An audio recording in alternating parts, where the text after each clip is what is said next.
What if the boy who lived stopped waiting for someone to save him and started saving himself? In this world, Harry Potter isn't just protected, he's prepared. Welcome back to Grimoire Audiobooks, and thank you for joining us for Part 7 of A Marauder's Plan by Catsarecool, a fanfiction where foresight, loyalty, and rebellion collide to change the course of the wizarding world. Disclaimer: this is a fan-made adaptation of a Harry Potter fanfiction. All original rights go to J.K. Rowling, and this story is written by Catsarecool. We bring this to you for entertainment and to celebrate the incredible creativity of the fanfiction community. In this installment, Harry begins to navigate the spotlight, sometimes by choice, sometimes by necessity. As his influence grows and the plan deepens, old tensions rise and new enemies take notice. Power, after all, always draws attention. If you've been enjoying this richer, more strategic take on Harry's journey, make sure to subscribe and become a Grimoire Guardian, or join the Wizard Army to help keep these stories coming. Let's begin! A Marauder's Plan, Part 7. Pronglet returns to Hogwarts, Chapter 1, Book 3, A Marauder's Plan, Advanced Pranks, Part 7. Pronglet returns to Hogwarts, the Don't Let the Triwizard Tournament Spoil It prank. August 30th, 1994. Albus sat down in the chintzy armchair he had conjured and smiled benevolently at the gathered professors. He so loved the start of a new academic year, the buzz of excitement as the castle became alive again in preparation for the children arriving. He gazed around the room and felt his lips twitch at the odd couple of Severus and Alastor sat in the same corner glowering out at the others. He had no idea what had spurred them to form a friendship of sorts, and he was absolutely certain neither man would say it was a friendship if asked, but he was pleased. Both men tended to keep themselves far too isolated, and if the small thought entered his mind that both had contrived the relationship on the principle that one kept friends close but enemies closer, he ignored it. Minerva sat beside Albus. She had assured him that, apart from her pride, she had fully recovered from her injuries incurred at the World Cup. She had also informed him that she had accepted an offer from Sirius, Remus, and Harry to move into their home during the holidays going forward. Her delight was evident, and Albus would not spoil it with his concerns. Their relationship continued to be frosty, although both had strived to ensure the impact on the school's operations was minimal. He hoped they would one day regain their former closeness, but he knew it would take more than a box of chocolates to smooth over the decisions he had made, and force Minerva to make about Harry, without informing her of her own claim to the boy. Filius was on Albus's left and chatting happily to the new dueling instructor, Tobias Hilliarday, bright, 28-year-old with blonde hair and startling blue eyes who was sure to be the recipient of many schoolgirl crushes. Filius had embraced the changes to the school's curriculum and had helped Minerva with much of the administrative complications of the new electives. Albus's eyes strayed to the other new elective teacher, Dr. Helen Jordan. She would take the healing elective. He felt a warm glow of satisfaction at the result of his reaching out to Nashi Blackhawk for assistance in filling a healer position within the school who would take over management responsibility for the school infirmary. It had been Poppy's suggestion for improvement. She had pointed out that when she had first been hired, healer Gareth Baggins had been on staff, but when he'd left, Baggins hadn't been replaced, and some of the practices such as mandatory health checks for the students and the staff had fallen away due to lack of resources.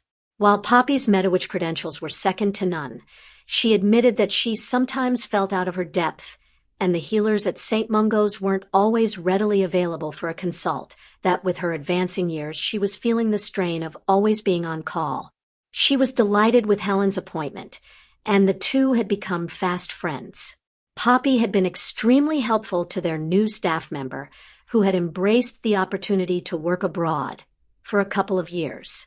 Pomona had also been extremely helpful after approaching Albus with her suggestion for improvement, mentoring Hagrid. She sat beside Hagrid, talking quietly. She was ensuring that the animals he showcased in his classes were age-appropriate, and keeping an eye over Hagrid's enthusiasm.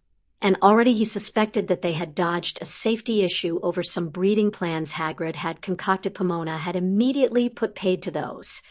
Hagrid himself had been delighted at Pomona's mentorship, keen to improve his teaching, so he could convey more fully the wonders of the animals he loved so much. Indeed, Albus mused with delight. His existing staff had all been wonderful in embracing improvements. Even Sybil, who had arrived last in a whirlwind of brightly colored scarves, had agreed to the withdrawal of divination as a standard elective, agreeing fervently with the view that it would allow her to spend quality time with those who had a real gift. The current 6th and 7th year would continue to Newts, the 5th and 4th years to OWLs, but the current 3rd years who had opted for divination would have to undergo a test before being allowed to take the subject, and if they failed to show a gift, they would have to take another elective. The basic theoretical parts of divination would be covered in a foundation class that all second-year students would attend going forward. It was hoped that the potentially gifted would be identified through the class. Albus had secured a different teacher for the foundation year, the Centaur Firenza. It was, in his opinion, quite a coup, although a bemusing one, since it had been Firenza who had approached Albus and informed him that he had been instructed by the herd stallion to teach. Now the raven had been found, and Albus resolved to think again on what that meant, because no doubt it meant something. Sybil was happy because she felt the foundation class beneath her, while Albus figured Firenza would be competing with Hilliard on the Crush's front. Aurora Sinistra had warmly greeted the centaur, and Albus was happy to see the usual standoffish creature respond to the astronomy professor's overtures of friendship. He let his eyes drift over the remaining staff members. Bathsheba Babbling, the ancient runes professor, was engaged in a lively debate with the new Muggle studies professor, Allison Bunting, and the returning flying instructor, Rolanda Hooch. A second trio of women sat together nearby, but much more sedately, sipping tea and in quiet discussion. Irma Pants, the librarian, Septima Vector, the arithmancy professor, and the new history of magic professor, Matilda Memoir. Matilda had come highly recommended from Beau's Batons. Her grandmotherly demeanor and storytelling approach was a complete contrast to Binns, who had moved on rather than haunt Hogwarts. The final staff member had taken up a position by the door and was glowering at everyone. Argus remained firmly miserable, and Albus's remonstrations to him about his professional conduct and attitude with the students didn't seem to have made a dent. Albus sighed. He so hoped Argus would take his advice to heart, because if he failed to change, Albus would have no other choice but to let him go. He gave an internal sigh and pushed the matter out of his head to focus on the meeting. He raised his wand and was happy when the entire staff became instantly quiet. "Thank you," Albus said warmly, "and welcome to all. This is our first full staff meeting of the year. In a change to previous years, we will meet twice a term." "May I ask how often you met previously?" asked Matilda, cutting in. "Once at the beginning of the year, and once at the end, which clearly was not enough," Minerva supplied. "The new regime is part of a number of improvements we are making to the school this year." "Indeed." Albus smiled gratefully at Minerva. "So, as I mentioned, this meeting will take place twice a term. The agenda will be to ensure all staff are informed of school-wide policy changes and initiatives, to have an open discussion about the school's progress through the year, and to provide a forum for you all to raise any concerns about the school or individual students." He was pleased at the satisfied and hopeful looks on the majority of the staff. "Excellent," Albus said brightly. "So firstly, our changes. Minerva, perhaps you could give a brief overview of the academic changes." She shot him a disgruntled glare, but she briefly outlined the changes to the existing curriculum and the new electives. "In addition, Albus and I will make random audits of your classes through the year," Minerva said as she finished. Septima's elegant eyebrows shot up. Random audits? It is our intention to sit in on one of your classes. Albus replied, gesturing with one hand. Nothing to be worried or concerned about. We will observe only and provide constructive feedback in private to the individual professor afterwards. Nothing will be shared with your colleagues beyond that which you choose to share.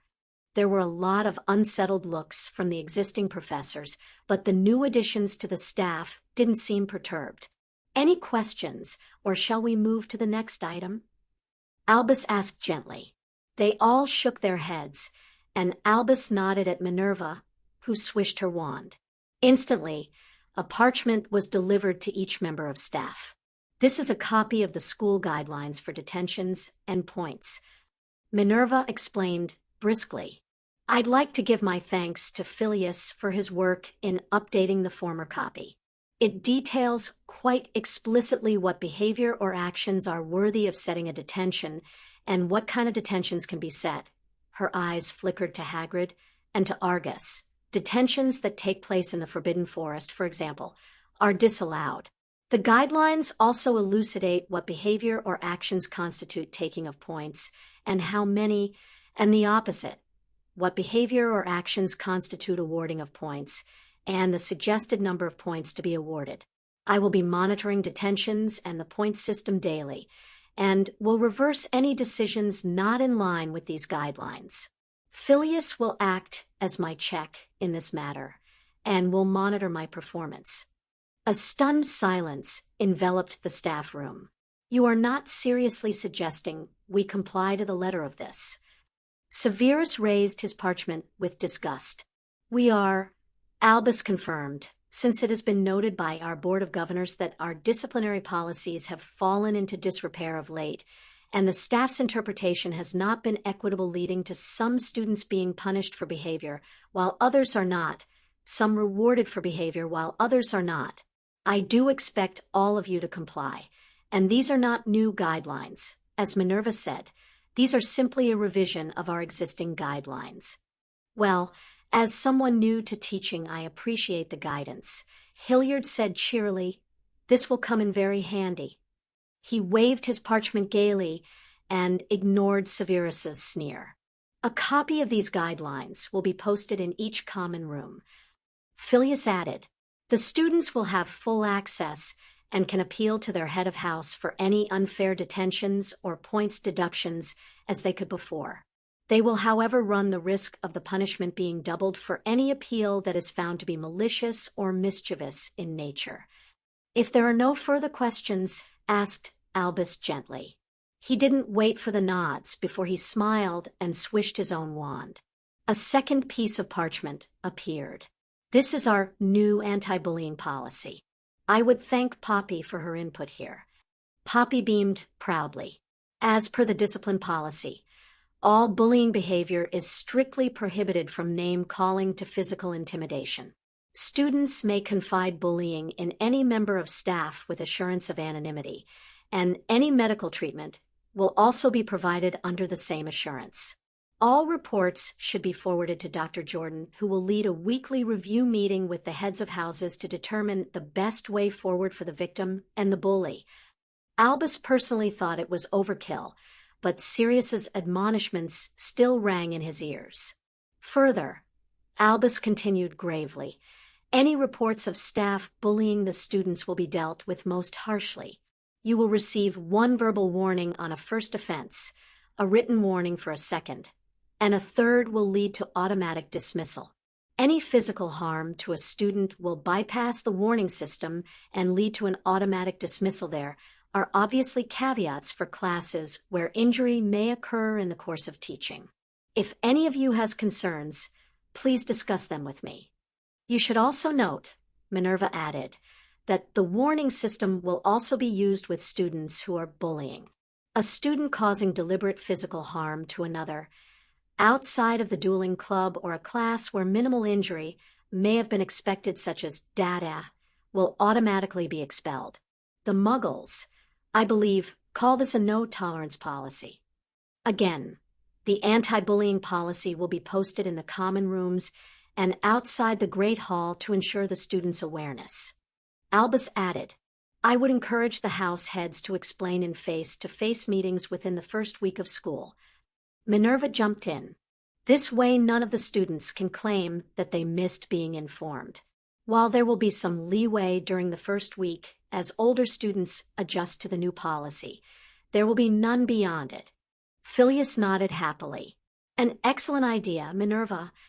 Excellent, parroted Severus, but Albus knew the head of Slytherin would keep his house informed. Severus might not like teaching, but he took his duties as head of house quite seriously. We have one last policy change to cover. If you would please, Alastair. Albus nodded at his old friend, who heaved a sigh and swished his wand, revealing a third parchment. New security policy. Alastair said, succinctly, we patched some weak points around the forest and various passageways in and out of the castle. The wards have been updated to notify the headmaster if an animagus is on the grounds in addition to Minnie. About time. Septima said briskly. Additional security wards have been added to the infirmary stores and the potion stores. These can only be accessed by identified staff members. An automatic recall ward has been set in the library for overdue books or books restricted to the library.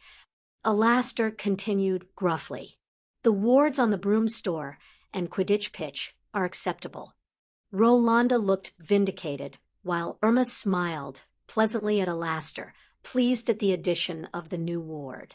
Students will not be allowed out of the castle between the hours of 9 o'clock in the evening and 7 o'clock in the morning. Curfew for 1st through 3rd years is set to 9 o'clock. Curfew for 4th through 5th years is set to 10 o'clock, 6th and 7th to 11 o'clock. 5th-year prefects will perform bed checks at 10 o'clock for the lower years. All missing students will be reported to the head of house.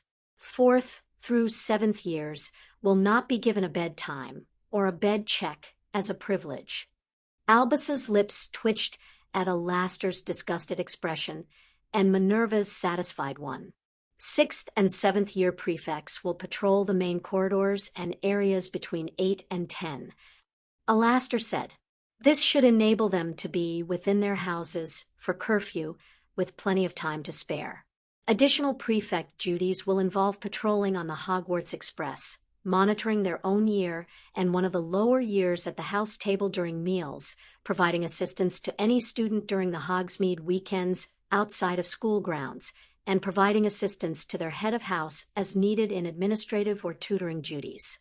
The prefect's bath remains a privilege, and we have also established an inter-house prefect's common room near to the library. The head boy and head girl. This year's head boy is Robert Ogden, and the head girl is Natalie Warren. Minerva interrupted to announce, Mr. Ogden is a Hufflepuff, and Miss Warren is a Ravenclaw. As I was saying, Alastair threw Minerva a chiding look. They will have their own rooms and baths within their respective houses as a privilege. They will also have a study just down from the prefect common room. One of them will be expected to be present in that study between the hours of 7 and 8 in the evening to be available to students either for assistance in tutoring or to listen to student concerns. Their old duties remain, including assigning the prefect rota and managing the prefects, providing student feedback to the deputy headmistress, performing duties for the deputy headmistress as required, and representing the school when needed. They've received copies of the disciplinary guidelines, the anti-bullying policy, and this, he waved his parchment. They are expected to brief the prefects at a pre-journey meeting at 10:30 before the Hogwarts Express leaves King's Cross. The prefects have been notified of their earlier rendezvous time. Minerva jumped in. Alastair's magical eye whirled in her direction. Finally, staff have no curfew, although one was suggested. Severus snorted. Final patrols will be between 10 and 11:30 and cover the usual areas. A chorus of approval broke out at hearing that news. The old patrols had lasted until after midnight. While I will remain in charge of overall security, There will be a day watch supervisor who will oversee breakfast and lunch, and will generally make themselves available to the prefects if they require assistance through the day. There will also be a night watch supervisor who will oversee the time from the beginning of dinner at 6 through to midnight. Rotas are at my discretion, and all staff will participate unless they have a signed note from Albus excluding them. They will be the first point of contact for any emergencies during that time. It's expected that in-house emergencies during the night will be dealt with by the house heads. New communication mirrors have been affixed within the common rooms and the living quarters of the house heads to allow the prefects to contact them in a timely way. However, 2 former colleagues of mine, Mary Hartley and Kenneth Day, will be patrolling Hogwarts as night security staff from midnight until 7. He grasped the parchment tighter and sighed. Hogsmeade weekends will continue every month during term time. 2 staff will be responsible for providing a point of contact for students within Hogsmeade itself. The day watch supervisor will remain behind in Hogwarts. Alastair cleared his throat. We'll discuss staff presence during Yule and Easter another time, but otherwise the final thing to mention is the flu access. You've all got communication capability cleared for the flu in your quarters. I've shut down the common rooms, but they can be overridden by the house heads. However, the transportation facility is no longer under your control, and it is locked down. If you wish to have a visitor, I will facilitate flu access. That's rather an invasion of privacy, isn't it? Aurora complained. Albus noted that a number of the professors looked unhappy with the new rule. We can't have unknown people wandering around the castle. Alastair said bluntly, you may think you're inviting a friend to have a drink or a meal in your quarters, but rumor has it there's an improved polyjuice potion about, and given the clear and present threat to Potter, we're monitoring who is allowed inside the wards. May I also remind you all that there is a professional code of conduct, and guests should not be within the castle walls unless explicitly allowed by either myself or the headmaster. Minerva said sternly, with the exception of the house heads who are expected to remain within the castle at all times. You do have the option of leaving if you are not on patrol or assigned as the night watch supervisor. Outward unrestricted flu access will only be allowed from my office flu, Minerva's, and Albus's. Inward travel to mine and Albus's for the most part. Alastair confirmed. The infirmary is restricted to travel between it and St. Mungo's only. If you're thinking of leaving the castle on foot and fluing from Hogsmeade, Albus said, seeing unhappy faces, you may of course choose that option. But you will still need to leave word with Minerva to ensure that if an emergency does happen, someone knows of your whereabouts. And to check your identity on your return. Alastair commented, that's fair. Aurora said, conceding, that's me done. Alastair said with relief, Helen, perhaps you could cover the changes to the infirmary, asked Albus softly. Yes, of course. Her American accent twanged exotically as Helen sat forward. Firstly, I'll introduce myself. I am Helen Jordan, a fully trained healer, and I also hold a Muggle doctor's qualification. I specialize in pediatrics or children's care. I've worked for years at the Valley Clinic in the United States, but I've had 2 years abroad in France and Australia before, and I am pleased to be here in Scotland. The rest of the staff were charmed by her forthright manner, and Albus smiled. I am now in charge of the infirmary, allowing Poppy to fully focus on her duties as the school Medawitch. Helen continued, Poppy will continue to be the initial point of contact for first aid and triage. She will determine whether I am needed to provide additional treatments. I will handle ongoing treatments and checkups where there is extensive damage. We will split night calls, probably taking alternate weekday schedule, will be posted. Neither Poppy nor I will be unhappy if you make a mistake and contact the wrong person, but we would hope that you will endeavor to choose the right one, so we both have a chance of rest and a week of uninterrupted sleep. She paused and looked around the gathering. Any questions so far? Everybody shook their heads. Okay, then, as of this term, we will revive the practice of mandatory annual school health checks for all students. A notice will be sent to parents and guardians during the first week. They will have until the second week to refuse permission, but if they do, they must produce evidence that such a health check has been performed in the last 12 months for their child, and there are no issues that we need to be concerned about. Helen said firmly, "Some parents will be unhappy." Phileas noted. Helen shrugged. More often than not, those would be the parents of the children most in need of such a check. They will be informed that an attempt to withdraw the child will mean a mandatory visit from Oris. I have more authority as a healer to deal with suspect cases than Poppy does as a Medowitch. I understand we have 12 at-risk children, with another 3 whose immediate situations have been resolved but may still require assistance in coming to terms with their abuse and making a full recovery. Albus nodded gravely. I'm afraid to say that we do. I've engaged another healer who specializes in mind healing. Helen informed them. He will visit as appropriate to the individual child's needs. A room has been set aside in the infirmary. Healer Allen will be arriving and departing through the infirmary flew in line with new security regulations. Thank you, Helen. Albus said. A couple of other things to mention. Helen said quickly. 1. If you wish for a full medical checkup. In confidence, as staff, you are entitled to ask for one. And 2, after much discussion with the house elves, the menus have been revised to provide healthier options. Be interested in your feedback. And I'm done. She sat back and held up both her hands. So, on to more pleasant things. Albus said briskly, as you were all informed over the summer, the Triwizard Tournament will be hosted here at Hogwarts. He smiled out at his staff and was bemused when he took in the lack of enthusiasm. Come.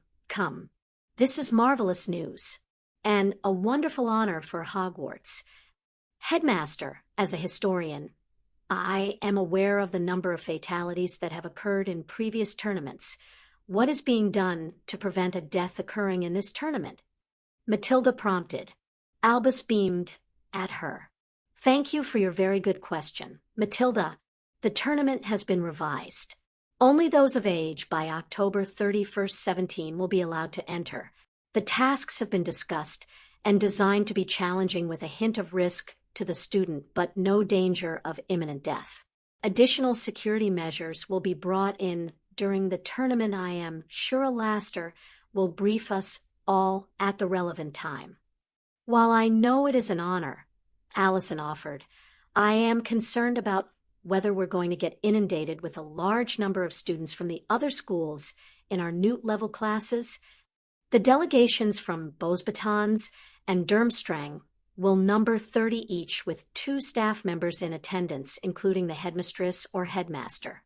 Madame Maxine has informed me that her students will not participate in Hogwarts classes, as at least 5 of her likely students will be Vila or part Vila. Headmaster Karkaroff has also to date indicated a preference to school his own students. Albus explained, they will take meals with us, and will of course have access to our infirmary and library. I believe we're also setting aside a communal common room where all the schools can congregate. It will not be available to those below 6th year. Otherwise, I don't believe we will be that inconvenienced. Rolanda huffed. No, you're only growing a maze over the Quidditch pitch from the Easter holiday. The room erupted. Albus rapped the table sharply and brought order. Everyone, please. He glared at Rolanda, who glared back unrepentant. Some sacrifices will be made, and once the tournament is over, the pitch will be returned to its former glory. However, we will still have a Quidditch season, albeit compressed into the winter and spring terms. That's barely enough time. Minerva pointed out. We did discuss canceling the Quidditch season altogether. Albus pointed out, crisply. This was the compromise. Rolanda, tryouts will take place on the first weekend. The first match will be held in October with another 2 matches held before the Christmas break in the usual slots. 1 match will play in February, 2 in March before the Easter break. Whatever the disadvantage of playing in the likely poorer weather or first or last will hopefully be spread evenly across all 4 teams. Rolanda sighed. Any 6th or 7th year of age planning to enter the tournament may not play Quidditch. Albus informed them. It is likely that should they be chosen by the Goblet of Fire, the demands of the tournament would be too much for them to also continue to play effectively for their team. Any other questions about the Quidditch? Not a question about Quidditch, but about Yule and the ball mentioned in your announcement note. Allison said, "Is it mandatory?" 4th years upwards are invited to attend.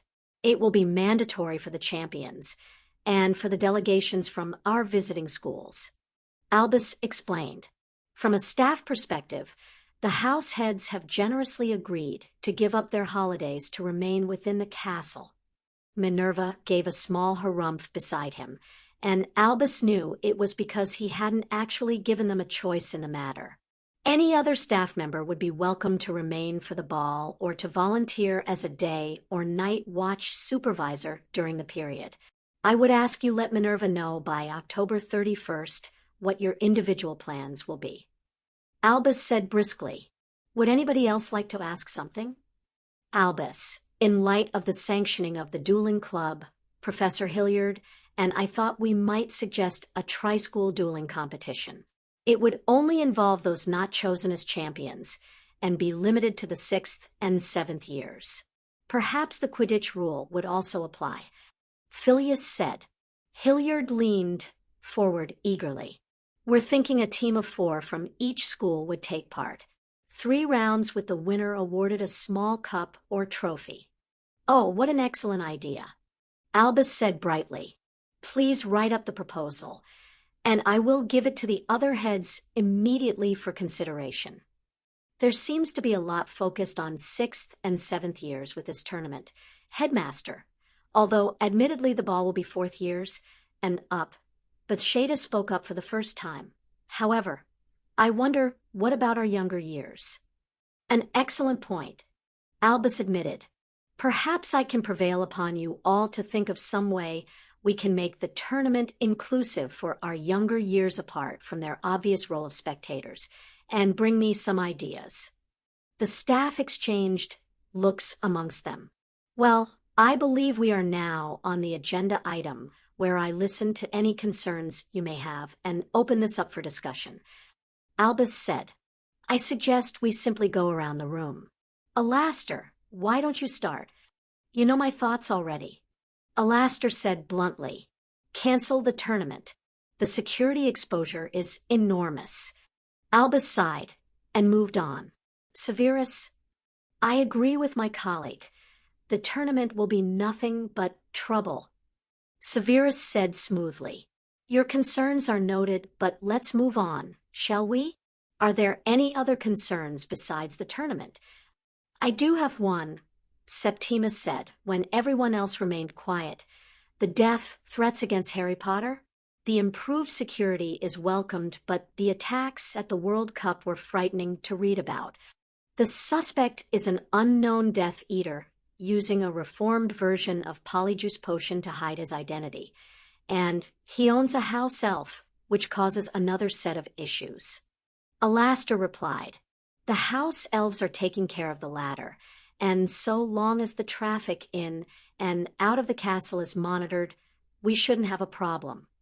Will Potter come on the express, or is Black making special provision for him? Asked Severus. We are not releasing that information. Minerva glared at Severus. Septima cleared her throat. What about the safety of the other students? If this madman decides to attack the boy on the train, others will be at risk. Surely it would be better for him to flew in, and for that to be released to the press. Albus noted there were a few nods of agreement around the room. The safety of all the students remains a top priority. Lord Black and I are still finalizing the decision regarding Harry's travel. It's a good thing to question. We should all consider the safety and the security of the school every day. Alastair said bluntly, if a colleague or a student starts to show unusual behavior, report it to myself or Minnie. Personally, I've been appalled at the security and safety deficits of previous years. I'd like to think we won't have these issues if we all practice constant vigilance. Albus smiled brightly at Alastair and ignored his ringing ears. Well said. Are there any other concerns? No. His gaze swept around the room. Then let's have supper and toast the beginning of another year. He decided to ignore the eye-rolling of the rest of the staff. September 1st, 1994. Harry tried very hard not to laugh at Remus's appalled expression as he regarded himself in the mirror of the guest cloakroom on the ground floor of Black Manor. Sirius sniffed at him. What? Why do I have to be the woman? Asked Remus bluntly, running his hand over the dress Sirius had hustled him into a mere 10 minutes before. There are just so many comebacks to that. Moony, I can't settle on one. Sirius smirked at him. Remus glowered at Sirius. Harry snickered. Remus arched his eyebrow at Harry. We could always dress you up as a girl, snitch. Ah, but then I'd tell Aunt Minnie, and she would yell at you. Harry said confidently. Aunt Minnie is going to yell at us anyway. Remus adjusted his new cleavage and swore.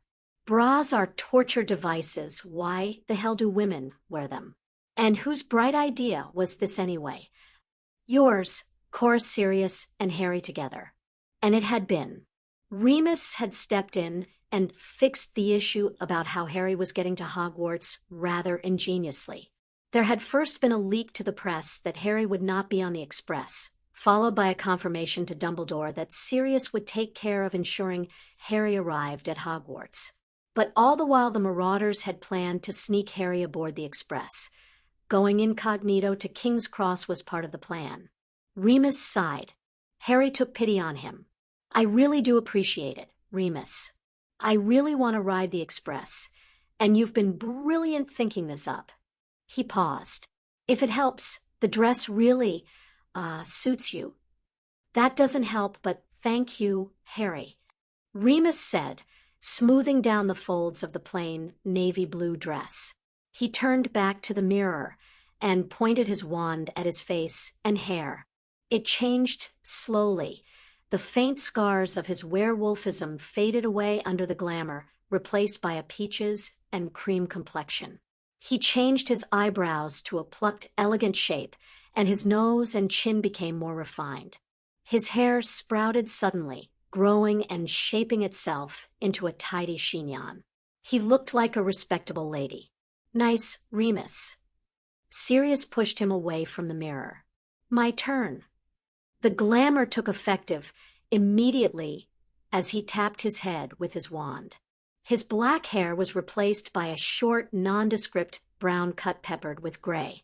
His eyes shifted to the same brown color, while his face aged and took on more wrinkles. He swept the wand down his clothes, automatically transfiguring the leather blazer, white t-shirt, and smart jeans into a Muggle suit in a nondescript black. He turned to Harry. Your turn. Harry felt the wand tap his head, and he could feel the magic wash over him. He hurried to take a look in the mirror, and grimaced. His hair had turned the same dull brown as Sirius. His face had taken on a more rounded shape reminiscent of Neville in first year, and his eyes had been turned a muddy brown. Fortunately, Sirius hadn't transfigured his clothes into something else. His blue jeans, favorite green t-shirt, and gray hooded fleece had been left alone. Right. Sirius ordered briskly. It is now. He silently did the Tempest charm, and the time glowed briefly in the air for a long moment. Exactly 10 o'clock. He ushered them out of the bathroom and down the corridor to the reception room and the flue. Harry's trunk sat on the floor near to the fireplace. Dobby had helped him pack the night before, ensuring everything was clean and tidily packed away. Hedwig had decided to fly rather than travel by the train, so her cage wasn't needed.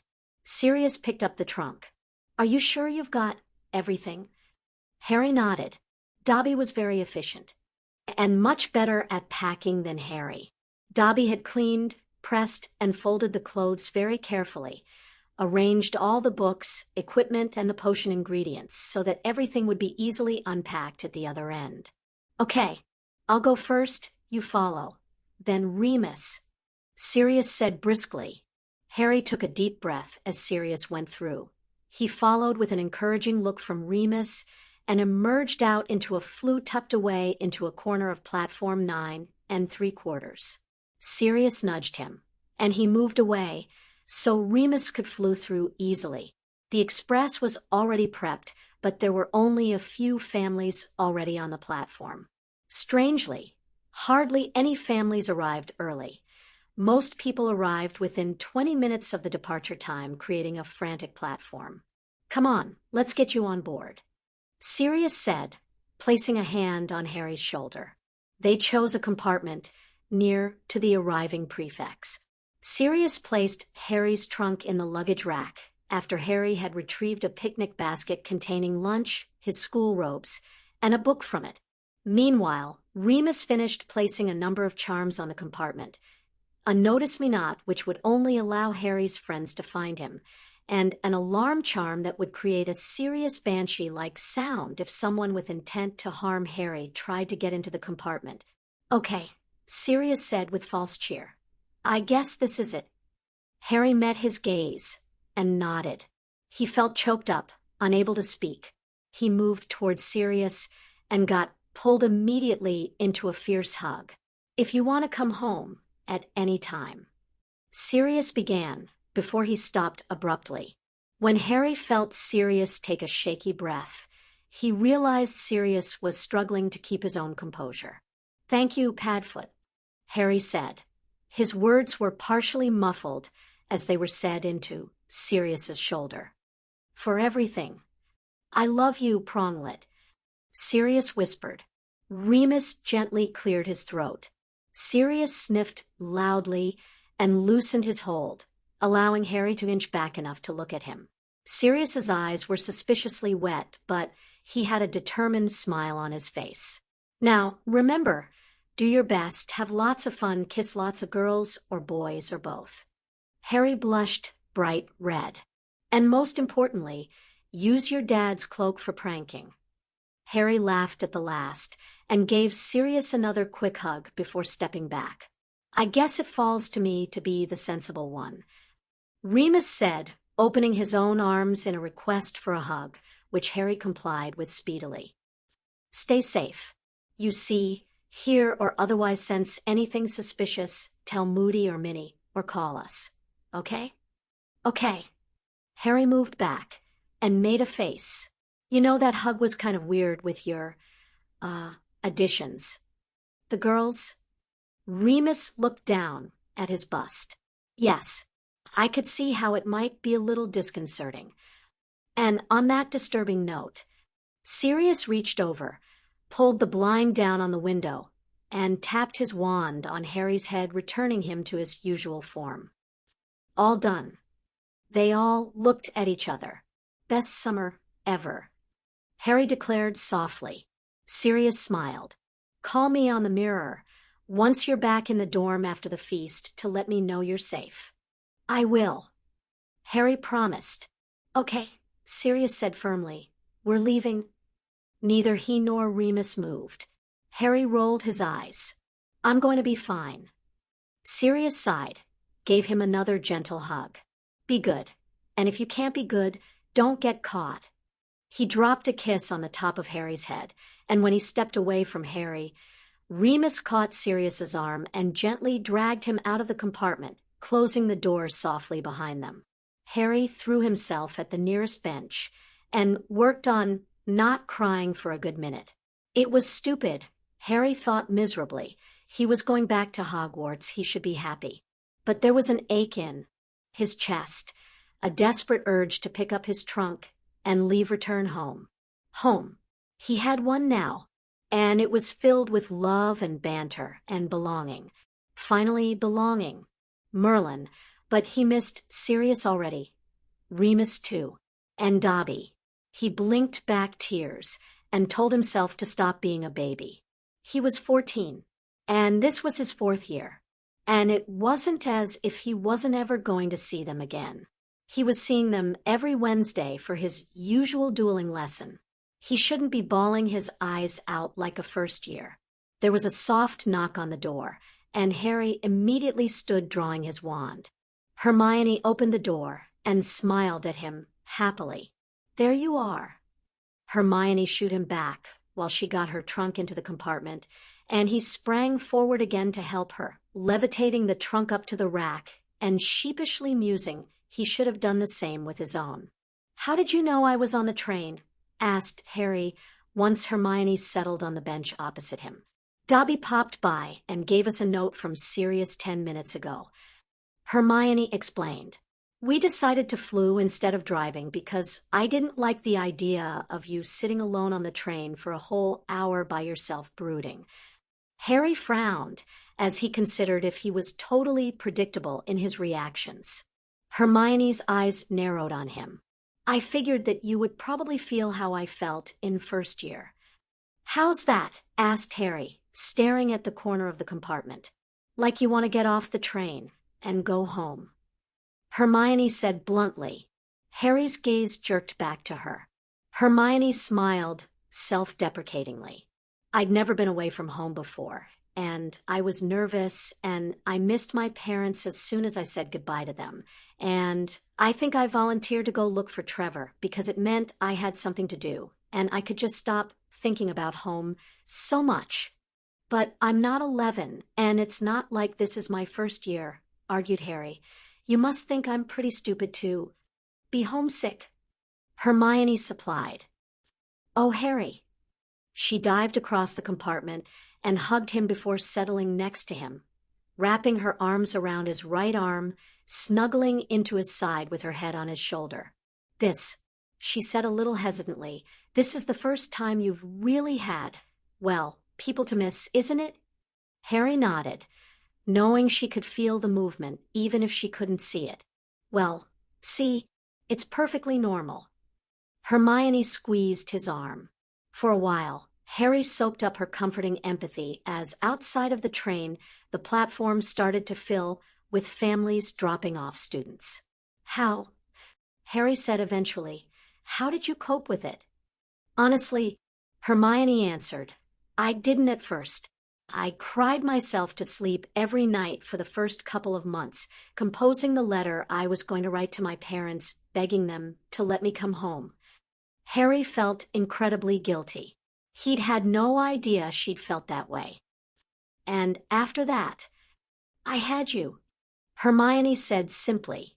"And Ron, of course. It made everything better. Friends, of course." Harry smiled and slipped his hand into hers. They sat in a comfortable silence for a while before there was another knock on the door, and Neville poked his head inside. He grinned at the sight of them, and Harry blushed a little self-conscious that he had been caught holding Hermione's hand and cuddling with her. He got up to help Neville with his trunk as Neville confirmed they'd received a Dobby-delivered missive from Sirius that morning too. Neville took the seat Hermione had vacated, and Harry slipped back into his own, although there was an inch of distance between himself and Hermione that hadn't existed before Neville had entered. "I have to admit," Neville said brightly, "I'm looking forward to going back this year." "Yeah." Harry smiled pleased for his friend. Neville waved his new wand. "After all the tutoring and everything, I might even keep up in class." "I'm sure you will, Neville," Harry assured him, sincerely. Neville wasn't a bad spellcaster. He just needed practice. "Maybe we can help each other outside of class. I can always do with help in herbology." "You're on." Neville grinned. "That's a wonderful idea." Hermione said, "I have to admit I just don't have a talent for the practical side of herbology." Hermione, you get straight O's, so I think you might have some talent, Harry said dryly. Hermione blushed, but laughed along with Neville and Harry. Where is Ron? Wondered Harry. He was sure if Sirius had sent Dobby to Hermione, and Neville he'd have sent him to the Weasleys too. You know the Weasleys, Hermione said with a smile. They'll probably arrive at the last minute. Another gentle knock on the door had Neville motioning Harry back into his seat as he went to see who it was. Harry's face lit up when he spotted the blonde girl in the doorway. Luna, come in, he said, unaware Hermione was gaping in surprise. Hello, Harry. Did you know you have EBBs guarding your door? Luna asked dreamily. Remus put up some charms. Harry explained as he got up and helped Neville with Luna's trunk. Do you know Neville? And Hermione? We've never been formally introduced. Luna said as she sat down next to Neville opposite Hermione. I'm Luna Lovegood. Neville Longbottom. Neville smiled at her warmly. Hermione Granger. Hermione gave her a small wave. I thought your dad's article about Harry was the best of the 3 published. Luna's delight shone from her face, and happy smile. Thank you. He'll be pleased to hear that. Did you get a note delivered by Dobby telling you Harry was on the train too? Hermione asked, clearly wondering how Luna had found them. Oh no, Luna said, shaking her head, wide-eyed. I was just looking for somewhere to sit, and I saw the EBBs, and knew Harry must be inside. Hermione frowned at her. You mean you sensed the charms? If we all looked at the world the same way, it would be very boring, wouldn't it? Luna replied, deepening Hermione's frown. Harry smiled widely and decided he should change the subject before Hermione got wound up and started to question Luna's worldview too much. You really helped me the last time we talked. I got your thank you note, Luna said, suddenly a little shy. It's the first letter I've ever received. It was almost like having a friend. More than almost, I hope.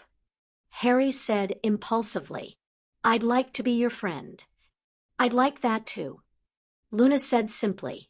Hermione's expression had softened with sympathy, as though she was finally remembering the conversation about Luna that they'd had with the others at Longbottom Manor during Simeon's introduction party. Harry was my first real friend. Mine too. Neville agreed. Harry felt his cheeks heat up, but he held Luna's gaze. Ron Weasley was mine. I met him on the Hogwarts Express in my first year. Ginny and I used to have play dates when I was small. Luna commented. But when we started lessons, Mummy and Mrs. Weasley didn't agree on what we should learn, so we stopped. That's a shame, Hermione said, shifting on the bench slightly. I guess it doesn't help that you're separated by the houses at Hogwarts either, otherwise you could have renewed your acquaintance again. That's part of it. Luna agreed softly. My Gran said there's going to be an inter-house common room for the upper years. Neville informed them, for the thing we're not supposed to know about. You mean the Tri-Wizard Tournament? Luna said with a knowing smile. Harry's eyes widened.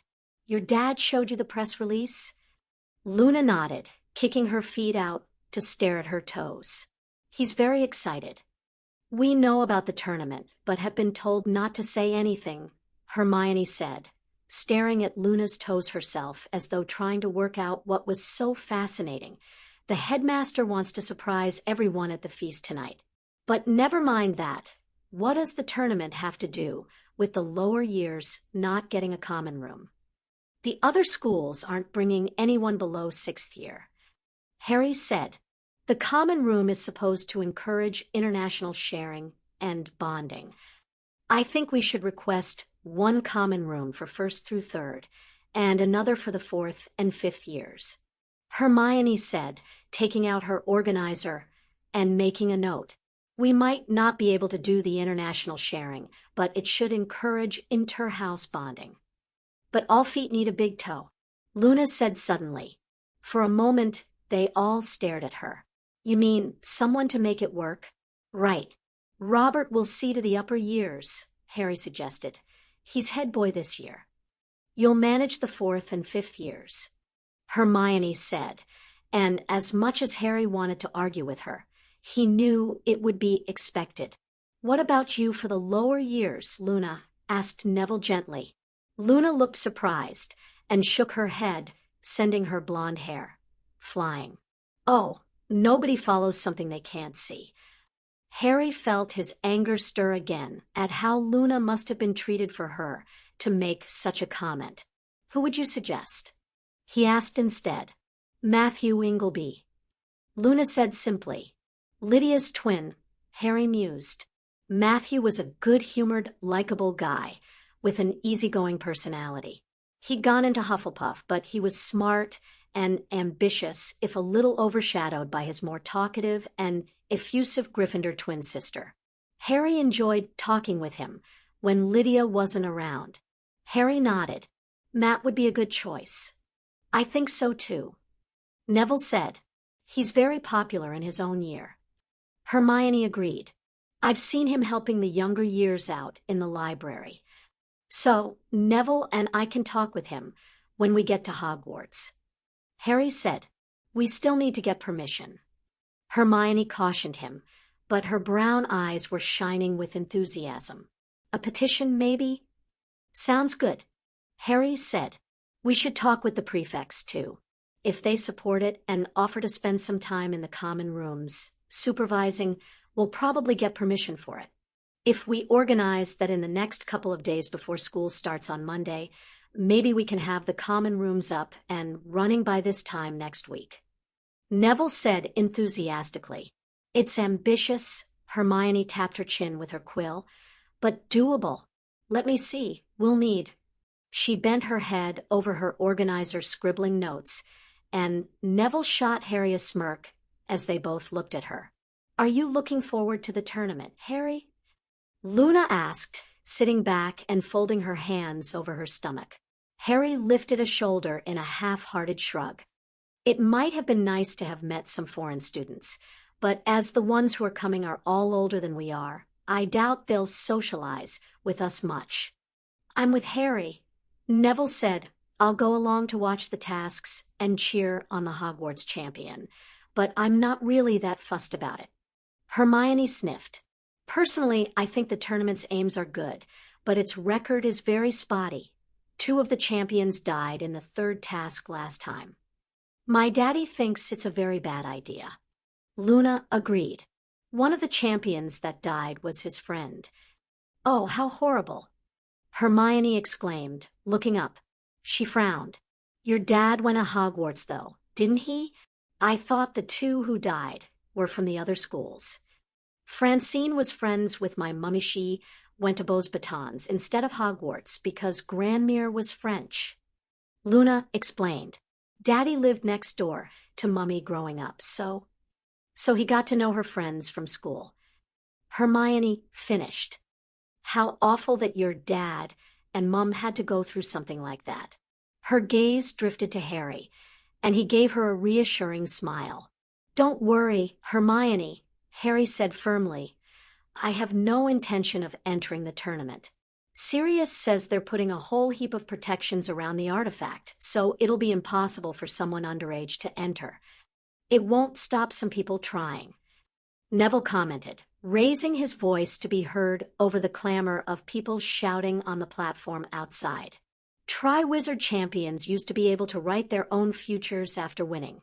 They had the pick of the available mastery slots and the open job positions. Then there's the fame and the money. Harry shrugged.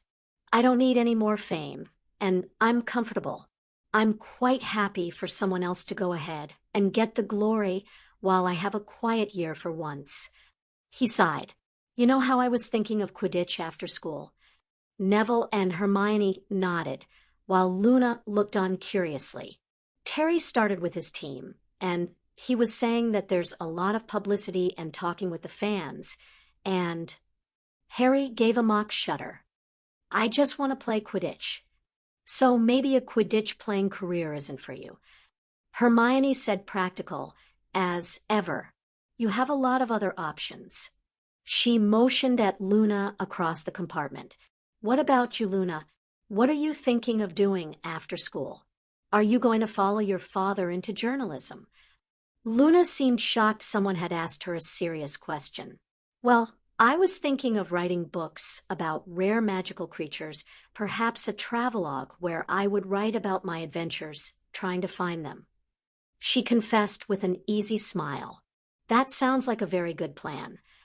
Hermione said briskly, I want to go into healing combining Muggle and magical techniques like the Valley Clinic in the States. Luna's silvery eyes went unfocused for a moment, and she spoke without seeming to realize she was speaking. Yes, the most successful plants are always well-rooted, so their flowers can reach for the sun. It was a strange comment, and Luna smiled dreamily at their bemused expressions. She was covering up her self-consciousness at the manifestation of her gift behind a mask of oddity, Harry realized. So Hermione will be successful if she remains well-rooted in both worlds. Harry said, interpreting her words. Luna beamed at him. Hermione arched an eyebrow at Harry, but she turned back to Luna with a warm smile. That's a lovely, insightful thought, Luna. Thank you. She motioned at Luna. I have to admit I've had some doubts about divination, but how long have you had your gift? For as long as I can remember. Luna admitted. Grandmere was a full seer. Compared to her, I only see glimpses. Her silver eyes blinked back her surprise at having her words recognized as seer insight instead of craziness. I don't have a lot of control over it. Most people find it disturbing. And therefore, most people found Luna disturbing, Harry mused sadly. He was glad that he'd welcomed the younger girl into the compartment and resolved again to be her friend. I think that's because most people hate hearing the truth. Hermione said firmly, So, if you come from a line of seers, maybe you can answer my questions about divination? Harry and Neville exchanged a knowing look as Hermione and Luna settled into a lively discussion about the subject Hermione had walked out on the year before. The boys chipped in when they could, but mostly watched on. Get a move on, Ronald. The yell from outside arrested all talk within the compartment. Was that? Asked Neville nervously. Molly. Harry nodded. He checked the time. It was almost 11. The Weasleys were cutting it very fine. A few moments later, Ron staggered into the compartment, the door sliding shut behind him. Neville and Harry assisted him with his trunk. You owe me one, mate, Ron said as he collapsed onto the bench beside Hermione.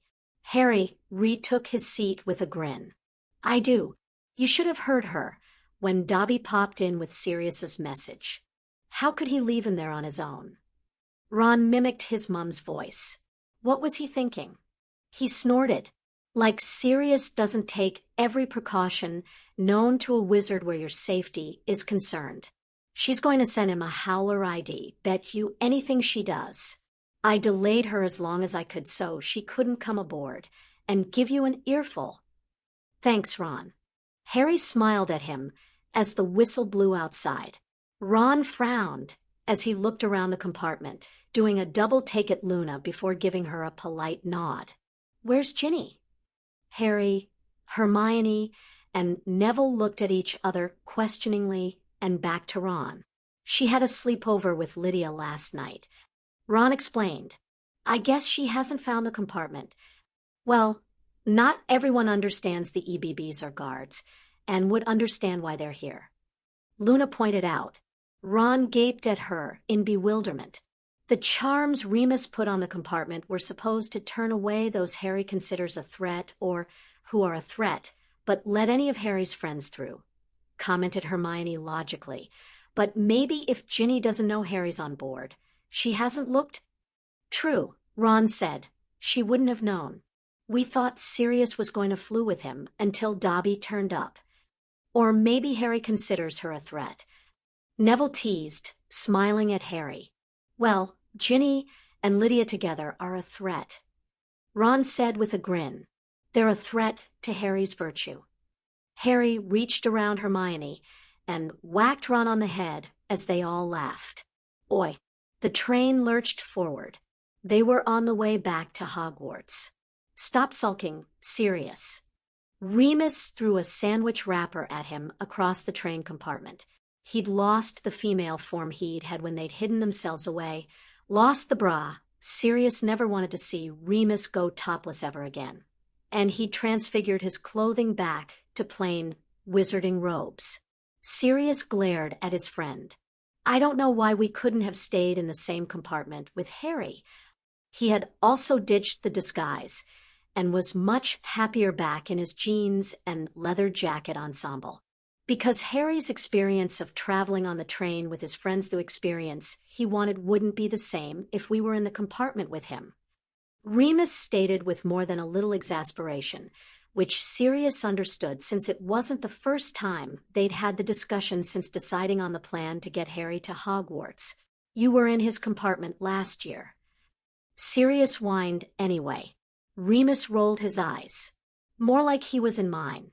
Look, Sirius, Harry needs to get used to being away from us. You need to let him go. The moment of goodbye at King's Cross is traditional. Harry's subconscious, and your subconscious will acknowledge it as such and recognize it as a traditional parting of ways for parents and children. If he knew we were aboard, or if we traveled together, it would have been delayed until Hogsmeade, making things more difficult for you both.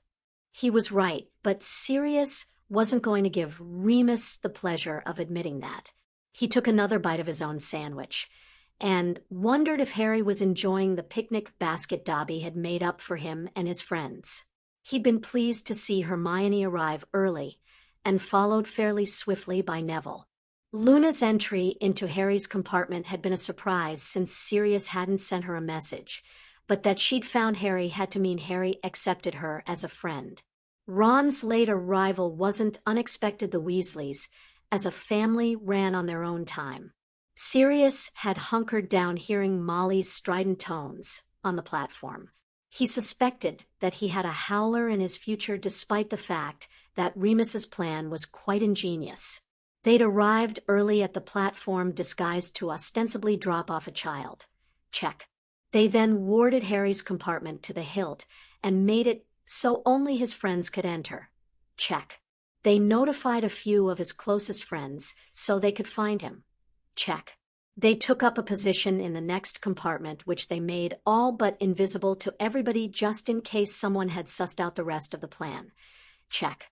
The latter was handy because they had to go to Hogsmeade anyway and move into the new house. Sirius wasn't actually looking forward to that. He loved Griffin House. The new house wouldn't have memories of Harry sprawled on the living room floor watching a movie, sat at the dining table eating treacle tart, or curled up in an armchair by Sirius's desk reading while Sirius worked. On the other hand, regardless that Griffin House was a flue away from Hogwarts, Sirius was comforted with the knowledge that he'd be physically closer to Harry with the new house. If anything happened, and he couldn't shake the feeling that something might happen. Nashi's warning kept ringing in his ears, how Harry would be injured and Sirius would take him back to Nashi to heal. No, it wasn't inevitable. Hadn't he and Nashi discussed how prophecies and visions might give the impression of things that really weren't what they seemed? Sirius would never stop believing that he could keep Harry safe. But he had to admit that he hated turning Harry over to the care of Hogwarts, of Albus Dumbledore, who had already failed on so many levels to keep Harry safe. Not that Sirius thought he was doing a bang-up job of it himself, either, since Harry had almost been kidnapped at the World Cup. He sighed. He'd admitted his mistake in leaving Harry at all, and not getting him away as soon as the news of the stadium fire had reached him. Harry had admitted his mistake in running after the bastard that had attacked them. They'd both learned. And it was a major part of why Sirius felt he was making another mistake. He acknowledged to himself. Hadn't he learned leaving Harry in someone else's care meant that he wouldn't be there to keep Harry safe? But Harry had promised promised that he only wanted a quiet, normal school year, that he had his animagus project to keep him occupied, that if anything strange or unusual or mysterious occurred that got his attention, he would tell someone he wouldn't go charging in himself. "Will you stop worrying? I can hear your mind whirling from here," demanded Remus, looking up from his book to glare at Sirius. "And for Merlin's sake, finish your sandwich." Sirius did the mature thing. He stuck his tongue out. His mirror buzzed. Sirius immediately dumped the sandwich on the seat beside him and yanked the mirror from his inside pocket. "Padfoot here." Minerva's face appeared in the mirror. "Sirius." "Minerva," Sirius said brightly, inwardly wincing. "The headmaster has asked me to contact you regarding Harry's arrival." In other words, Albus was bugging Minnie about when Harry was expected to arrive, and by what method, since Sirius had point-blank refused to tell him. "We're on the express." Sirius informed her briskly. "Harry's in the next compartment." He continued cheerfully. "According to Remus, we can't travel with him, or he won't experience the full experience." Minerva closed her eyes, as though trying to remain calm. She opened them again to glare at him. "Then he'll arrive with the other students." "Yes, that's the plan. Remus and I will disillusion ourselves, see him onto a carriage, and follow it up to the gates." Sirius said firmly. "You do know the press is going to have a conniption fit." Minerva sighed. "Serves them right for printing rumors and leaked information." Sirius retorted. That had pissed him off, although it was part of the plan. Minerva nodded. "I'll be at the doors to make sure he gets inside safely." Sirius nodded back, his eyes roaming over her tired features. "How are you, Minnie?" She sighed. "I'm all recovered." Her features softened a touch, the stern lines easing. "Try not to worry, Sirius." The mirror went blank. Sirius tucked it back into his pocket. He picked up his sandwich and discarded it again. He shifted restlessly, an urge to sneak to the compartment next door and just check on his son. Of course, he reflected, he would probably have to stun Moony first. "You're not stunning me and checking up on Harry," Remus said, startling Sirius. He looked up in amusement at Sirius's shocked face. "You're very predictable, Padfoot. Eat your lunch and do your correspondence. I thought you wanted to write some letters." "How am I supposed to focus on letters?" Sirius complained forcefully. He got to his feet and paced. He hadn't felt so adrift since he'd lost Lily and James and Harry. He lurched to a stop. "It's like I've lost him again, Moony." The wave of emotion as he confessed the truth of the sick, aching feeling in his gut had him immediately seeking a refuge, his usual refuge. He turned into Padfoot, slumped to the floor, and gave a miserable whine.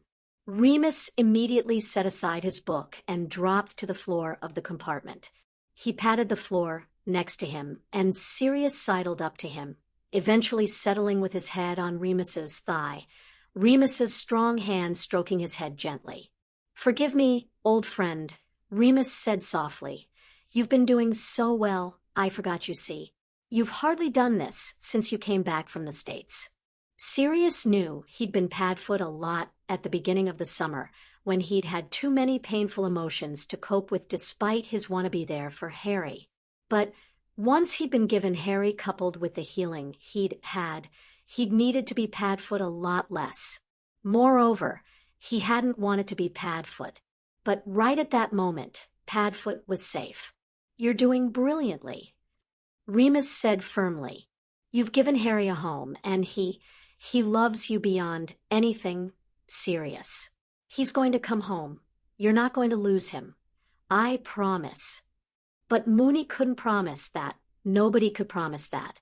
And that's what scared Sirius. Pronglet returns to Hogwarts. Chapter 2. Hermione frowned as the carriage cleared Hogwarts gates. Harry had brightened up during the train journey to Hogwarts, but he'd fallen quiet again when they'd arrived at Hogsmeade. And during the ride to the school, he had been positively moping. She wound her arms back around Harry's left arm and gave him a sympathetic squeeze. Her eyes caught on the silvery gaze of Luna across from her, and Luna gave an imperceptible nod of pleased understanding at Hermione's action. Hermione had come to appreciate the quirky Ravenclaw during their time on the Express.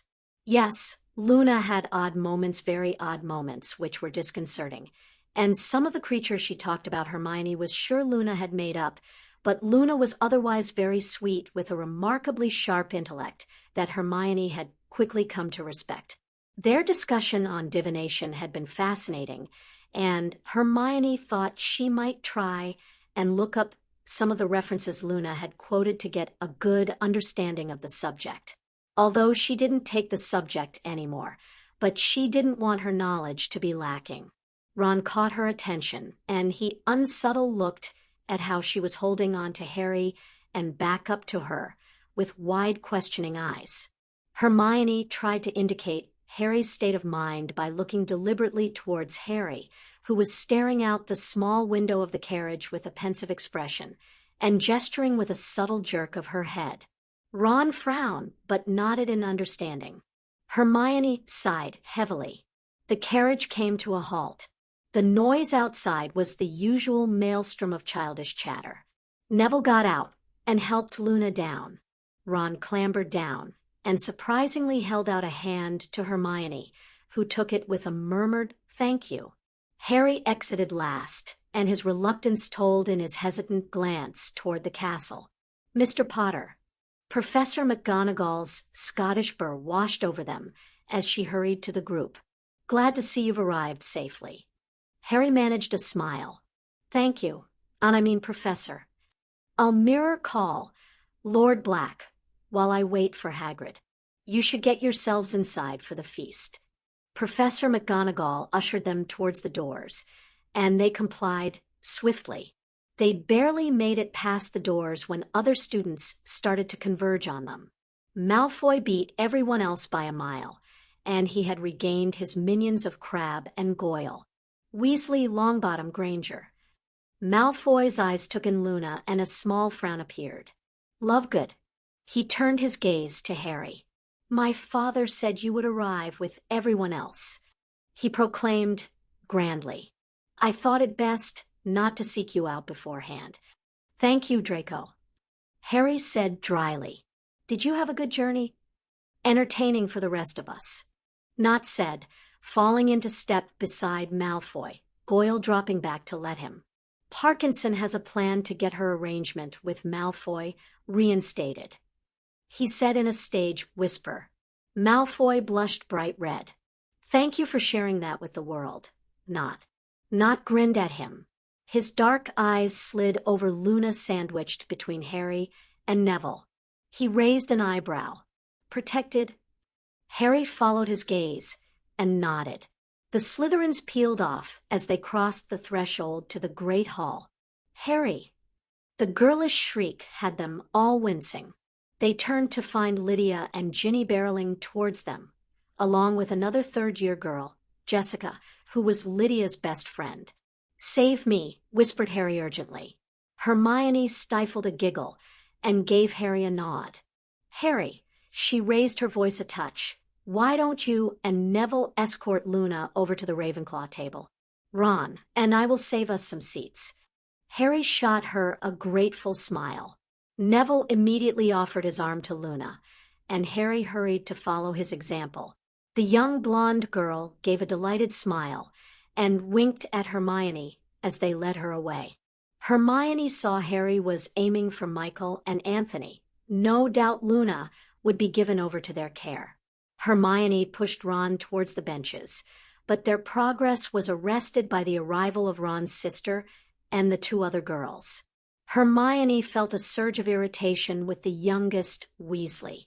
She couldn't exactly blame Ginny for grasping the others' offers of friendship. Merlin knew she knew herself what it was like to go without close friends, but it made a mockery of Ginny's professed desire to seek a genuine friendship with Harry when she hung around with girls who so blatantly wanted the boy who lived not Harry. "Who is that with Harry?" demanded Lydia.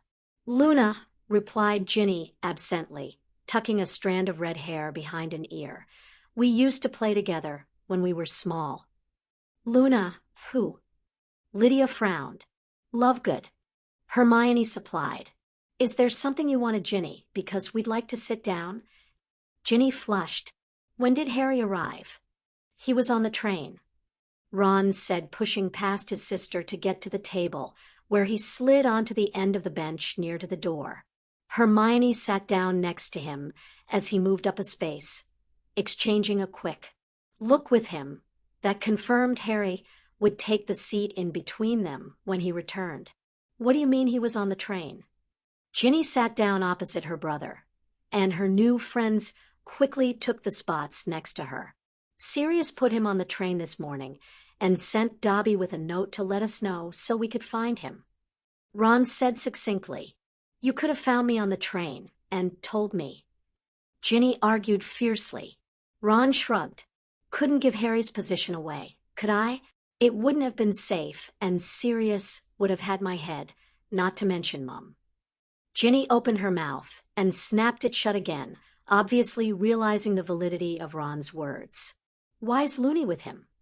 Lydia asked snootily, casting a look back over her shoulder to where Harry and Neville were stood by the Ravenclaw table. Hermione pursed her lips disapprovingly.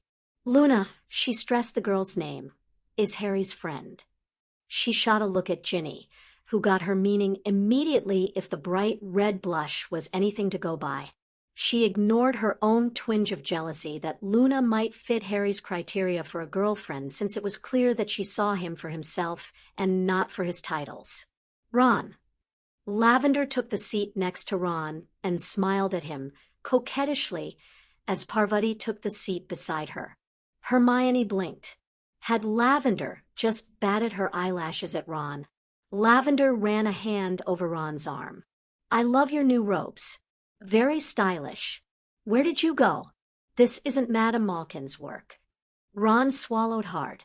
Well, Bill has this made, and... Oh, does he do women's clothing?" It was all Hermione could do not to start laughing herself silly at the utter horror on Ron's face at the question. "No," Ron said immediately. "That's a shame, but he obviously does good work." Lavender smiled again. "You look smashing." She suddenly took on an air of concern.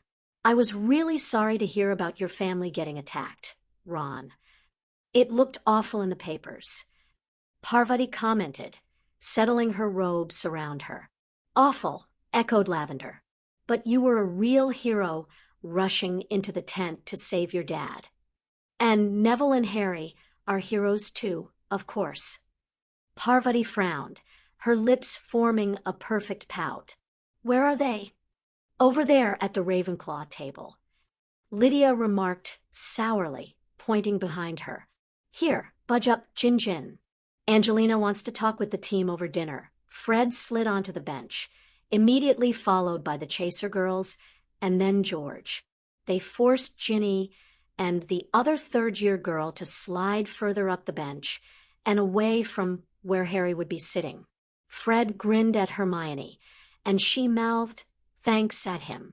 She craned her head to sneak a peek at Harry, who had been accosted on his way back to the Gryffindor table by some of the Potter Alliance heirs, including the new head boy. Neville had stayed with him. Ron followed her gaze and sighed.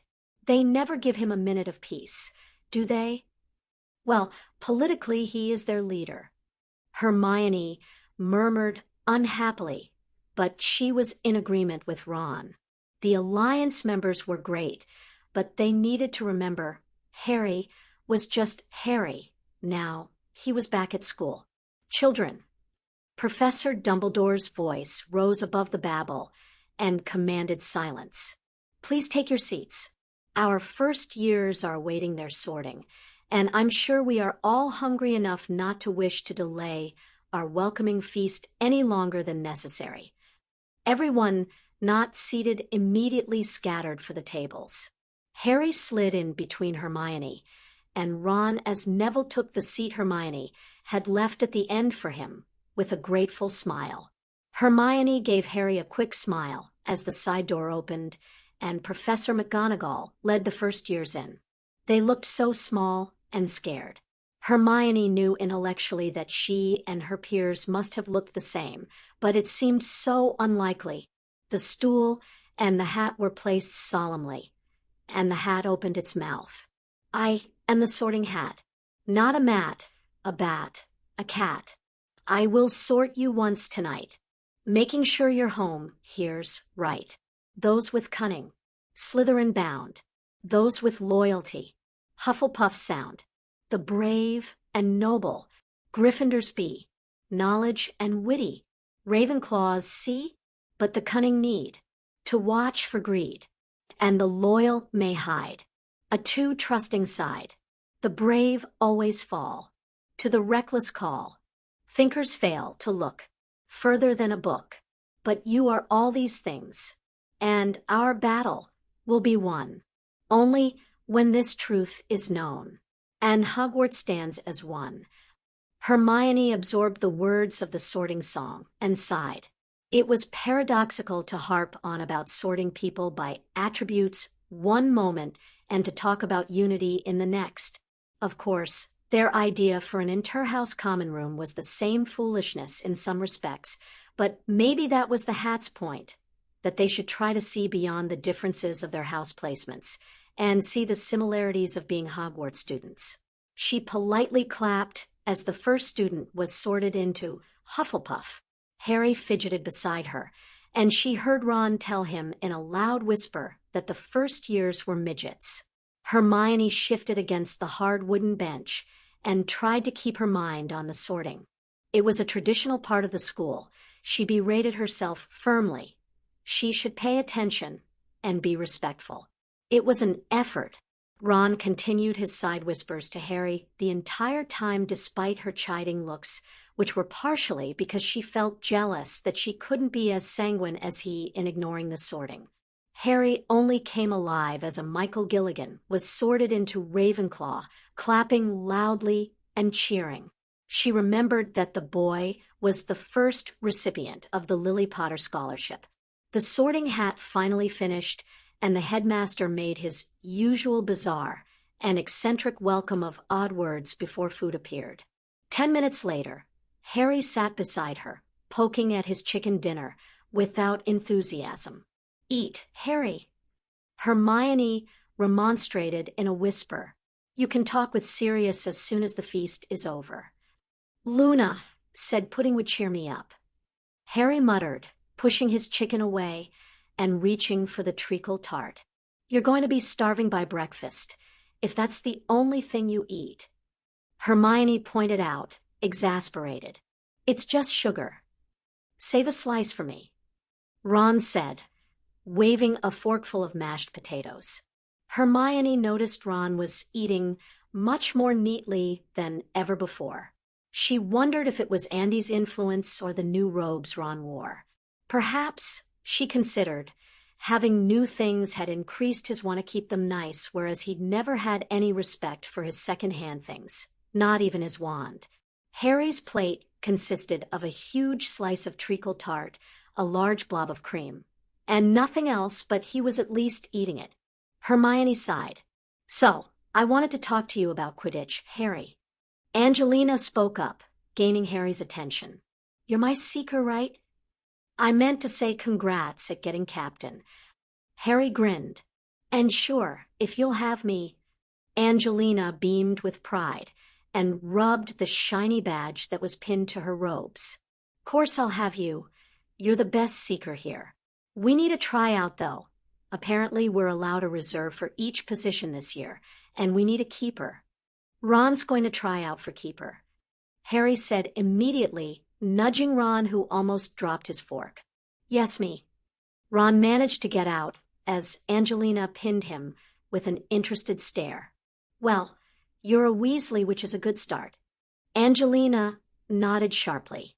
"You've been practicing?" "All summer." Fred chimed in. "Him and Ginny." George added. Angelina peered down the line of her Quidditch team on their bench. To the younger Weasley, chaser or seeker? Ginny almost swallowed her tongue. She went bright red, but her chin was up. Chaser, but I didn't think I'd get a place till next year. Charlie helped us practice when he was over from Romania. Ron blurted out. Angelina smiled. Well, tryouts are this weekend. This weekend. Ron went white under his freckles. Harry scooped up more tart. Don't worry, Ron. We can have a practice session tomorrow evening. Ron calmed down a bit. Can I come along, Harry? I'd like to get some more practice in too. Ginny asked. Hermione's eyes snapped to Ginny, surprised she'd been brave enough to ask. Maybe her advice to Ginny, for her, to find something Ginny and Harry both liked as common ground, was actually helping Ginny overcome her timidity, where Harry was concerned. Sure, Harry motioned at Angelina. We could make it an official practice session for anyone wanting to try out, right? Hermione bent her head to head her smile. Poor Ginny. Harry was either completely oblivious or far too knowing for him to have suggested that. She was thinking oblivious. Sounds good to me. I'll get the pitch booked soon as dinner is finished. Angelina said, grinning. I want that cup, Harry. As long as you don't drag me out of bed at 5 o'clock in the morning like Oliver, I'll do my best. Harry countered, grinning back at her. Angelina gave a very unladylike snort. No chance. And if you catch me making airy-fairy speeches to motivate you, you have my permission to douse me with cold water. So, asked Fred, how are you going? Continued George, to motivate us. Fred leered at her. I vote for kissing, chorused the twins. Harry went red and almost choked on his tart. Hermione patted his back and handed him some pumpkin juice. Angelina snickered. I'll consider it for Harry, she said with a wink at Harry, but definitely not for you two. She laughed at the over-the-top outraged expressions on the twins' faces. Hermione laughed along with the others and tried to ignore the plummeting sensation in her tummy at the idea of Angelina kissing Harry. Angelina was very beautiful.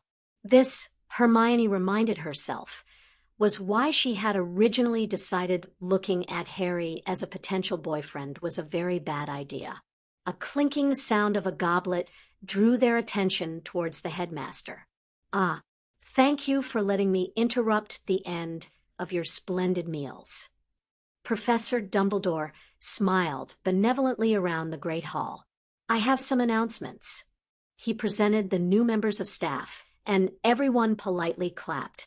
Hermione spotted Harry's wide smile at the announcement of the new healer. Do you know her? She whispered. She was one of my healers at the Valley Clinic. Harry said. Hermione brightened. Perhaps she could go and talk to Dr. Jordan?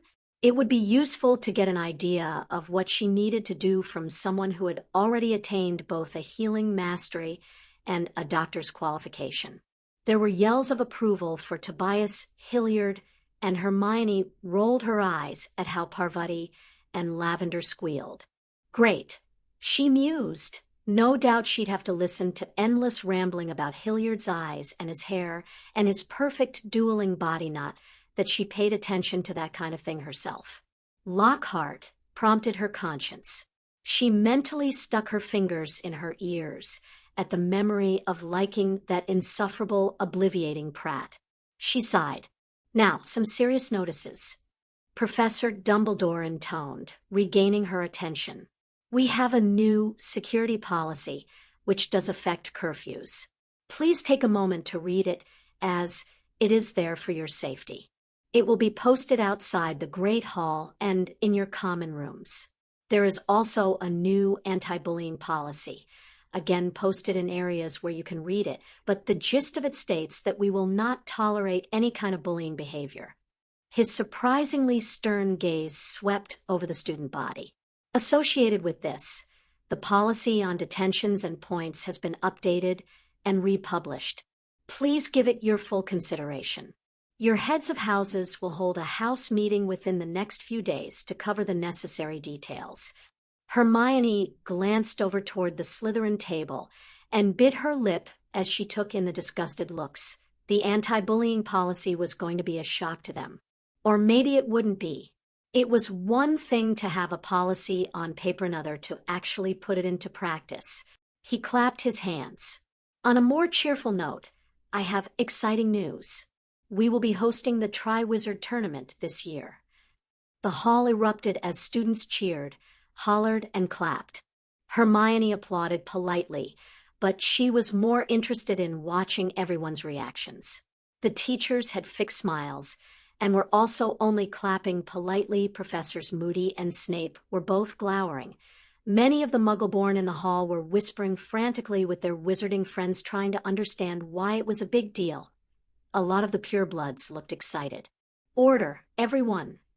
Professor Dumbledore quietened the room. Now, only those of age on October 31st, when the names will be drawn, will be allowed to enter. Ah. Fred and George turned to each other and pretended to weep copiously. The other schools, Beauxbatons and Durmstrang, will arrive the weekend before the draw so they can settle into the castle and get to know you all. There is a new inter-house, inter-school common room for years 6 and 7 just along from the library. Professor Dumbledore smiled out at the listening students. Those entering the tournament should also be aware that they will no longer be eligible for playing Quidditch should they be chosen to compete. Professor Dumbledore continued. Speaking of our Quidditch season, it will be compressed to accommodate the tournament. The captains should meet tomorrow morning with Madam Hooch to agree the match schedule. He waited until the unhappy murmurs about what that meant for the Quidditch Cup died out before speaking again. I am also thrilled to announce that we will have a dueling club this year. Notices are posted in your common rooms. Professor Dumbledore waved a hand towards Professors Moody, Flitwick, and Hilliard. The club will be primarily led by our 3 illustrious professors, but 4th year will be led by Lord Black and our former Dada professor, Remus Lupin. A cheer went up in the Great Hall. Hermione couldn't help noticing how Professor Snape sneered at the mention of Sirius and Remus. Professor Dumbledore regained order. Finally, I will remind all students that the Forbidden Forest remains forbidden to all, that items listed on the door of Mr. Filch's office remain banned, and that learning should always be fun, so let's sing. Hermione cringed and mouthed the words of the school song. Harry and Ron didn't even attempt it. As the song ended, and the prefect stood to call together the students, Hermione climbed out of the bench and fell into step beside Harry, Ron, and Neville as they made their way to Gryffindor Tower. The 3 boys were talking about Quidditch, leaving Hermione alone with her thoughts. She was exhausted. She mused tiredly. Somehow the traveling to Hogwarts always left her tired and ready to climb into bed as soon as they got back to the tower. She almost stumbled through the portrait, but Ron reached out and steadied her. See, Harry proclaimed with a smile. You're a natural keeper. You caught Hermione. Are you suggesting that I look like a quaffle, Harry? Hermione teased. No, Harry immediately said. No, that wasn't. He caught the glint of mischief in her eye, and Mock glared at her. Funny, I thought so. Hermione said, satisfied. Harry. The twins descended on him. Our man, our biggest fan, A sharp whistle broke through the chatter in the common room. They all turned to find Tanya Little, the 7th year prefect, stood on a table. Right, now I have your attention. Professor McGonagall has called a house meeting before breakfast tomorrow at 7 o'clock. Tanya whistled again as protests were shouted across the room. 7 o'clock. She said again.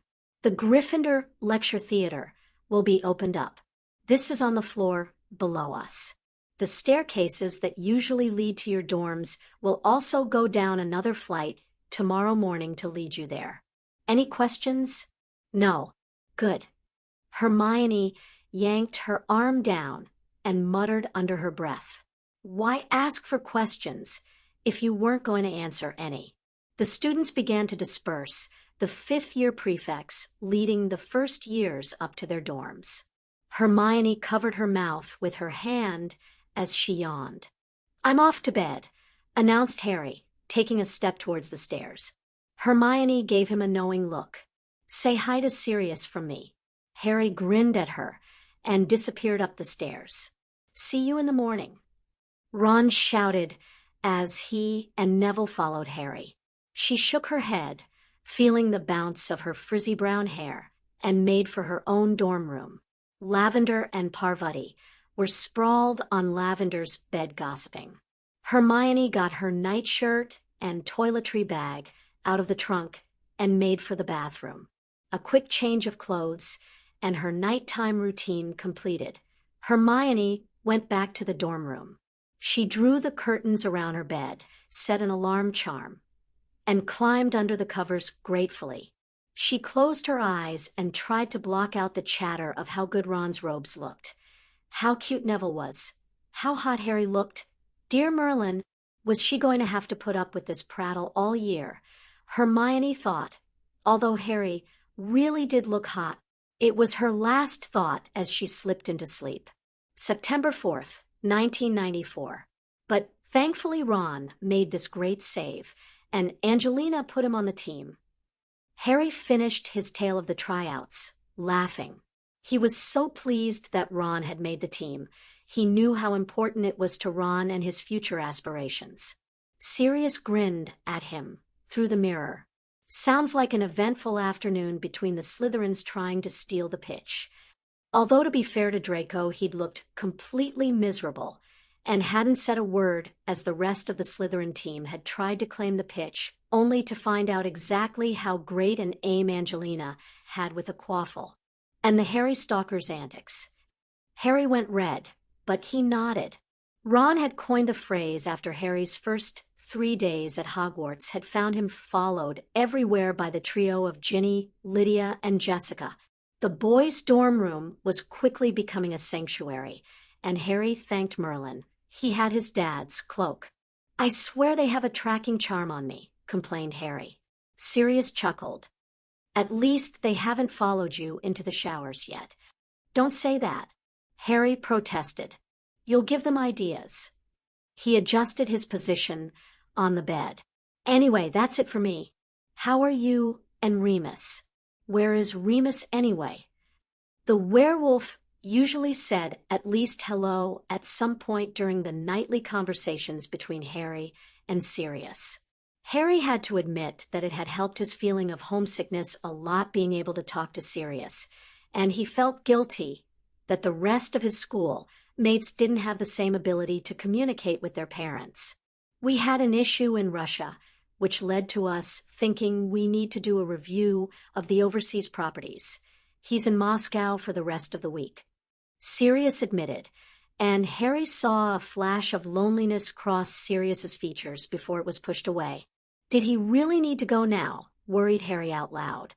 Harry had a feeling Sirius was missing Harry just as much as Harry missed Sirius.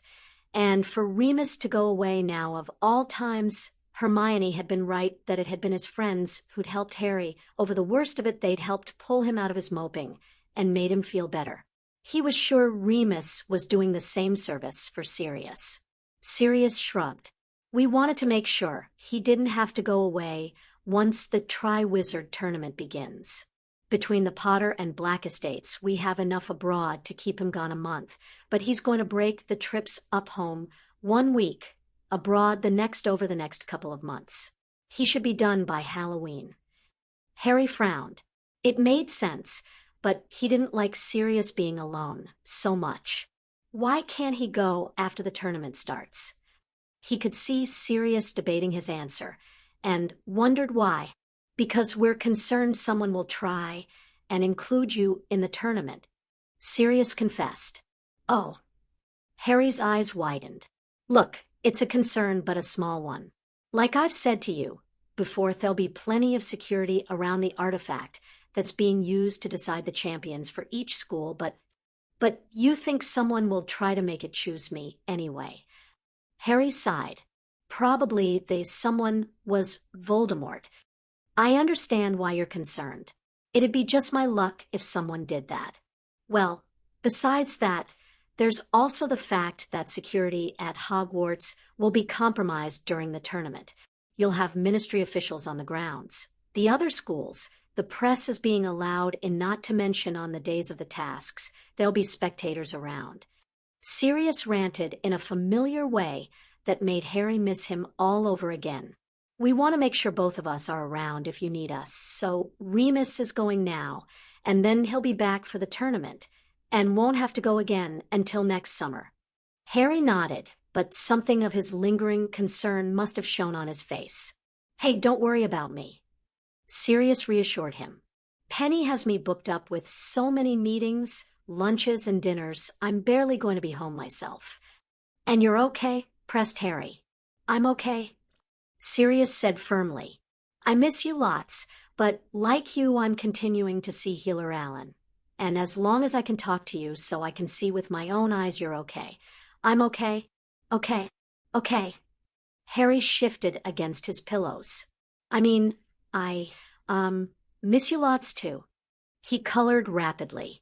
Talking and seeing Sirius helped him, although he was going to confess that it was embarrassing enough admitting that he missed him. Sirius's gray eyes lit up though, and made the effort of telling him worthwhile. We'll see each other on Wednesday for your first dueling club session. He promised. Harry nodded enthusiastically. He'd almost forgotten about that. Go get some sleep, Pronglet. You have classes tomorrow, and Minnie will yell at me if you're too tired for them. Sirius said, Good night, Padfoot. Harry carefully ended the call, once Sirius wished him good night in return, and he gently placed the mirror under his pillow. He snuggled down into the comfortable covers to sleep. In some respects, he knew the mirror was a crutch. It kept both him and Sirius from having to deal with the reality of their separation too much. Harry also knew that apart from the first night, when Sirius had asked him to confirm he was safely at Hogwarts, there was no real reason or expectation for him to call Sirius every night, just a nagging instinct that he should. On the other hand, Healer Allen had thought the mirror was a good idea while they adjusted. He was going to continue to see the mind healer using the new therapy room in the infirmary early on Sunday mornings. Harry figured he was eventually going to have to tell Ron or Neville. His excuse that day that he'd gotten up early and hadn't wanted to wake them would only work a couple of times. He chewed on his lip. He didn't want to tell anyone about the mind healing, mostly because it raised questions of why did he need healing, and he didn't want to tell anyone about the Dursleys, and he couldn't tell anyone about the prophecy. Except he already had, hadn't he? He'd told Neville, and Neville would understand the need for discretion about mind healing more than most. Harry winced. Ron would go nuts if he knew Harry was confiding in Neville, and not him. He sighed and rolled over. He'd just have to deal with the fallout if it happened.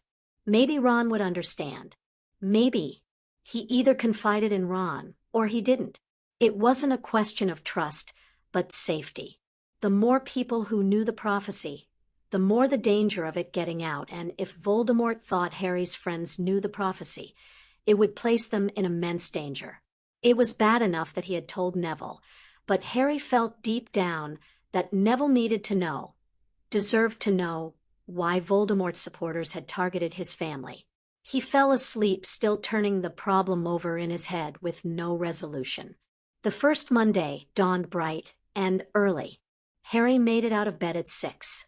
He did his yoga and Tai Chi by his bedside to the sound of his dorm mate's snoring.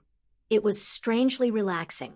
He woke Ron and Neville before diving into the shower. Half an hour later, he was dressed and waiting in the common room.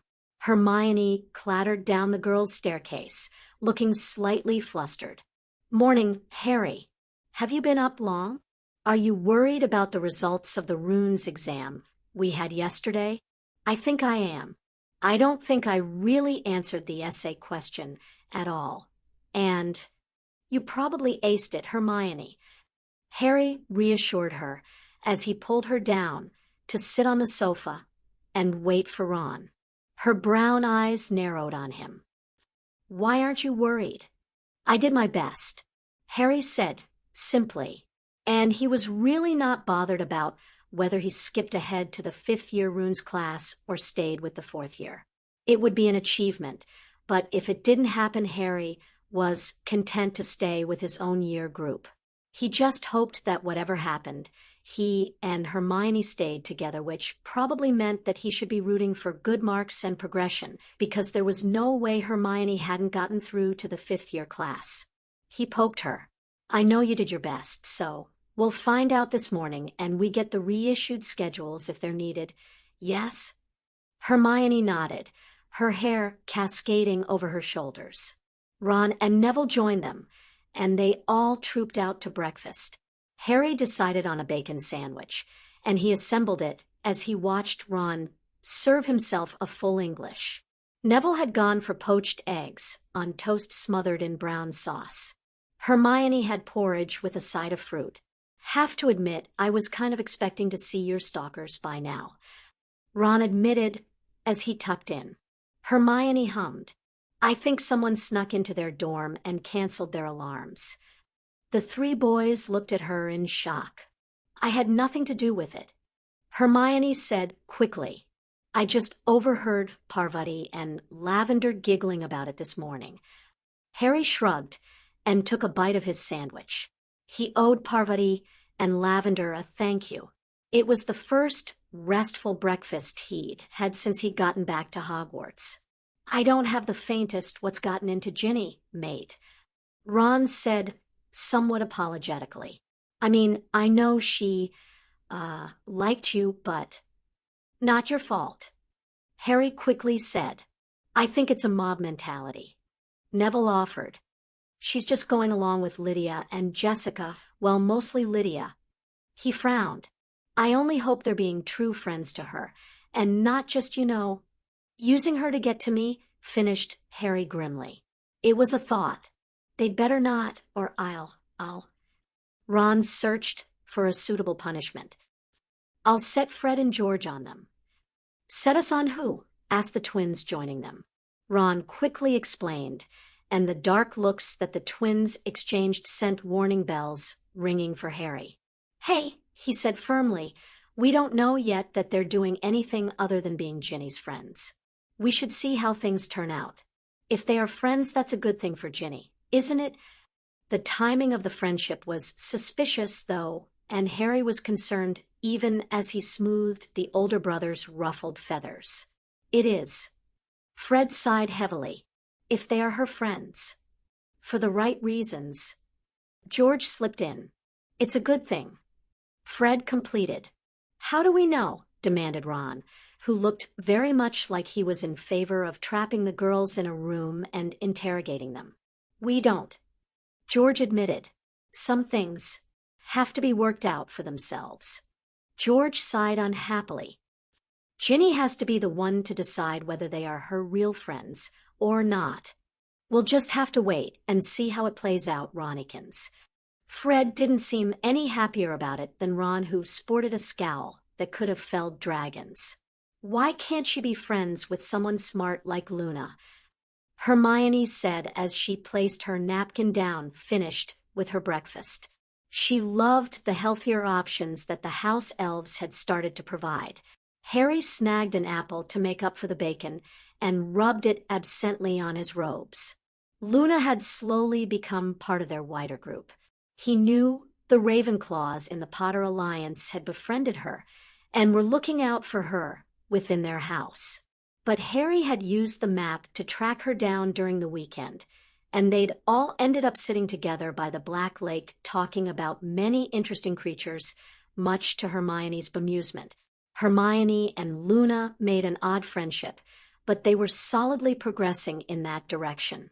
Maybe, Harry considered, Luna finally provided Hermione with someone who could give her an intellectual challenge.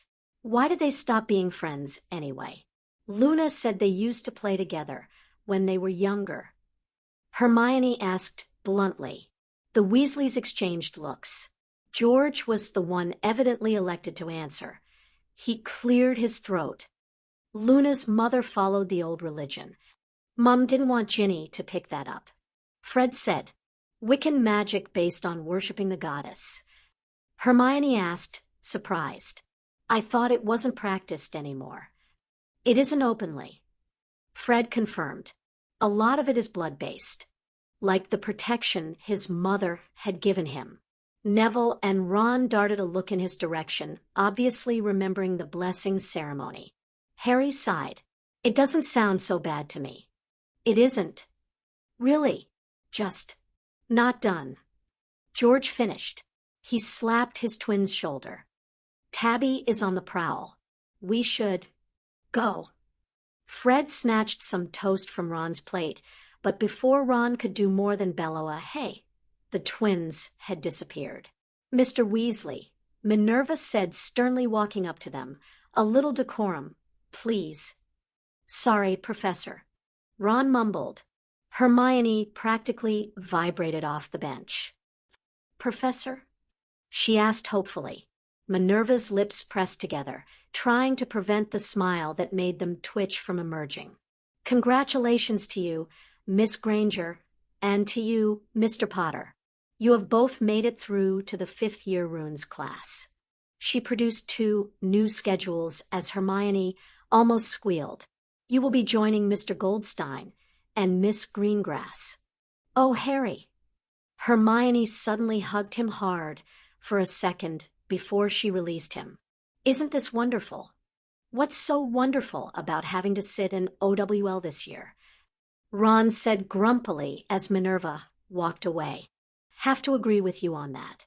Neville commented. We get one out of the way and have one less to sit next year. Hermione answered logically. She nudged Harry. Come on. We have double defense, first thing. Harry bit back a smile at Ron's rolled eyes, but he gathered his things and followed Hermione out of the great hall. Robert Ogden stopped them just outside the entrance. We got the permission for the lower year common rooms. He grinned at them. Didn't think Dumbles would go for it, but he did. Must have been mentioning your name. He waved at Harry. Find me in my office tonight. Yeah? We can talk about how it'll work. He sped away. Honestly, that Robert, he's the head boy. He should show some respect. Hermione remonstrated as Harry pushed her gently to get her walking forward again. I dunno, Ron said deliberately to wind her up. I quite like the name Dumbles. Ronald Weasley. Hermione began. We're here. Harry said loudly. They split up, Neville sitting by Ron and Harry sliding in beside Hermione. Professor Moody sat imposingly at the front of the defense classroom on the desk. Draco slid in just before the class was due to start, followed by Crabbe and Goyle. He gave a respectful nod to Harry before finding his seat. Moody closed the door with a swish of his wand, and it slammed shut with a bang that startled Lavender into a shriek. Constant vigilance. Harry tried to hide a smile, and failed. Moody's magical eye whirled in his direction. Professor Lupin informs me that you lot have potential. Moody said gruffly, but you've got a lot of catching up to do. He motioned at the blackboard behind him, and the chalk sprang to life. Situational awareness. It wrote elegantly across the black. Mr. Potter. Moody growled. When did you realize your first Dada professor was possessed by a Dark Lord? Shocked looks were the order of the day in the rest of the students. Harry noticed as he grimaced and tried to think. Probably just before he tried to kill me. There was an outbreak of whispering that quickly stopped when Moody's hard glare landed on the perpetrators. And in hindsight, what would you all say the signs were? Moody asked sharply. Come on, don't be shy. Miss Granger. He stank of garlic, probably to cover up the smell of decaying flesh caused by his possession. Hermione replied, dropping her arm. The chalk wrote up her suggestion on the blackboard. Good. Anyone else? Moody looked around the other students. Nott put his hand up, and Moody nodded at him. His fake stammer, sir. Nott said, correct. Moody said, a fake stammer should have been a warning sign. Lavender raised her hand nervously. The turban, Professor? Moody's good eye blinked, and the magical eye snapped to Crabbe's snickering. You think that's funny, lad? Girl's got a sharp eye. Odd dress accessories, or just oddly dressing, might be a cause for concern. Does that mean the headmaster's possessed then? Seamus asked in a loud voice. Good question, lad. He motioned at Lavender. Why don't we ask the expert here? Lavender squirmed in her chair and nervously flicked her hair back. Professor Dumbledore has a unique style. He likes clashing colors and abstract patterns, often featuring cute creatures and beautiful flowers. So, I would say he was possessed if he suddenly began to wear something different. Professor, a more sedate wardrobe, or an even more over-the-top one. Excellent observations and deductions. Lass, take 10 points for Gryffindor. Moody said firmly. His wand pointed at the chalk, and the item of change of dress/odd styling made its way across the black. Anything else? Harry raised his hand warily and almost regretted it when Moody nodded at him. My scar hurt in his presence, Professor. He tried to ignore how everyone turned to stare at his forehead. Cursed scars caused by dark magic often will be pained in the presence of more dark magic, or certainly the one who gave you the scar in the first place. Moody agreed as the chalk wrote it up on the board. Course, not everyone has useful scars like ours, Potter. There was a smattering of chuckles in the classroom. Let's move on. Moody said, Weasley, when did you realize that Lockhart was an obliviating fraud? Ron gaped a little before he snapped his mouth shut. I think we realized the fraud part when he didn't teach us anything and set the crate of pixies on us. The obliviating bit. His eyes briefly met Harry's. Well, like Harry said, just before he tried to, he didn't try to kill us, just obliviate us. Same question to you lot. What gave him away way before he got the opportunity to try and obliviate your schoolmates here? Moody asked. Hermione's hand was ignored in favor of Daphne's. The timeline of his books was inconsistent and filled with errors. Daphne said succinctly, the impossibility of it should have alerted people to the fact that he was fraudulent, and therefore had to have acquired the inherent facts of events in some nefarious fashion. Good. What else? Moody's chalk was writing up blatant lying on the blackboard. Parvati was given the nod. He wore impractical clothing during his heroics, according to his books. A real hero doesn't pay attention to what they're dressed in. Her dark eyes fell on Neville, who blushed bright red. You've got the heart of it right, lass. Moody agreed. Why so much time spent on his appearance and dress? You don't wear acromantula silk when traipsing through muck. Draco put his hand up, and Moody motioned for him to speak. Lockhart was easily defeated in a duel. He said crisply, heard about that. And again, you'd be right about the main point. A man with Lockhart's reputation shouldn't have been taken by surprise, although your head of house is no slouch at dueling. So there may have been extenuating circumstances, a difficult opponent. Moody's chalk wrote up, weak performance. His spells never worked. Dean offered. Moody nodded again. Example. Dean sent Harry a sympathetic look. He banished Harry's bones instead of healing them. Bloody idiot. Moody muttered, obviously meaning Lockhart, as he sent a proud look in Dean's direction. He waved his wand at the chalk. Let's move on again. Harry's heart sank. He had a feeling he knew where this was going. Miss Granger, When did you realize Professor Lupin was infected with lycanthropy? Moody asked, roughly. Hermione frowned at him, almost disapprovingly. After I completed the essay on werewolves Professor Snape set when he deputized for Professor Lupin. Who else realized Professor Lupin's condition before it was revealed to the masses? Moody asked. Greengrass, not.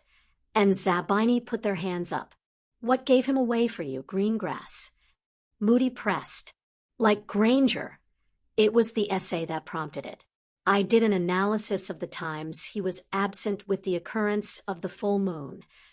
Daphne answered crisply. Moody huffed.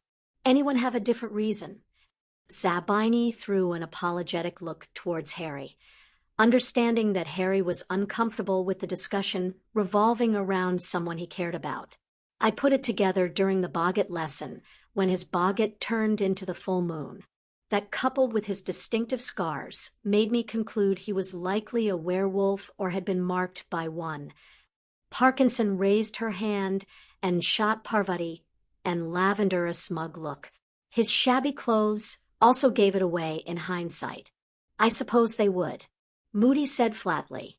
Werewolves are labeled as dark creatures and struggle to find work, especially since most of them don't have the advantage of the education Mr. Lupin was able to undertake. He said grimly, most folk forget that the majority of them are wizards who had no choice in whether they were bitten or not. Wolfsbane, if they can get it, keeps them docile during the full moon unless they feel their pack is threatened. Parkinson sniffed. You're not suggesting werewolves should be treated the same as wizards, Professor, are you? They are wizards, Harry retorted angrily. The lad's right. Moody glared at Parkinson. Put it this way, who was the more dangerous out of your previous 3 professors? The one possessed by a dark lord, the idiot who had no idea what he was doing when he held a wand in his hand, except when it came to the spell to make you forget your own name, or the one who took Wolfsbane and locked himself in his office on a full moon. Harry felt vindicated as he saw some of the students beginning to understand. Moody turned back to Harry. However, you shouldn't forget that without Wolfsbane they are dangerous, even ones who don't want to hurt anyone. Defenses, silver weapon curse. Tracy Davies offered. Silver in general.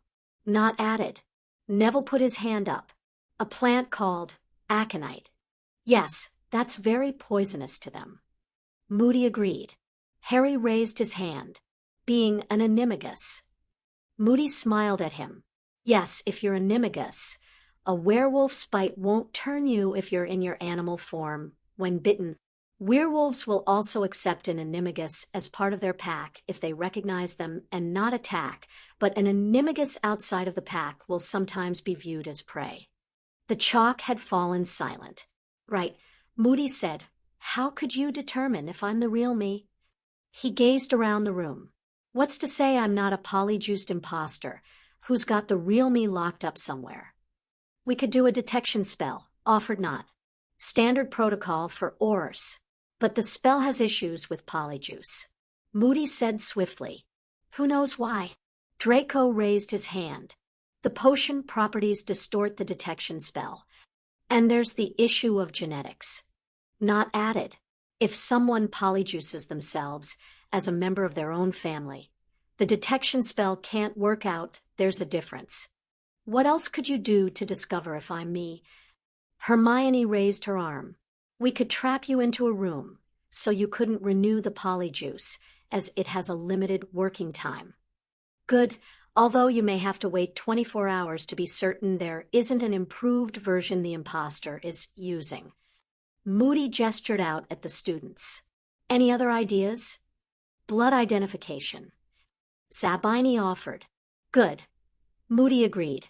A blood identification will reveal the real identity of someone, although you run into problems if the person being impersonated shares the same name with the person impersonating them. What else? Harry put his hand up again. Well, I've met you before, so I could ask you something that I know only you would know. You're on the right lines, Potter. Moody agreed gruffly. What would you ask me? Harry ran through various options and settled on something he hoped wasn't too embarrassing. What was the first story you told me about my dad? An all right choice, Potter. It's something personal, so a tick there. But I told you that story in front of Amelia Bones, so she would know you told me it and might have informed our imposter. Moody said, "What else might you ask me?" Where was my wand the first time we met? Harry felt his cheeks heat up. Excellent choice. Moody said, "And for the record, it was in your bedroom, but I won't say where in case you actually need to ask me in the future." Harry blushed. Daphne raised her hand.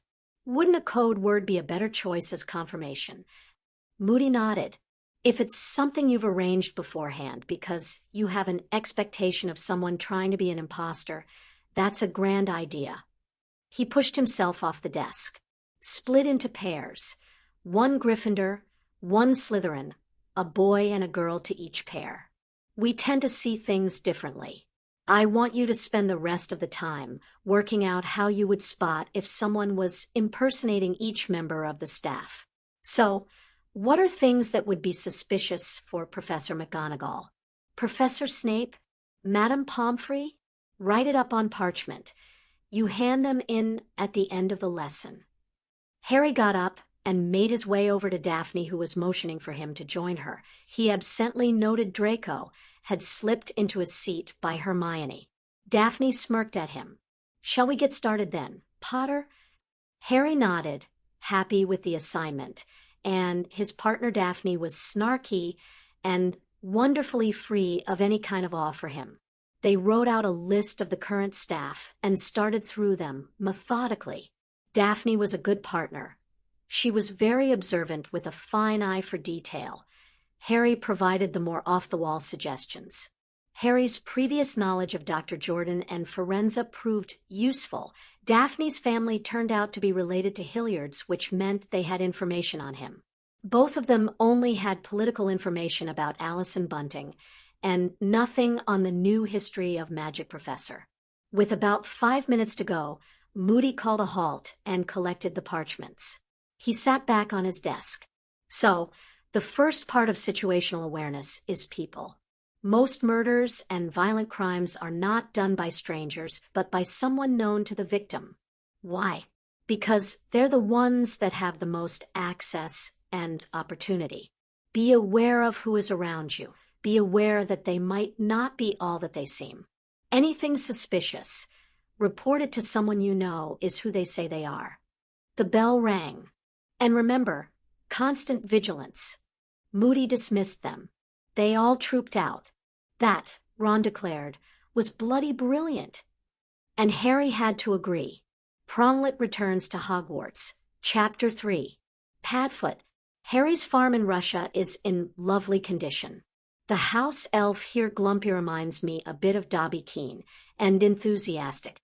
He makes his hot chocolate with a splash of vodka. Good to hear that Harry has settled back into Hogwarts. Remember not to panic if he doesn't call you on the mirror every night. You'll see him every Wednesday night for your dueling lessons. Stay safe, Moony. Bloody Moony, Sirius thought morosely. He sighed. It wasn't Moony's fault that the estates needed visiting, and Sirius had agreed for Moony to go, so it was all done and dusted before Halloween. They'd already put it off during the summer, so Remus had the chance to properly get to know Harry. But he knew from the daily missives Remus was sending him that his friend was concerned, especially after Sirius's very minor, breakdown on the train. A man couldn't turn into a dog for a couple of hours without it becoming a big deal, mused Sirius grumpily. Healer Allen had been more sanguine about the whole affair, noting that some backsliding was to be expected now Sirius's primary motivation for healing and keeping his emotions in check was removed from his immediate vicinity. In other words, Harry was back at Hogwarts. Some of his malaise was simply missing his son, the evocation of similar feelings of grief and loss that reminded him of Azkaban. But Healer Allen had pointed out that Sirius had never had a chance to fully grieve for James and Lily, for the absence of Harry in his life, for 11 long years.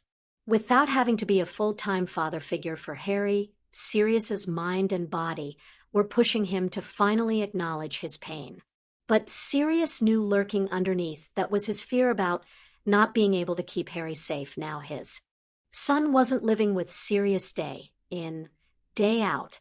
He knew some of that fear was rooted in his guilt over James and Lily, how he believed he had failed them in suggesting Peter. Some of it was rooted in his guilt over Harry's life with the Dursleys, which would never have happened if he hadn't gone herring off after Peter. And a lot of it was rooted in his fear that no matter what his efforts, the damned prophecy would come true anyway. Sirius took a deep breath. Fear about Harry's safety was rational. Allowing that fear to cripple him and prevent him from continuing with his plan to keep Harry safe was not, and it would be counterproductive. He had regular contact with Harry, and he was so relieved Harry was using the mirror every night despite feeling that it was more for his benefit than for Harry's. He would see him face to face every week for his dueling lesson. He set aside Remus's note and forced himself to focus on the notes and reports he needed to read ahead of the Wizengamot session the next day. He only looked up when Penny knocked on the door, and he realized his next meeting had probably arrived. He swore a little under his breath at forgetting to set an alarm, especially given who had requested the meeting. He rose from his seat as she ushered in Not. Sirius covered the formal greetings, called Creature for refreshments, and motioned towards the seating area. Lord Not. Death Eater, his inner voice snarled. A Death Eater who he had a pact of neutrality with. He shot back silently before sheepishly realizing that he was in effect arguing with himself. He motioned for Penny to leave. He had the sense that Not wouldn't want the meeting recorded. He waited a moment as Creature delivered the drinks and cake. The elf shot a look at Sirius that told him he expected the cake to be eaten, which presumably meant he and Dobby were conspiring about Sirius's loss of appetite. Sirius repressed the urge to sigh and sat down in a chair with a languid elegance that belied his tension. Your request was unexpected, Benjamin. I had rather thought that we had covered the salient points of this month's Wizengamot session at the meeting with Lucius, Stuart, and Norman on Monday. Apart from the détentes agreed. The others had all agreed to abstain in the vote on the Muggle Affairs report, which recommended setting up the Department of Muggle Affairs. Not smiled at him and took a sip of his coffee. So we did. This is not about the Wizengamot session, but rather the matter of what took place at the World Cup. Sirius arched an eyebrow. I wasn't aware there was anything for us to discuss. Your heir protected mine. Not said simply. Ah, bugger. Sirius had hoped that Not would not press the matter over whether there was a life debt between the houses. Although, he noted with wry amusement, Not was recognizing that there was a life debt between the heir of the House of Black and the House of Not, not between the head of the House of Potter and the House of Not. A subtle difference that highlighted Not's politics. I can understand that the Potter Alliance does not wish to argue the matter, Not said smoothly. And indeed, given the oaths between those houses of support and protection, there is even a convincing case that a life debt between them doesn't exist. I would guess the House of Zabini is probably of a similar mind, since I'm certain an alliance of mutual aid and support will be announced tomorrow. Only years of pranking enabled Sirius to keep the information off his face. The alliances with the neutral houses would be announced at the session, but he was damned if he was going to confirm it to Not ahead of time. Not's lips twitched into a facsimile of a smile. No such oaths exist between our houses. Your son was there as a guest of the House of Black, Sirius began, albeit through the Malfoy family line. It was no more than my heir's duty to see to his safety. And I would counter that no such responsibility existed for the head of the House of Potter. Not rejoined. Sirius was surprised Not had countered with that. He'd hoped Not's abhorrence to recognize Harry's Potter status had been a sign that he wouldn't be pushed into doing so. The head of the House of Potter was the target of the attack. Sirius said firmly, as he was the reason your heir was endangered. It is hardly the fault of the House of Potter that my heir was endangered because someone attempted to kidnap Lord Potter. Not interrupted. The only one who endangered my heir is the one who decided to attack. Lord Potter did nothing but defend my son. Regardless of your son's power, the shield he established and maintained could have caused magical exhaustion at risk to his life if the attack had lasted long enough. We both know it. Sirius stared at him hard. Nott was determined to have the life debt acknowledged. That much was clear. The question was why. He sipped his coffee, inhaling the rich aroma and letting the familiarity of it soothe him. Let's say for a moment that as the regent of the House of Potter, I was inclined to accept such a debt exists between the houses. What would you propose as settlement? Nott sat back and brushed imaginary lint from his robes. The Weasley heir is in service to repay the life debt incurred in the saving of the Weasley girl. I would not consider a lesser proposition, since I am certain that I value my only son as much as the Weasleys value their only daughter. It was extremely difficult to keep his shock from showing. You wish to swear your heir into the service of the House of Potter.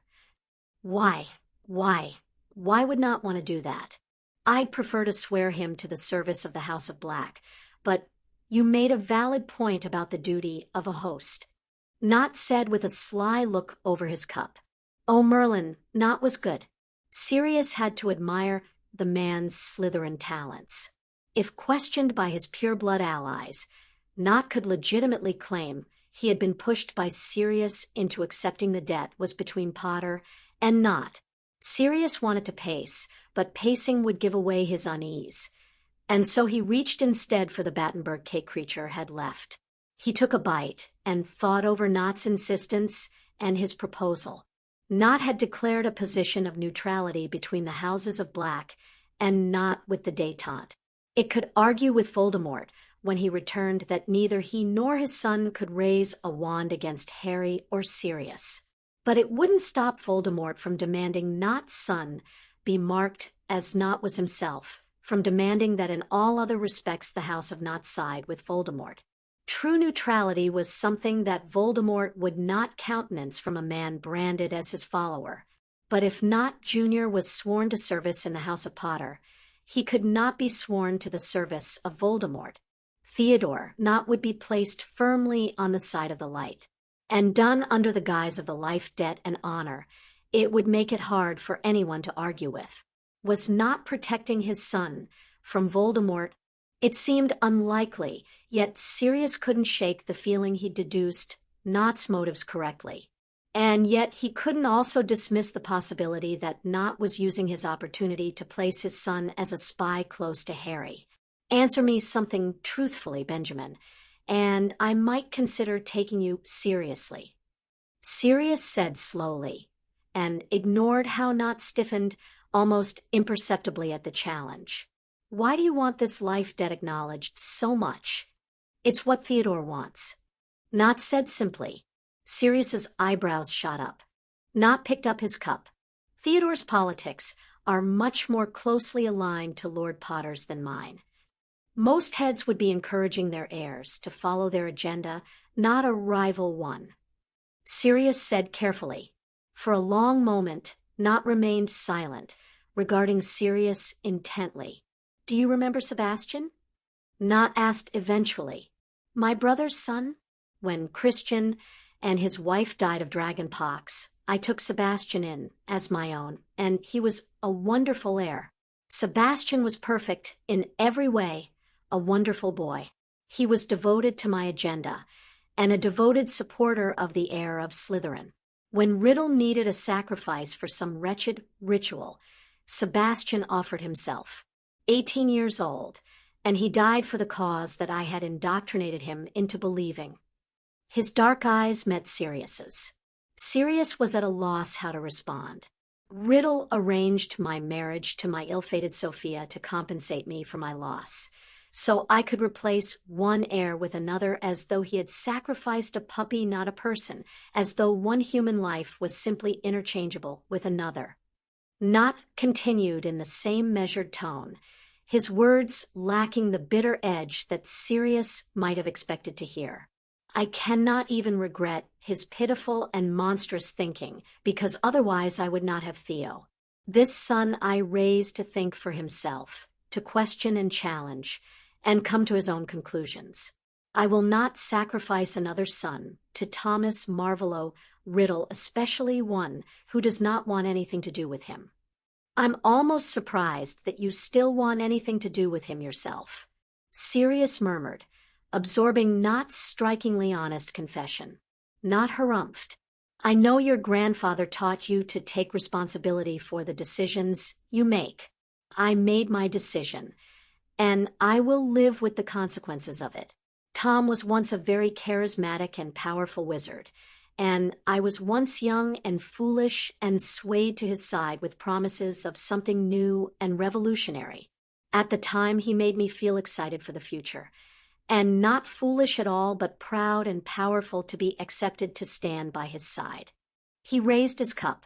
I'm certain the heirs of the Potter Alliance might have felt something similar when they decided to rashly declare their fealty to your son. Sirius shot him a ferocious look. I think there's rather a substantial difference myself. Your son has a very different vision for our world, and given the power at his disposal, one hopes a very different nature. Not agreed calmly. He allowed a small smirk at Sirius's questioning glance. He called the family magic of the entire Potter Alliance.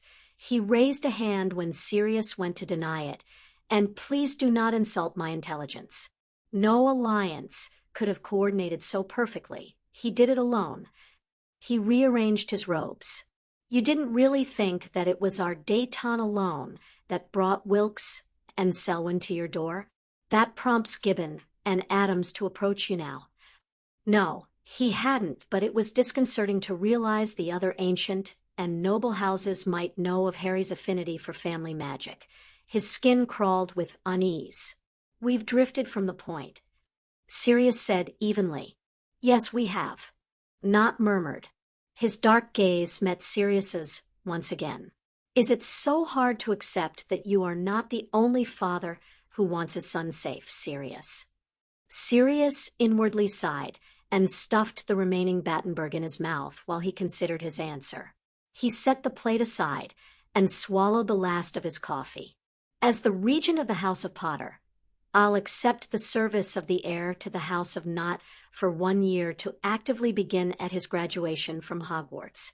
Until that time, he will be considered to be in service to the house, and will need to take an oath of loyalty as soon as it is possible for it to be arranged. Not allowed a look of relief to cross his features and bowed his head. Thank you. I'll request a private meeting for our heirs and ourselves next weekend at Hogwarts. I'm sure Albus will be happy to provide us with a room. Accepted. Primarily because it meant he could see Harry twice in a week. They both stood up, and Sirius sent a signal to Penny, who immediately turned up at the study door to escort Not out. Good day, Sirius. Good day, Benjamin. Sirius returned the formal farewell. He waited until Not was almost out of the study before he spoke again, without looking at the older wizard. Not, if your son ever betrays mine, I will not need my wand to kill you both. Understood? Not stopped and glanced back at him. Arcturus would be proud of you. Sirius. He was right. You are a formidable Lord Black. And with that he was gone. Sirius wondered if he'd been complimented or insulted or both. He grumbled to himself as he checked the time and settled back at his desk. He continued to work through what was left of the afternoon, shooing Penny on her way around 5 o'clock. He barely touched the meal Creature delivered to him, picking at it absently as he went over his lesson plan for that evening. Finally, it was time to leave, and Sirius headed for the ministry to pick up his replacement assistant for the night. He made it to the office of Amelia Bones without running into too many people, and he was shown straight in by her secretary, who seemed to have a problem with her eyelashes. They were fluttering so much. "Amelia." Sirius smiled widely at the witch as he took her hand in the professional shake she preferred in the office. "Sirius." Amelia grinned at him. "You look well." "Don't lie," Sirius remonstrated. "I look awful." "Awful is relative, Sirius," Amelia said as she started to pack up, "and I assume the bags under your eyes are evidence of a few sleepless nights because of your first experience of empty nest syndrome." "I miss Harry madly," Sirius admitted, "and the new house doesn't feel right yet. How goes the tribunal preparation?" he asked, deliberately changing the subject. Amelia gave a very unladylike snort. "It goes. We have the nominations in for who should sit. Gideon Barron is nominated by a landslide, so he's definite. The other person is surprisingly Daniel Greengrass, although Malfoy came close. Travers continues to say nothing, while the other three claim Imperius every time a guard speaks to them." She waved a hand to dismiss the topic. "Thank you for asking me along to substitute for Remus tonight, by the way." Sirius's eyes took on a mischievous glint. "Brian's not upset I'm borrowing you, is he?" Amelia shot him a warning look, but answered anyway. "Brian thinks it's a splendid idea. I'm looking forward to dueling Harry." He grinned. "He might surprise you." She laughed heartily and ushered him out of her office, ignoring the jealous look cast her way by her secretary. "I'm looking forward to surprising Susan." There was a hint of evil in her grin as they made their way to the flue discussing the plan for the dueling lesson. They arrived into Alastair Moody's flue. Moody was already there, wand poised as he cast detection spells on them, before grunting and pointing at a piece of parchment. Amelia rolled her eyes, but pricked her thumb and placed her blood on the parchment. It immediately confirmed her identity. Sirius did the same before he turned and held his wand on Alastair. "Your code word, Alastair?" Sirius demanded. "Long John Silver." Moody replied gruffly, with a nod of approval at Sirius's caution. Amelia sighed. "I wish this wasn't necessary. Until we catch the Pratt with the improved polyjuice. Everyone's going through it." Moody said firmly, "Constant vigilance. We should get to the dueling training room." Sirius excused them before Moody could get going, or Amelia got wound up by Moody's paranoia. The dueling training room was already filled with excited and chattering 14-year-olds. Pausing on the threshold, Sirius grimaced at the number, realizing all of the fourth year had turned out despite the dueling club not being mandatory. "I thought you were a Gryffindor, black," Amelia whispered in his ear, and forcefully pushed him through the door. Harry spotted him immediately and hurried over to give a small bow. Andromeda's etiquette lessons had been well pressed into his head.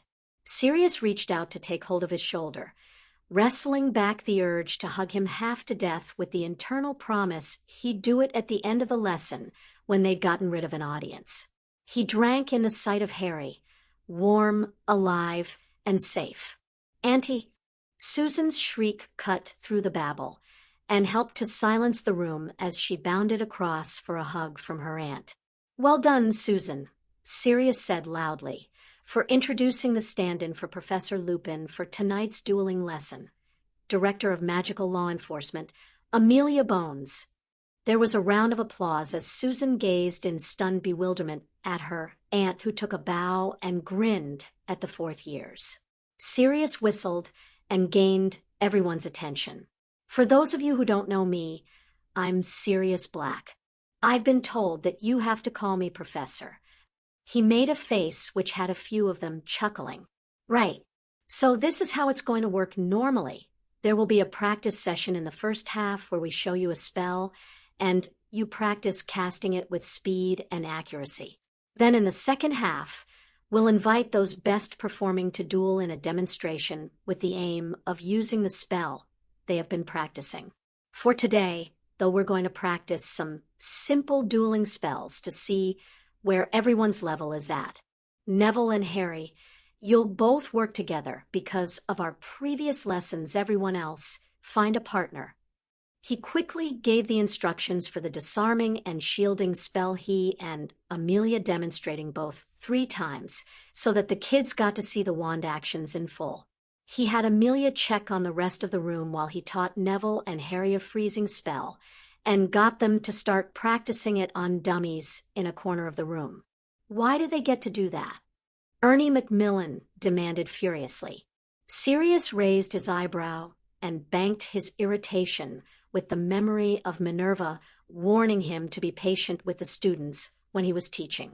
Because I've been teaching them over the summer, and I know they're well beyond disarming. Once I've assessed all your skill levels, I can see which of you can move up.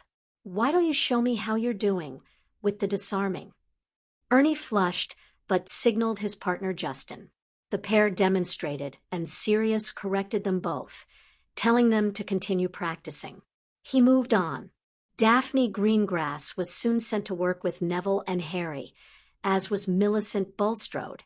Theodore Knott joined them along with Draco Malfoy. Sirius shook his head.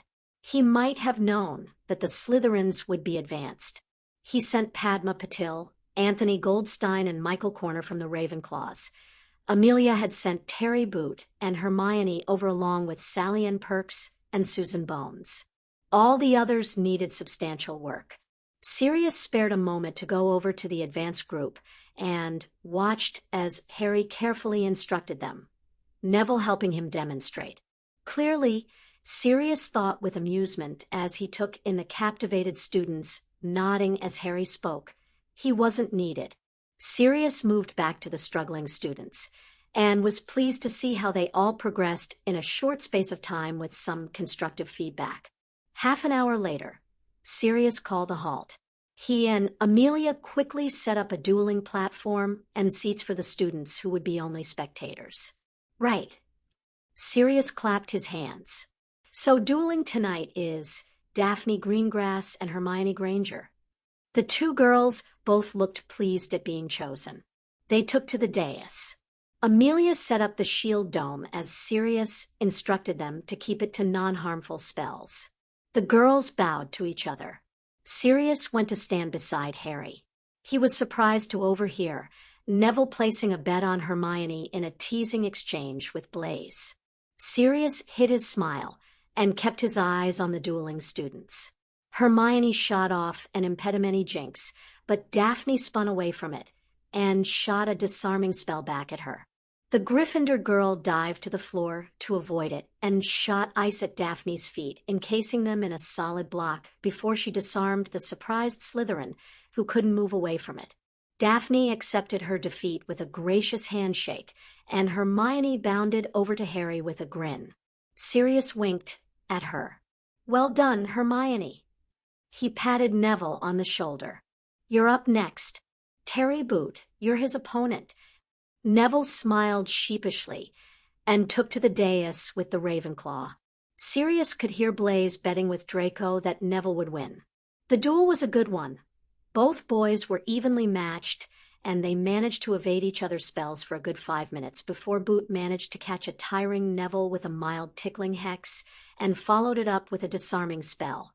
But Neville clung onto his wand despite being sent backwards. He immediately responded with the freezing spell, sending it surprisingly on target to Boot's wand arm, encasing it and his wand in ice. The duel was over. Neville grinned at Terry as Amelia removed the freezing charm. They shook hands, with Terry clasping Neville's hand jokingly with his ice-cold one. Blaise was the first to congratulate Neville as he stepped off the stage. Sirius turned to Harry. "Right. You're up next, Harry. You and Amelia." There was a surprised murmur, but Harry simply nodded and took to the stage. Neville unsurprisingly bet on Harry as Sirius raised the dome. Harry bowed deeply to Amelia, a show of his respect for the head of the DMLE. Amelia bowed back just as deeply. It quickly became obvious the strategy that Harry had decided upon. He cast nothing, but he moved. He spun, dived, and leaped across the floor as effortlessly as though he was on his broom chasing the snitch. Amelia wasn't static either. She moved, trying to counter the dance he was doing, sending stunner after him. She couldn't catch him.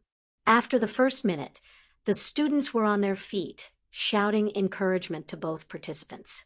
Sirius could feel his own heart pounding as he wondered if Harry would tire, if Amelia would get her shot on target. If. Harry dodged another barrage of spells, turning away from one, turning away from another, turning away from a stunner, and suddenly, expecto patronum. Harry yelled.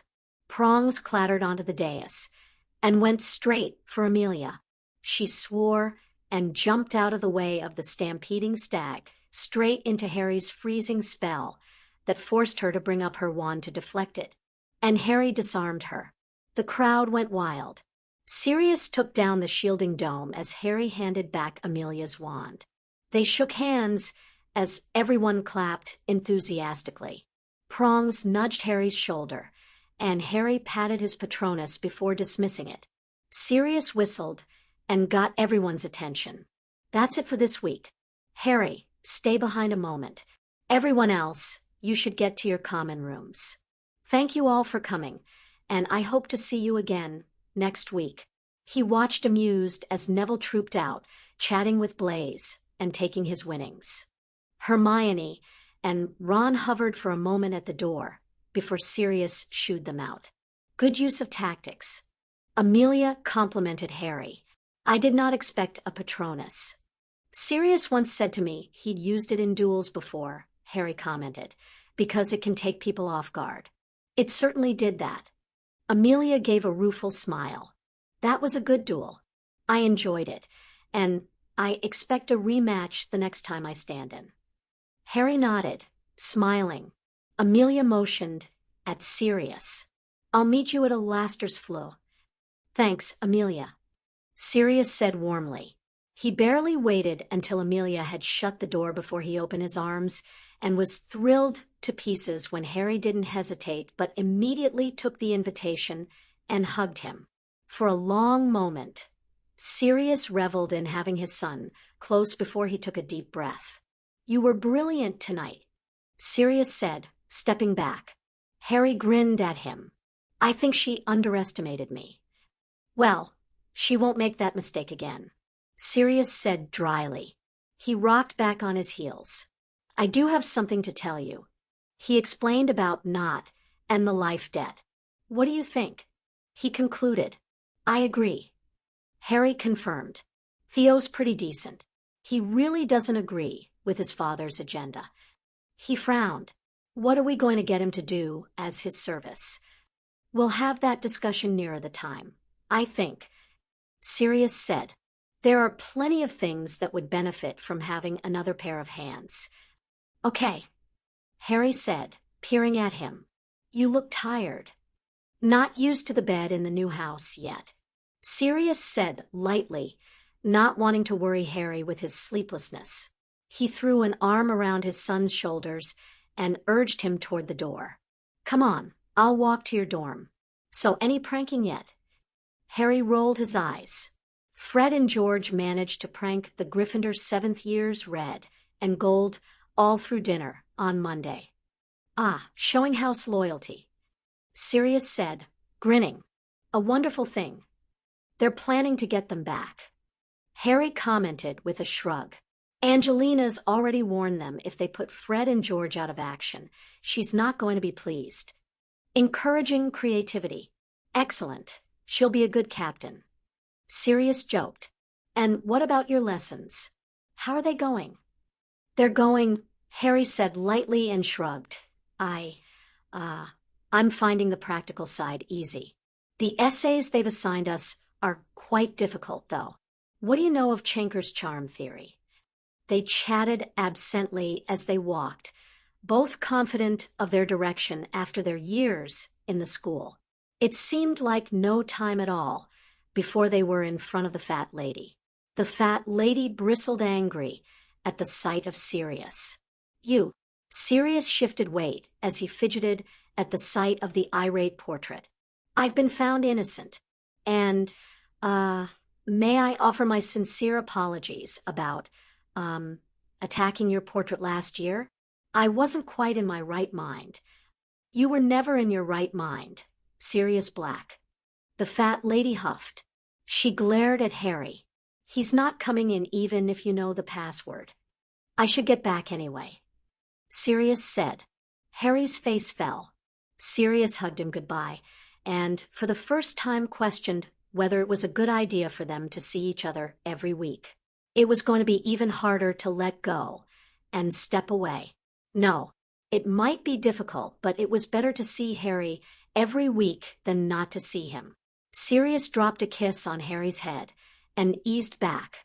Not's arranging with Albus for us to do the vow of loyalty at the weekend, so I'll see you then, Sirius said.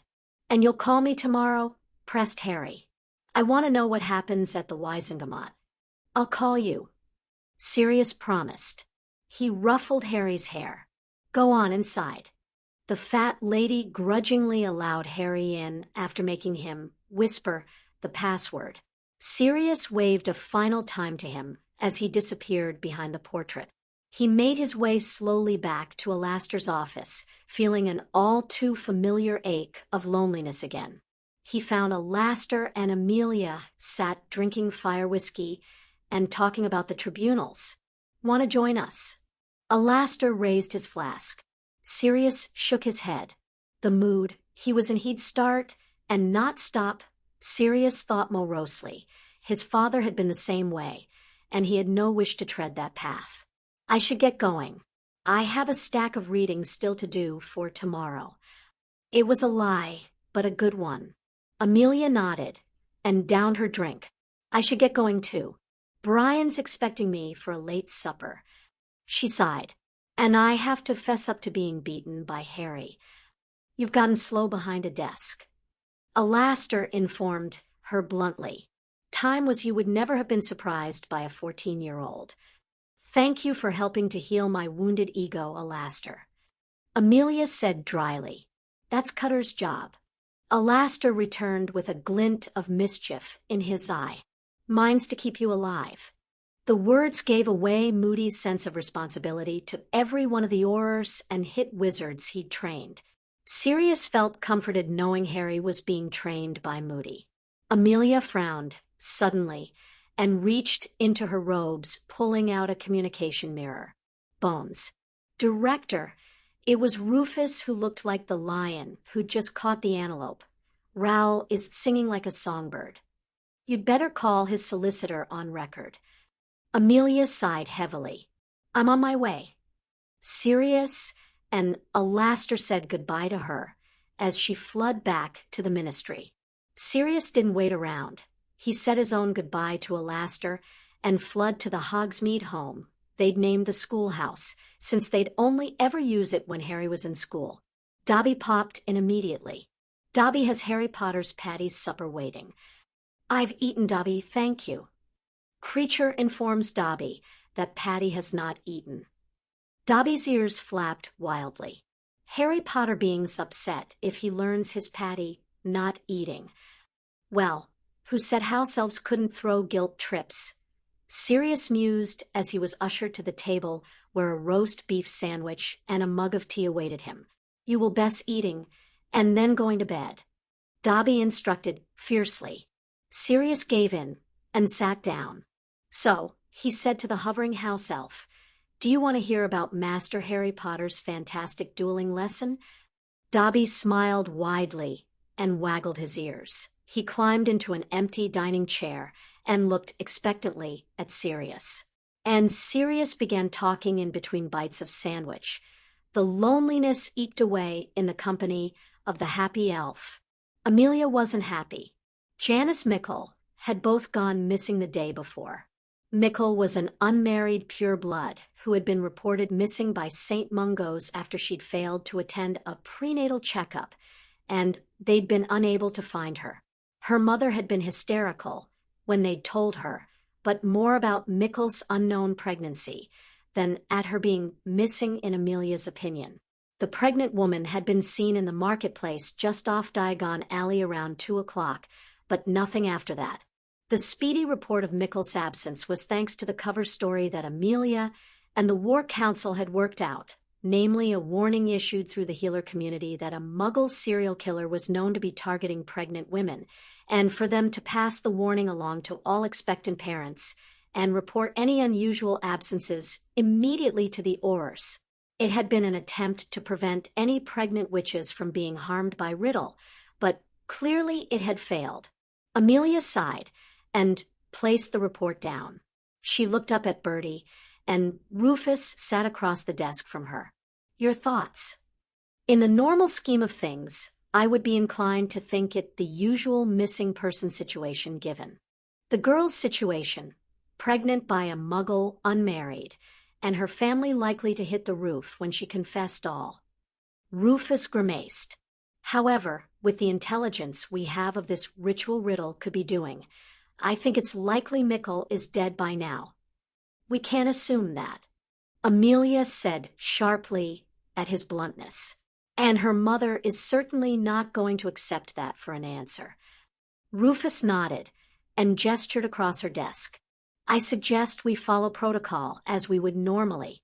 Hand it over to an Auror team, have them investigate. We'll have to inform them that there is no Muggle serial killer. Amelia murmured, but she knew Rufus was right. Bertie, there is a small chance he's kept her alive. Bertie conceded, looking grim. She fits his mother's profile almost perfectly. A pure blood, which of little status pregnant with a Muggle man's child. He clearly thinks it's important within the ritual enough that he targeted her specifically rather than any other witch. He needs the amniotic fluid, and if he needs more of it at some point, he may feel it would be better to impregnate a hostage rather than trying to find another pregnant woman with the same profile. Amelia shuddered in distaste and horror. She sighed.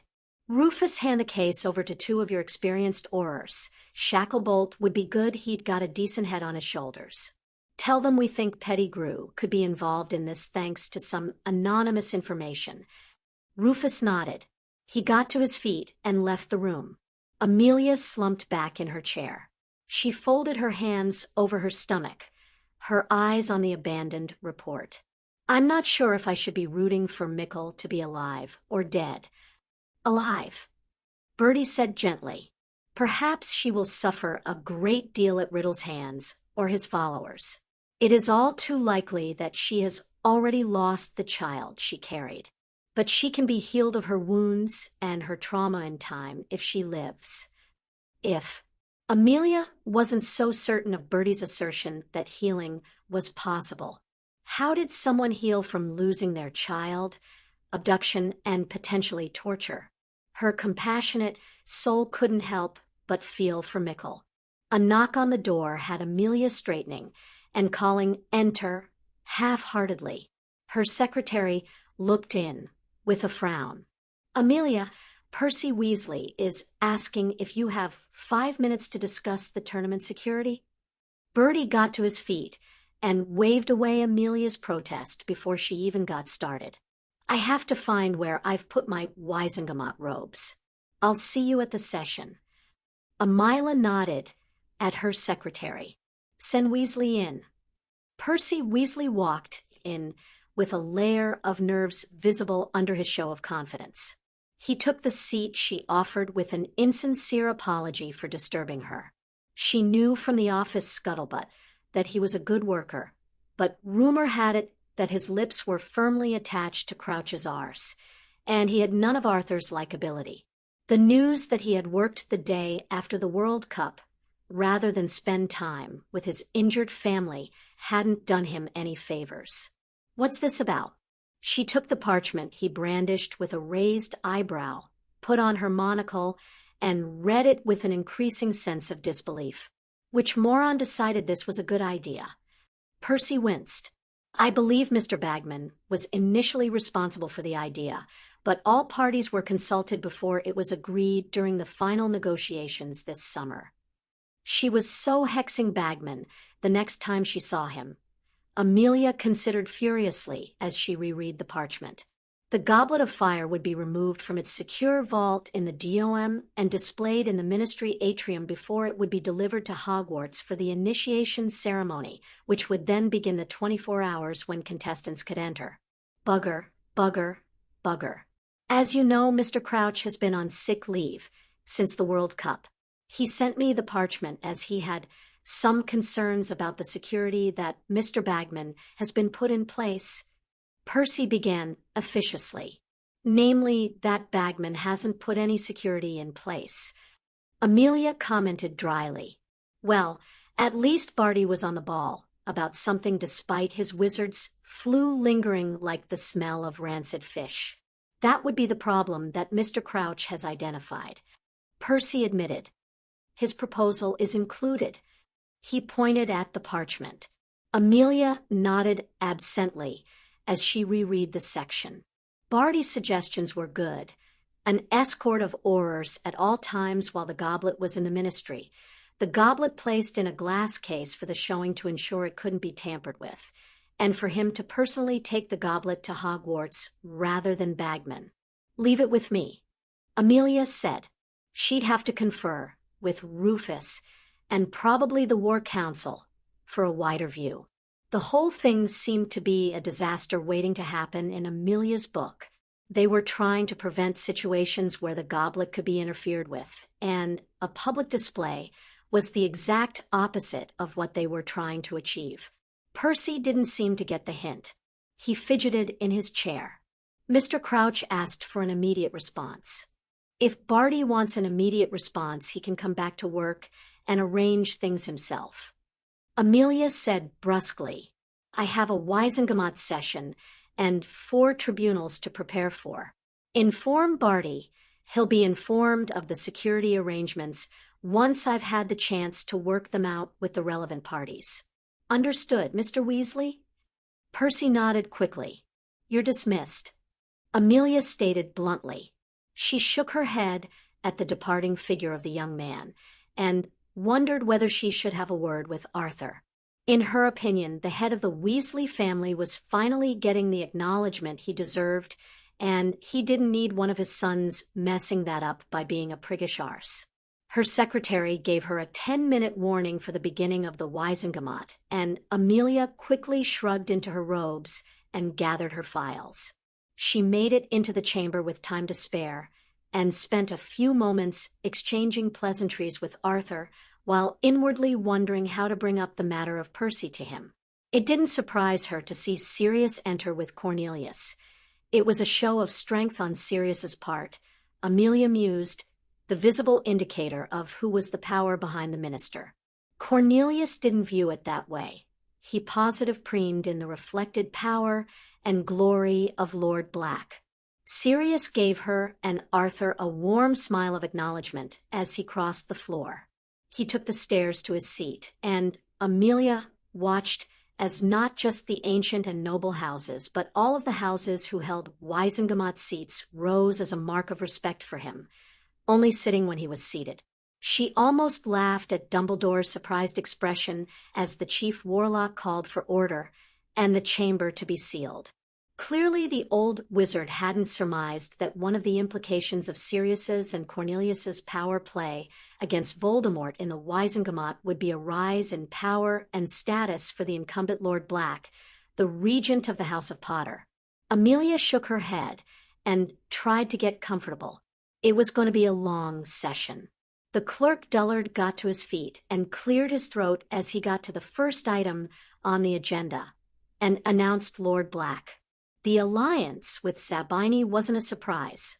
Amelia noted Nora, who looked a million galleons in new dress robes purposely designed for the cover of the Daily Prophet, was smugly assured in her response to confirm the alliance. She no doubt considered it a step towards getting serious. Into bed, or into marriage, whichever came first. Amelia figured Sirius was too focused on Harry and the situation with Voldemort to consider any kind of romantic liaison, and that Nora was likely to be very disappointed. The black détentes with Gibbon, Selwyn, and Wilkes raised eyebrows, and Amelia kept her eyes pinned to the minor houses of the Pure Blood Alliance. She anticipated most would be signed up by the October session. Dullard moved on. Bunting's proxy was named. Longbottom announced a similar mutual aid and support alliance with Zabini. Livingstone formally announced his heir, and finally, it was back to Sirius, but this time in his role as the regent of the House of Potter. Sirius rose from his seat and smiled sharply. The House of Potter is pleased to announce the addition of the following members to the Potter Political Alliance: the ancient and noble houses of Cavendish, Greengrass, Goldstein, Rickett, Smith, and including the House of Zabini, and the order houses of Ample, Belby, Brocklehurst, Bunting, Carter, Davidson, Farley, Higgs, Livingstone, McNeil, Sampson, Tokay, and Warren. Amelia looked around as the rest of the Potter Alliance rose, as the new alliance members stood up to be counted, as the heirs of age and present made their way to the floor. Who speaks for these houses? Sirius asked. Daniel Greengrass straightened his shoulders. I, the head of the House of Greengrass, speak for these houses. Who speaks for these heirs? Sirius asked. It was 22-year-old Simon Cavendish who took the step forward as the eldest of the heirs present. I, the heir of the House of Cavendish, speak for the heirs. His blue eyes seemed calm and his voice assured. The vows began, and once again, the magic stirring in the air disconcerted Amelia. She had assumed Harry's presence, and the presence of the totems of his family magic had been the cause the last time. But as the vows progressed to Sirius's vow of acceptance, the air was thick with magic once more. I, Sirius Orion Black, regent and son of the House of Potter, head of the House of Black, accept your oath of allegiance on behalf of Harry James Potter, head of the House of Potter, heir of the House of Black, and offer to you the protection and sanctuary of the House of Potter, his wand and his magic in your defense, to lead you with fairness and honor. So have I sworn, so mote it be. A griffin's cry screamed through the air, and there was a rush of wind across the chamber, causing more than one member to shriek. Amelia wasn't entirely surprised to see the Potter griffin and the black snake take form, sitting in the Potter chair as though they were both meant to be there. An instant later, the rest of the totems of the ancient and noble houses in the alliance coalesced next to the heads of the houses. Sirius seemed unperturbed, even if Amelia liked to think she knew him better than to accept his lack of reaction at face value. He continued onwards, as if nothing of note was taking place, turning to take the heir oaths. Amelia glanced at Cavendish and wondered whether the heirs would also swear fealty. She didn't have to wait long to find out, as Cavendish gave a cheeky grin, but answered in the usual manner rather than following Neville Longbottom's reply. Sirius nodded gravely, not visibly disappointed at any rate, and made the vow of acceptance with solemnity. The totems responded again with a fierce cry of approval and disappeared except the griffin, which waited to exchange a mutual bow of heads with Sirius before dissipating like a golden mist. Amelia wasn't surprised as the Wizengamot descended into chaos again. She looked up to her younger brother, and Richard gave a shaky nod. Their discussion after the August session echoed in Amelia's head. It was the strangest feeling, just this rush, and a stream of power like nothing you've ever felt. Richard said, and suddenly, Whiskers was just there. Whiskers was the fond name for the silver cat, who was the totem of the Bones family magic. Their ancestor Elijah Bones had been an animagaceae cat animagus. Whiskers was thought to be a manifestation of Elijah's form. You didn't call him? Asked Amelia, trying to understand what had happened. I definitely didn't call him. And I know for a fact that Leonard didn't call the abbot's golden retriever. Richard gestured impatiently. It was Harry. They responded to him. And Amelia, his eyes met hers with a worry he couldn't keep hidden. I couldn't have taken Whiskers back. There was a definite sense that he wouldn't have come if I tried. Amelia frowned heavily. That was worrying. It's almost, Richard murmured before shaking his head and trying to laugh. Well, it's stupid really, but it felt almost like Whiskers was telling me he wasn't mine. Ours, I mean. I'm not sure I understand. Amelia said. Richard looked at her worriedly. It was like Whiskers was trying to tell me that the family magic isn't ours, but Harry's. It all belongs to him. We can just borrow it because of the blood relationship of those wizards who created the magic in the first place. He sighed heavily and flapped his hand at her. Ignore me. Maybe it's just, it should have been Edgar taking the vow. Maybe that's why Whiskers didn't feel like mine. Amelia placed an arm around her younger brother comfortingly. Edgar would have been proud of you, Richard. I know I am. Dullard called for order, loudly yanking Amelia back to the present. But it was the chief warlock who finally regained silence enough to acknowledge the additional alliance members formally. The Potter Alliance sat down, but Sirius remained standing. There is one other piece of business. The House of Potter has agreed that the House of Nott owes it a life debt for Harry James Potter, head of the House of Potter, protecting the life of Theodore Sebastian, Nott, heir of the House of Nott, during the events following the Quidditch World Cup. He shifted his weight, his gaze running around the chamber as a rustle of whispers swept over the public tier. Amelia noted that Benjamin Nott was carefully ignoring the glares from other pureblood houses. While the majority of the houses involved in the attack on the Potter Alliance tent were covered by various oaths between them negating any life debt from being incurred, no such oath exists between the House of Potter and the House of Nott. Sirius stated firmly. It has therefore been agreed that Theodore Sebastian Nott, heir of the House of Nott, will begin service to the House of Potter for 1 year following his graduation from Hogwarts, and until such time, he will be considered within service to the House of Potter and under its protection. The whispers became a raucous babble as people began commenting excitedly to their neighbors. Nott had just effectively allied his son to the light. Dumbledore called for order. His blue, twinkling eyes sought out Nott, who rose to his feet. You can confirm this, Benjamin? I can, Benjamin said evenly. The heir of Nott is now in service to the House of Potter to satisfy our honor in acknowledgement for the life debt incurred between us. Clever, clever Benjamin. Amelia mused with reluctant admiration. There was no way he could have allied with the House of Potter or Black without fully renouncing his position with Voldemort, but this was better, allowing him to continue to profess his service to Riddle while his son remained protected. The service is so acknowledged by this Wisengamot. Dumbledore said cheerfully in direct contrast to the grumpy faces on the likes of Wilkes and Selwyn. Sirius nodded sharply and sat down. The legislative session moved forward briskly. The allocation of the new budget was discussed again, and amendments approved. Amelia breathed a sigh of relief as her request for additional oars was rubber-stamped. She had the headache of recruitment and training to go, but the extra bodies was a good thing. It seemed like no time at all before the Muggle Affairs report was being presented by Arthur.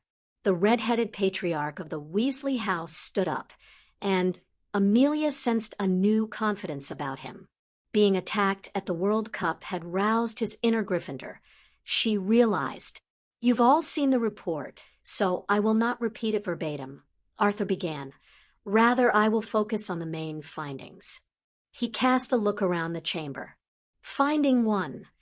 The Muggles' technology is well advanced from our records.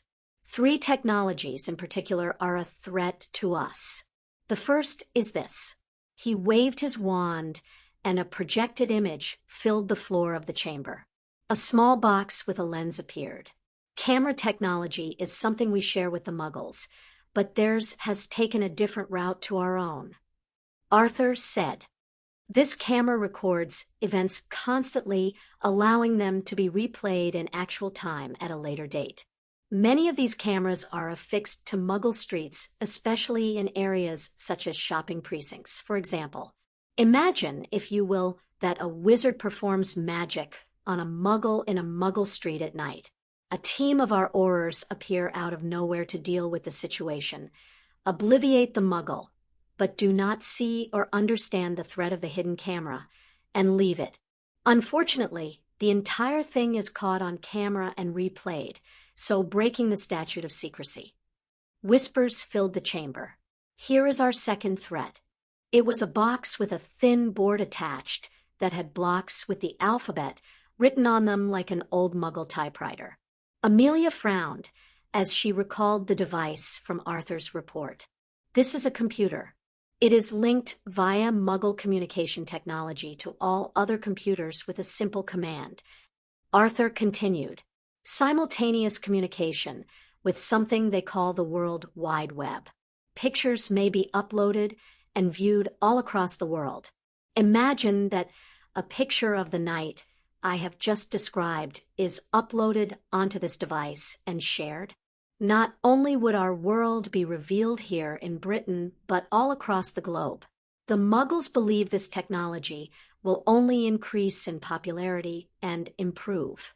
The projection changed to one of a long-pointed device. This is a missile.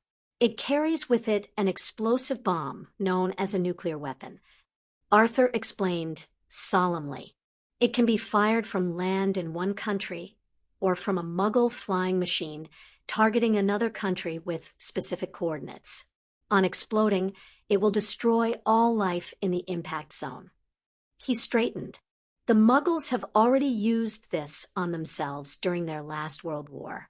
They killed over 100,000 of their own kind. There was a stunned and appalled silence. We have no defense against this weapon or against many of the other weapons they have developed or the other technologies that I have shared with you. Arthur said, that must change. We must protect the statute of secrecy and find a way to defend ourselves against the Muggle technology. He dismissed the projection. To that end, the Muggle Affairs Committee is proposing a new Department of Muggle Affairs.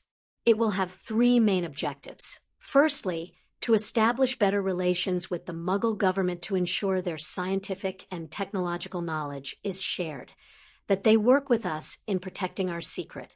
Secondly, a Muggle research department will be set up jointly with the Department of Mysteries to document Muggle technology and find ways to counter it.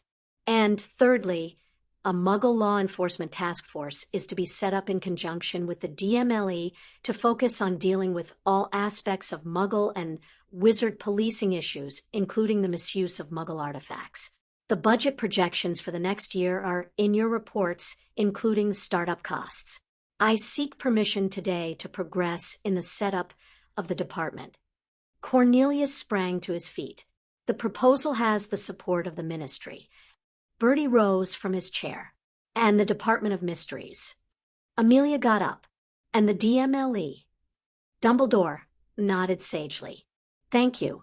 Shall we open the floor to opinions before we take a vote? Sirius immediately held up his wand and was instantly recognized. No matter what the detail of our political agendas may be, one thing is consistent across this entire chamber: our want and need to protect our children. Sirius began. Whether we think of Muggles as inferior or simply different, we cannot deny that they have advanced in technology, and we have failed to keep pace with them. They pose a threat to the secret of our world, and if they discover us in the worst possible way, they have the ability to destroy us totally. We need a closer relationship with the Muggles if we're ever to catch up and understand their science and how we can counter it with our magic. We need a closer relationship with them to ensure the safety, our world, our children. We need this new department.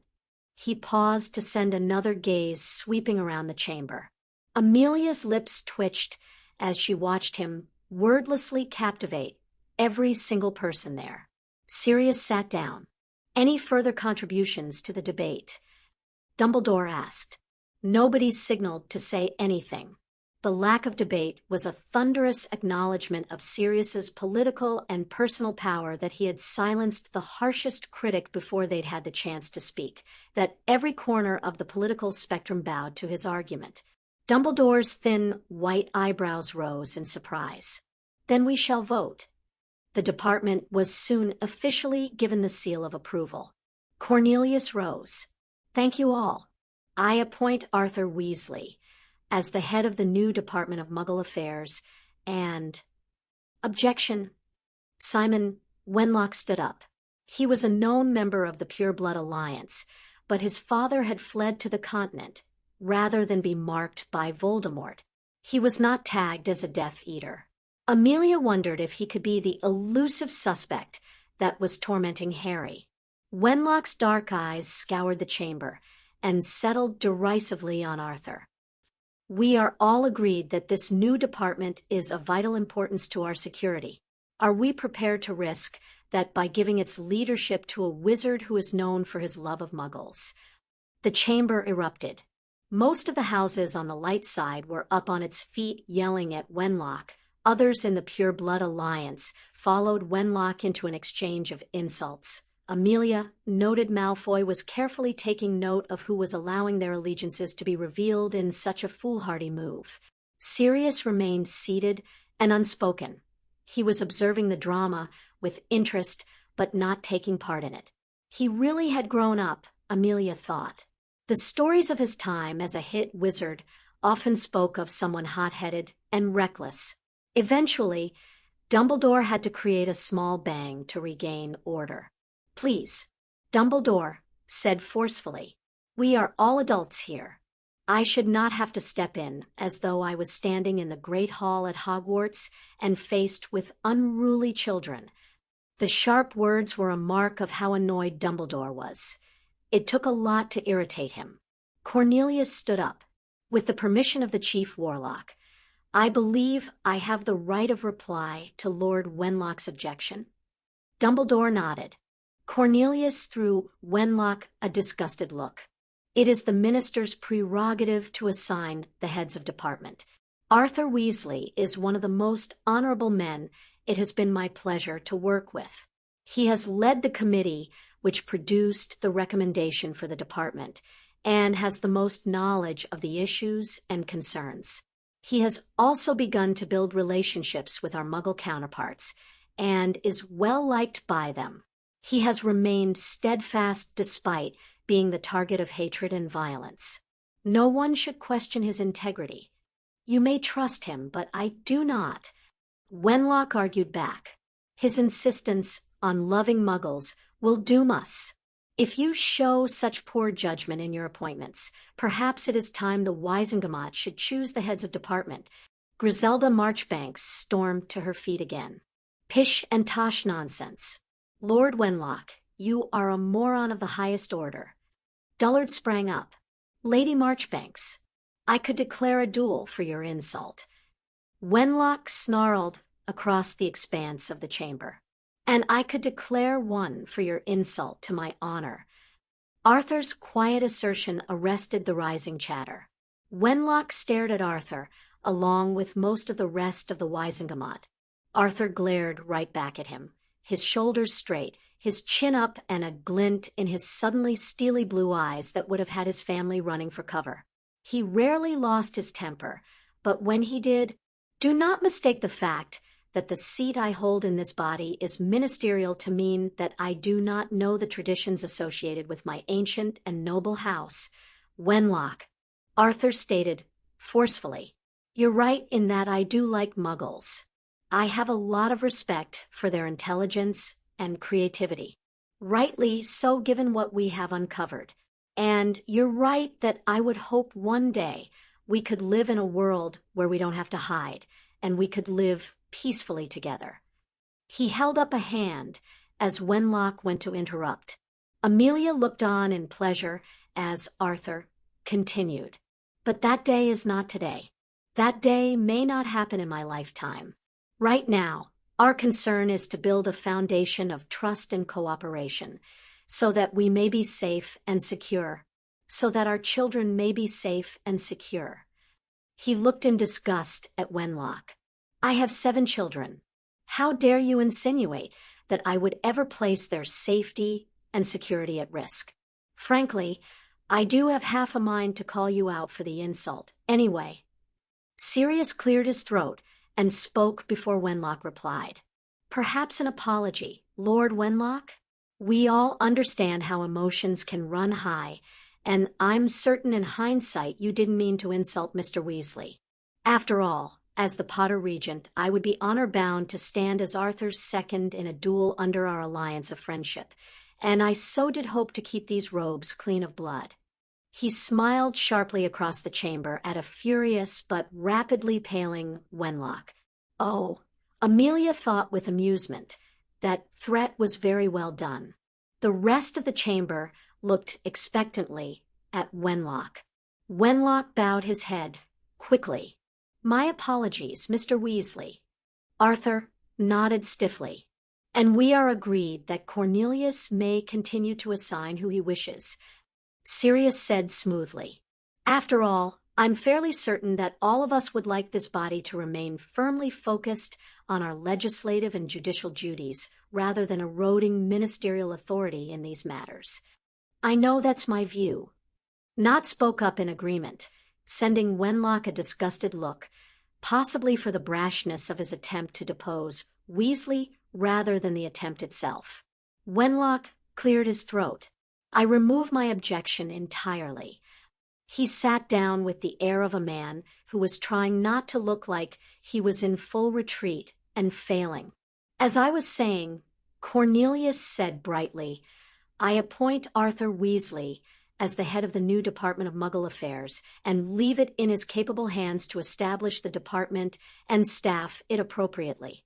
It seemed like everyone in the chamber took a deep breath of relief. The legislative portion of the session is thus concluded. Dullard said, "We move on to judicial matters. The only item on the agenda is the formal permission of the Wisengamot for the tribunals that are provisionally scheduled for tomorrow." Director Bones. "Thank you." Amelia rose to speak. "As you are all aware, on the night of the Quidditch World Cup, Aurors and Hit Wizards apprehended 4 men dressed in dark robes and white masks. 2 were torturing Muggles. 2 were torturing a Muggle-born family. While there is no evidence linking these attacks with the fire that was set at the stadium, nor the attack on Lord Potter or the Weasley family, to ensure a fair trial, many of those of you present will have to recuse yourselves. With that in mind, we propose instead to establish a tribunal. The Chief Warlock will sit as the principal judge. Mr. Barron has been nominated to the second seat, with Lord Greengrass nominated to the final place. I seek formal ratification of the Wisengamot for the tribunal, so we can proceed with the trials forthwith." Tiberius Ogden held up his wand. "I have no issues with the formation of the tribunal, its powers, and even those nominated to sit, but I do worry about the lack of transparency as the proposal insists that the tribunals be held in courtroom 10, the public bard, and without the members of the Wisengamot present. I would like to propose an amendment for the Wisengamot to elect a witness and propose Lord Black be that witness."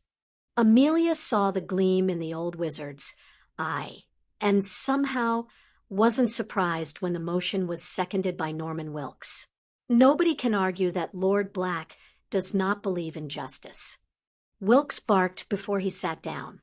"Is Lord Black agreeable to standing witness?" asked Dumbledore, his eyes twinkling again as he glanced over to Sirius.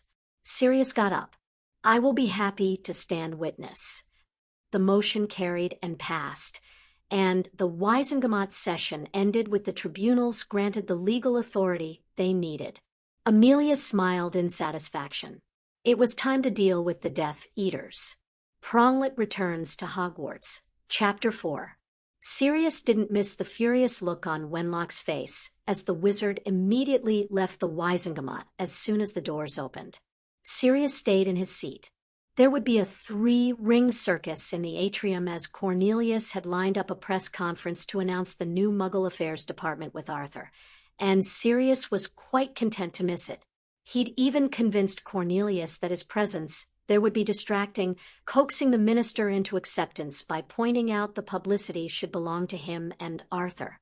Richard Bones leaned over from his chair, closing the distance between them. Wenlock is going to be a problem. He is. Sirius agreed, casually erecting a privacy bubble. What do you know of him? Wenlock's kept himself pretty isolated. Richard commented.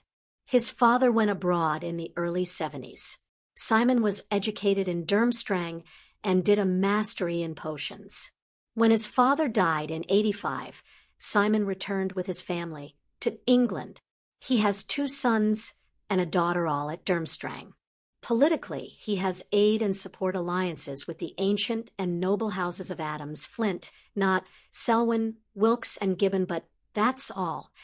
Sirius turned that over in his head. All of the houses named were known pure-blood alliance supporters. All of them had alliances with Malfoy, although Adams and Flint weren't part of Malfoy's inner circle. If Wenlock decided to build an opposition, he has nothing with the minor houses. He checked. Nothing. Richard confirmed. Up until now, he's always acted like they're beneath him. He doesn't socialize with them, doesn't court them. He paused. His agenda is very. He sighed. He hates anything that isn't a pure-blood wizard with a title who thinks the same as him. It's not just the minor houses that he hasn't courted. He's ignored the neutral ancient and noble houses too. So if he wants to build an opposition, he has a lot of work to do. Sirius thought out loud with satisfaction. He could get Malfoy doing some preemptive negotiations with the minor houses that followed the Pure Blood Alliance, and he'd talk with the neutral bloc. They wanted the minor neutral houses, in the Alliance anyway. Do you really think he'll attempt to build an opposition?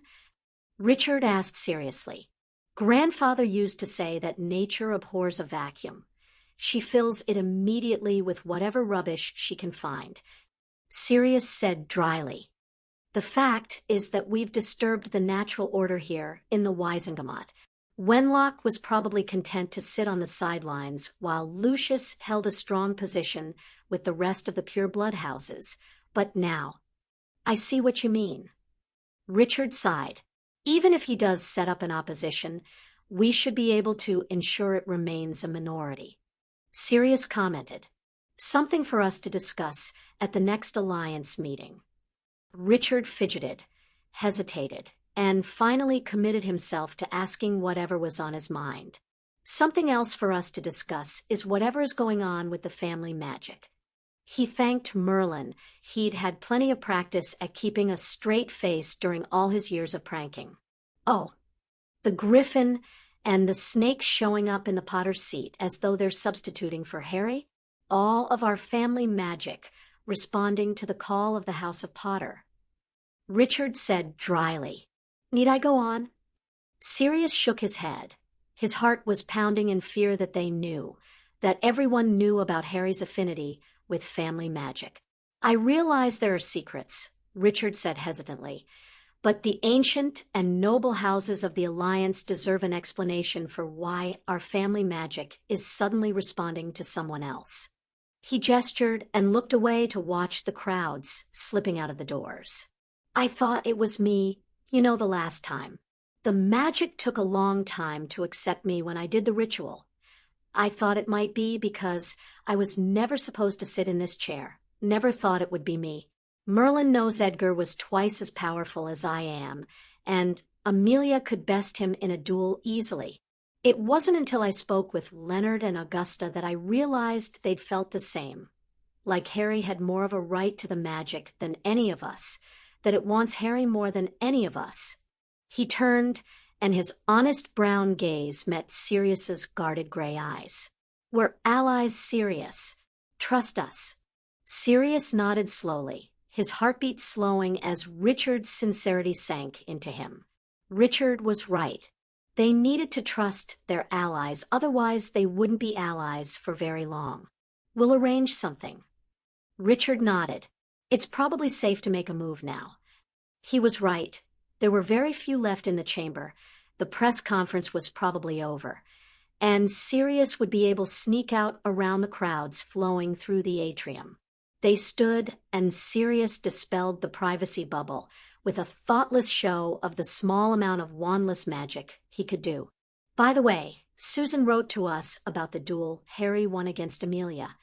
Richard said cheerfully. Amelia underestimated Harry. Sirius said with a smile as he remembered the duel.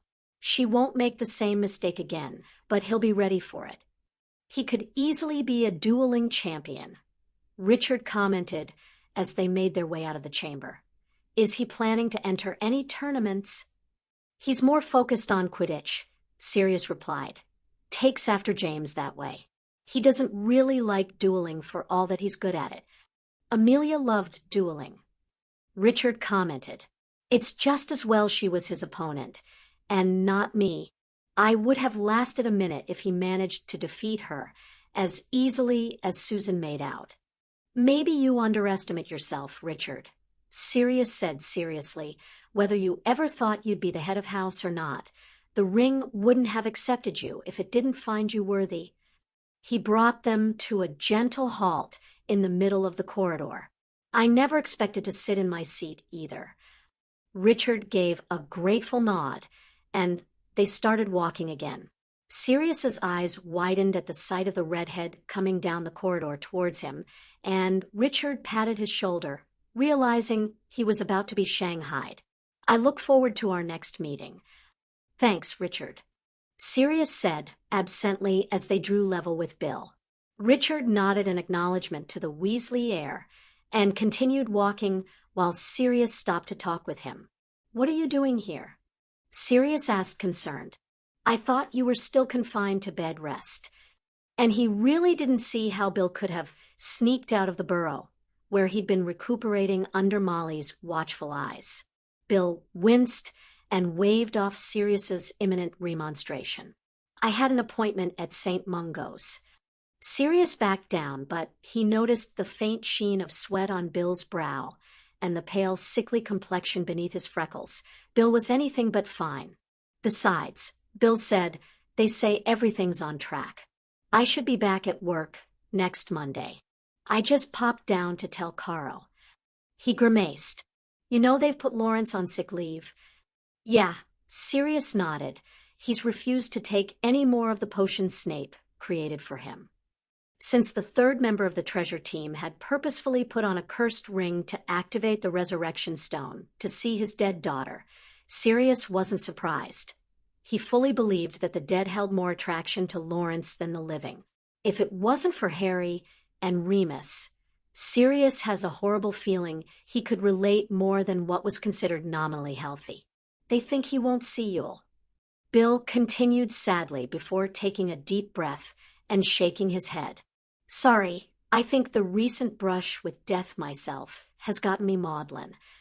I think you've earned the right to be a little maudlin, Sirius said gratefully. Come on, let's go find your dad. How'd it go? Bill asked eagerly. I tried to make it over from the hospital in time to see him, but they'd closed the doors by the time I arrived. Sirius happily informed him of the Wisengamot session as they made their way to Arthur's office, but waited until they were actually in the office and private before explaining about Wenlock and the potential duel of honor that was narrowly avoided. Bill blinked in shock as he sank into the visitor chair with visible relief. My dad almost called out Lord Wenlock. I swear, Sirius said, holding up a hand as he perched on the desk. If the moron had said one more thing, I think your dad would have done it. The door opened, and Arthur walked in, pausing as he realized he had guests before breaking out into a wide, if worried smile at the sight of his son. Bill, what are you doing here? Arthur asked, pulling his eldest in for a quick hug. Does your mother know? I had a checkup with the healers. Bill forestalled the question, putting his hand up. And everything's fine. I'll go back to work on Monday. Arthur made a considering sound and peered at his son as if to verify that the healers had the right of it. I shouldn't think they said to do anything strenuous, though. You still look a little peaky. Bill squirmed under his father's intent regard. Well, They did say to take it easy, which probably meant they'd told Bill to sit behind a desk for a week at least, Sirius thought with amusement. So you'll take it easy. Sirius instructed, and his work was done. One bill delivered to Arthur intact. He slid off the desk. Arthur smiled at him, as though anticipating his exit. I haven't had a chance to thank you yet for your support with Wenlock. Thank you, it was appreciated. I was actually hoping he'd say something stupider, Sirius admitted with a smirk. Dealing with him in a duel would be quicker than having to do the political dance that's about to start. I know what you mean, Arthur said, but he was smiling. But I can wait. And those are nice robes. You should keep them blood-free. It was an acknowledgement that Sirius would have been the one dueling, not Arthur. Sirius thought, not for the first time, that Arthur was a good man. Sometimes my reputation as a mass murderer comes in handy. He joked. Wenlock was certainly quick to apologize. Arthur's face took on a note of smug satisfaction. Well, I should get back before Dobby sends out a search party, Sirius said, keeping his voice upbeat. Arthur's eyes narrowed on him anyway. You'll come home with us for dinner first. It's the least I can do to say thank you. There was an implicit order in the offer. Sirius didn't kid himself. His heart ached a little to realize that the look Arthur was leveling at Sirius wasn't too far off the way Arthur had looked at Bill earlier, as though Sirius was a son and Arthur was a concerned father. Only Charles had ever looked at him like that before. I'd give in before he flew calls Mum to argue about it, until you give in anyway, Bill said cheerfully, breaking the moment.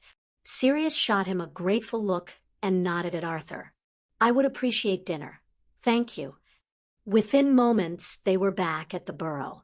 Molly didn't bat an eyelid at Sirius's presence, only checked with Arthur if they knew if Percy was coming home, and Arthur murmured something about Percy working late.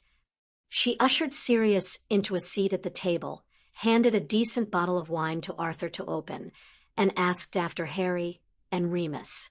Sirius spent most of the very delicious meal of pork chops, mashed potatoes with roast vegetables, and a divine cider sauce, talking about the kids and the dueling lesson with Amelia. He wasn't immune to the fact that Molly soaked up every word, and while Arthur was less obvious, it was clear that he missed his children. He thought absently on a wave of parental empathy that he should create a set of communication mirrors for the Weasleys before his inner Marauder pointed out the Weasley children might not be so appreciative of their mother calling every night to check up on them. Pudding was a warm apple upside-down cake with thick double cream, and Sirius managed to eat some of it before his stomach reminded him he hadn't eaten quite so much in the last week, and that it was very full. He somehow managed to eat the remainder and patted his stomach comfortingly, silently promising it a stomach soother when they got home. Bill pushed his pudding away half-finished. I think I'm going to head up and have an early night, he admitted, chagrined. Is Alicia not coming over tonight? Asked Molly, whose innocent expression was so falsely innocent that Sirius had to hide his face in his wine goblet, so she didn't see his appalled smirk. Not tonight, Bill said with a flicker of annoyance in his voice at his mother's probing. He pushed away from the table. Good to see you, Sirius. Give Harry my best. I will, Sirius promised. Harry would be pleased to hear Bill was almost back on his feet. He had a sneaky feeling his son felt guilty for Bill's injury and long convalescence, despite the fact that the only person to blame was the one who had attacked them. They all watched as Bill headed up the stairs, matching concerned expressions and relief that for all Bill was recovering slowly, he was recovering, which was the important thing. Molly bustled around the table, clearing plates and eschewing help. Sirius felt warm and comfortable, and loath to move despite the feeling he should. You know, we really should continue our weekly dinners, Arthur commented mildly, and Sirius wondered what the older wizard had seen on his face to make the offer. We did say at the start of the summer that we'd work on an alliance of friendship ourselves beyond that which binds our children. We should, Sirius replied, touched despite the lurking want to refuse on the grounds that he didn't need any kind of pity. Arthur suddenly smiled with all of the mischief that typified his twins. Can you imagine the look on Wenlock's face if we announced an alliance of friendship between the House of Black and the House of Weasley? The two of them burst out laughing. Really? Molly scared at them. I don't know what you were thinking, Arthur, almost calling someone out. Arthur hummed. Although the invitation for a weekly dinner stands, Sirius, Molly said, sitting back down with a cup of tea, we'd be pleased to have you. And she did look genuinely pleased. Thank you, Sirius said, marveling at the change from the start of the summer. I'm afraid it's purely selfish, Molly said suddenly with a rather sheepish smile. You'll be seeing the children every week, and well, it actually made Sirius feel better knowing that she wasn't being completely selfless. He said so. Molly nodded in understanding. We do understand, you know. Her smile went motherly. It's hard seeing them away to school. She sighed quietly, wrapping her hands around her mug. I almost kept Ginny home her first year to avoid having an empty home. She grimaced. After, I really wished I had. Arthur's hand slid across the table, and Molly took it, their fingers intertwining in silent support that made Sirius think about James and Lily and go slightly wistful for the lack of his own love life. How's the mind healing going? Asked Sirius instead. It was Arthur who answered with a disappointed shake to his head. We took her to the first one, and she was very... He sighed. Healer Allen said she needed to want to come if progress was going to be made. Sirius made a sympathetic noise. He remembered having a similar conversation with Healer Faye over Harry's treatment, specifically the discussion where she'd told him Harry would need to want to recognize the Dursleys' treatment of him as unacceptable before he could begin to heal. Frustration hadn't even begun to cover how he felt. So no more mind healing until she asks, summarized Sirius. Molly nodded. Maybe it'll be fine. She seems to have made some new friends this year, even if they are a little boy-obsessed for my liking. And he so wasn't going to be the one to tell Molly Harry's theory that Lydia and Jessica had befriended Ginny to get to the boy who lived. Sirius made a non-committal noise and smoothed a hand down the front of his robes. Well, I should make a move. Thank you so much for your hospitality, Arthur and Molly. Same day next week? Asked Arthur pointedly. Sirius nodded and got to his feet. The goodbyes were a whirl, and Sirius ended up back in the schoolhouse with a portion of pudding in a Tupperware box before he knew it. Dobby sniffed at him, plucked the box out of his hands before he could explain, and gave him a stomach soother. He was ushered into his nighttime routine as though he was a recalcitrant child and Dobby a harried nanny. He called Harry in self-defense. Their chat soothed him more than the potion, and he fell asleep with Harry's discussion about his first fifth-year runes class drifting through his head. The next morning, after a breakfast that would go easy on his stomach, a surprisingly light oatmeal with wonderfully syrupy strawberries, and a worrying message from Amelia about needing to talk with him about a missing pregnant woman because it might mean Voldemort was definitely set on the ritual, Sirius set off to the tribunals. Courtroom 10 was quite imposing, but then it was meant to be. It was a courtroom. There was a chair for the accused, stands for the prosecution and the defense, and tiers of seating that would normally be filled by the Wisengamot. Sirius was the first one there. He looked around the empty room and shrugged. He slid into the black seat and opened the Daily Prophet. The headline story was the new Department of Muggle Affairs. There was a good picture of Cornelius and Arthur standing side by side on the podium shaking hands and looking suitably serious. His eyebrows rose as he read the article. Rita's words ended up mostly positive towards having the new department and the direction of ministerial policy, but rather lukewarm about the appointment of Arthur. Wenlock's challenge had been included as a side story. Another problem to solve, mused Sirius. The publicity over the summer had been very positive for himself and Harry, but he was all too aware that journalists and Rita in particular would be circling for blood in the water. It wasn't quite so much fun putting someone on a pedestal if they didn't fall from it, or someone didn't pull them down. He watched as the prosecution arrived. Amelia with an old female oar with steel blue hair, who looked like a contemporary of Moody's. Rufus hovered in the background. Cornelius wandered in and started talking with Amelia, probably a last-minute plea to be the one to prosecute, but Amelia was shaking her head and looking determined. The defense advocates started to arrive.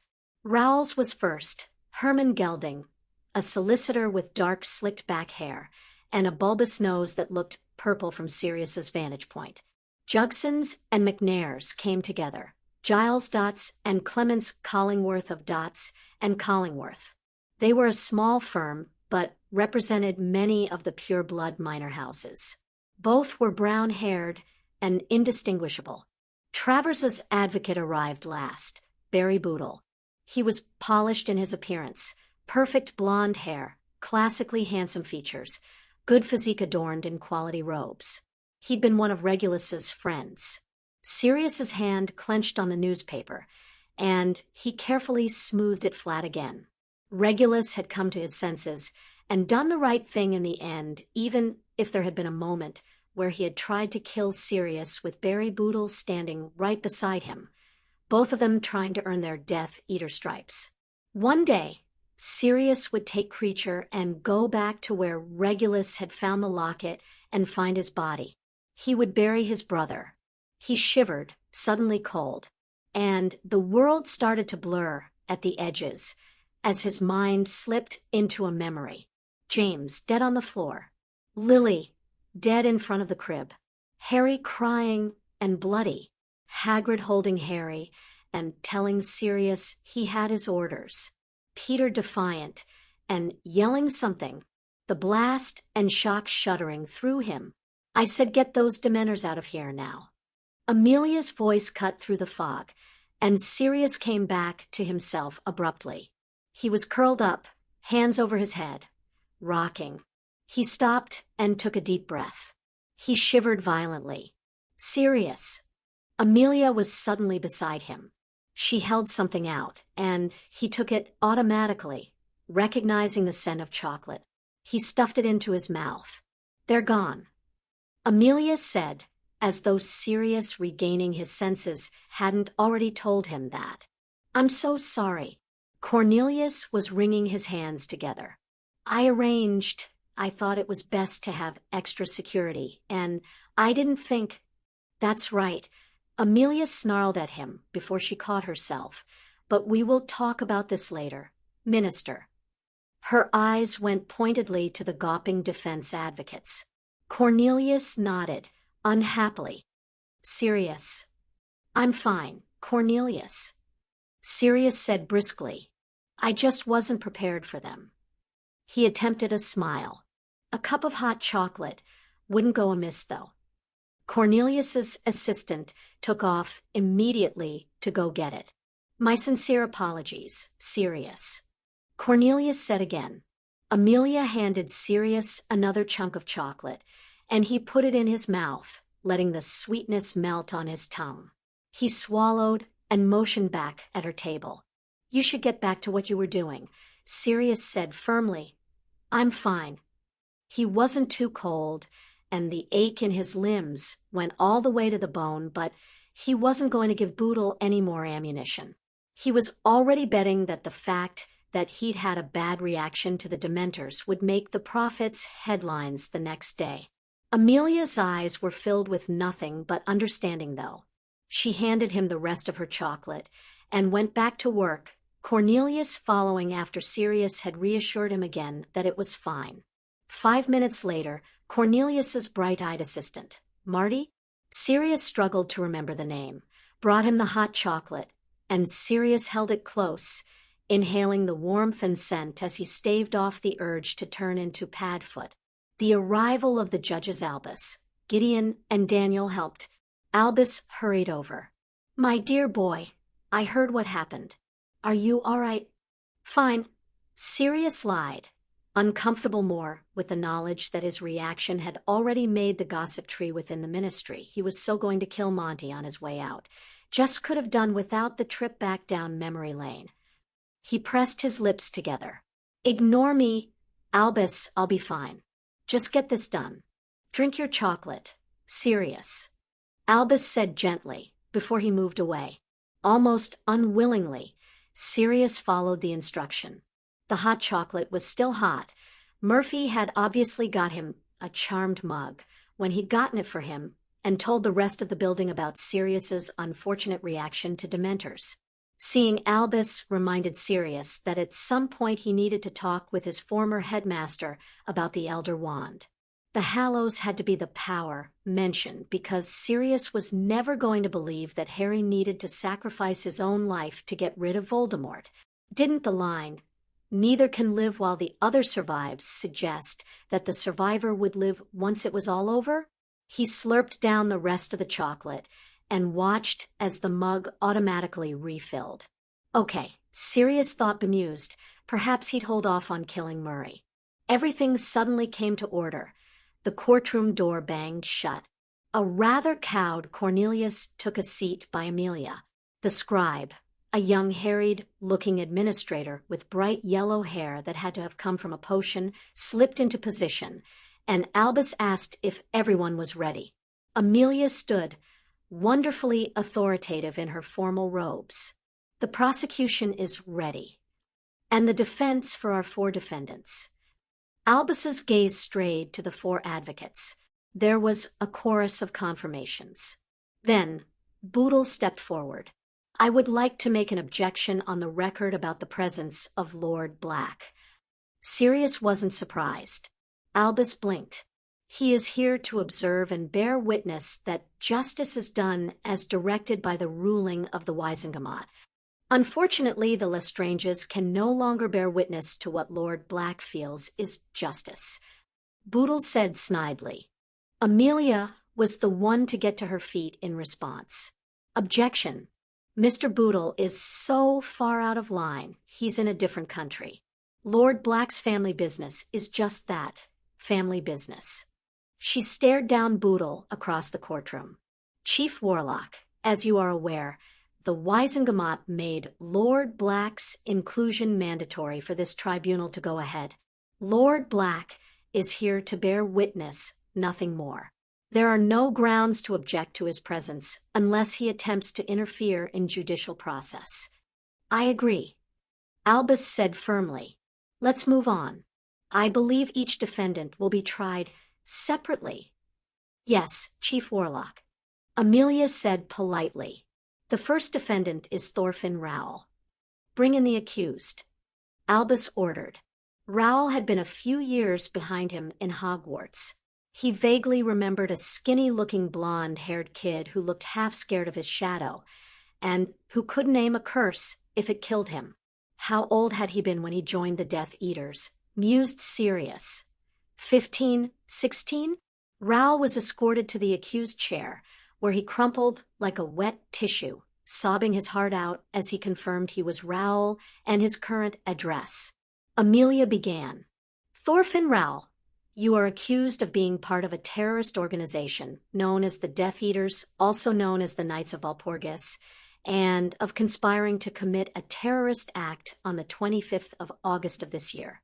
You would also have been charged with committing a terrorist act and committing violent spells with intent to harm, except for the fact that you were found under an Imperius curse on the night in question. She stopped and raised her head. How do you plead? Guilty, Rowell sobbed. Guilty. Sirius had the urge to tell him to buck up, and took a swallow of hot chocolate to prevent himself from speaking. In your own time, please confirm this signed confession. I am entering into evidence. Amelia said, handing over a sheet of parchment to Albus, who replicated it, and handed a copy each to Gideon and Daniel. I joined the Death Eaters when I was 15. Rowell admitted with a downcast expression. I was taken by my father to a group initiation where I received the Dark Lord's mark, which meant that at 15 Rowell had killed someone. I don't really remember that night, Raoul said hesitantly. He cast a look towards his solicitor. Gelding hauled himself to his feet. Let it be known to the court that Thorfinn Raoul was previously judged as being a minor and forced to take the mark following the events of Halloween 1981. The court so notes. Albus said formally. Recently, Raoul avoided all their eyes. The mark has hurt and grown darker. Everyone thinks he is gaining in strength, the Dark Lord, that is. We had to do something, so he wouldn't be angry. We asked Gideon, questioning Raoul, as was his right as a judge. Gelding was on his feet again.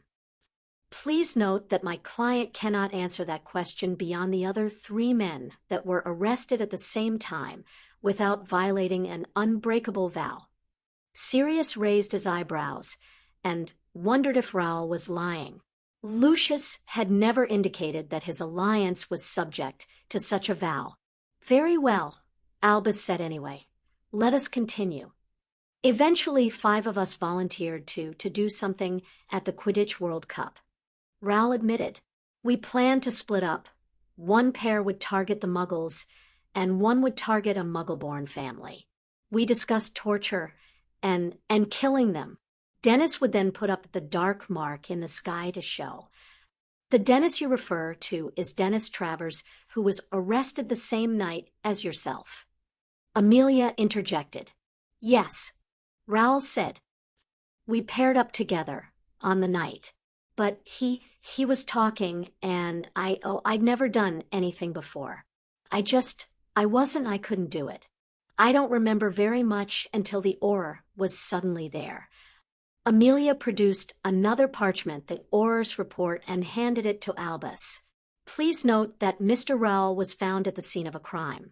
His wand had evidence of several dark curses, including the Cruciatus. He was, however, under the Imperius curse himself, which was broken when Mr. Travers was stunned by myself. Objection. Boodle got to his feet. My client is not here to defend himself from such a charge. I was under the impression that was why you had to be present. Amelia pointed out. For the record, I wasn't aware that I had actually made any kind of charge against your client. She pinned him with a stern gaze. Yet, Sirius hid his snort in his mug of chocolate. You implied. Boodle began. I merely related a fact. Mr. Raoul regained his senses at the point where Mr. Travers was stunned. Amelia said dryly, and Mr. Boodle, Gideon interrupted. Your point is made, and I think the Chief Warlock, Lord Greengrass, and I are capable of understanding that an implication is not a formal charge. His eyes swept to Amelia. And we are also capable of separating implications from actual evidence.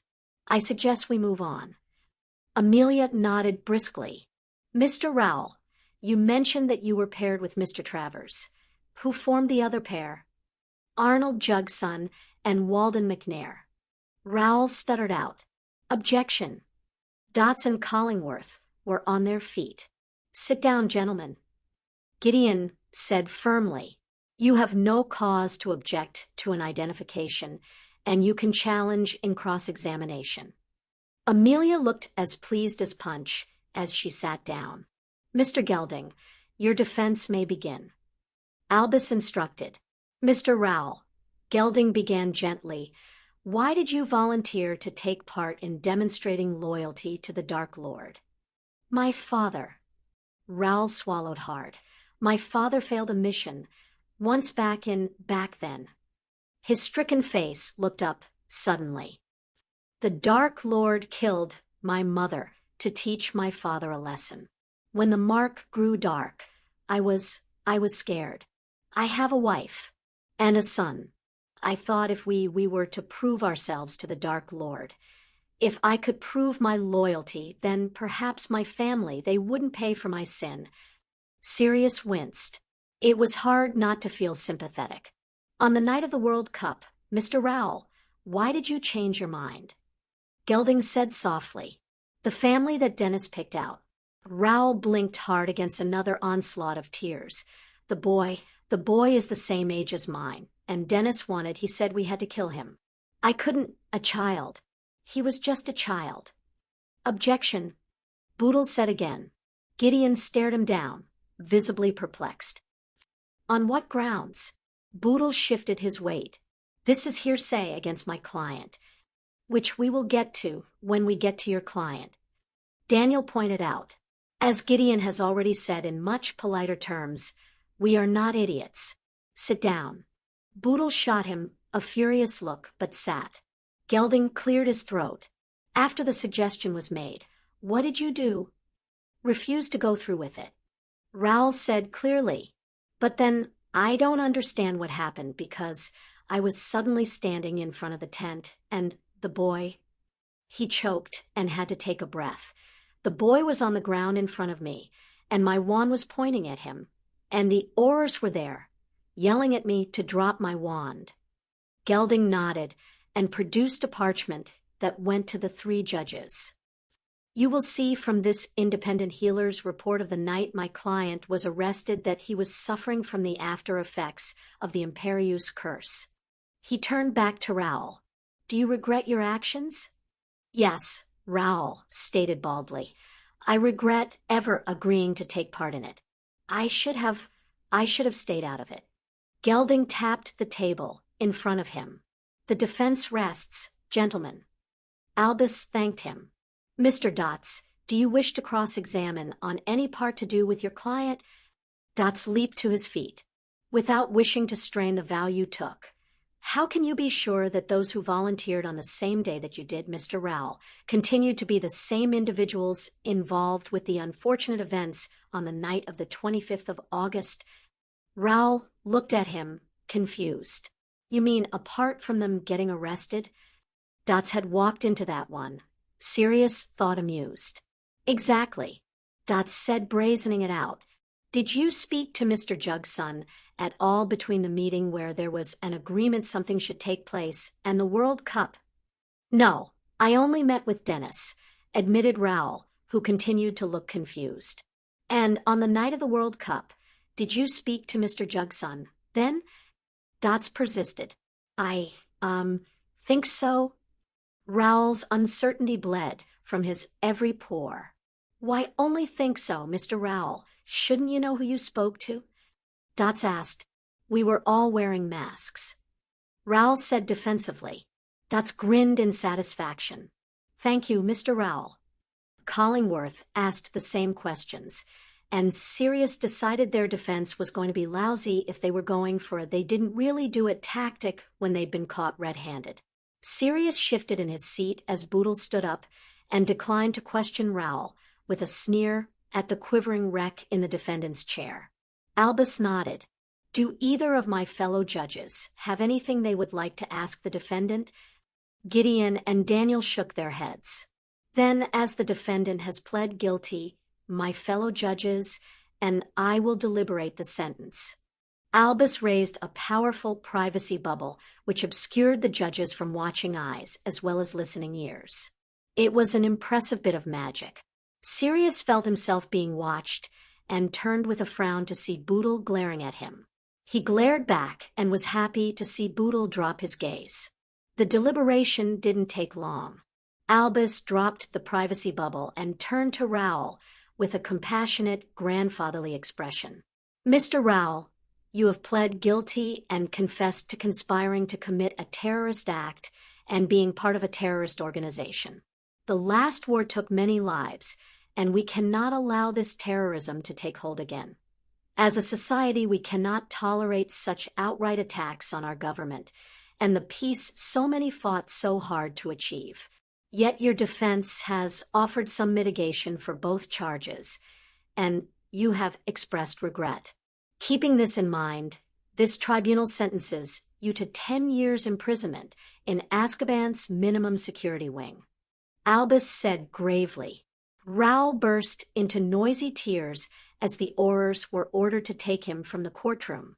Sirius knew he would have been tempted to sentence Raoul much more harshly, but he was satisfied, and certainly judicial process had been followed. The next prisoner was brought in.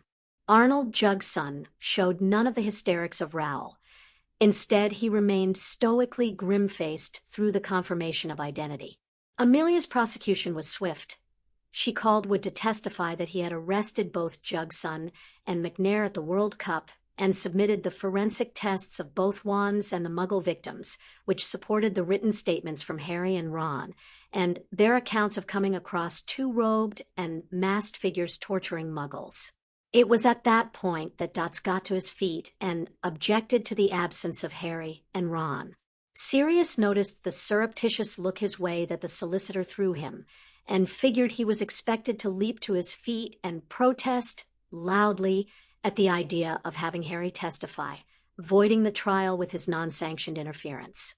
So instead he smiled at Dots and let Amelia eviscerate Dots' argument as spurious as everyone had been notified of the decision not to have them as witnesses, and all solicitors had been given the offer to interview the boys before they had left for Hogwarts and declined. Dots sat back down defeated. It was the beginning of the end. Dots tried to get the conspiracy charge dropped on the basis of lack of evidence, but Amelia produced the surveillance photos of Jugson at his meeting with Dennis Travers, the entire reason why the tribunals were sealed, because the photos gave away that they were watching the former Death Eaters. The Imperiu's cursed defense was countered by a ministry healer who testified. Sirius watched in satisfaction as Jugson was found guilty on all charges and sentenced to 10 years in the maximum security part of Azkaban where Sirius had formerly resided. Jugson didn't say a word as he was let out. The recess Albus called was welcome, since the ever-full mug of hot chocolate had produced a natural consequence that had Sirius finding the nearest bathroom as soon as the doors to the courtroom opened up. He decided to get some fresh air, and made his way through the corridors of the ministry to a little-known balcony off on the top level, wrapping around a corner of the building, completely invisible to Muggle eyes. He and James had discovered it the second week of their training as hit wizards, and had used it as an escape to talk occasionally. Sirius closed the balcony door and walked around the corner to what he considered his usual spot. He had usually lounged back against the building while James had perched on the metal railing. If he closed his eyes, he gulped in air and tried to ignore that his shivering wasn't just due to the icy wind that blew across his cheeks and sent his hair flying. Bloody Dementors, Sirius thought tiredly. A scuff of the door opening on the other side of the building had Sirius straightening, and he squared his shoulders to be polite to whoever was about to disturb him. "Damn it, Amos, what has gotten into you?" Leonard Abbott's voice carried around the corner, and Sirius shrank back against the building's side, quickly casting a disillusionment charm. He needn't have been worried. Neither Leonard nor Amos Diggory walked around to his side of the balcony. "Are you trying to get arrested?" Leonard continued harshly. "I just wanted to talk to Walden." Amos replied heatedly. "He's about to go to Azkaban." Leonard stated bluntly, "He's a Death Eater for Merlin's sake. What in the name of all things magical were you thinking?" "I've worked with him for years, Leonard. He sat at my table and talked to my son about Quidditch." Amos replied, "I just wanted to know why. He's not a bad man. He's always been good at his job." Sirius understood Amos's bewilderment. Hadn't he felt the same with Peter?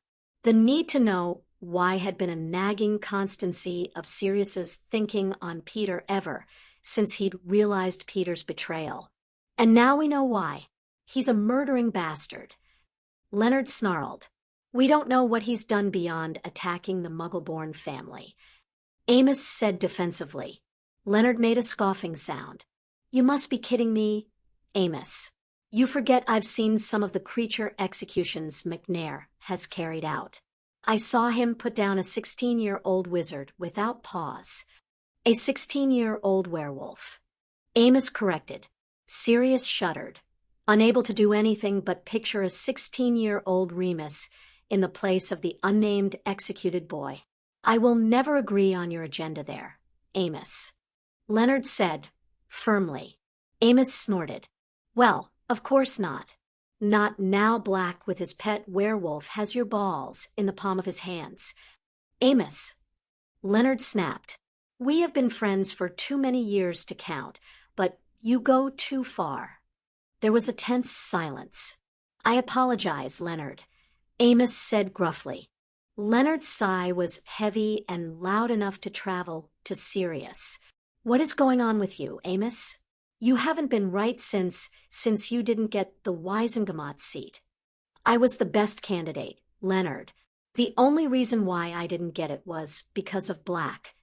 You can't solely blame him for that, Amos. Leonard retorted. Most of the houses that voted for someone else prefer Yaxley's view of the world or don't hold your views on werewolves and other magical creatures. They don't like the legislation you and that awful Umbridge woman forced through. Werewolves are dangerous. Amos began heatedly. Amos, stop. Leonard ordered. Look, what happened with Thaddeus was a tragedy, but not all werewolves are as feral as Fenrir Greyback. Thaddeus? Sirius frowned at the mention of Amos's younger brother. They'd been school contemporaries. Thad had been sorted into Hufflepuff the same year as the Marauders had sorted into Gryffindor. Thad had gotten some job on a creature reserve in the Alps the last Sirius had heard. If you're about to mention Lupin, don't. Amos snarled. Sirius stiffened. Amos, I'm only going to say this once. Don't set yourself against Sirius. Leonard said firmly. He's every bit as powerful as his grandfather used to be, maybe even more so. Don't go up against him. Thank you for the advice, Leonard. Amos's voice dripped with sarcasm. Now some of us have jobs to do. The creak and slam of the door echoed around the corner, and Sirius heard Leonard swearing under his breath before the door opened and closed again, signaling his departure. Sirius kept himself invisible until he was halfway back to the courtroom. He sneaked back in and sat back down in his chair, nothing absently that the ever-fill mug had disappeared. He sighed. He should have gotten some more chocolate or some tea. But it was too late because the doors were shutting and Albus was calling everyone to attention as the docket moved on to Walden McNair. It was a hopeless repeat of Jugson's trial. All the same arguments bar the one about Harry and Ron, and all the same counter-arguments with the same result at the end of it. But Sirius knew it had to be that way. McNair's solicitor had to tread the same ground as Jugson's, or McNair could claim a mistrial. He was ecstatic, though, when McNair was sentenced and Albus called for the last prisoner. The Dennis Travers that walked in didn't quite fit the description of the surly prisoner holding his silence that Amelia had painted, but Sirius figured maybe the trial had knocked some reality into Travers's head finally. He was going to Azkaban, and probably for a lot longer than his associates, since he'd been the ringleader. Travers sat in the chair, and sweat lined his brow. Yeah, Sirius mused speculatively. Travers was beginning to understand just what was going to happen. Amelia stood up, her expression the very definition of grim determination. As the accused has eschewed all attempts to get him to speak since his arrest, I would ask the court to allow the use of Veritasrum. Boodle was on his feet immediately. Absolutely not. Amelia shot him an annoyed look. We discussed this yesterday. We did not. Boodle snapped. If this is an attempt to cause a mistrial, Boodle, it isn't funny. Amelia snapped. I have the notification document here, with your seal on it. What are you playing at? Boodle went red. And I don't know what you're playing at. But I do know you are attempting to falsify evidence. We didn't discuss anything of this kind in our meeting yesterday morning. Amelia rolled her eyes. Not in the meeting in the morning, no, but we did discuss it in the afternoon before you visited your client. I didn't visit my client in the afternoon. I was sick as a dog and throwing up in my flat's bathroom. Boodle stormed back. The entire courtroom froze. If Boodle was telling the truth, if someone had impersonated him. But why? Just to see Travers? And if someone had impersonated Boodle, they had to know the truth would come out when they'd signed a document Boodle himself would have no knowledge of signing. Boodle suddenly turned and stared at Travers before glancing back at Amelia. "I don't know what's going on here, but my objection stands. I have received no notification, have sealed no such document, and do not agree to my client being given Veritasrum." Albus motioned at Amelia. "May we see the notification document?" Amelia handed it to him. Albus waved his wand over it several times. "This seems to be in order. The magical seal is verified as belonging to the office of Boodle, Appleforth, and Crackton." Albus briefly looked at Gideon and Daniel. "We will allow the use of Veritasrum and record Mr. Boodle's objection." Boodle bristled, but the ruling had been made. Travers cringed in the chair. The Veritasrum vial was presented for authenticity, and the Auror moved to give it to Travers. Unsurprisingly, Travers had to be restrained before they could get the 3 drops into him. They all waited with bated breath for the few moments that were needed for it to take effect. Amelia moved into position. "What is your name?" No. Travers squirmed in his seat, tears streaming down his face in his effort to resist the truth serum. "No." "What is your name?" asked Amelia more insistently. Colin Basil Summers." The words came stiffly forced out. "Dear Merlin," Sirius thought wildly. "It wasn't Travers. The prisoner wasn't Travers. What the—" Boodle was on his feet. "Where is my client?" "They have him." Colin sobbed, answering automatically. The 3 other solicitors looked torn between excitement, curiosity, and outrage. The Auror guards looked disturbed, the scribe bewildered. Amelia brought her hand up and silenced everyone with a look. "Why are you impersonating Dennis Travers?" Amelia asked snappily. "They have my sister." The man Colin sobbed. "I was supposed to go to Azkaban in his place. Please, they have my sister, and she's pregnant. And if I don't do this, they'll kill her. Please." Sirius's heart leaped into his throat, and his frantic gaze met Amelia's. Voldemort had freed Dennis Travers, another loyal servant, but Sirius didn't care about that. Another pregnant woman was missing, which meant there was no doubt that Voldemort was going ahead with the ritual. And the time was long past that Sirius needed to tell Harry. Pronglet returns to Hogwarts. Chapter 5. The Golden Potter Griffin. Let the golden, not jackal, bow to it before nodding imperiously. The jackal turned to look at Harry before it dissolved into mist and disappeared completely. Harry let out the breath he had been holding. Too many odd things had happened with him and family magic for him to be comfortable with using it anymore. Across Minerva's office, Sirius smiled at him reassuringly, and Harry didn't think he was making up the matching relief in Sirius's gray eyes that nothing had happened. Finally, Harry glanced at Theo, who nodded at him. "Guess I'm truly in service to the House of Potter now," Theo said with enough satisfaction that it was obvious even to Harry, who sometimes had problems reading Theo. "Well, welcome," Harry said with a small smile. Theo's father interrupted before Theo could reply. "I know you'll take good care of my son, Lord Potter." Harry stiffened, but nodded sharply. "Of course, Lord Not." He kept his tone polite. "Sirius, if I may have a word in private before I leave?" Lord Not asked, turning away from Harry. Sirius frowned but accepted, gesturing at Harry. "Can you wait outside the room? I'll be with you in a minute." "Sure," Harry said.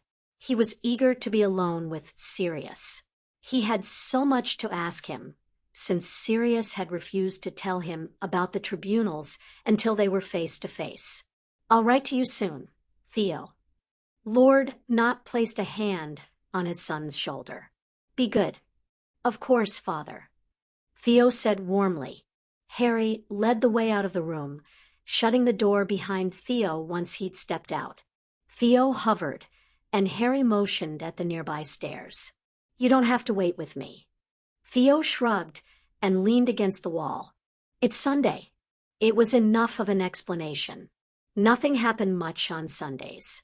They were supposed to be homework days. Harry wistfully thought back to the father-son Sundays he'd spent with Sirius during the summer and felt a pang of disappointment that Sirius would be leaving as soon as they'd talked about the tribunals and caught up. Besides, if I go back, all I have to look forward to is Malfoy sulking about me being in service to the House of Potter and Greengrass debating about whether she should ask you to Hogsmeade next weekend. Theo continued cheerfully. Harry's eyes snapped to the Slytherin in alarm. What? Theo smirked at him.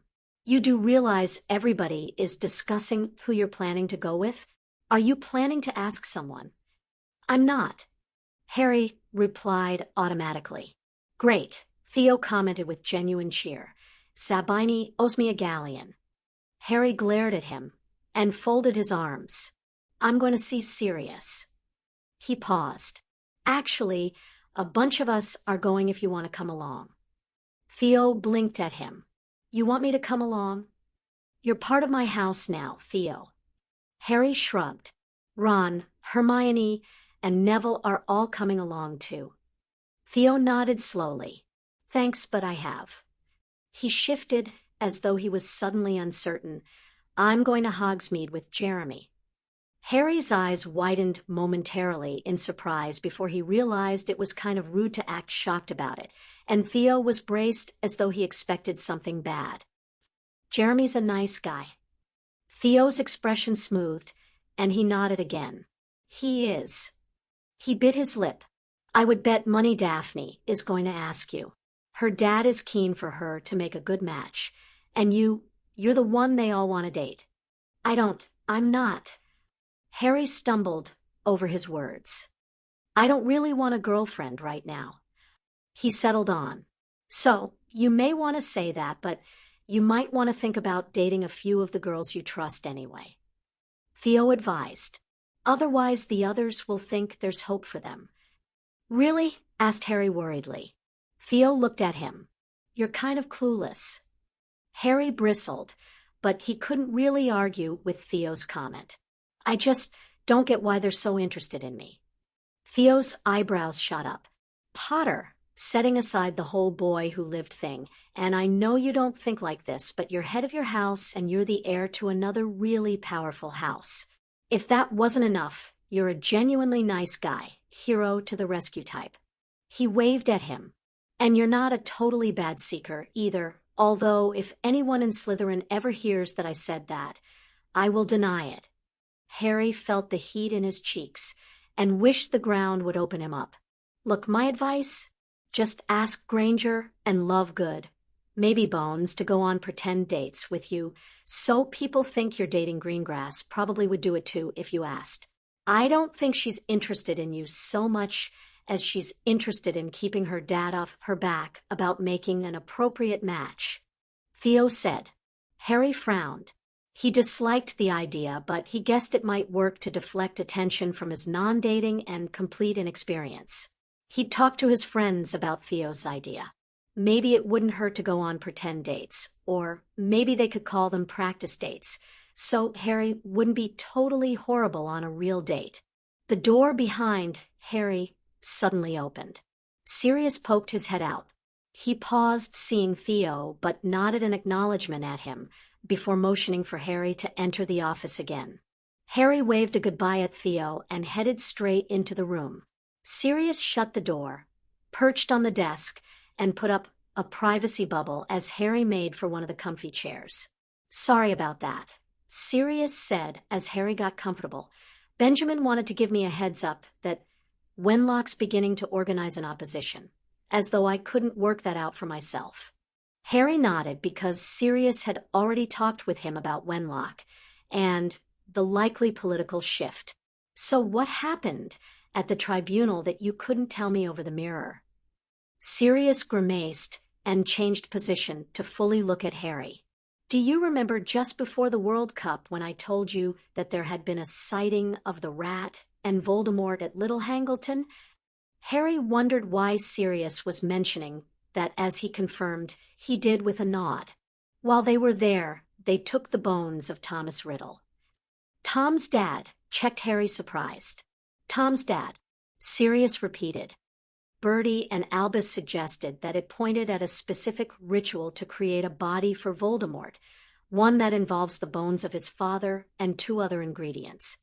Harry felt a sinking sensation in his stomach. Why do I think I don't want to know what the other ingredients are? One of them has to be taken from an enemy, Sirius said gravely. Me. Harry surmised immediately. Sirius expelled a harsh breath. We think so. He sighed. The ritual is very long and very involved, but the final part requires something from an enemy who has been in fear of his life and tested for the majority of the 9 months prior to the eve of the summer solstice, which is when the end of the ritual has to take place. Harry felt his heart beating faster. Is that why, with the death threats and the kidnapping attempt? Sirius nodded. We think that it was a preemptive attempt, and that entering you into the Triwizard Tournament is likely to be the actual goal. The tournament holds all the right conditions to prepare you for the ritual without them doing anything else. Harry wet his lips. So everyone's working out a way to make sure I don't get entered? It's one of the reasons why there's going to be a lot of security around the artifact, the Goblet of Fire, which is used to determine the champions for each school competing. Sirius agreed. But security wasn't a guarantee of success, Harry thought worriedly. Albus assures me that it won't happen, that Hogwarts is safe, especially with all the security that Moody's put in place. Sirius sighed wearily. But, well, we all know how safe you've been here at Hogwarts in the last few years. Harry bit his lip at Sirius's scathing tone, knowing it wasn't really directed at him, but feeling guilty anyway. But then another thought intruded, and he frowned. Wait, you said Peter and Voldemort picked up the bones when they went to Little Hangleton, which meant that Sirius had known about the ritual and everything and not told him. Hurt shot through Harry like a knife. Sirius met his eyes without hesitation. Yes, I made the decision not to tell you about the ritual back then. Harry surged to his feet, not sure what he was doing or wanted, but not content to sit anymore. Sirius slid off the desk to stand in front of him. Are you willing to listen to my reasons? Harry folded his arms over his chest and nodded jerkily. We didn't know if the ritual was going to happen, whether Bertie's and Albus's suspicion of what the bones meant actually was true. There are a number of rituals that use bones of forefathers, not just this. 1. And yes, it was the most probable, but it wasn't certain. Sirius began. I didn't want to tell you something that wasn't certain, especially as you'd received the death threat on your birthday, and had enough to worry about between that and the prophecy. And now? Harry asked sharply. The bones need to seep in amniotic fluid. That's the fluid that's... I know. Harry said, blushing. Right, Sirius said hastily. And so, Amelia had the DMLE put an alert out to healers requesting they warn all pregnant women that there could be a threat to them. But Amelia found out one pregnant woman was missing on Thursday, and at the Tribunal we discovered a second pregnant woman had gone missing. He paused. The brother of one of the missing women was discovered impersonating Dennis Travers at the Tribunal. Travers is missing. Oh. Harry lowered his gaze as he absorbed what Sirius had told him. He understood in some ways why Sirius hadn't told him, and why he was now being told, since it was a certainty that the ritual was going to happen. But I could have handled it. He said out loud, I'm not a kid, and you're not an adult either. Sirius shot back. He held up a hand when Harry went to argue. There is a reason why you're called a teenager, Harry. He shifted as he took a breath. Admittedly, you've been through a lot more than most teenagers, and you have a lot more responsibility than the vast majority of your peers, all of which you handle brilliantly most of the time. He caught Harry's gaze again. But I am not going to apologize for acting like a parent and deciding that my 14-year-old son doesn't need to worry about something that I know will do nothing but worry him until it's absolutely necessary to tell him. Harry shuffled a little under Sirius's understanding, but unapologetic regard. He sighed. I already have Professor Dumbledore keeping secrets, and now it feels like you're keeping secrets too, and... He shrugged, unable to properly put into words what he meant. Sirius took a step forward and tugged Harry into a hug.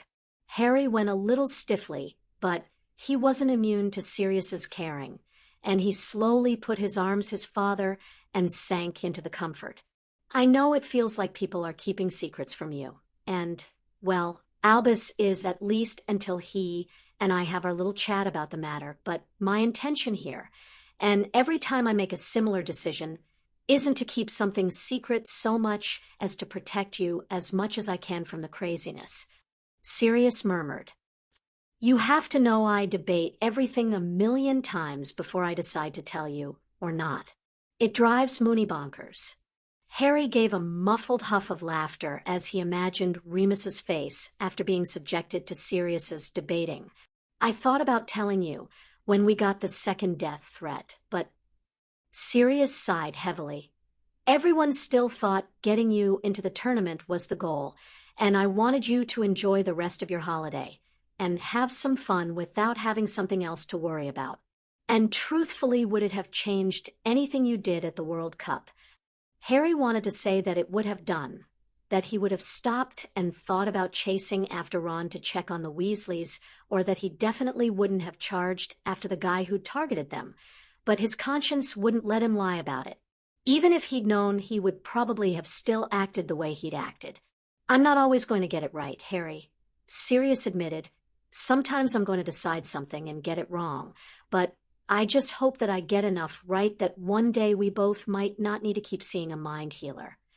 Harry gave another huff of laughter at Sirius's dry tone. That's why you moved my appointment with Healer Allen. He had disliked his early morning appointment being changed to a later time when he might be spotted going to the infirmary. Sirius rubbed his back. You've just been told that rather than a vague threat of Voldemort trying to get you into the tournament, there is an actual real threat with a whole nasty ritual involved that already has him kidnapping pregnant women and digging up the bones of his father. So yes, I moved your appointment, so you can talk to Healer Allen if you want to about it. Do we know more about the ritual? Asked Harry, easing back finally to look serious. We do, but... Sirius sighed and put his hands on Harry's shoulders. Bertie is still researching to see what the effect would be of us screwing with it. If I tell you any more of the details than I already have, it may screw with the ritual. Harry frowned. Don't we want to screw with it? Say the ritual is like a potion that involves you stirring a cauldron 5 times, Sirius explained. So you know you need to stir 5 times, but you purposefully think you can screw up Voldemort's plans by stirring 3 times or 2 times. Only 3 times means that the potion explodes and takes you with it, and 2 times means that the potion not only works but gives the user superpowers. Do you think it was wise to stir less times now? Nope, not at all. Harry sighed and decided to focus on something else. What's happening about Travers? Because it certainly hasn't been reported in the press. The Prophet had run a piece on the Tribunals the day after stating all 4 had gone to Azkaban. Sirius dropped his hands and nudged Harry back into the chair. The Rat Squad's been given the task of chasing Travers down, and we know Travers was switched the day before by someone pretending to be his solicitor. Identification checks haven't been performed on Ministry visitors to date, only Ministry employees that'll change as of tomorrow. We had everyone in the courtroom swear a vow of secrecy and released a cover story to the press because the guy who was switched said he'd been told they'd kill his sister if he didn't pretend to be Travers. He's actually staying in a safe house now. They? Questioned Harry, concern beginning to creep along his spine again. Our mystery attacker, Pettigrew, and Voldemort. Sirius listed. Harry nodded. He rubbed his upper arms, feeling suddenly chilled. We know the Polyjuice Man is clearly in and out of London. Both pregnant women were taken from the marketplace, and he knows what's going on in the ministry. So he's still getting in and out somehow, although the identification checks on visitors will hopefully eliminate that. He picked Travers, who is the only one who didn't denounce Voldemort or say something to the Orse. We think Voldemort and Pettigrew are hiding out in the countryside, somewhere remote, where they can keep the women locked up. Travers may have been sprung to help guard them. Sirius said. Harry shivered. It didn't sound very positive. Amelia is doing all she can. Sirius said. But was it going to be enough? Mused Harry. It was a thought that stayed with him as he walked Sirius out, knowing his father was stealing more time with Harry by walking to the gates, rather than simply leaving through the flue like Lord Not had done. By the time Sirius had hugged him near to the end of the path, it was almost time for his rescheduled healer appointment, and Harry made his way to the infirmary as soon as he got inside the castle, managing to avoid being seen by taking a shortcut that he'd found on the Marauder's map the year before. The room set aside for mind healing was warm and cozy, a small office with comfortable chairs at one end next to a hearth, and a table set up with therapy activities at the other. Harry greeted Healer Allen quietly as he entered and took a seat. He really didn't want to talk. He'd barely had time to think about what Sirius had told him. The graying older wizard watched him with kind brown eyes. Would you like to draw this morning rather than talk? He asked gently. Harry poked the floor with the toe of his shoe and nodded. He made his way over to the table and picked up a sketch pad and pencil. His drawings weren't that good, but the process of focusing on trying to get the lines on the paper right let his head clear, his thoughts drifting over everything Sirius had told him. When he finally came back to himself, the paper was filled with a remarkable resemblance to a certain artifact in his past. May I see what you've drawn, Harry? Healer Allen asked. Harry walked over and gave him the sketch. He sat and burrowed into the cozy chair opposite the healer. Would you tell me about the drawing? Healer Allen invited softly. Harry rested his head back on the cushions of the chair and stared at the ceiling. It's the mirror of Erist.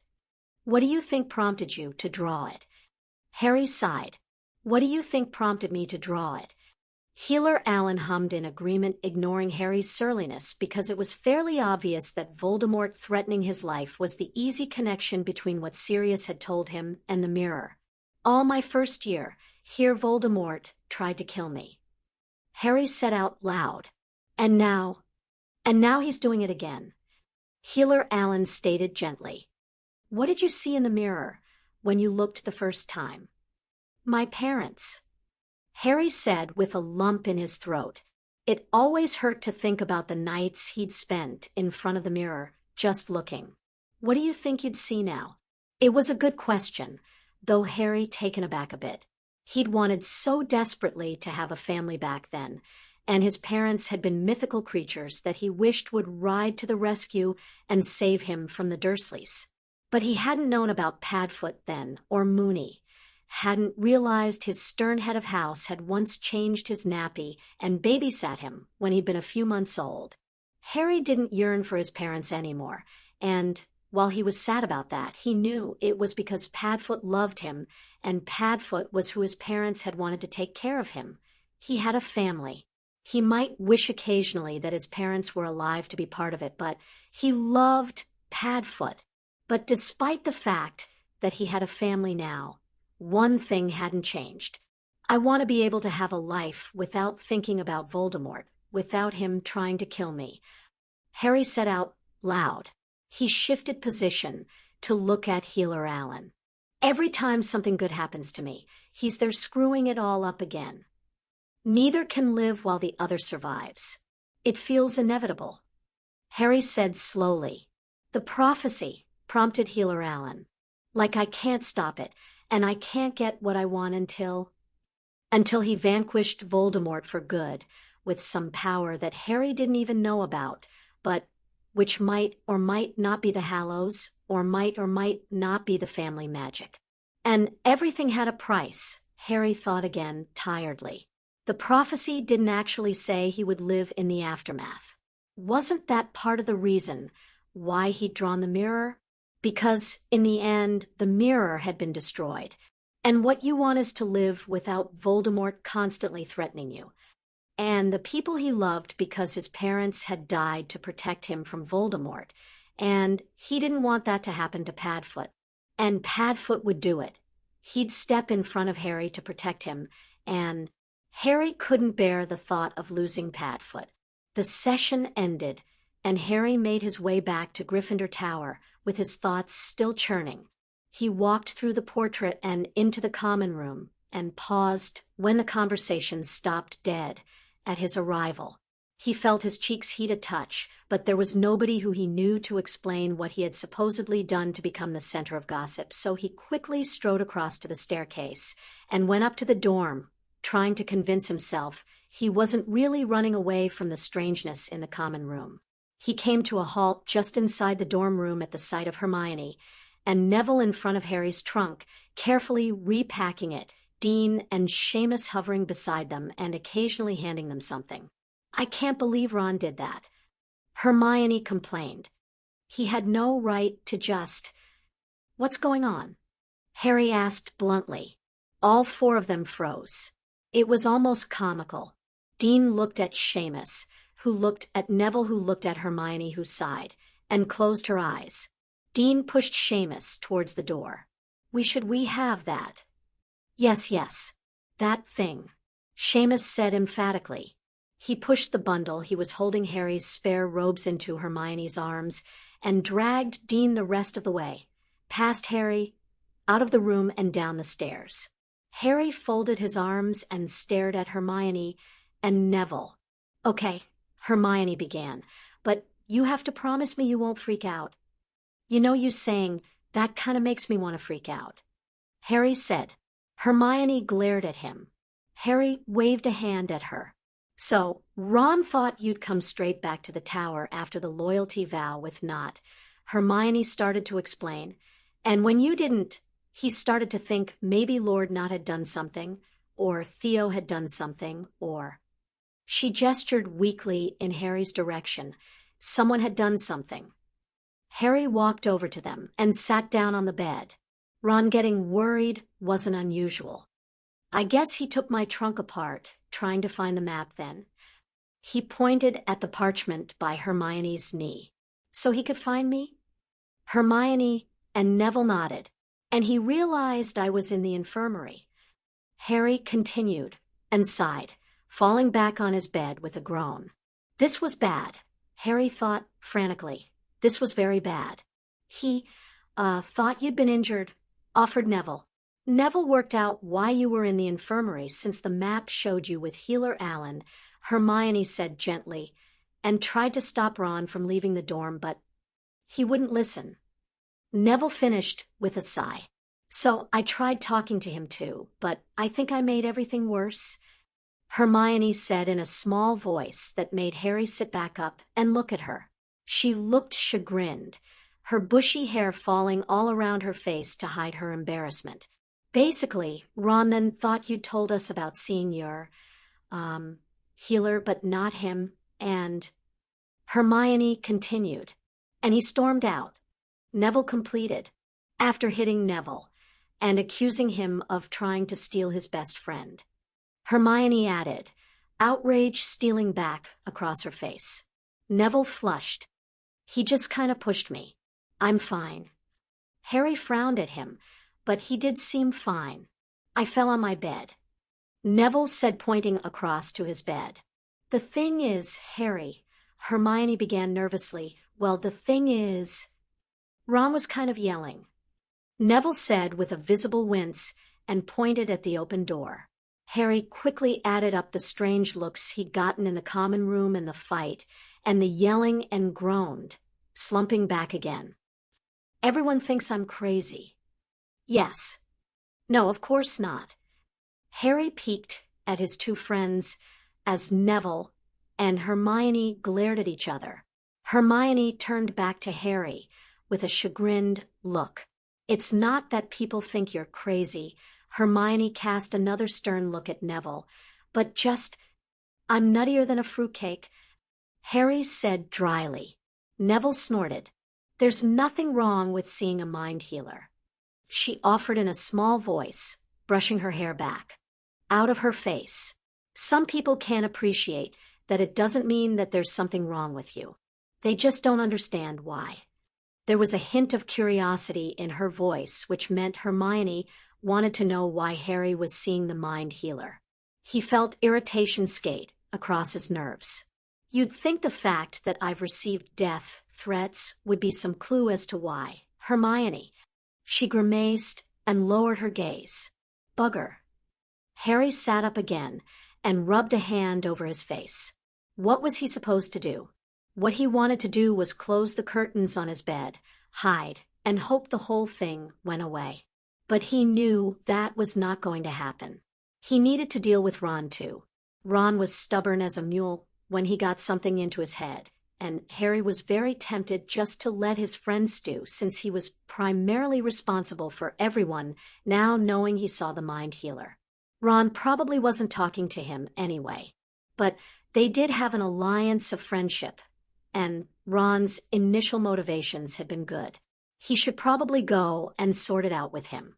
And then he should probably call Sirius on the mirror and warn him that the prophet was probably going to run Boy Who Lives Is Nuts as its headline the next day. He gestured at the Marauder's map, and it flew into his hand. He didn't see Hermione's and Neville's awe at the display of wandless magic as he unthinkingly released his wand to tap the parchment and give the password. He quickly spotted Ron down by the Quidditch pitch. Harry sighed and shut the parchment down, tossing it back into his trunk.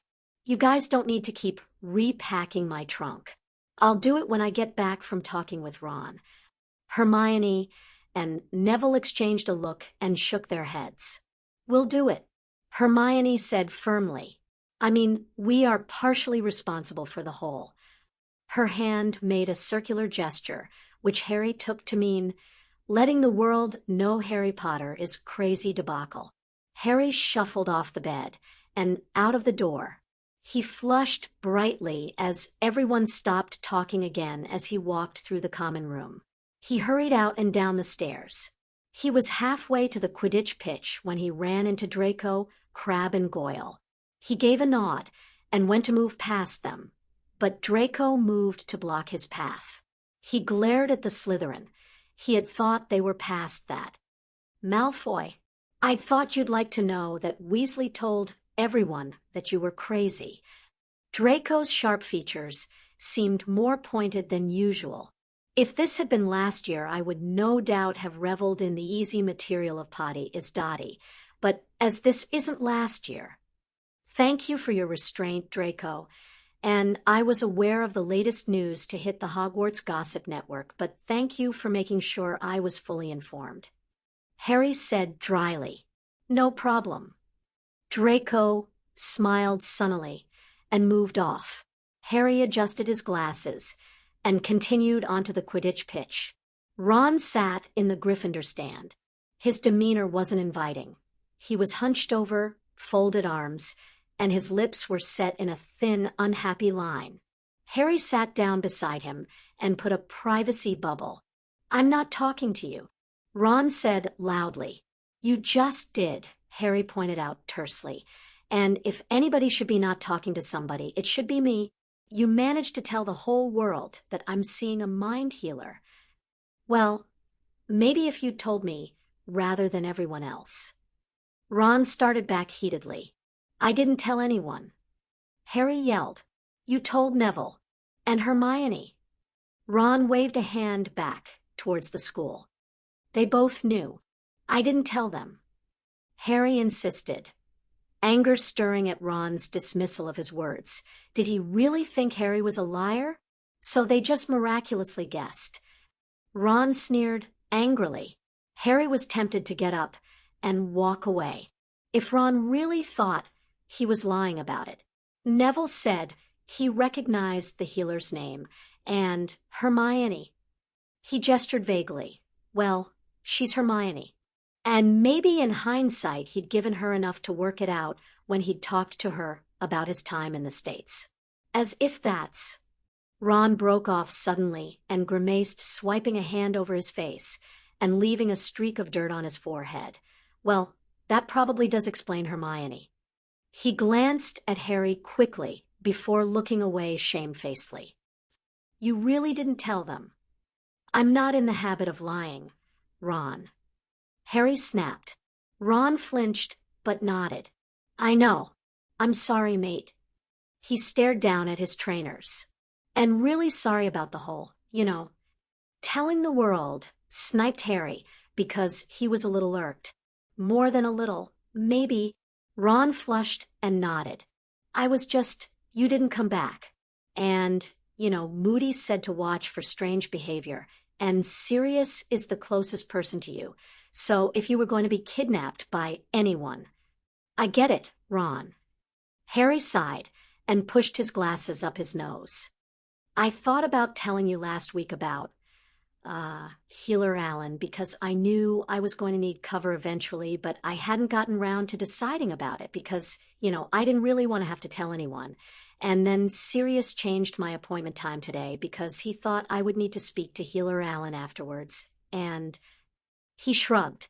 Why did you need to, Ron trailed off at Harry's raised eyebrows, and he flushed brightly as he registered just how personal his question was. Sorry, he muttered. Harry relented with a sigh. They've got some credible information, which they think means Voldemort is going to get me into the Triwizard Tournament as part of some ritual to give him a body. Ron grimaced and pulled at his laces. That's pretty crappy. Sorry, mate. He paused again. So that's the reason then?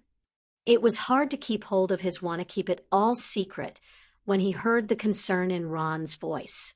His best friend wasn't asking to satisfy his curiosity, but because he was worried about Harry. And thinking about it, Hermione had probably asked for the same reason. Harry kept his eyes on the opposite stand as he lifted one shoulder in a gesture meant to convey it didn't matter. I guess now, yeah. At the start it was, the Dursleys mostly. Oh. And, what happened with Quirrell and the Basilisk. Harry continued. He made a weak hand gesture. Then, this summer, just other stuff, and now this. Ginny refused to see the mind healer. Ron replied. Harry knew it wasn't as much of a non sequitur as others might think. Ron usually had a point to his tangents. Mom and Dad dragged her to one, but she didn't want to go. Ron sighed. I offered, to go with her. Sometimes I dream the Pratt actually obliviated us, and Ginny died. So, I thought maybe it wouldn't hurt for me to go too. Harry nudged his shoulder, unable to talk, because there was why Ron was his best mate. Because Ron was the type of friend who would confide his own deeply hidden secret thought about needing a mind healer just to make Harry feel better about seeing one. She told me no. Ron shrugged, as though it didn't matter, but Harry knew better. I was going to ask you to talk to her about it, see if you could change her mind about going, but then, well, she turned all stalkerish and he blew out an exasperated breath. I don't know what's with her, but it wouldn't be fair to you to ask so. I can still try, offered Harry. Although the idea of talking with Ginny was excruciatingly painful, or maybe the fact that she knows I'm seeing one will get her to go to one too. Ron winced again. Yeah, I'm really sorry about that. Harry sighed. It probably would have gotten out anyway. It's not like people don't follow me around constantly. He shivered as a harsh gust of wind slapped over the stands.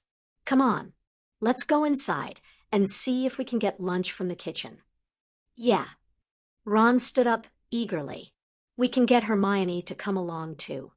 You're just hoping it'll get you out of her. I told you, so lecture, which it won't. Harry got to his feet and poked Ron as he laughed in agreement. You owe Neville an apology too. The look was fleeting, just a twist of lips and a glower that shimmied through Ron's expressive eyes for a moment, but Harry caught it. He grabbed hold of Ron and pulled him to a stop as he made to leave. "Okay, what was that?" demanded Harry. Ron shuffled his feet and avoided Harry's gaze. "It's nothing." Harry rolled his eyes, pulled Ron back down, so they were sitting again, and glared at him. Ron huffed out a breath and folded his arms across his chest. Why is Neville always hanging around with us now? It wasn't as though he hadn't known the discussion was going to happen at some point, Harry told himself as he wrestled with his irritation at Ron's jealousy. Why is it a problem? Harry asked bluntly. Neville's a good guy, and he's a good friend. I know, but... Ron frowned heavily and averted his gaze from Harry's hard glare. Look, I know it's stupid, but I liked it when it was just you, me, and Hermione. Now, there's all these other people, including Neville, and... He shrugged again. Harry guessed at what Ron didn't say, that he didn't want to share Harry, and maybe even Hermione with other people. Those other people are not going away, Ron.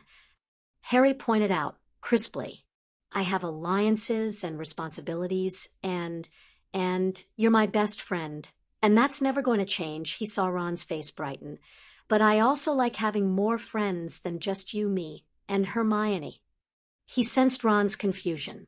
At the beginning of the summer, I was thinking about how we stopped talking to Hermione over the firebolt. You remember? Harry said. Ron nodded. And I thought if you and I had fallen out, who would I have spent time with? Hermione, sure, but who else? I realized I'd kind of, hidden behind you and Hermione because of all the boy who lived stuff. Harry admitted. So, there wouldn't have been anybody else because I didn't know anybody else. Except Neville. Ron muttered. Not really. Harry said, simply, neither of us have paid much attention to Neville these last couple of years, which was pretty bad of us when you think about it, because we had each other, but who has Neville had? He's never said anything, but it can't have been Great-us and Dean and Seamus ignoring him all the time. Not all the time. Ron said defensively. Most of the time. Harry insisted. He looked away into the distant sky.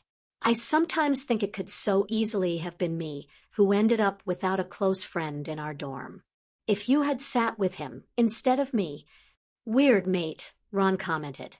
Since I sometimes think it could have been me, not having a friend, if you and Neville had grown up together like you were supposed to. Harry nodded at him, sensing Ron was finally getting it. Right, but we didn't grow up together, and you sat with me, so it's Neville on his own, and... He sighed. Neville doesn't deserve that when we can all be friends. I understand, I guess. Ron sighed heavily.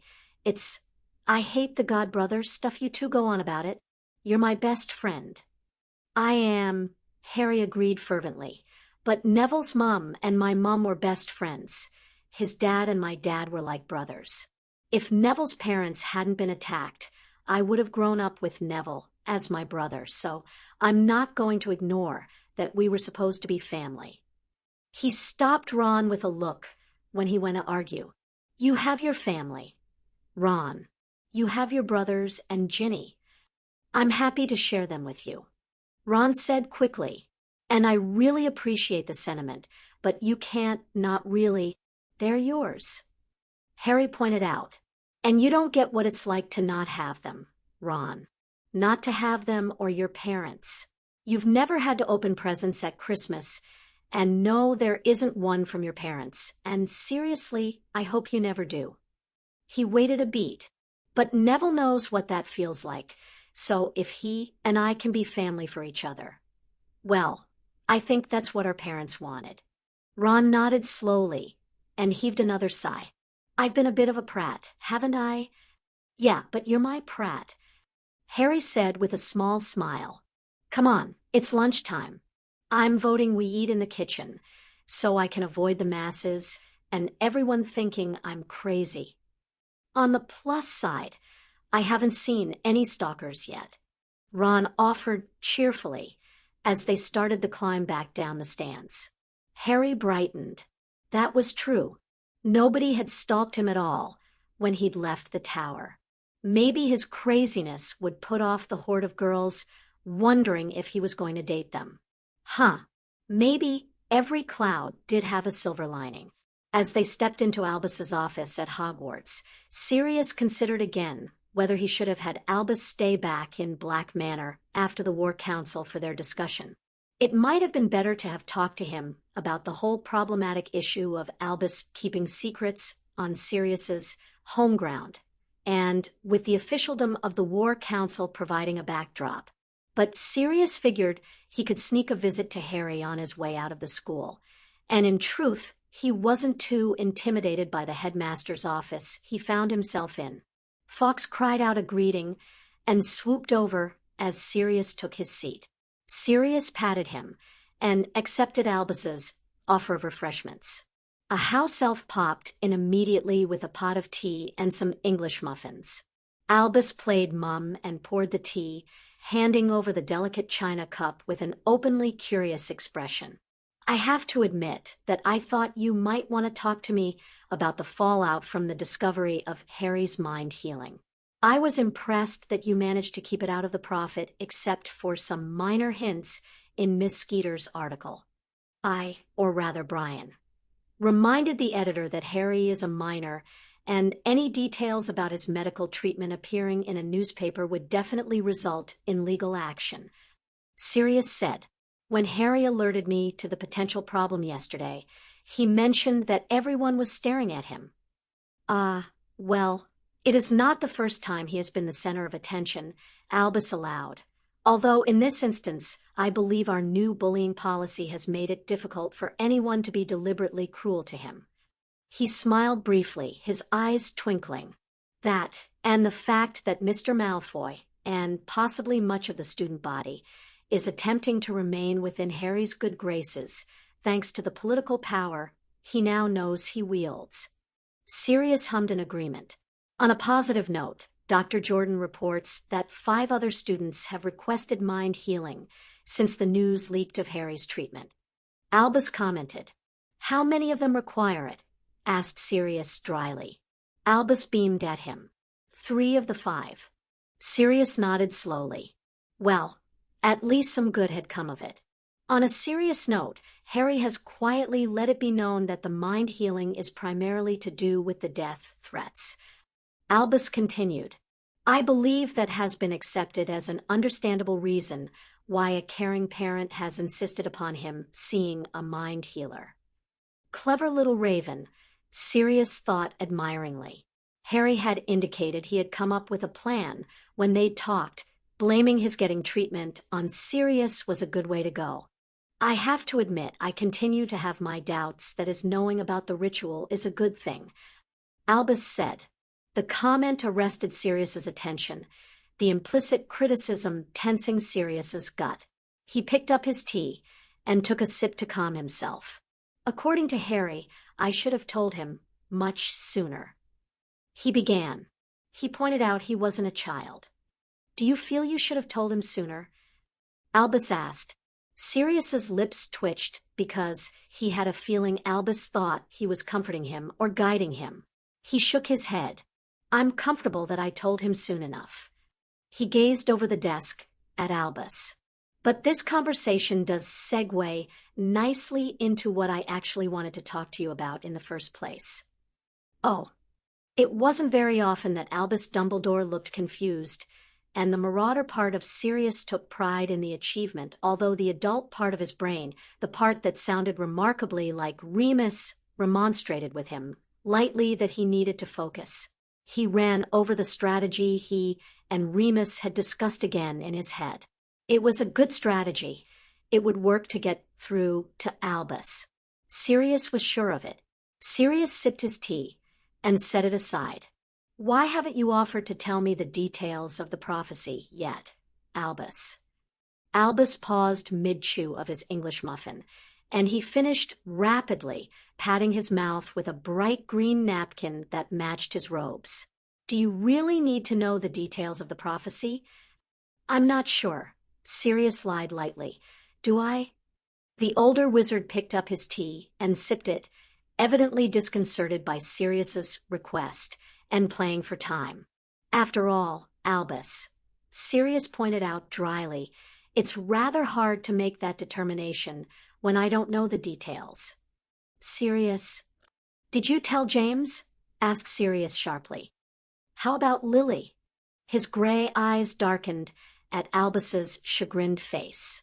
Did they know the details of why their son was targeted? Why they were in danger? Albus paled, and his gaze jerked away from Sirius. Fawkes gave a mournful trill. I did not tell them the specifics.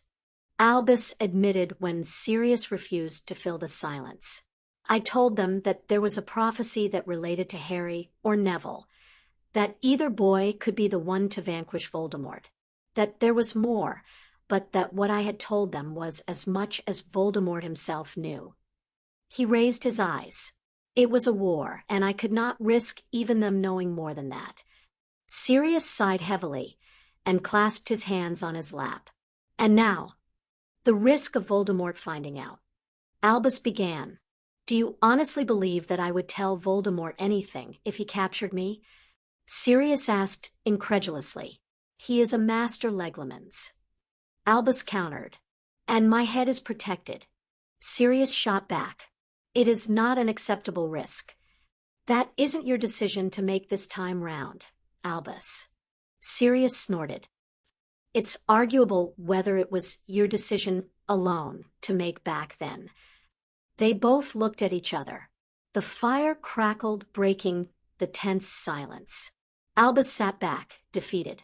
I can show you the memory of the prophecy in a pensive. Will that be acceptable? Sirius sighed. The one with the power to vanquish the Dark Lord approaches, born to those who have thrice defied him, born as the 7th month dies. Albus's eyes widened comically fast. And the Dark Lord will mark him as his equal, but he will have power the Dark Lord knows not, and either must die at the hand of the other, for neither can live while the other survives. Sirius completed. How did? Albus began before he stopped and closed his eyes. There is only one way that you could have listened to the prophecy. Yes, Sirius said simply. Harry knows. Albus's eyes reopened to look sorrowfully at Sirius. He knows. Sirius confirmed. Voldemort. Harry is trained in occlumency and has additional protection thanks to his family rings. Besides, if Voldemort is close enough to Harry to read the entire prophecy out of his head, then it's likely to be the culmination of the prophecy one way or another. Sirius argued. The only other people who know are Remus and Bertie, both of whom also have mental protection. Albus drew in a sharp breath and exhaled loudly. I still cannot agree with your decision to allow Harry to hear the prophecy, Sirius. He should not have to bear such a burden at his age. Sirius raised an eyebrow. You don't have to agree, since it was my decision to make, he said firmly. But let me ask you this, before my escape from Azkaban. When were you intending to tell him? Albus? He shifted forward as Albus's gaze fell once again to his desk. I know he asked you why Voldemort was after him at the end of his first year. I know you had a second opportunity to tell him at the end of his second year, when he fought the basilisk. You could have even told him during his third year, had you taken the time to explain to him why everyone thought Sirius Black wanted to kill him. He was too young. At 11, I perhaps would have agreed with you. At 12, having faced Voldemort twice in as many years, he deserved to know why in general terms at the very least. Certainly, at 13, and with the knowledge that a mass murderer was supposedly wanting to kill him, he definitely deserved to know why, even if you didn't tell him the exact words of the prophecy. Sirius argued. Albus shook his head, stubbornly. Harry's right, Albus, Sirius continued. He's not a child, and the events of his time in the wizarding world to date have eroded any sense of his having a normal childhood. He stared down Albus. He saw a man burn and die under his hand. He killed a monster and almost died himself in the effort. He confronted the man who handed him and his parents to Voldemort. As much as I hate that these things happened to him, they did. And because of that, he is not a child. He is not an adult either.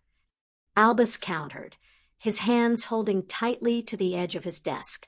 No, he isn't, Sirius agreed, his own argument to Harry echoing in his head, and accepting that perhaps it was your decision to make prior to my being awarded guardianship officially, as I've already said. What Harry should and should not know is not your decision to make now. It's mine. I also recall a promise to help him that you made at the start of the summer, Albus. Keeping him in the dark doesn't help him. You have to see that. He could see that his words were impacting the older wizard to some degree. There was a flush of embarrassment, perhaps even shame across Albus's cheeks, along with a muscle twitching in his jaw, a strange tension in his body as he absorbed the point Sirius was making. Setting Harry aside, Sirius pressed on. I am an adult. It is certainly not your place to decide what I should know or should not know when it pertains to my son, and given my current position, what I should or should not know when it pertains to the war effort. Albus sat back, defeated. He nodded slowly.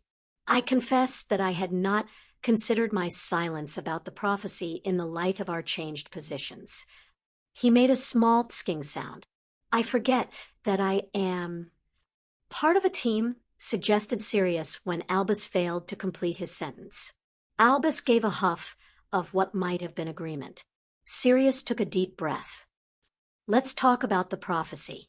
You've had longer to think about the wording, to try and understand what it means. I'd like to know your view. He was almost amused that Albus seemed surprised that Sirius wanted his input. Sirius reached for his tea and indicated the abandoned muffin in front of Albus. Albus took the hint and started to eat again, chewing slowly and evidently thinking about what he was going to say. Obviously, the first part indicates that a vanquisher approaches and provides the clue to their identity. Albus began. I considered many different variations of what the words meant the 7th month, those who thrice defied, and so on, but at the end of July, it was clear that Harry and Neville were the candidates, with Harry as the younger possibly being the one. Only Voldemort had to mark one as an equal. Sirius said. He did not know that part of the prophecy, of course. Otherwise, it may have deterred him from going after either of them.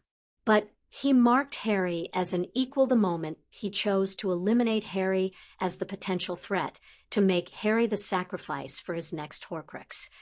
Albus agreed, rubbing his fingers on the napkin and picking up his tea. And he chose not the pure-blood child, but the one that shared a Muggle heritage, even if for Harry it was once removed. So he chose the one who most closely resembled him, a half-blood, because he believed they were the more likely threat. Sirius mused out loud. Exactly.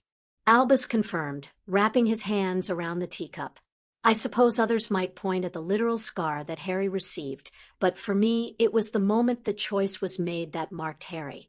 His life would never be the same regardless of the outcome of that night. No, I also believe that night at Godric's Hollow was never meant to be the moment of prophecy of vanquishing, but the moment of marking.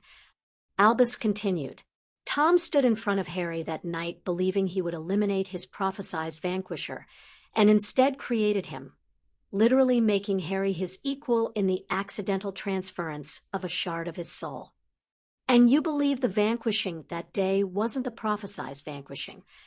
Oh, no. Albus shook his head. Tom wasn't vanquished that night, merely reduced to a true equal state with his nemesis. And while no doubt Harry's innate power helped to save him from the killing curse leveled at him, I think you and I both know James and Lily played a part in his survival. However, from a mark as an equal perspective, Harry was still a baby, and the events of that night resulted in Tom assuming a similar helpless condition. After that night, they were equal in all ways.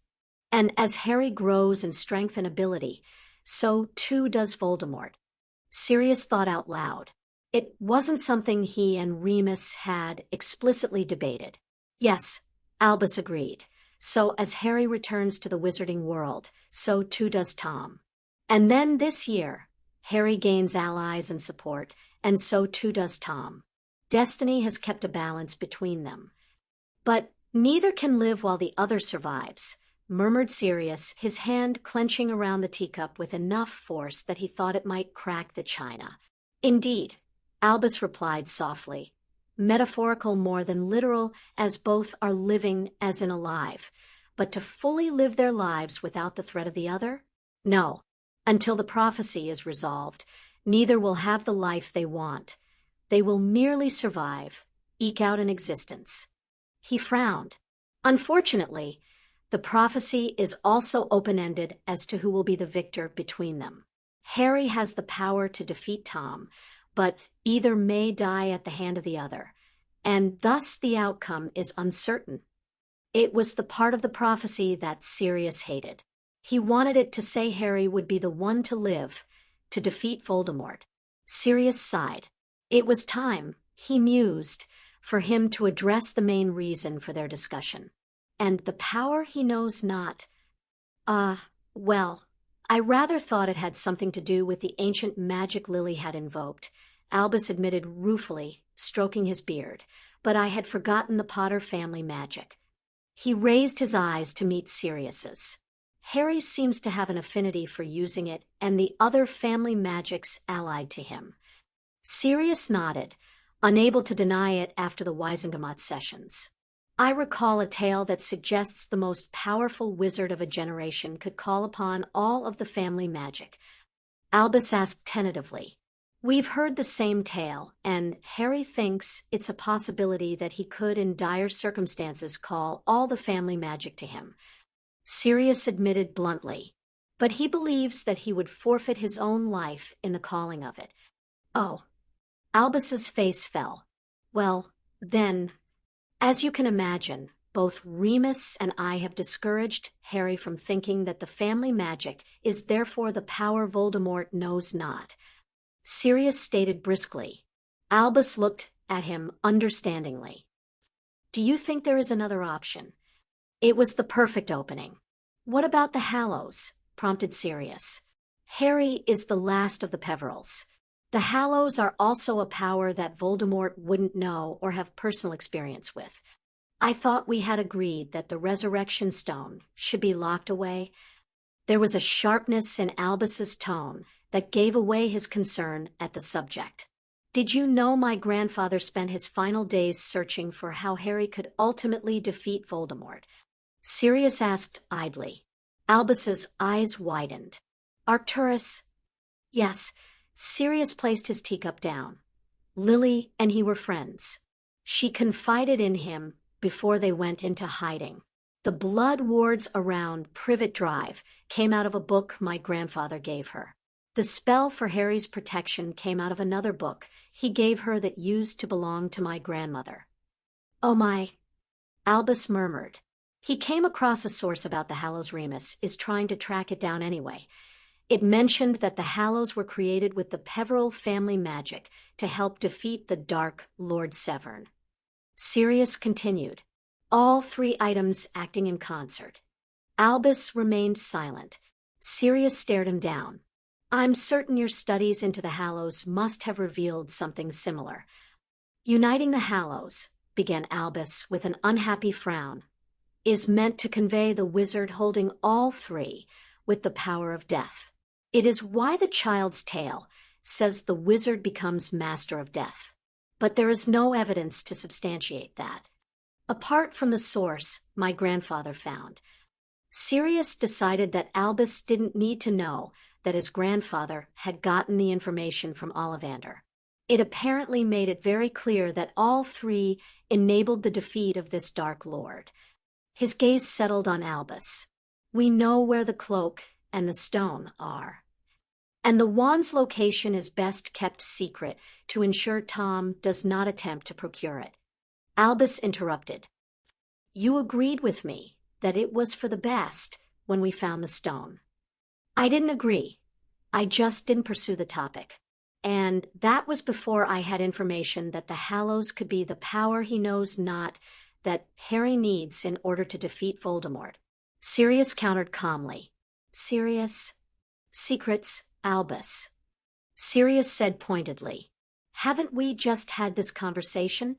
If you know where the wand is, then as the person leading the war effort where that wand could make the difference between winning and losing, and beyond that as the father of Harry, the last of the Peverils who arguably the wand truly belongs to, shouldn't I be told? Fawkes flew over to comfort Albus, and the old wizard stroked the phoenix on his lap for a long moment. Albus finally raised his eyes and met Sirius's relentless gaze again. I assume this is where you inform me that you already know. My grandfather had a theory. Sirius offered, trying to lighten the moment. There was a soft snort from Albus. He slowly drew his wand out of a large sleeve as Fawkes abandoned him and flew back to his perch. The elder wand was placed on the desk. Sirius made no move toward it. Harry is comfortable that you should have the wand for the time being. Albus breathed in sharply. He knows. Yes, Sirius said bluntly. But then, we understood why you were keeping it secret, Albus, Sirius said impatiently. And frankly, Harry and I both agree that the wand is probably safest with you, but we also agree that you need to stop keeping secrets that relate to Harry, relate to how he could defeat Voldemort. There was another long moment of silence. He must hate me. Albus murmured eventually. He's annoyed you're keeping secrets about him when you said you wouldn't. Sirius stated firmly. As am I. Albus sighed. I have no defense, Sirius, beyond the truth that for many years I was the one to decide who knew what and when. I fear it has taken me some time to realize the truth that I no longer have that right nor occupy the same role in the war as last time. Sirius nodded. Is there anything else that you should have told me by now that springs to mind? Nothing, as you say, springs to mind, but I will review and let you know if there is something else. Albus said dryly. Sirius nodded. What about the Hallows? Asked Albus, motioning at his wand. Or was that merely an example to prove your point? I wish they were just an example, but no, Sirius said, rubbing his hand over his chin. He sighed. Remus and I are almost convinced that the Hallows are the power that the prophecy speaks about mostly because when we did Harry's blessing to transfer the blood protection from the Evans line to the Black, the spirit of Morgana Le Fay turned up and said something about Harry mastering death. Albus's eyebrows were so far up his forehead that Sirius wondered if they were going to crawl into his hairline. The spirit of Morgana Le Fay appeared. Bertie declared the whole thing a magical need-to-know event under the authority of the DOM. Everybody present took a vow not to speak of it. Sirius explained. Obviously, Bertie didn't make me take a vow, and I think in the interests of knowledge, sharing you should be aware. Astonishing. Albus said. It was. Anyway, Morgana's words didn't mean anything to us at the time, but later when Harry, Remus, and I talked about it. In retrospect, her words seemed meaningful. To my mind, she pointed to the Hallows as the defining factor which would prevent Harry's death. Sirius gestured across the desk at the wand. However, Remus and I believe we need to track the original source material that my grandfather discovered down and see exactly how all three Hallows are meant to work in concert before Harry takes ownership of all three. Albus nodded. A sensible approach. His lips twisted. I will review my own research. It has been some years, but I may be able to find something. Sirius smoothed down the front of his robes. That would be helpful. He stood up. I should get home. For what it is worth, Sirius, I am sorry. Albus said contritely. I think you owe that apology to Harry. Sirius replied. Albus's blue eyes dimmed, and he gave a brief nod. The password to the Gryffindor common room is Moonflower. Sirius inclined his head in acknowledgement of Albus's guess at where Sirius was headed, and left the headmaster's office. He immediately made for the tower. He was almost there when he turned a corner and spotted Snape heading in his direction. He had to restrain his urge to dive into an alcove and pretend he wasn't there. Instead, he steeled himself and carried on walking. Snape sneered as they drew level. Black. Snape. It was, Sirius considered amused, an almost civil exchange. He carried on walking. If you're looking for Potter, he's in the new middle years common room, next to the library. Snape called after him. Sirius paused, shot a look over his shoulder to find Snape gazing back at him, darkly. Thank you, he said mildly, and changed direction. Black. Snape halted Sirius again. Snape closed the difference between them. He drew his wand, and Sirius immediately released his own into the palm of his hand. Snape arched an eyebrow. I merely wish to erect a privacy bubble, Snape said formally. Sirius gazed at him, wondering why, but acquiesced, replacing his wand in its holster. Yes, he asked as soon as the privacy bubble had formed. You are aware that Potter's medical treatment is now common knowledge? Snape asked brusquely. I am. Sirius answered, trying not to feel defensive or that it was his fault for changing the time of Harry's appointment. Is he? Snape stopped and fidgeted with the buttons on his robes. He seemed unaccountably nervous in Sirius's opinion. The rumor is that the sessions are dealing with the death threats. Snape began again. Sirius knew his surprise at the question was written all over his face. I didn't know you cared, Snape. And he had no intention of talking about Harry's treatment with his former schoolyard nemesis. Snape blocked his move to turn away. I may not care for Potter, but Lily was my best friend. Anger erupted in Sirius, surging through him with the force of a tidal wave. A best friend whose death warrant you signed when you told Voldemort about the prophecy. Sirius looked at him with disgust as Snape's face drained of all color. Did you think I wouldn't find out? Does Potter? No, Sirius said crisply. He said he didn't want to know who told Voldemort if he still had to interact with the person in question.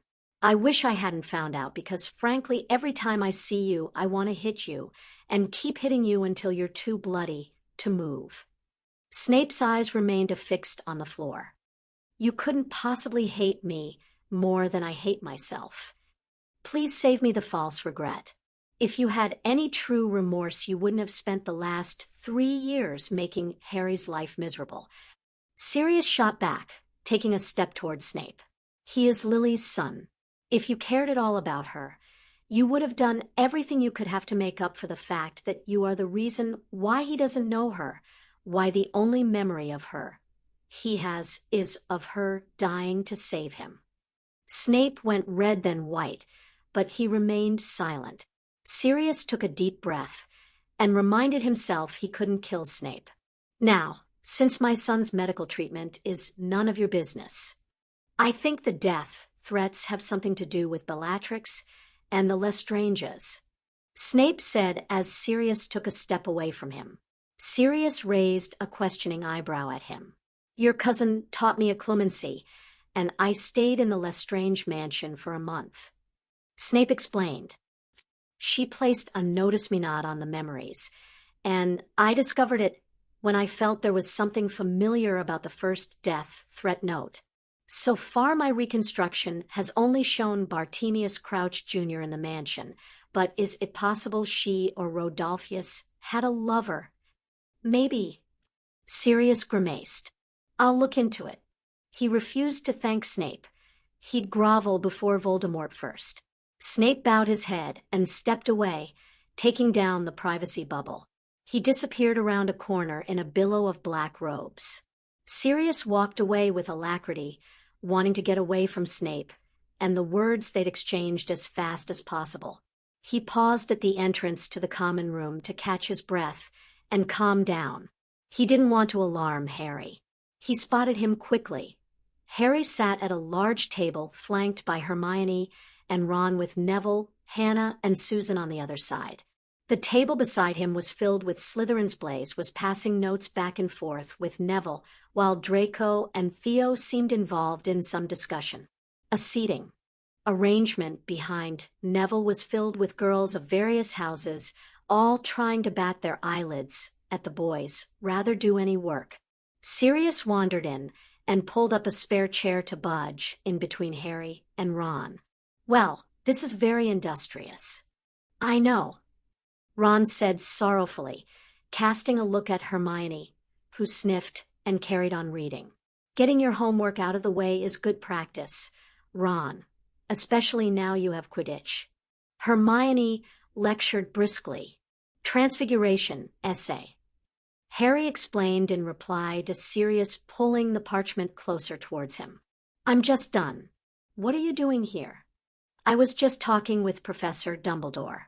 "Want to walk me out?" asked Sirius brightly. "Sure."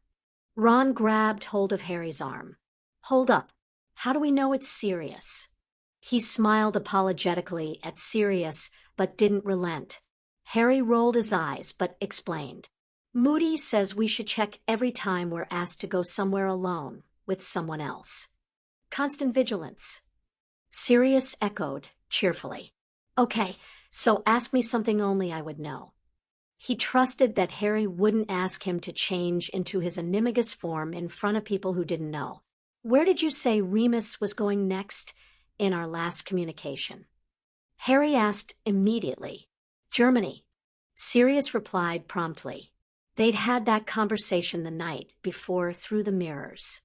Harry beamed at him and started to gather his stuff. They set off without further ado. Sirius put up a privacy bubble just in case anybody followed them before he started talking. "So Albus and I talked," Sirius began. "And?" Harry asked impatiently. "He says he'll do better." Sirius shrugged, and Harry nodded as though it was enough of an answer because maybe it was. Albus had promised to do better once before, and he'd failed. He was on his last chance with them. "He thought I wanted to talk to him about the fallout of your treatment going public," Sirius said, nudging Harry as they got outside and smacked straight into the brisk Scottish wind. "I understand you blamed it on me. Worked like a charm." Harry grinned before his face fell. "Apparently, it hasn't put the stalkers off that much. Hermione says that my being crazy is attractive." Sirius chuckled at Harry's bemused expression. He poked his son. "Wounded birds are to be cooed over. I've had my fair share of that since we came back from the States." Nora Zabini was still intent on making him her next husband. "Brilliant," Harry muttered despondently. "I guess I should rethink Theo's suggestion." "What suggestion was that?" asked Sirius. "He thinks I should pretend date a few of the girls I trust, like Hermione and Susan, maybe Luna and Daphne, if the girls agreed to it. I mean," Sirius hummed as he considered the idea. "It's not a bad suggestion. I'm not sure it would put the more tenacious of your stalkers off, though. It could be good practice, though, right?" Harry replied. "If I'm pretending to date, then I'd have to go on dates, so practice." "You make it sound like Quidditch," Sirius teased. Harry grimaced. "Quidditch is a lot easier than girls." "That's true enough." Sirius slung an arm around him. "I think if the girls know up front and agree, then I say go for it. Practice never hurt anyone, but I don't think it'll solve the stalker issue entirely. If they haven't been put off by your apparent craziness, I don't think competition is going to do it." "I know," said Harry morosely. He gave a deep sigh and pushed his hands into his pockets. "You managed to stop the Prophet from printing anything." "Well, Brian did," Sirius admitted. "Skeeter still managed to get a few comments into her latest article about the continuing lack of progress on the death threats about what a toll it must take on you, so we'll keep an eye on her." Harry nodded. "There's no news at all about the death threats." "No, although," Sirius made a face. "I encountered Snape in the corridor on my way to find you, and he mentioned something he remembered which might give Amelia another avenue to explore. "Wow," said Harry. "I'm impressed. You and Snape talked, and nobody was hexed." Sirius laughed. "It was a close-run thing. Your potions lessons going okay?" Harry shrugged. "He hasn't taken any points or put us in detention for breathing. So, mostly, I preferred Madame Longley, and thanks to her, I understand why things need to be stirred or crushed or whatever, so he hasn't marked me lower than an acceptable this year." He bit his lip. Sirius frowned. "But something is up with the lessons. Not potions so much as transfiguration, charms, and dada." Harry confessed with a sigh. The practical stuff is too easy. I mean, with all the practice I did for controlling my power during the summer, I get whatever exercise is set first go, and..." He colored a little. "I usually help the others, and the professors have started to give me more advanced stuff, but it's awkward and boring for Harry to feel unchallenged," Sirius concluded. "What about the theory side? Some of it's difficult stuff I haven't covered before, but some of it is easier." Harry said, "I know it's early days, but I've gotten outstanding on all my essays so far." He looked embarrassed. "That's wonderful, Harry." Sirius stopped their progress towards the gates. "I'm very proud of you." He pulled Harry in for a quick hug before he eased back, set his hands on Harry's shoulders, and watched amused as Harry rolled his eyes. But he could see how Harry glowed with his praise, and it warmed Sirius from the inside out. "Do you want me to speak to Minnie about your classes? Work something out to challenge you more?" Harry stilled under Sirius's hands as he considered the idea before he shook his head. "Maybe it'll get better. The professors are giving me other things to do, so not yet. We'll give it a month." Sirius said firmly, "If you're still finding things too easy, we'll talk with Minnie then." Agreed? The look of relief on Harry's face spoke volumes, and Sirius gave him another quick hug. "Right." Sirius cast his eyes up to the sky, and the light drizzle that had started. "You run back to the school. I'll watch from here before I head home." It was Harry's turn to hug him briefly, hard and tight. Sirius cast an umbrella charm to keep the rain off while he watched Harry run back up the path. It was getting easier to say goodbye to Harry, Sirius realized. There wasn't the gut-wrenching agony of remembered grief and pain anymore, just a quieter ache of missing and wistful longing that he wished he didn't have to say goodbye, a wannabe with his son mitigated by the knowledge that Harry's education at Hogwarts was important both for his socialization and his independence, and Sirius was doing the right thing as a parent letting him go. It concerned him, though, that Harry wasn't being challenged educationally anymore. They should have expected it, Sirius considered wryly, after the lessons during the summer. They should have realized Harry's power increase, and his abilities would place him ahead of his peers and the usual fourth-year classes. Still, he promised Harry that they'd give it a month to see if it improved, and he'd keep his word. Harry wouldn't want special treatment, but if it was necessary, it was necessary. He couldn't see Albus having a problem with coming up with an individual learning plan for Harry. The old coot would probably be delighted. Sirius sighed as Harry disappeared into the school, safe and sound, and finally headed home. Pronglet returns to Hogwarts. Chapter 6. October 23rd, 1994. "You know you don't have to come to the game if you don't want to, Ron, and I won't mind. Will we?" Hermione's eyes snapped up from the book she had been reading, oblivious to her porridge, which was half forgotten and dripping from her drooping spoon back into the bowl. She stared at Harry across the table. He was avoiding her gaze by keeping his own fixed to the meager breakfast he was eating. He never ate much the morning of a Quidditch match, and that day saw the opening match of the season between Gryffindor and Ravenclaw despite the wet October weather. Next to him, Ron was staring at his own plate of food with unusual reluctance. He jerked suddenly as though Harry had kicked him under the table, and nodded. Yeah, it's fine. Ron agreed, hastily. Of course I'm coming to the match. Hermione said briskly. I wouldn't miss Ron's first game for anything. Ron paled under his freckles. Right. My first game. He placed a hand on his stomach. You know, I think there's something wrong with the sausage. Harry raised his eyes and rolled them expressively as he pushed a glass of pumpkin juice towards Ron. There's nothing wrong with the sausage. You haven't eaten any of it. Ron retorted. Neither have you. Harry pointed out. The sausage sat on Ron's plate, as untouched as the bacon, fried potatoes, and beans next to it. Have some toast, Ron. Hermione said, sympathetically. You need to eat something. Ron gingerly picked up a slice, slathered it with butter, and started nibbling on it. I just meant, Harry said, returning to his original topic with Ron sorted, that as much as we appreciate you watching us, if you'd rather do something else, something you enjoy, that's all right with us. It was sweet of Harry to offer her the out, but Quidditch had always been an important part of their friendship, and regardless that she hated the game and watching it, and really she hated watching Harry play the game, because it had never yet failed to almost kill him, Hermione wasn't going to stop watching. I want to watch you play Quidditch. Hermione said stubbornly. Both of you. She hastily added on, as she belated realized it sounded like she only watched for Harry. Harry and Ron both smiled at her. Ron swallowed the last of his toast.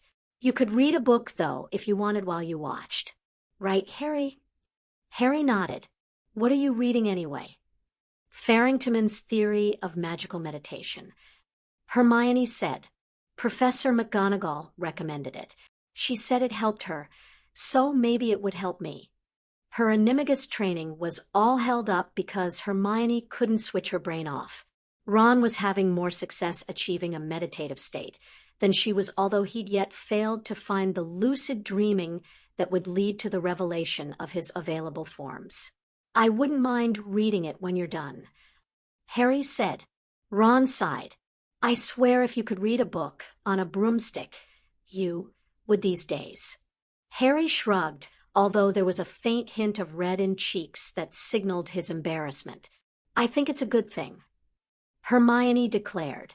And she did think it was a good thing despite the fact that Harry was ahead of her academically in some of their subjects, and on a par with her in the others except for potions, and there Hermione suspected it was because Snape just couldn't bring himself to award Harry anything higher than an exceeds expectation. You would. Ron shot back. Hermione glared at him before she turned to Harry. Is Sirius still planning to meet with Professor McGonagall? She kept her voice low. Harry nodded jerkily. He wanted to do it this week, but with the whole tournament thing, Professor McGonagall's too busy, and she wanted to confer with the other professors anyway. So, I think they're meeting a week Wednesday. What do you think will happen? Asked Hermione. I'm not sure. Harry admitted, unhappily pushing back his sleeves. It's complicated because even though I'm ahead practically, most of the theory stuff is new to me, although it kind of makes more sense now. So, he lifted a shoulder and dropped it. Sirius thinks they'll give me an independent lesson plan. That sucks, mate. Ron commiserated. No, that's brilliant. Hermione said, refusing to acknowledge the kernel of jealousy that had lodged in her gut at the idea of having an independent lesson plan. She knew she was smart, and she was keeping pace with Harry on the theory side, but she couldn't match Harry's power or his practical prowess anymore. I just hope I get to stay in the fourth-year classes. Harry said. Hermione nodded. I'm surprised Sirius hasn't suggested taking you out of Hogwarts and homeschooling you.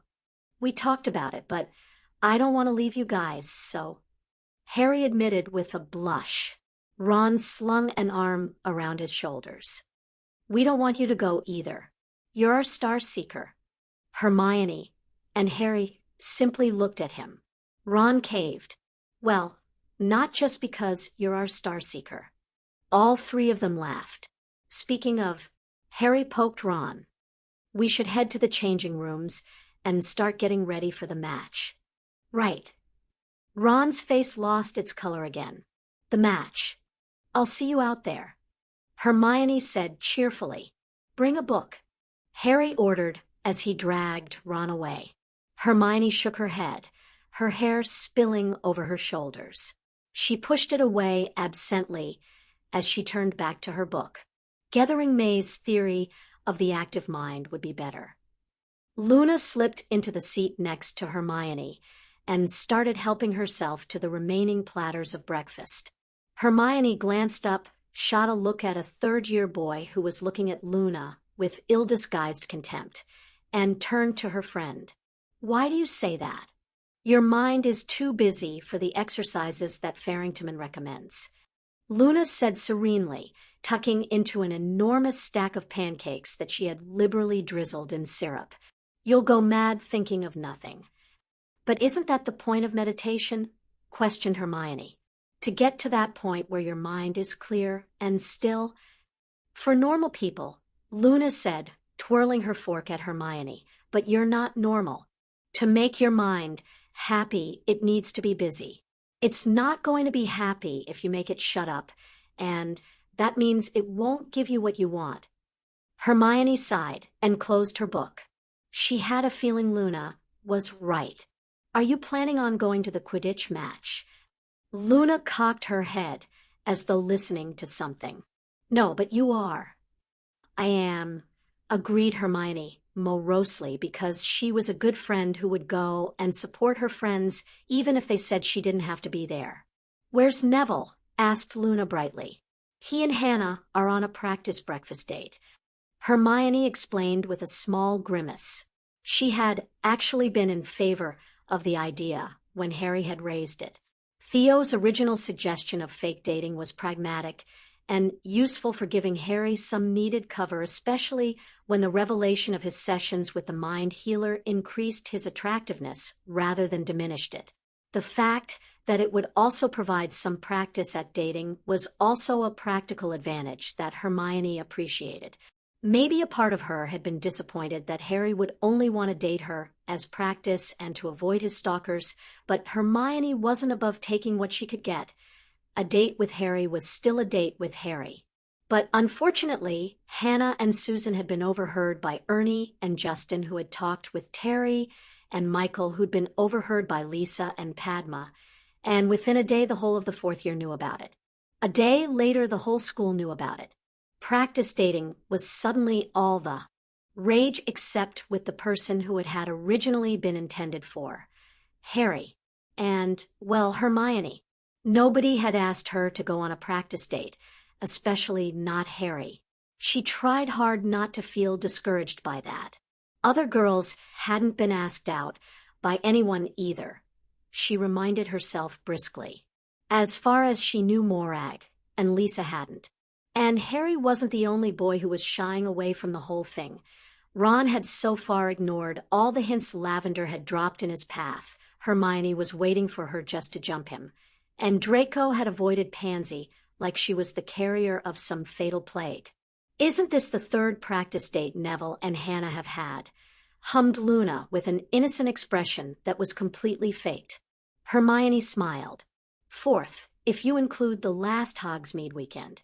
Neville and Hannah had gone to browse the shops, just the two of them, while Susan had ended up tagging along with the original Gryffindor trio to see Sirius at the schoolhouse, where Dobby had plied them all with cookies and hot chocolate. Do you think they'll still call it practicing when they get married? Joked Luna. Hermione chuckled, her mood lightening. It's a possibility. And it was a possibility. Neville and Hannah seemed really happy together, and their families both approved of the fledgling relationship. She decided to change the subject. So what are you up to today? Charm's essay. Luna said happily, finishing her pancakes. I'm going to spend the day in the library. Tactically, it was a good move, since most of the rest of the school would be at the Quidditch match. Hermione checked her watch and sighed.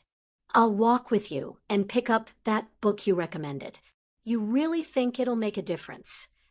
I think you'll see what you need to see when you need to see it. Luna said matter-of-factly. But the book couldn't hurt.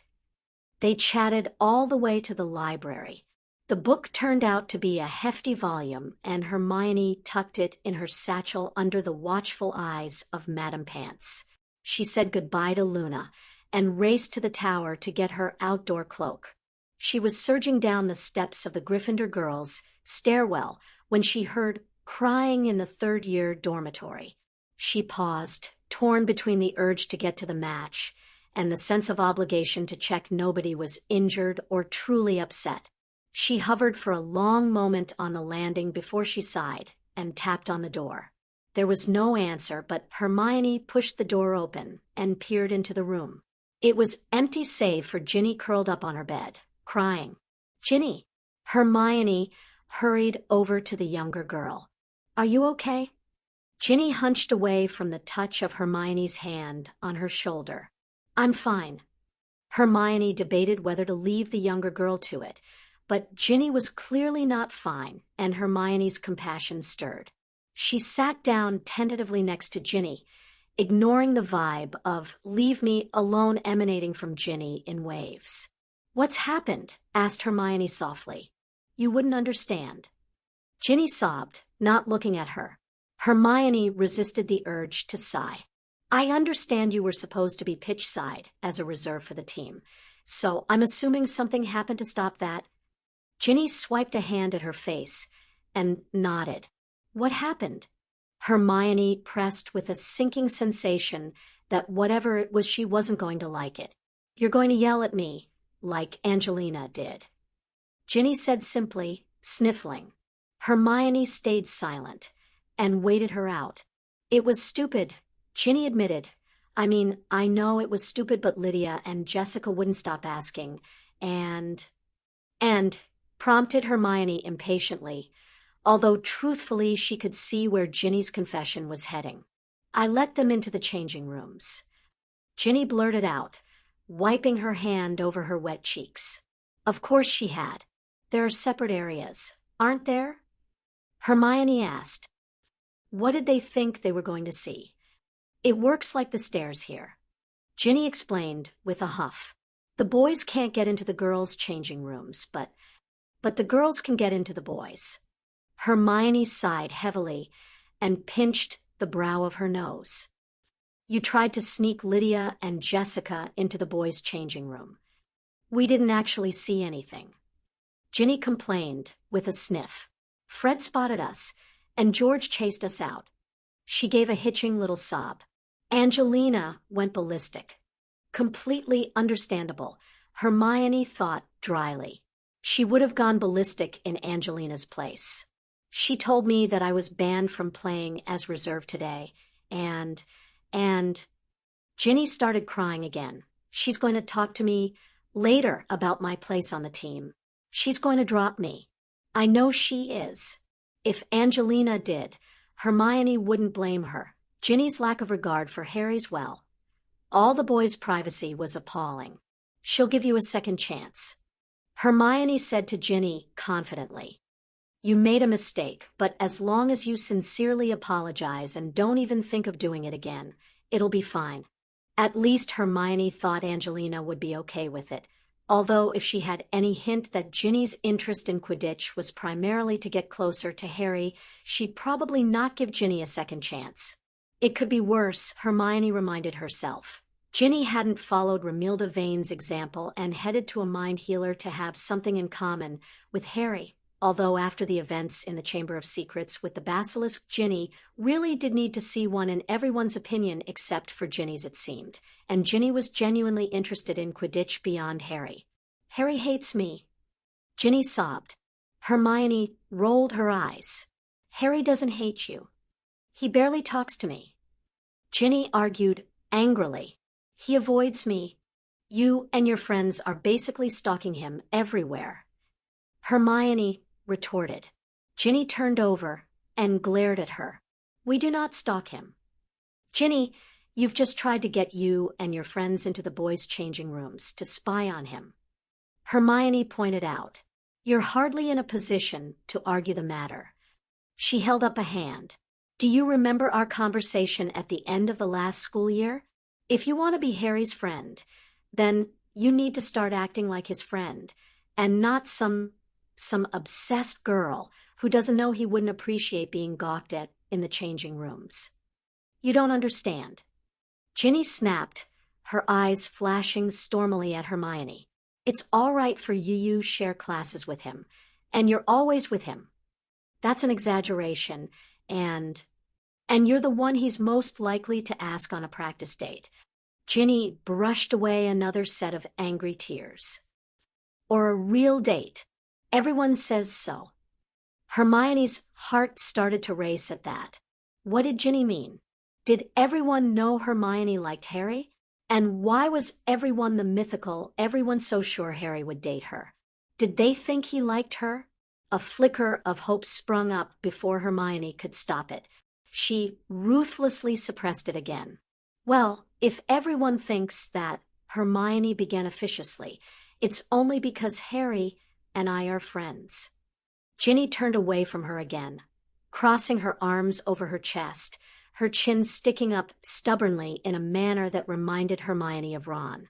And I believe I told you that being Harry's friend was the most important thing. Hermione added, I am his friend. Do you really think that sneaking Lydia and Jessica into the changing rooms to spy on Harry is an act of a friend?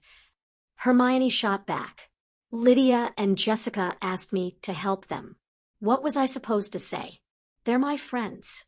And that was more evidence that the two girls who'd befriended Ginny hadn't really befriended her at all. Hermione felt for the younger girl. No would have been a start. Hermione said sternly, if that's the kind of things they ask you to do, maybe they aren't your friends. She glanced around the empty dorm. Where are Lydia and Jessica anyway? At the game. Ginny said, which just proved the point, Hermione thought. I'm going to head there now. Hermione stated firmly, would you like to come with me? Ginny threw her a disbelieving look before she shuffled off her bed hurriedly and stormed off to the bathroom, slamming the door behind her. I'll take that as a no then, Hermione said to the empty room. She threw on her cloak and made for the pitch. The stands were already heaving with people, the game already begun, when Hermione made her way towards a waving Neville. He made Parvati budge up so Hermione could sit next to him in the seat he had ostensibly saved for her. She waved to Sirius, who was seated next to Professor McGonagall in the teachers' section, and he waved back at her. Where have you been? Asked Neville, blowing on his hands to warm them. Ginny. Hermione shook her head. I'll tell you later. What's the score? 60 all. Neville grimaced, unhappily waving at the hoops where Ron was placed as keeper. Ron's been unable to save any, and it's sheer luck that our chasers are good enough to keep up. He motioned to the other side of the pitch where Harry was helping to distract the Ravenclaw chasers, dogged by the Ravenclaw seeker, Cho Chang. We're pretty much hoping Harry gets the snitch at this point. Hermione settled into watch as the game progressed. The Gryffindor chasers were good and maintaining their possession of the quaffle. Fred and George had fallen back to help guard the hoops. Harry was contributing more than simply searching for the snitch. The team was working as a team to help Ron's failing nerves, Hermione realized. I think if he could save one, then he'd have some confidence and be able to save others. Neville murmured. He'll save one, Lavender said brightly from beside Parvati. He's just warming up. I'm sure you're right, Lavender. Hermione agreed, because even if Lavender was only saying it because she wanted to date Ron, Hermione was Ron's friend, and she was going to join in any effort to show Ron support. Cho hasn't left Harry's side. Parvati complained. I think they're hoping she'll distract him. Lavender said authoritatively. It's a tactic the Holyhead Harpies use against male players all the time. She is very pretty. Parvati allowed. Hermione tried to ignore the flare of jealousy. Harry wasn't interested in Cho. He wasn't. Cho's going out on a practice date with Cedric Diggory. Neville said, All three girls turned to stare at him. What? Neville said, flushing bright red. It's the talk of Hufflepuff. Lavender winked at him. Well, you should know, Neville, the amount of time you spend practicing with the Hufflepuffs these days. Her smile was friendly and teasing rather than bitchy, and Neville simply looked chuffed. Harry flew across the pitch in a sudden move that distracted the Ravenclaws completely and allowed Katie Bell to score another goal. The Gryffindor stand erupted in cheers. Harry stopped just in front of Ron for a moment before he flew off again. Suddenly, there was a shift as Roger Davies, the Ravenclaw captain, intercepted the quaffle and flew with intent towards the hoops. Hermione felt her heart pounding. Come on, Ron. She muttered. Come on. You can do it. Roger was lining up. The Ravenclaw beaters were sending the bludgers towards the Gryffindor chasers, keeping them at bay, and Cho was following Harry. Roger threw the quaffle. Ron moved. He swept across the hoop and threw out his long arms, and he saved the quaffle, punting it down, where it was picked up by Angelina, who yelled something at him that was lost in the noise as the Gryffindor stand whistled and cheered. Weasley is our king, commented Lee Jordan delightedly. The chant was taken up, and Hermione joined in, so pleased for Ron that her face hurt from smiling. The game progressed with alacrity after that, Ron saving more than he let through, the Gryffindor chasers adding to the score bit by bit to keep the lead. Oh, Merlin! Neville clutched at Hermione suddenly and pointed. Harry was diving, racing towards the ground at high speed, Cho on his heels, and the snitch was almost on the ground, darting around the blades of grass before it took off, sharply shifting upwards. Pull up, pull up, pull up. Hermione muttered. Harry changed direction as though he'd heard her, but he leveled out and reached Cho just behind him. The snitch was his. Harry raised his arm, the snitch fluttering in his clenched fist, and he flew back to the hoop level where his teammates flew over to congratulate him. Hermione hugged Neville before she turned back to the pitch and clapped along with everyone else. Brilliant, Neville said. Just brilliant. The players started to descend, and Hermione grabbed Neville as she started to push her way through the mass of the crowd to get out of the stands and to the ground as quickly as possible. By the time she and Neville had reached the Gryffindor team, Harry was shaking hands with Cho, and Ron had been hoisted onto his brother's shoulders where he was laughing with glee as the rest of Gryffindor surrounded him. Hermione was pleased when Harry immediately left Cho as soon as he spotted her. She closed the distance between them and hugged him. That was fantastic, Hermione said, vaguely aware that everyone else seemed to be leaving Harry to her and congratulating Ron instead. Harry grinned. You didn't read a book. You were watching me? Asked Hermione, loosening her hold on him to look at him properly. Harry nodded, letting go of her with one hand to adjust his glasses. Maybe a little. She smiled at him happily. Maybe everyone was right, Hermione thought hopefully. Maybe Harry liked her. Maybe he would ask her on a date. Eventually, if she knew Harry, which she did. But she could be patient. The game was too exciting to read a book. Hermione declared, belated, realizing Harry was waiting for her answer. He smiled again, a little shyly. You read a book during the World Cup. Hermione shrugged and slipped her hand into his, relieved the crowd was still amazingly leaving them alone. Well, you weren't playing in the World Cup, she said. His answering smile was affectionate and bright, with a hope that flared to life in Hermione too. A cough behind them had them both turning. Hey, you have one of those hugs for me. Sirius grinned at him, and Harry shot her an apologetic look as he let go and enthusiastically moved into Sirius's waiting arms. Hermione didn't mind because she still had that burning flame of hope alight in her, and for once she didn't ruthlessly suppress it. October 28th, 1994. The Parisian cafe was everything good that Remus remembered about Paris. An outdoor table in view of the Eiffel Tower, strong black coffee, and wonderfully sweet petit fours. Opposite him, Richard Bones scoffed down another of the miniature pastries, and Augusta sighed with contentment as she scooped up another. Remus watched them with amusement before he lifted his face to the weak sunshine and gave thanks that the weather had turned out so nice. It was a warm day for the end of October, but he was glad of the lycanthropy for once. His elevated body temperature kept off the worst of the chill, whereas his companions were bundled up in Muggle tweed coats, thick woolly scarves, and leather gloves. "Paris is more beautiful than I remember it," Augusta said quietly. "Gerald and I came here on our honeymoon, and we'd revisit every year on our anniversary. I haven't been back since he died." She shook her head. "I should bring Neville. Gerald would have loved to have shown him the sights. I lived here for a number of years." Remus murmured. He'd felt exiled, unable to find work in England, and without anyone to care that he was absent from his homeland. It was nothing, Remus thought guiltily, compared to what Sirius and Harry had had to endure. "It's a beautiful city. Now I feel very boring," Richard commented wryly.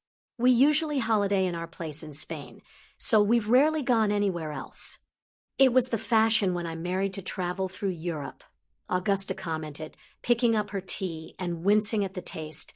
Not the grand tours that used to be, but the premise was similar. "I rather had no choice in the matter," Remus pointed out gently. "It was travel for work or find a position in the Muggle world. Well, now I feel less boring," Richard quipped. He grinned. "This is the most exciting thing I've done in years." "Thank you for letting us come with you, Remus," Augusta added. Remus didn't think he'd had much choice in the matter. He remembered all too well the Potter Alliance meeting with only the ancient and noble houses where Sirius had spilled the beans on the issue of Harry's affinity with the family magic. And so, after discovering my grandfather's research into it, we think that the origin story he found probably has the best explanation for why Harry can access your family magic. He's the most powerful wizard of his generation. Sirius sat back in his chair at the head of the Black Manor dining table. The afternoon tea spread was half diminished, most of the gathered allies tucking in before Sirius had begun to speak. Remus observed who looked disturbed and who seemed more accepting around the table from his position at Sirius's left-hand side. They'd all had to take an unbreakable vow not to speak of anything revealed at the meeting with anyone outside of the meeting before Sirius would let them attend, despite their existing oaths to the House of Potter or not. Augusta, on Sirius's right, nodded sharply. "Well, I think I can speak for most of us here when I say we can understand your reticence in sharing this before now." Daniel Greengrass cleared his throat.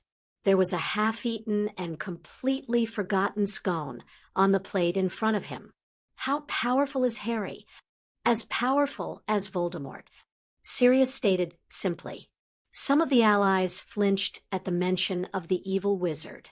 "Or Albus, if you would prefer that comparison," Sirius added smoothly.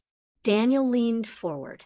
"Everybody here knows that Voldemort is around in some form thanks to you, Sirius, and the return of the Potter Alliance." He nodded in Augusta's direction, acknowledging her part in constructing the alliance. "We all also know there is a plan that you and the Ministry, the DOM, and the DMLE are pursuing to deal with him once and for all, although we don't know the detail of it.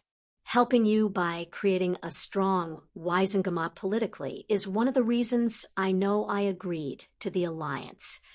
"Me too," Albert Goldstein added. Everyone else around the table nodded. And Daniel said, "I think there are many of us who regret that last time we allowed Voldemort to gain the power he did, and to have become so complacent in the years since that we accepted his former cohorts and supporters gaining as much political ground as they did." I think these things are partly why we all joined the alliance. Griselda Marchbanks muttered. We feel we are, at least, doing something to defeat the bastard now. Importantly, Daniel stressed, his brown eyes gleaming with a surprising amount of passion, we all feel that this time, no matter that it is Harry's banner we are gathering around, that we are not leaving a child to deal with Voldemort this time. What I think Dan is trying to say, Albert interjected dryly, is that we understand why you haven't said anything about Harry's power before now, why you're keeping it quiet as much as possible. If you know whose continued existence was publicly known, and Harry's power was also known, it would be far too easy for everyone to simply turn to your boy as the answer to you-know-who. Sirius nodded gravely, and while Remus couldn't see relief anywhere on Sirius's face, he knew his friend well enough to know Sirius felt relief at Albert's admission. That has been a concern. He sighed. Frankly, it is still a concern because evidently Harry's affinity with the family magic is gaining notice. He waved at Richard Bones.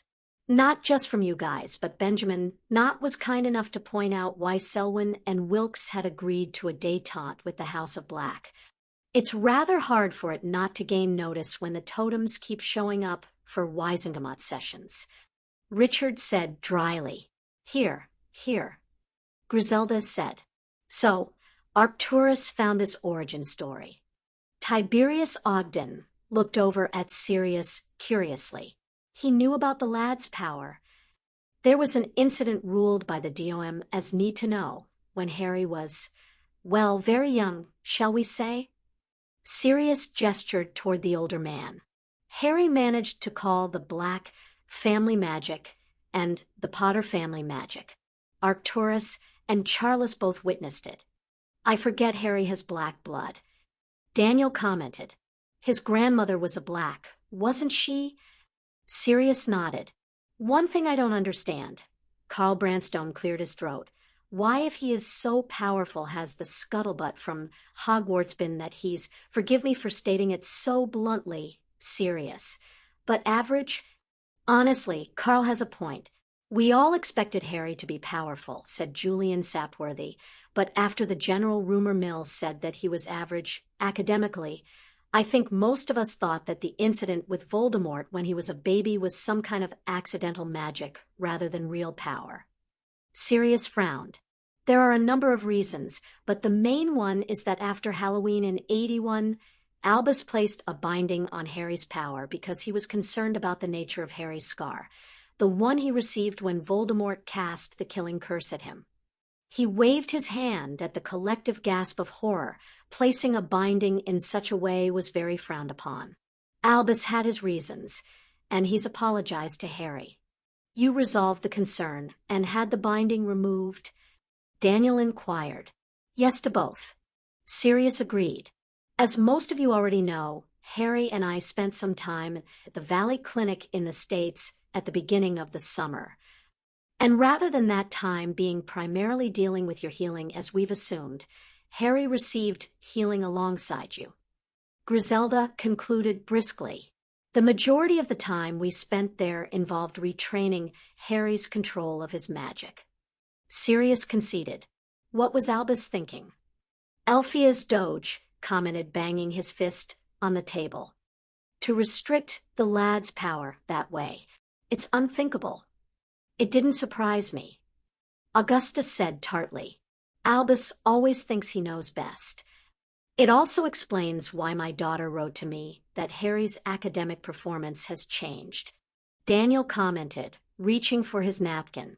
His power increase would be part of that, I assume? On the practical side, Sirius agreed, and gaining a guardian who cares for him has done the rest. Augusta patted Sirius's arm. Sirius smiled at her. He also understands more about his responsibilities and heritage now. It was a deflection Remus knew from the implication that Harry's previous guardians hadn't cared for him. Some of the gathering didn't miss it, though. Daniel's eyes sharpened perceptively. While I don't wish to come across as suggesting we do let Harry deal with you-know-who, Joseph Smith spoke up quietly. My question is whether we actually believe the origin story that Arcturus uncovered. And if so, does Harry have the ability to defeat you-know-who using the family magic? Good questions, Albert stated, reaching for his tea. Remus cleared his throat before Sirius could reply. Let me take the first question, as I've been involved with the research. Everyone turned to look at him. When we realized that Harry had an unusual relationship with his house totems, Bertie, Minerva McGonagall, and I all looked into this with Sirius's and Harry's permission. Remus explained, there are a multitude of origin stories with only two things in common. Firstly, that Merlin was involved in some way with the creation of family magic, and secondly, that it was created to defend our world. So Arcturus's origin story, prompted Richard enthusiastically, is one of many, and what has become increasingly obvious to the three of us researching is that the truth has long been forgotten. Remus concluded, however, Arcturus's origin story does explain in a way the others do not why your house totems might have responded to Harry following the Oath of Alliance that was made. But it's equally likely that the oath itself might have something to do with that. Ah. Richard frowned. I hadn't considered that. It's a very good point. Daniel motioned with his teacup. I felt something tug on my family magic during the first Potter Alliance oath-taking, but it wasn't until the September session when I took part in the oath that my family magic shifted. Weasley is in an alliance with the House of Potter too, isn't he? Albert questioned. If it was just a question of oaths, surely his totem should have responded. But he's not in the formal Potter Alliance. Joseph pointed out. Not like us. His hand swept around the table, taking in the gathered representatives of the ancient and noble houses within the Alliance. You're suggesting that there needs to be an agreement between the original 30 families for the magic to be called by a powerful wizard within the collective? Richard argued. Because that's not going to happen. Not in any lifetime. Carl agreed, wholeheartedly. 5 of those families are lost now. And the likes of Wenlock will never agree to anything, pointed out Griselda. Remus exchanged a bemused look with Sirius as the rest of the table started debating the matter heatedly. Bemusement shifted to amusement when Griselda made her point by whacking the back of Albert's hand with a spoon. Sirius shifted in his seat and coughed. It was enough to silence everyone immediately. Well, I think the debate has probably provided evidence for Remus's initial answer to the first question of whether the origin story is true, which, to be succinct, is we don't know. Sirius said dryly.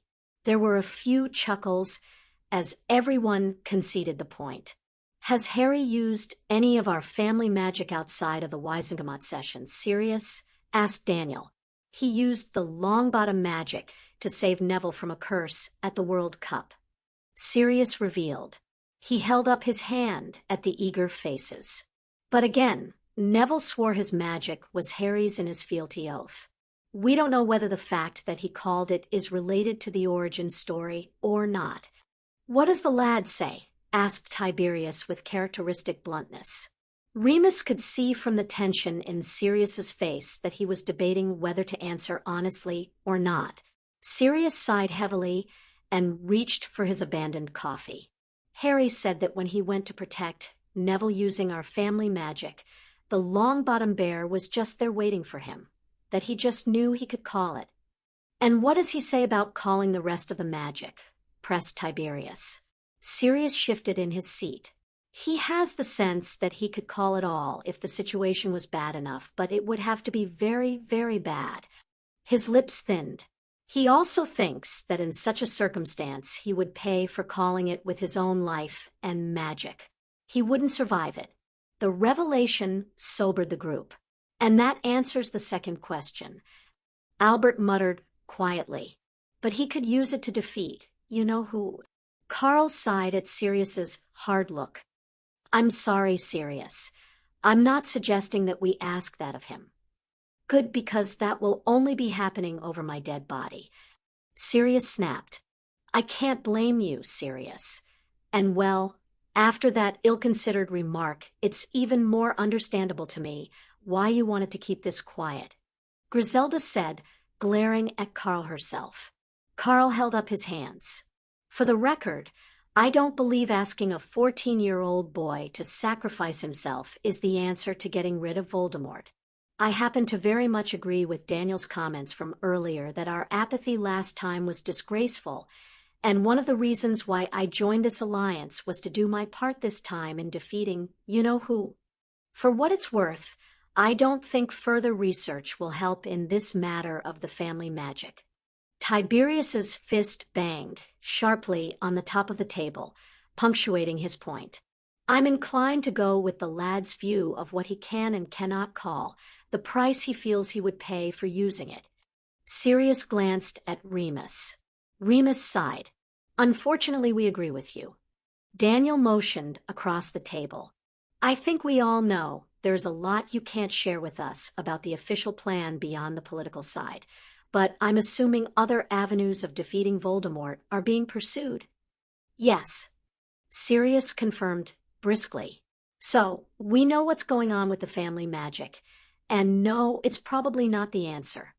Albert stated clearly, "We're also assured you are working on other measures.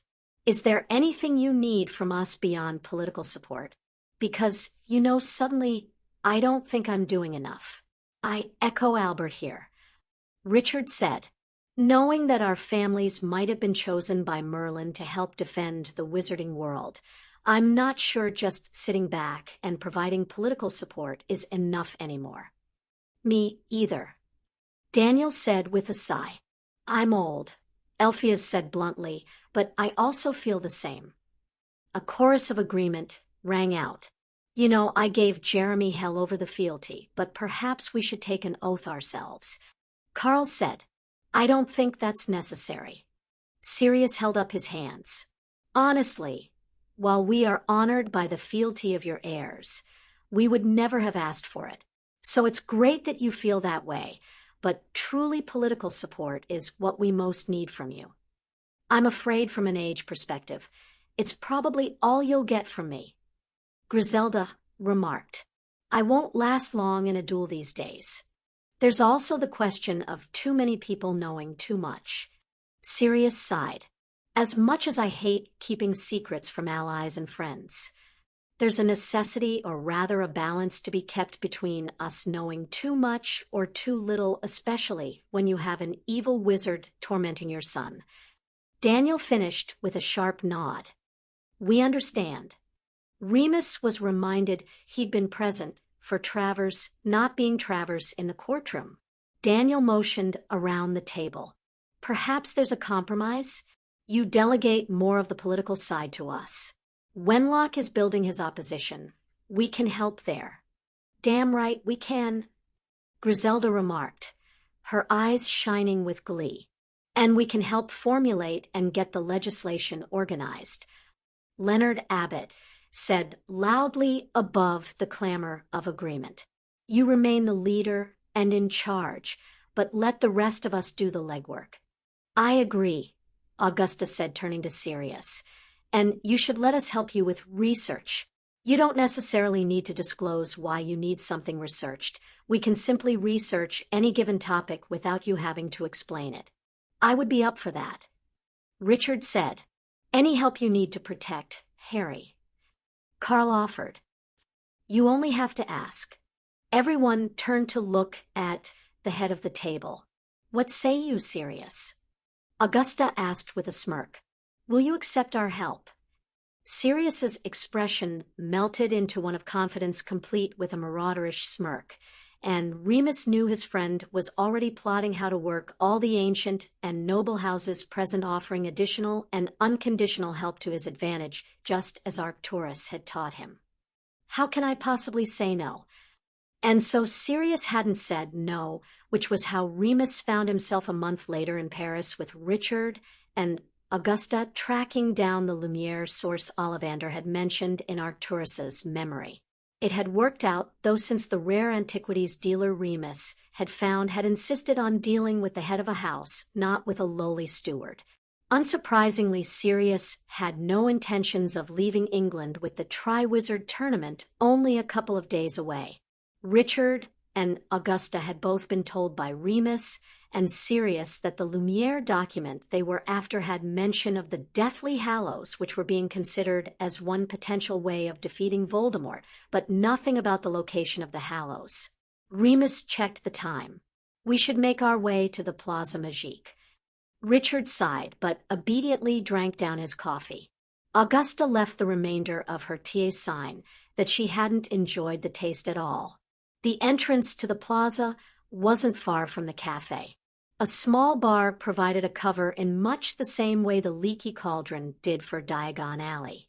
The dealer, Armand Fevrier, was located just off the plaza down a cobbled side street they easily found. His undistinguished door had a simple plaque with his name on it, and Remus rang the doorbell. A busty rotund woman with red cheeks, flyaway blonde hair, and a large white apron answered. "Yes," she asked rudely in French. "Good afternoon, madam." Remus answered flawlessly in the same language. "Madame Longbottom and Lord Bones are here to see Monsieur Fevrier, as scheduled." He handed her the parchment that Fevrier had sent confirming their appointment. The housekeeper sniffed. "This way." She showed them to a front parlor, but didn't offer them refreshments or to take their coats. Augusta raised her eyebrows expressively at the lack of manners as she took off her gloves and unwound her scarf. "She reminds me of the nanny Amelia pushed into the pond when we were children," Richard confided with a wink. Remus stifled a laugh. "What's the betting Monsieur Fevrier will keep us waiting here a while?" asked Richard, shucking off his own coat and placing it on the arm of the chair he had chosen to sit on. "My mother didn't raise a fool, Richard," Augusta parried, arranging her long skirt as she sat down. "Mine didn't raise one, either," Remus said dryly when Richard turned to him with a grin. Richard pouted. "You're both no fun." He motioned at Remus. "You were quite the prankster in your youth. You must have some stories." Remus grinned back at him and began a tale of how the Marauders had turned the Dada classroom into a tropical jungle during their 4th year.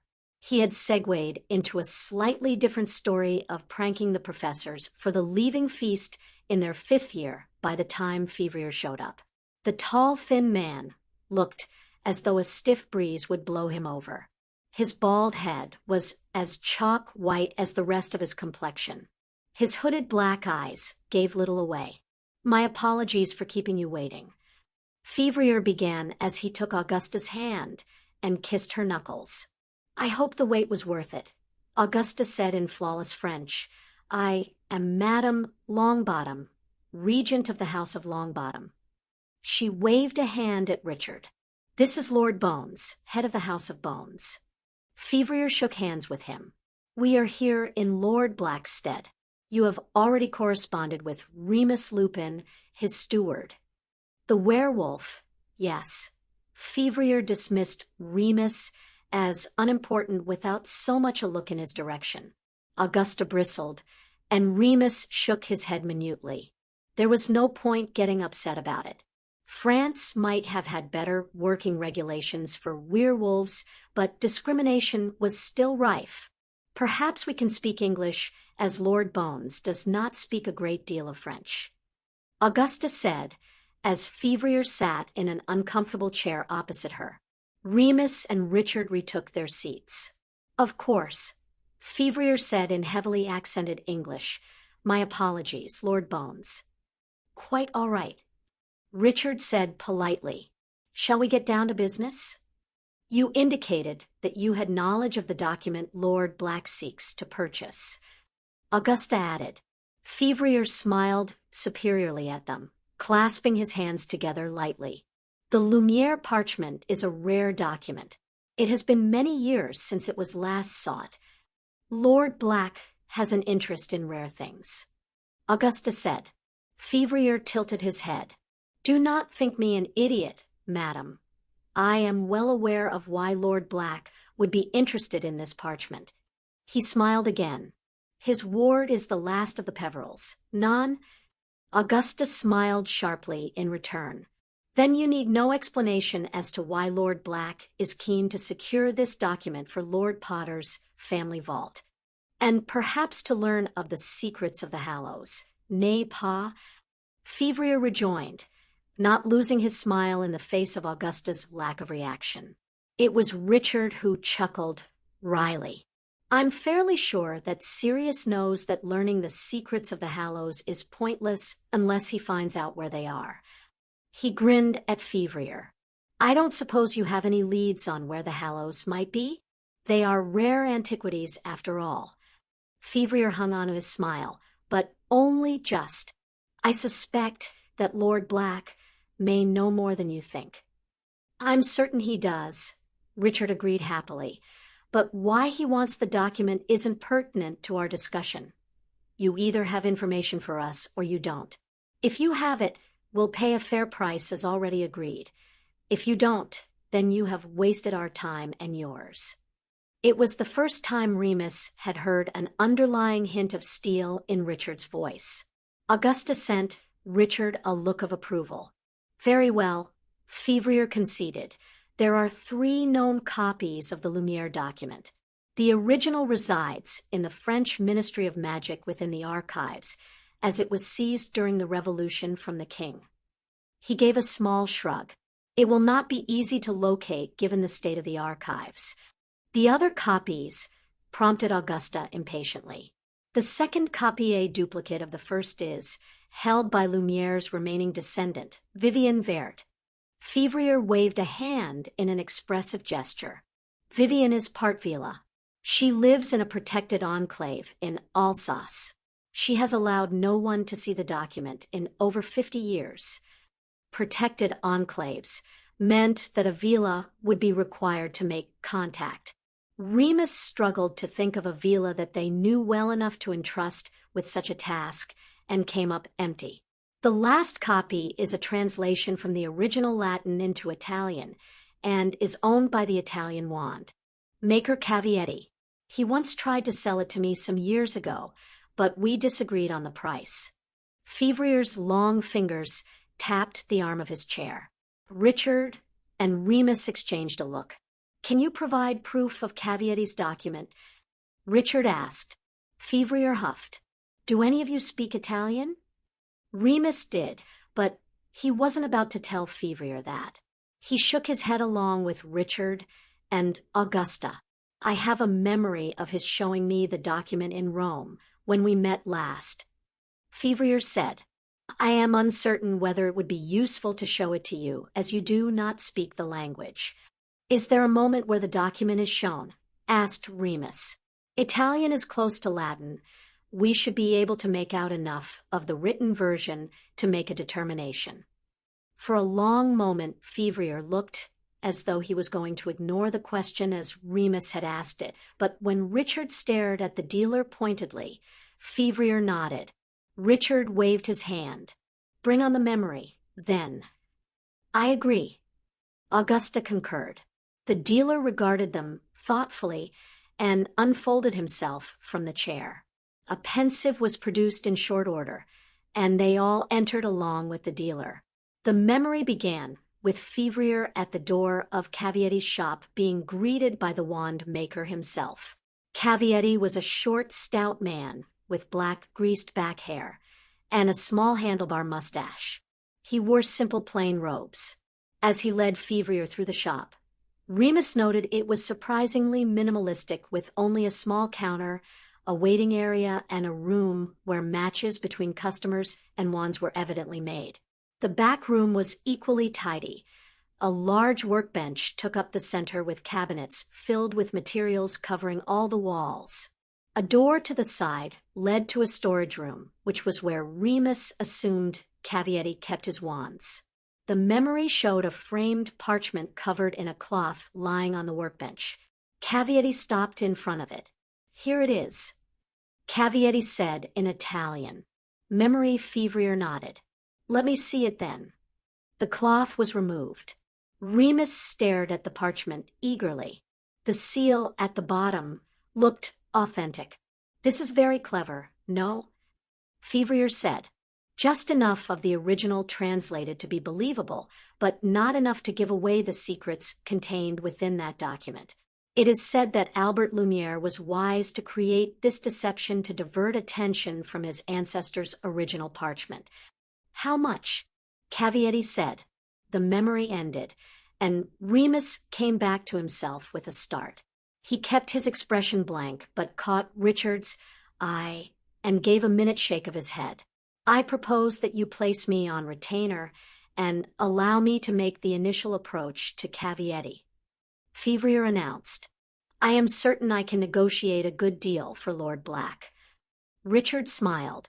I'm afraid any kind of retainer agreement will have to be discussed with Lord Black. Indeed, Augusta said. The fee is agreed. Remus withdrew the bank draft from his pocket. Very well, Fevrier said, plucking the envelope from his hands. I would not wait too long before securing my services. We'll take that under advisement, Augusta said dryly. They were ushered out quickly and spent a moment in front of the house slipping on coats, gloves, and scarves. Augusta sniffed heavily at the rudeness of not being allowed to dress properly for the outdoors before being shown the door. She led them back to the bar, ordered them all fire whiskeys, and directed them to a booth at the back. Remus cast the privacy charm before he raised his glass in a silent toast and knocked it back. Well, that was almost a waste of time. Almost, questioned Augusta, knocking back her own drink. I would say it was a waste of time. No, some of it was useful. He did earn the fee for meeting us. Remus disagreed. I'm with Augusta, Richard said, nursing his fire whiskey. What was useful? He corroborated the intelligence we had on the original. Remus said. Bertie tracked the likely location of it down to the French ministry, and has already asked his counterpart if he could see it. He's waiting on the reply, which could take forever. Augusta said.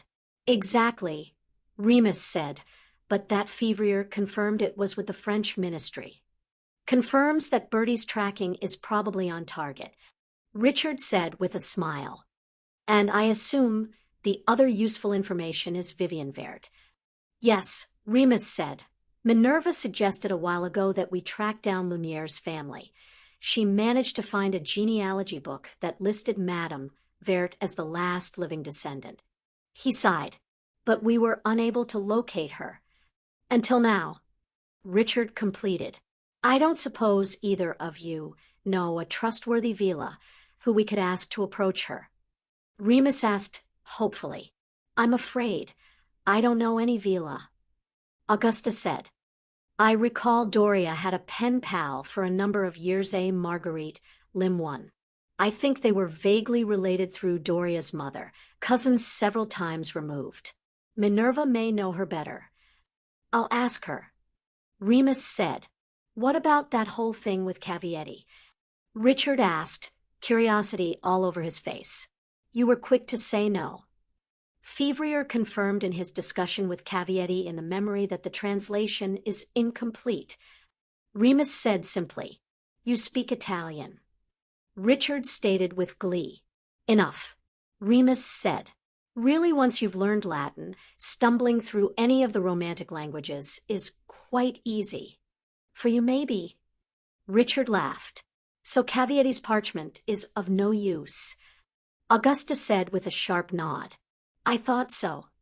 I think it may have been the version that was told to Arcturus. Remus said, I'll have to look at my memory of seeing the memory. I might be able to translate more of it. Certainly what I did translate in my brief glance indicates it could be Arcturus's original source. Well, not a waste of time then. Richard said, raising his glass. What are you going to do with Fevrier? He's a character, isn't he? Remus murmured. A rude and untrustworthy one. Augusta said sharply, You're not seriously thinking of doing any further business with him? Putting him on a retainer and letting him get the Cavietti version for us might ensure his continued silence to the likes of Voldemort's supporters over here. Remus said. Moreover, Sirius will probably want the caveat version, if only to take it off the market for anyone else. Good point. Richard drained his drink. Shall we head back to the apartment? Sounds like a plan. Remus said. The three of them were staying in the black apartment near Notre Dame. They gathered their things as Remus dispelled the privacy bubble. They'd taken a step away from the booth when Remus caught a sniff of perfume and froze. He turned immediately in the direction of the scent. Colette Panier smiled back at him. Her strawberry blonde hair was tied back into a French plait. Her delicate features, liberally sprinkled with freckles, bore the faint scars of her lycanthropy. Her blue-green eyes met his with amusement. Colette. Bonjour, Remus, my friend. Colette sprang forward and embraced him, kissing both his cheeks with Gallic flair before moving back to regard him properly. Colette had been the one bright spot in his spying days. If anyone had ever come close to convincing Remus that joining a formal pack had benefits, it was Colette. Colette had been 15 when she had been bitten by a werewolf after getting lost in the forest on her way home after dark on the night of a full moon. Her mother had homeschooled her, determined that her daughter would have every advantage regardless of her lycanthropy, and the werewolf responsible for the bite had apologized fulsomely and taught Colette everything he knew about coping with the condition, including introducing her to his usual pack. She and Remus had been occasional lovers when they were younger, but with the understanding that it was never leading anywhere. Remus drank in the sight of her. Augusta coughed delicately. Forgive me, Remus said, hastily turning to introduce Colette to Augusta and Richard. Colette wrapped her arm around Remus's. You will forgive me if I steal Remus from you for a few hours. We have so much to talk about. My brothers are keen to talk with you again.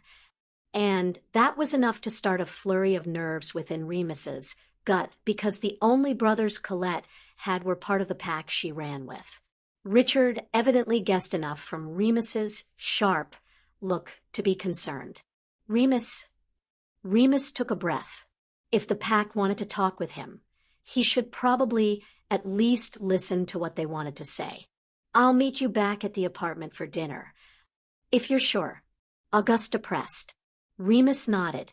Augusta shot Colette a hard look. We will be waiting for him, and I expect him to be returned in the same pristine condition as he is now, or there will be trouble. Colette inclined her head. Richard and Augusta said their goodbyes and departed. Remus felt Colette squeeze his arm. You have good friends. Colette said with a sigh. You always did. I hope I can still count you among them. Remus said bluntly. She smiled and nodded. You are safe, Remus. I promise. It was as much reassurance as he was likely to get.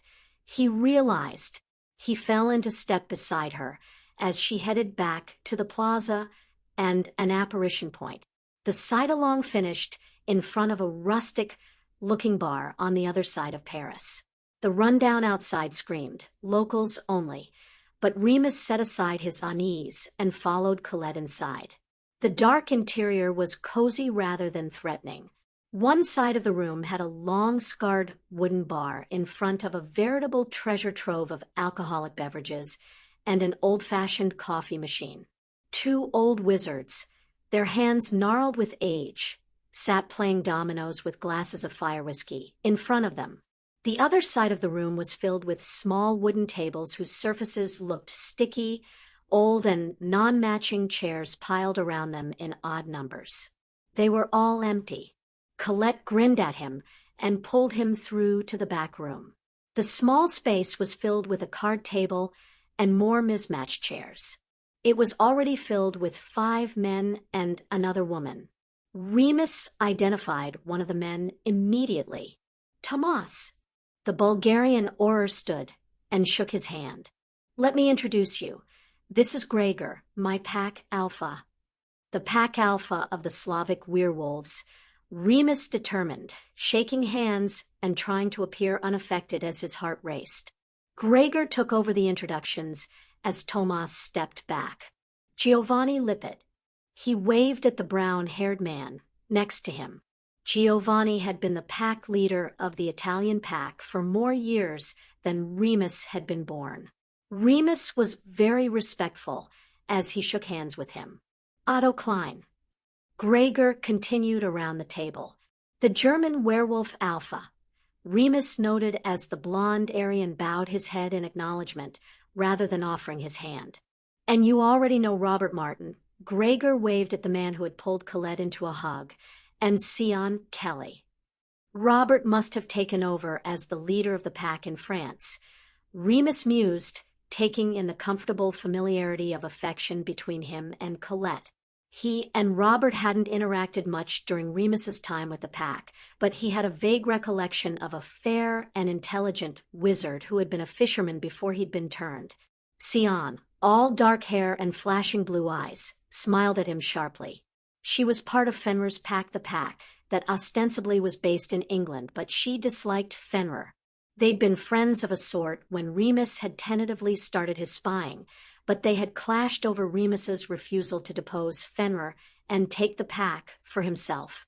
Please take a seat, Gregor said. Remus sat down and shucked off his coat. He was unnerved. He could admit that to himself. He had effectively been shanghaied into a meeting with the European werewolf leadership. It was the type of meeting that Albus had dreamed of him attending back in the First War, and one that Remus had always taken pains to tell him would never happen. Remus just wasn't important enough to attract the attention of the werewolf leaders, and, frankly, given his spying, he had thought at the time it was for the better that they disregarded him. You will forgive us for the impromptu nature of this meeting, but when we received news that you would be in France this day, we thought it prudent to act and request your forgiveness at the lack of notice. Gregor explained. I admit that I'm intrigued at the intrigue, Remus said politely. Colette grinned at him and slipped out of Robert's hold. Let me get you all a drink. Hot chocolate for you, Remus? Thank you, Remus said. They waited until she left before speaking again. Gregor began. There are 2 matters on which we should speak. 3, corrected Sion, interrupting. Gregor bared his teeth at her. Remember, you are present at our indulgence, Sion. Sion flushed. We hear the news that Britain has established a new committee to look into the affairs of magical races and creatures, to review existing legislation with the intent to overhaul the entire system. Gregor motioned at Remus. Remus nodded. It was proposed at the October Wisengamot and passed with a majority. Ah, yes, the infamous Potter Alliance. Gregor said with a smile. Harry's agenda has gained a great deal of support across the political spectrum. Remus defended briskly. An agenda wholly supported and promoted by his guardian, Lord Black. Otto gestured at Remus. Sirius Black has something of a reputation. Gregor grunted. There are those of us who remember him from his time as a hit wizard. He was ruthless. We were at war. Remus said simply. The political landscape in Britain has changed with a speed that has surprised those of us on the continent. Otto commented. Possibly because your Mr. Crouch has been distracted with other matters. Perhaps because we were not expecting. He made a frantic gesture at Robert as he struggled for words. Robert opened his mouth, but someone else spoke first. Nobody was expecting Sirius to tear down the British wizarding world and remake it for the boy who lived. Sion said brusquely. Remus couldn't prevent the smirk that emerged at that. Sion and Sirius had met only once, but the meeting had been fraught since Sirius had always been overprotective about Remus, and Sion had been annoyed that Remus had good friends outside of the pack. You really should have done. Remus said to her. Nothing is more important to Sirius than Harry. How far is he going to go? Asked Sion impatiently. In other words, Giovanni slipped in smoothly. What is the agenda? where werewolves are concerned. Equality and help. Remus answered promptly. Harry believes that werewolves are primarily wizards and witches who shouldn't lose their rights just because they've been infected with lycanthropy. Sion growled. So you have already set him against the Pax. And this was always what Sion and he had disagreed on fundamentally. Sion, you believe we are werewolves first, Remus stated calmly. That being bitten, whether out of choice as you were bitten, or by accident as Colette was, or in a purposeful act of violence as I was, bitten makes us something other than human, something supernatural and special.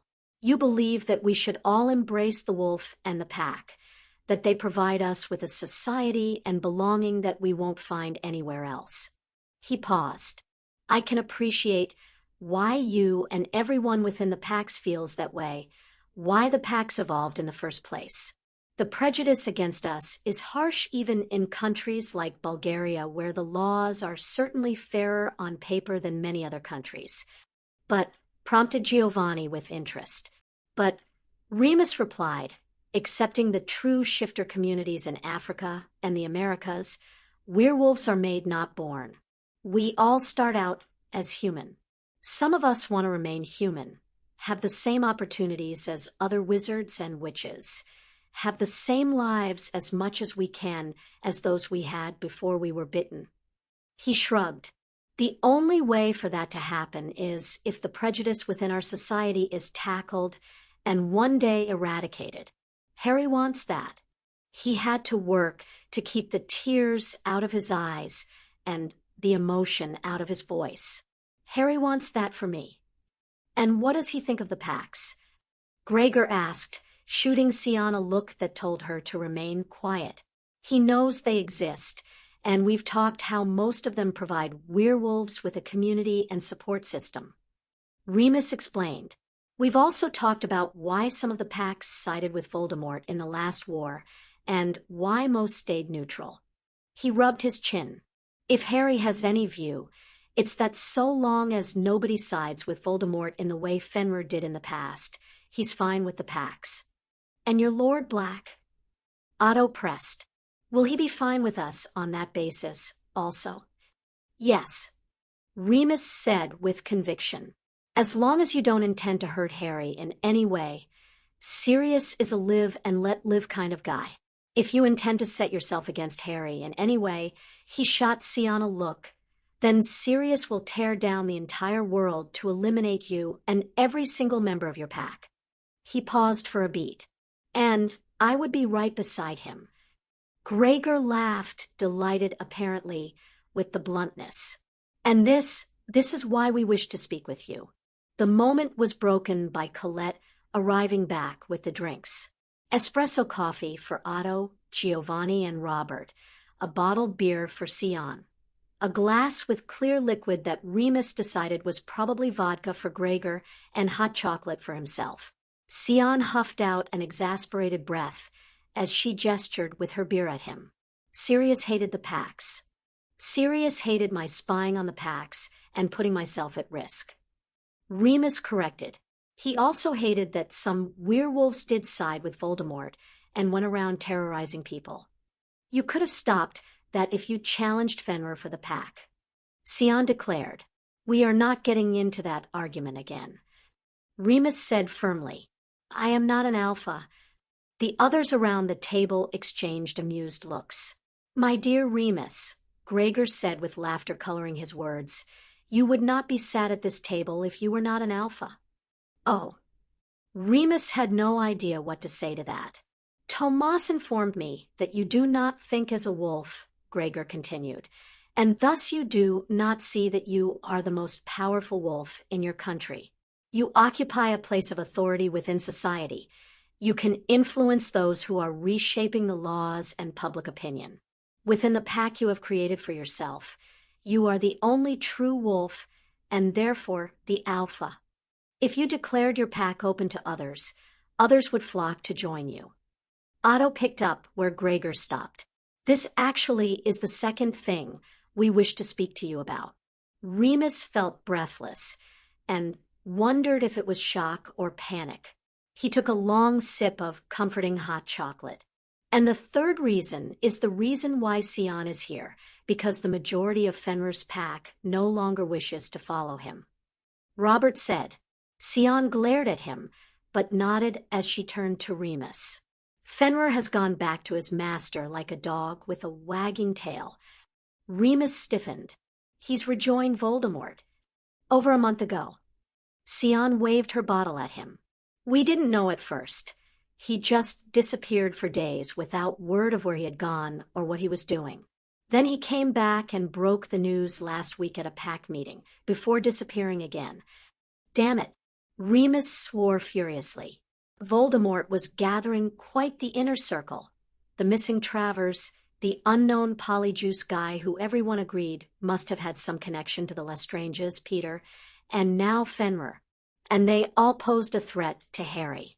He was going to kill Fenrir himself. Remus decided he wouldn't let a rabid animal like Fenrir harm Harry. You know, Remus, that the majority of US didn't take part last time. Sion said urgently.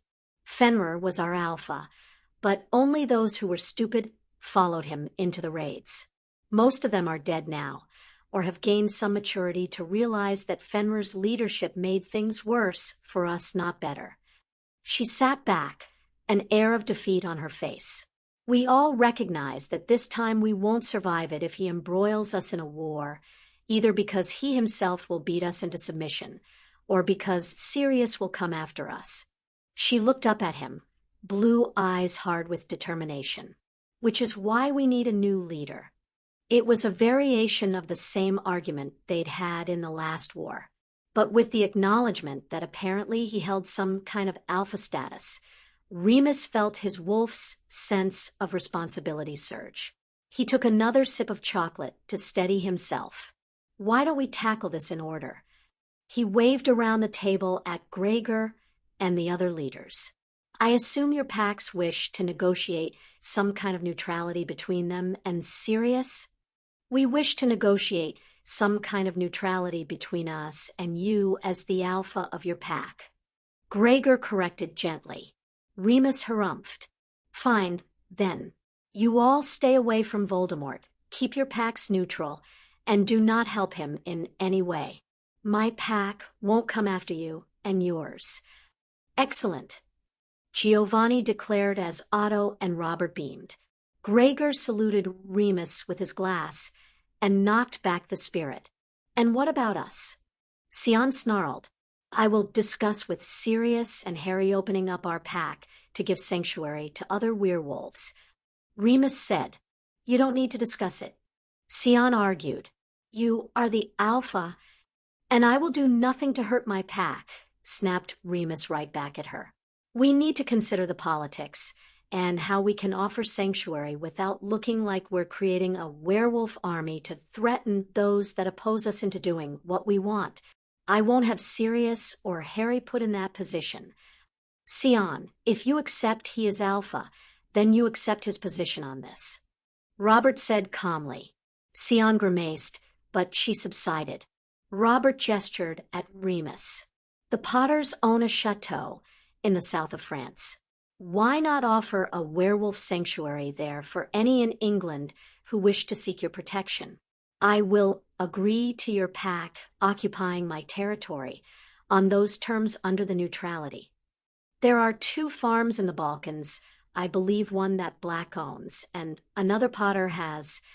Gregor noted. I will also concede to your pack occupying those places within my territory.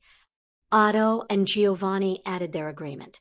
Remus sighed and massaged his temple. Thank you. I will speak with Sirius and Harry to see which of the properties we will use and send you word. You do realize that if you should offer sanctuary to his pack, Fenrir will take it as a challenge regardless of whether you wish to challenge him for the leadership directly. Otto said, Since Fenrir has rejoined Voldemort, it's safe to say he'll be dead sooner or later. Remus responded without thinking, his mind too caught up in the list of political difficulties and complications of the sanctuaries to consider what he had just revealed. Sion bristled again. So you'll kill him for the boy, but not for your pack. Remus's temper ignited. The thing that you have never understood, Sion, is that Fenrir's pack, your pack, is not mine. He held up his hand sharply when she would have argued back. No, enough of you berating me. I was 5 years old when Fenrir bit me. 5. My pack was always my mother who comforted me, my father who stood by me, and my friends who did everything they could to help me every full moon and accepted me without question. It was Sirius who tended my wounds for years, Sion, not you. It was James who made me an honorary uncle to his son, and Lily who placed Harry into my arms without hesitation and called him my cub. They are pack. He snarled, anger coating every word. You are not pack. You, who were stupid enough to ask to be bitten at 18 because you fell in love with the idea of being a werewolf as though we're cuddly pets and not dangerous creatures. You who realized your folly and expected me to fix it. If you dislike Fenrir as a leader, you could challenge him if you have the courage you seem to have always found lacking in me. He stabbed a finger in her direction. Know this. I will kill for my pack, and I will kill any who dares to harm my cub. But you are not pack. You want sanctuary with me and mine. Fine, but you'll keep your opinions about my actions and my pack to yourself. Understood. Sion bowed her head in submission and scurried from the room. Colette sent Remus a chiding look and went after her. There was a twinge of guilt curdling in Remus's belly, but the wolf in his head was satisfied. Well, Gregor said dryly, perhaps now you will believe you are alpha.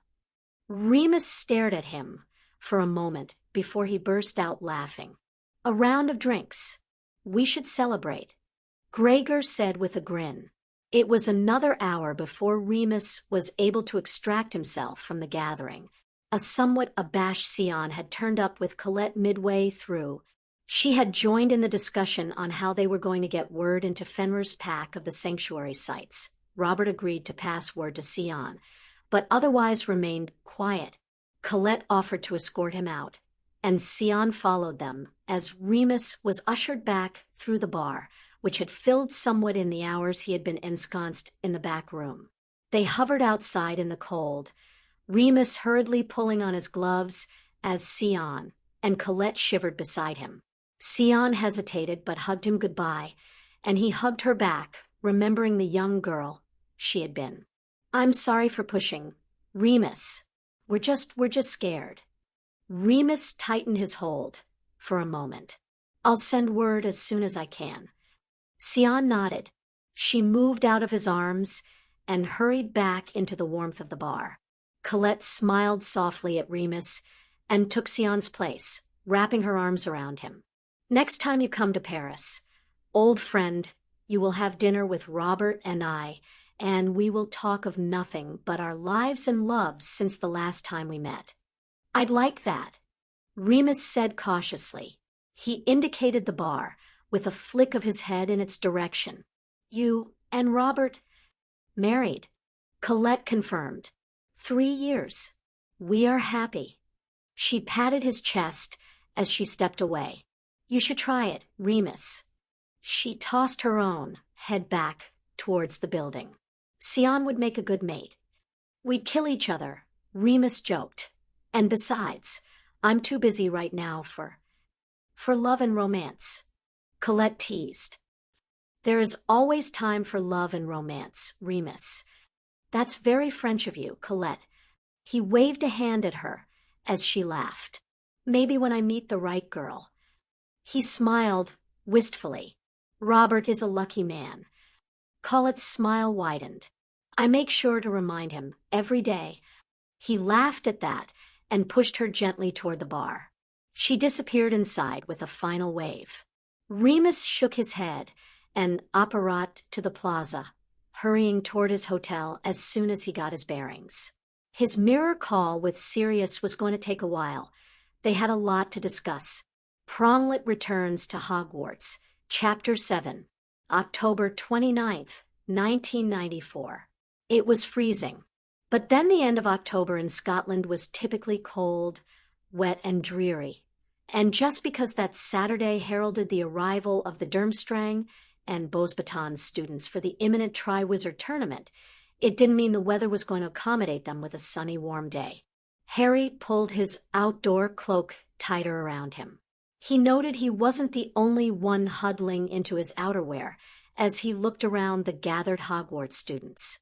The notice at dinner the night before that they had to welcome the visiting schools hadn't met with any kind of school spirit from anyone. Even the professors had looked less than chuffed at the thought of spending their Saturday afternoon on the lawn in front of the Black Lake. At least the schools were coming in daylight, though. Harry mused if it could be called daylight. He squinted up at the gray, overcast sky. "Do we really have to be out here?" moaned Ron beside him. "Oh, for..."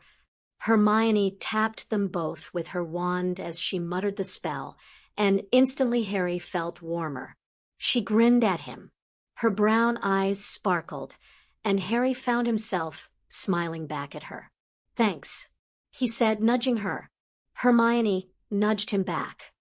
"You're welcome." Harry tore his eyes away from her, with difficulty but determination. He was almost certain that Hermione liked him. There had been the hug after the Quidditch match, a lot more touching in the last week since the match. She smiled at him a lot. It all agreed with the signs of attraction that had been mentioned by his dad in the memory of the talk. He had concluded somewhere around the time that practice dating suddenly became the thing to do for the rest of Hogwarts that he really liked Hermione. He liked her smile, her eyes. He liked holding hands with her. He liked being well read enough in their subjects so that he could debate with her and see her come alive with animation, hands flying in descriptive ways as she made her point. He wondered at odd times what it would be like to kiss her. He felt the blush rise on his cheeks as he thought about that again. He had also decided that he liked Hermione too much to ask her on a practice date. He wanted a real date. There were only two things stopping him from asking her: the Triwizard Tournament and Ron. Harry glanced over at his red-headed friend. Ron's jealousy about Neville joining their group had abated since the start of school. Some of it was that Harry and Ron got to spend time together alone during Quidditch practice, and it was clearly best mate, alone time, that Ron valued. Some of it was that Blaise and Neville had developed a friendship that meant Neville paired himself with the Slytherin more often than not in class. And finally, Neville had dived into practice dating with full enthusiasm, spending a lot of time with Hannah, and Harry cast a quick look toward where Neville stood chatting away to her. It all meant Ron couldn't exactly complain that Neville was bogarting Harry or trying to steal him away. Ron had also warmed up to the idea of being friendlier to Neville and had even attempted to inveigle Neville into chess matches, which were very amusing to watch because Neville turned out to be much better at chess than Harry. What concerned Harry was whether Ron would be okay with Harry dating Hermione. He didn't think Ron liked Hermione that way or thought of her as a potential girlfriend, but he wanted to check his assumption with Ron personally, along with getting Ron's permission to change the dynamic of the friendship the trio shared, because if Harry and Hermione dated, it would change things. Harry wasn't naive to that. Not that either Harry or Hermione would drop Ron, but they would naturally spend more time together without Ron, or at least Harry thought they would when he let himself dream what it would be like. Really, Harry had been hoping that Ron would have asked Lavender on a date, because it was so obvious that she was interested that even Harry had figured it out, and provided Harry with room to date himself. There was also the added issue that if things didn't work out, he didn't want to think that way, but he knew it was something he and Hermione should talk about. Maybe, Harry mused, they could make some kind of promise that they would stay friends. He probably, from a protocol perspective, should talk to Sirius and confirm that the head of the House of Black was all right with his heir courting a daughter of the house, and that just made his head hurt and made him a little nauseous. But Sirius would be fine, Harry thought candidly. In fact, he'd probably be delighted at Harry's choice. He'd have all the planned discussions after the tournament opening and the selection of the champions, Harry determined, his mind drifting to the uppermost reason why he hadn't asked Hermione on a date. If he was placed into the tournament, somehow, he'd be in danger, and he didn't want to put Hermione in the position of being with someone who was in danger any more than he already was. He just hoped the security measures were going to be enough. He glanced over at the professors where a disgruntled Moody was glaring at Bartemius Crouch Sr. "What's up?" Ron asked, following his gaze. "Just thinking about the security for the tournament," Harry murmured. Ron's eyes widened briefly before he nodded in understanding. "Moody doesn't look happy." Sirius said Crouch insisted that he do the identity checks for the incoming students and professors. Harry explained, rubbing his gloved hands together for extra warmth. Because of diplomatic regulations, the checks are only to be performed once, and after that can't be repeated. "I can't see Professor Moody being happy with that," Hermione commented. According to Sirius, he blew his top. Harry shook his head. "I don't trust Crouch. I wish he was still at home with the flu. Percy'll be pleased he's back." Ron snorted. "Pompous arse." "Ron," remonstrated Hermione. "What?" Ron argued. "You can't deny Percy is a pompous arse, and he's only gotten worse since he became chief suck-up to Crouch. You read his last letter to me instructing me on proper etiquette because I was friends with a lord. Like Harry's ever going to insist I bow to him every day." "I don't know, Ron," teased Harry. "It is quite tempting." "Boy." Ron poked him. Hermione chided them both for their antics, but sighed and nodded. "Honestly, I don't know how Penny puts up with him." "Oh, look." The cry came from the press corp, which was situated on the far side of the grass. Harry believed they were probably the second reason why Moody was unhappy. He strained to see what it was that had got them excited and saw something in the sky. "It's a gigantic bird," screamed one girl in the front. "It's a dragon," yelled another. "No," Hermione whispered in Harry's ear. "It's Superman." Harry laughed and didn't protest as she tucked her arm around his. He smiled at her instead. Eventually, the flying object got close enough that they could see it was an enormous blue and gold carriage being pulled by a dozen giant horses with wings. "Oh, aren't they beautiful?" simpered Lavender on the other side of Ron. "Big," Ron declared. "They look bigger than the elephants I've seen."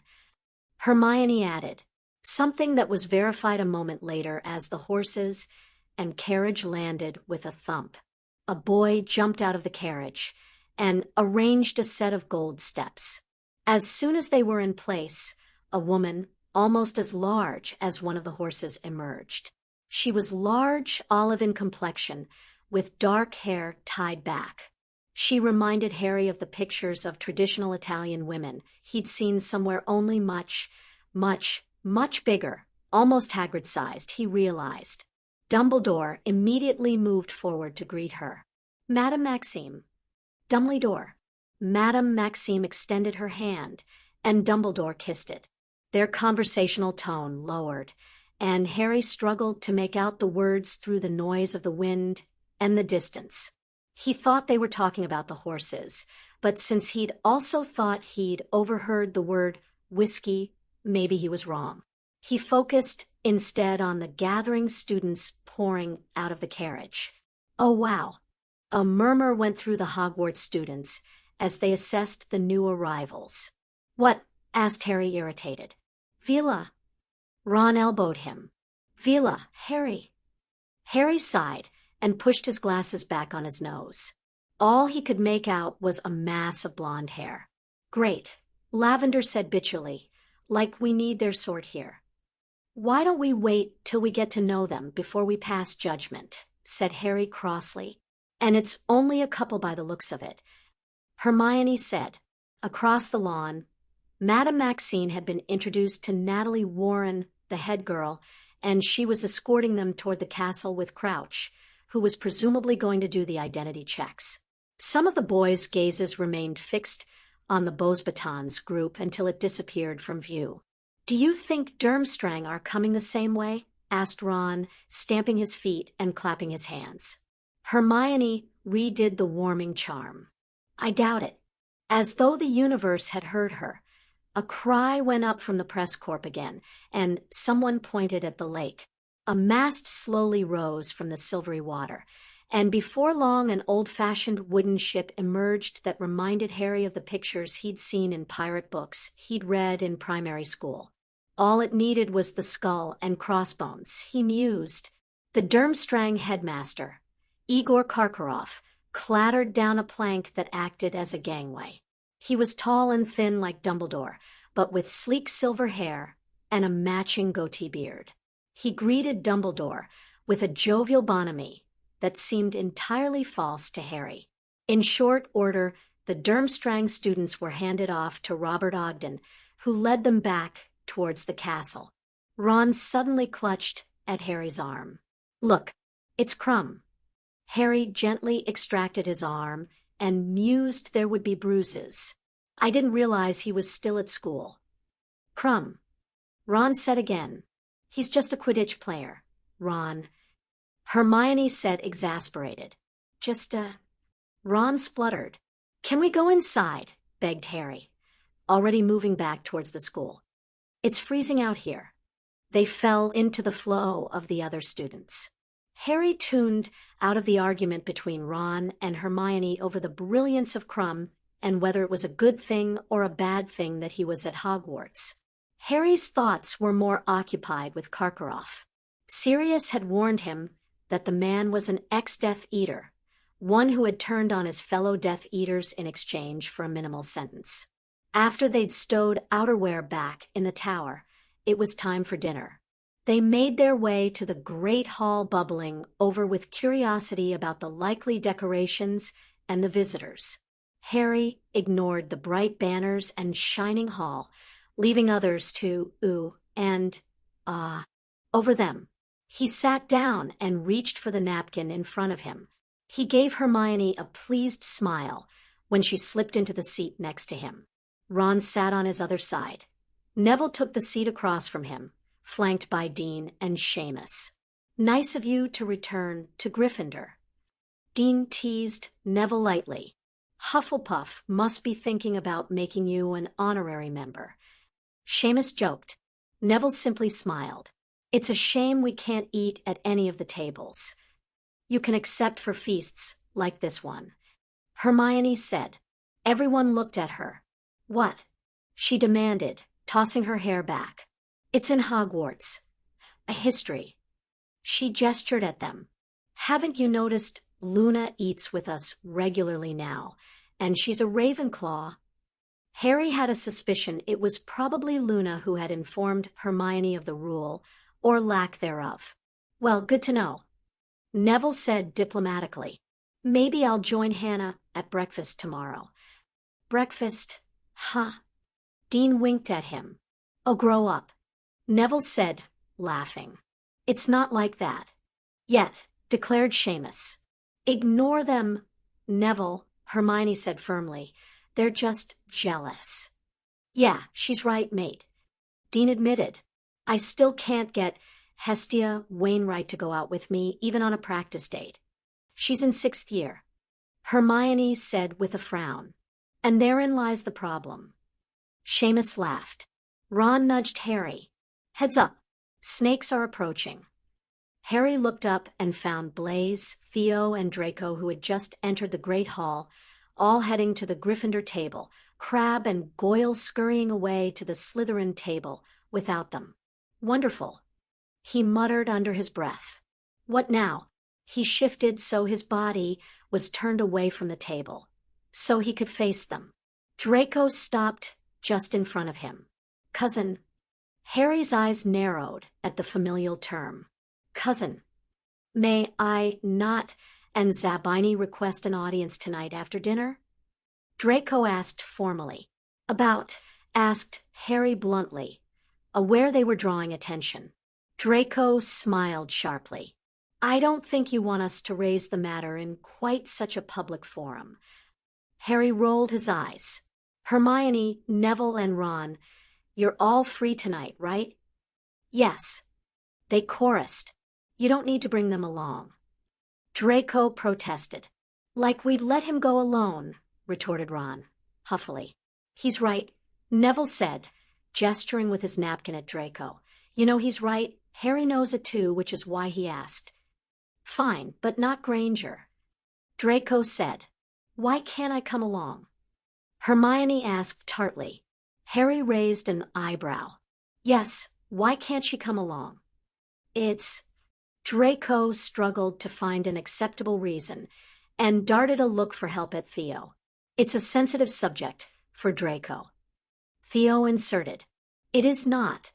Draco protested, glaring at Theo. Theo stared at him. Draco grimaced and turned back to Harry. Can we just go with I would prefer to discuss it without a female audience and leave it at that? Hermione crossed her arms. You're banning me because I'm a girl?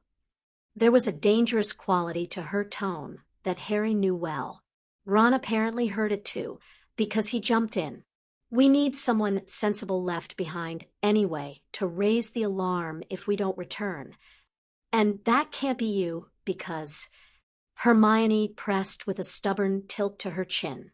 I'm not sensible. Ron said. Hermione opened her mouth to argue and closed it again. Her eyes skated to Neville. Don't look at me. Neville said cheerfully. I swore fealty to Harry. Hermione huffed out an exasperated breath. We'll meet by the library after dinner then? Theo said, sliding Hermione an apprehensive look. Harry nodded. He was about to turn back to his original position when the Durmstrang students arrived, streaming through the door and heading for the Slytherin table. Victor immediately changed direction as he caught sight of Harry, causing many of us fellow students to come to a sudden halt in confusion. Lord Potter. Victor smiled at him. It is good to see Voucher. Harry stood up and shook the outstretched hand as the Gryffindors around him scrambled out of their seats too. Mr. Crumb. Victor, please.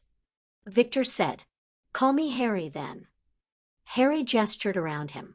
You remember my family and associates? Hermione. Victor kissed the back of her hand, and Hermione gave him a measured nod in response. Draco glared at Harry behind Victor's back, and Harry remembered with a wince that protocol-wise Draco should have been first. Draco, my cousin. Harry said. My godbrother Neville, best friend. Ronald Weasley. Victor smiled. I remember. Have we joined Quidditch team now? Ron's grin was almost as wide as the hall.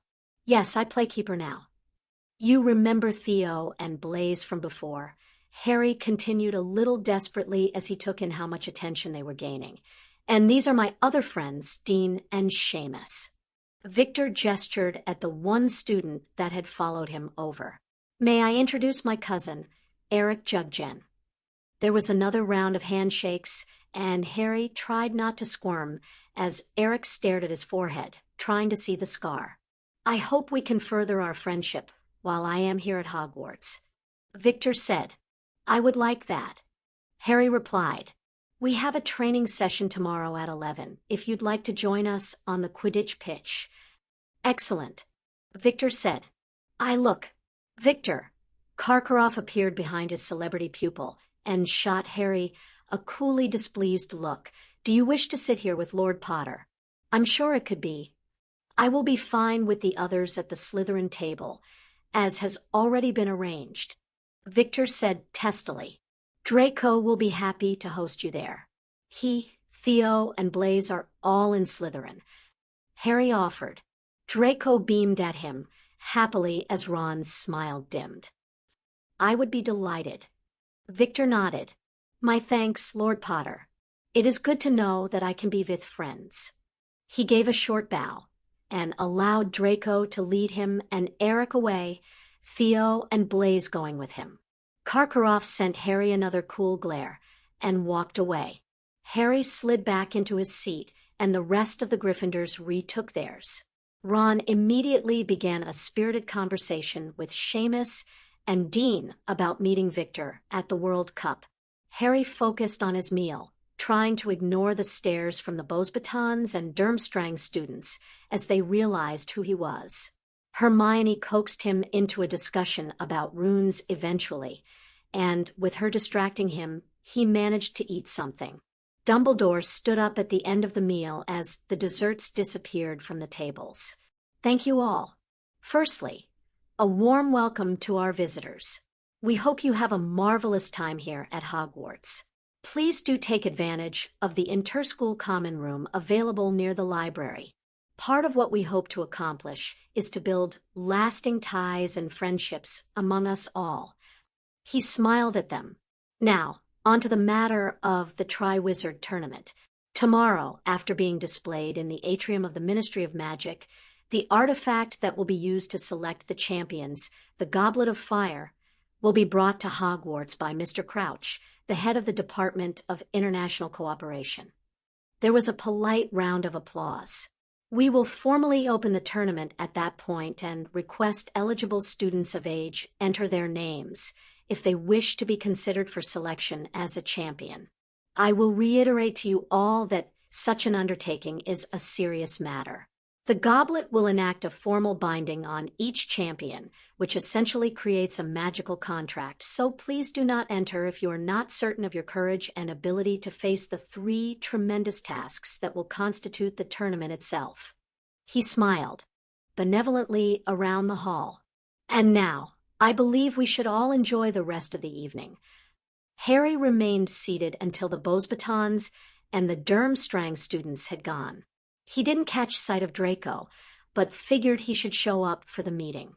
Hermione walked with them, claiming she wanted to spend time in the common room. She slowed as they neared it and saw the Slytherins already waiting for them. I don't understand why I can't come along. Me either, but look at this way, said Harry. We're even-numbered and have you as our secret backup weapon if it turns out they've got something other than talking planned. He waved a hand. Well, less with the secret, but you know. I know. She gave a long-suffering sigh. If you're not back in an hour, I will come look for you. Harry nodded, and they took the last steps that drew them level with Draco. Hermione gave a wave and disappeared into the common room. Finally, Draco complained. Where are we doing this? Asked Neville. There's an empty classroom up by the Dadair room. Blaise suggested. Ron motioned for him to lead the way. 5 minutes later, Harry sat on the professor's desk at the front of the classroom with Ron and Neville flanking him. The Slytherins sat across from him, perched on the first row of student desks. At Draco's request, Harry erected a privacy bubble. So what is this about? Asked Harry impatiently. Draco cleared his throat. Due to current gossip in the school, it's come to our attention that you might be thinking of making a move which will not enhance our political alliances in the House of Black, but may instead hamper your ability to extend and grow the alliances which we already have, and possibly prevent us from cultivating new ones. Harry blinked at his former rival, and wondered if that had made sense to anybody. He turned to Neville. He thinks you're about to do something that will be politically stupid. Neville translated before he frowned. I think. I told him to use small words since you're all Gryffindors, but would he listen? Blaise winked at them. Draco pinched the brow of his nose. Yes, you're about to do something politically stupid. Harry folded his arms and regarded Draco crossly. What am I about to do? If Draco thought he was about to enter himself into the tournament, Harry was happy to set him right. You're focusing on an existing relationship which is already deeply loyal and deeply committed to the House of Black, while ignoring other tentative and newer. Oh, for Merlin's sake. Theo interrupted Draco sharply to gesture at Harry. Everybody knows you're about to ask Granger out on a real date. Ron burst into laughter. Harry and Hermione? That's funny. Harry frowned and turned to glare at Ron, ignoring how Neville had placed his head in his hands, and how the Slytherins were looking at Ron with ill-concealed astonishment that Ron had apparently not clued in. "What?" Ron asked. "They've gone mental if they think you're seriously going to ask Hermione out on a real date. Maybe a practice one, yeah, but a real date." His expression invited Harry to share the joke and laugh with him. "I mean, it's Hermione." Harry sighed and fidgeted with the edge of his robe. "I was going to talk to you about it on Tuesday." Ron's blue eyes went wide. "It's just," Harry said hurriedly, wishing that he and Ron were alone and not in front of an audience. "So, okay, I know this might change things between the three of us, but I like her, and I think she likes me, genuinely likes me, and they're right, I want to ask her out on a date." "Hermione," Ron said. "Our Hermione." "Yeah, Ron," Harry said a little tersely. "Our Hermione." "But why?" asked Ron plaintively. "I mean, there are literally thousands of girls out there. Why her?" "I like Hermione," Harry retorted. "She's smart and funny and pretty. Why wouldn't I want to go out with her?" "But," Ron made a flapping motion with both hands towards the outside of the room. "Thousands of girls?" Harry felt his heart sink. I didn't think you liked her that way, but if..." "I don't," Ron immediately declared, shaking his head furiously. "But then..." began Harry, confused. "This is excruciating," Draco exclaimed. "Oi," Ron said, scowling at the Slytherin. Theo shook his head. "No, Malfoy's right. Excruciating." He pointed at Harry. "Look, Potter. Harry, Weasley doesn't like Granger that way because he hasn't yet noticed she's a girl." "Oi," said Ron again before he froze and turned to Harry with a sheepish expression. "Well, actually that's kind of true, which is why I don't get why you do, I guess. I mean, she's Hermione." He poked Harry's arm. "She nags us about homework and complains when we don't study enough and makes sure we eat right and complains about slavery. And Hermione things." Harry rolled his eyes. "She's also brilliant, Ron." "Yes, as a friend," Ron stated firmly. "As, a girl," Harry argued, forgetting momentarily that there were others present. "I don't know why you don't see it. She gives really great hugs, and her eyes are really pretty, and she does this thing when she's debating with wrinkling her nose that's so cute, and..." "Merlin," Ron interrupted. "You like Hermione." Now he gets it. Draco threw up his hands. Ron glowered at him.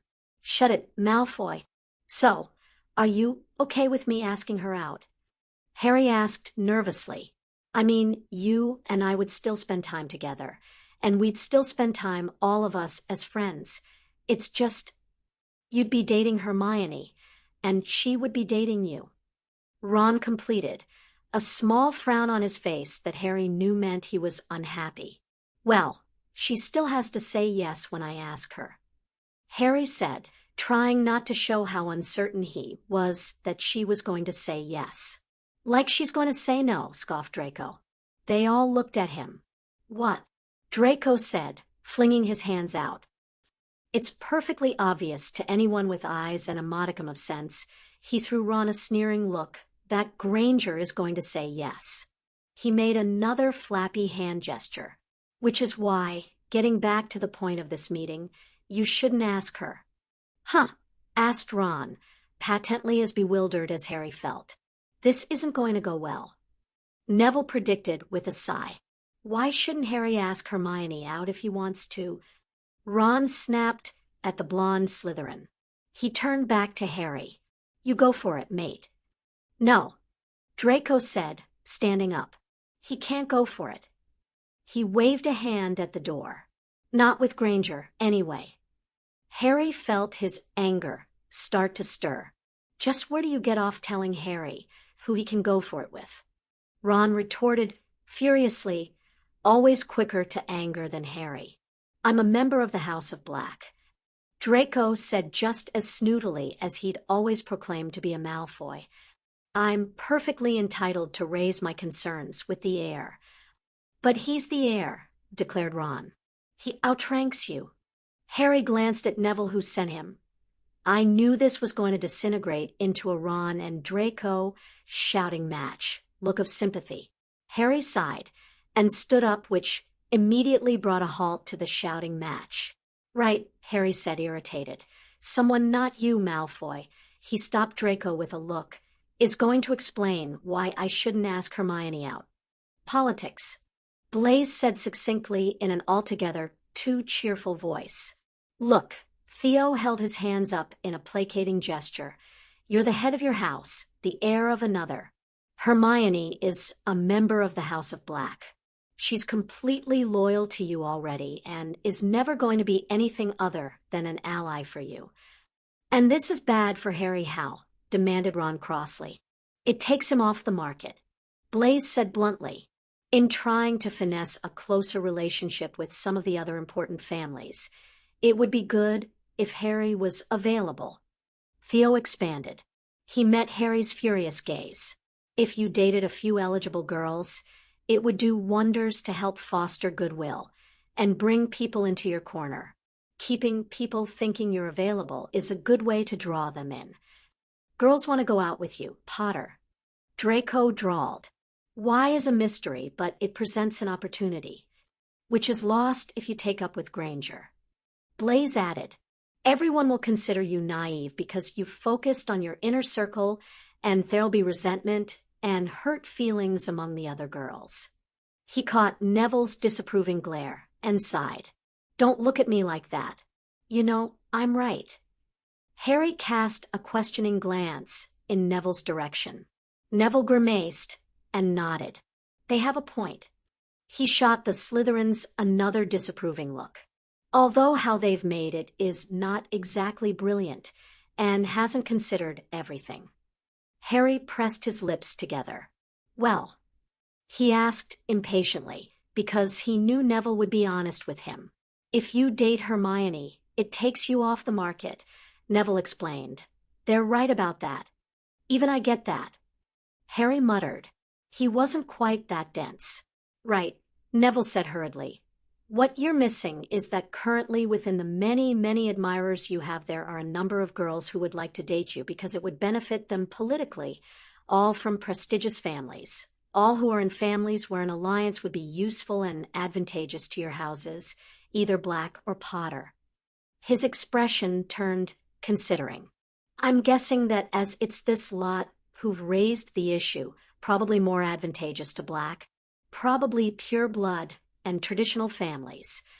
Theo nodded while Draco made a huffing sound and crossed his arms. Blaise grinned at him. A date with you. Neville raised his hand, preventing Harry from protesting. Just one date with any of these girls or boys even will make them feel special, and their families will rethink their position on you. It'll make you and your agenda more accessible. It gives them hope that if they agree a political alliance, that with continued exposure, they'll have the opportunity to influence you. It also does give you and Sirius an angle to get closer to them and influence them, bring others over to us. Harry's jaw tightened with anger, with every word Neville said, especially as he could see Theo nodding along in the background. Maybe, in hindsight, Theo had had another motive in suggesting the practice dating thing. He mused, if you do go out with Hermione, then some of those families will probably think that you've decided against them already, especially as Hermione is a Muggle-born. They'll resent you for not providing them with the opportunity to court you and believe you entrenched in your position, and therefore determine that you're not worthy of spending the time trying to get you into any kind of alliance with them. Neville continued. Harry slumped back against the desk, took off his glasses, and pressed the heels of his hands to his eyes. We're not saying you should never date Granger. Theo offered apologetically. Just give us the opportunity to take advantage of your bachelor status first. Draco said almost soothingly. Harry looked up at that with a frown. Bollocks. Ron declared. You date who you want, mate. Like you're really all that happy if he dates Granger. Draco returned, annoyance coloring his tone again. I am. Ron protested. And, okay, Harry knew Ron was lying with that one. You so are not. Draco pointed at him victoriously. You're going to hate them being lovey-dovey around you, snogging all the time, and making kissy faces. Ron flushed, and his eyes darted to Harry with a faint air of regret. It's just, I know, Ron. It would probably be uncomfortable at first, Harry admitted. But can you honestly see Hermione and me snogging in front of you all the time? We wouldn't. You know that. He nudged Ron's shoulder. Besides, who's to say you don't go out with someone yourself?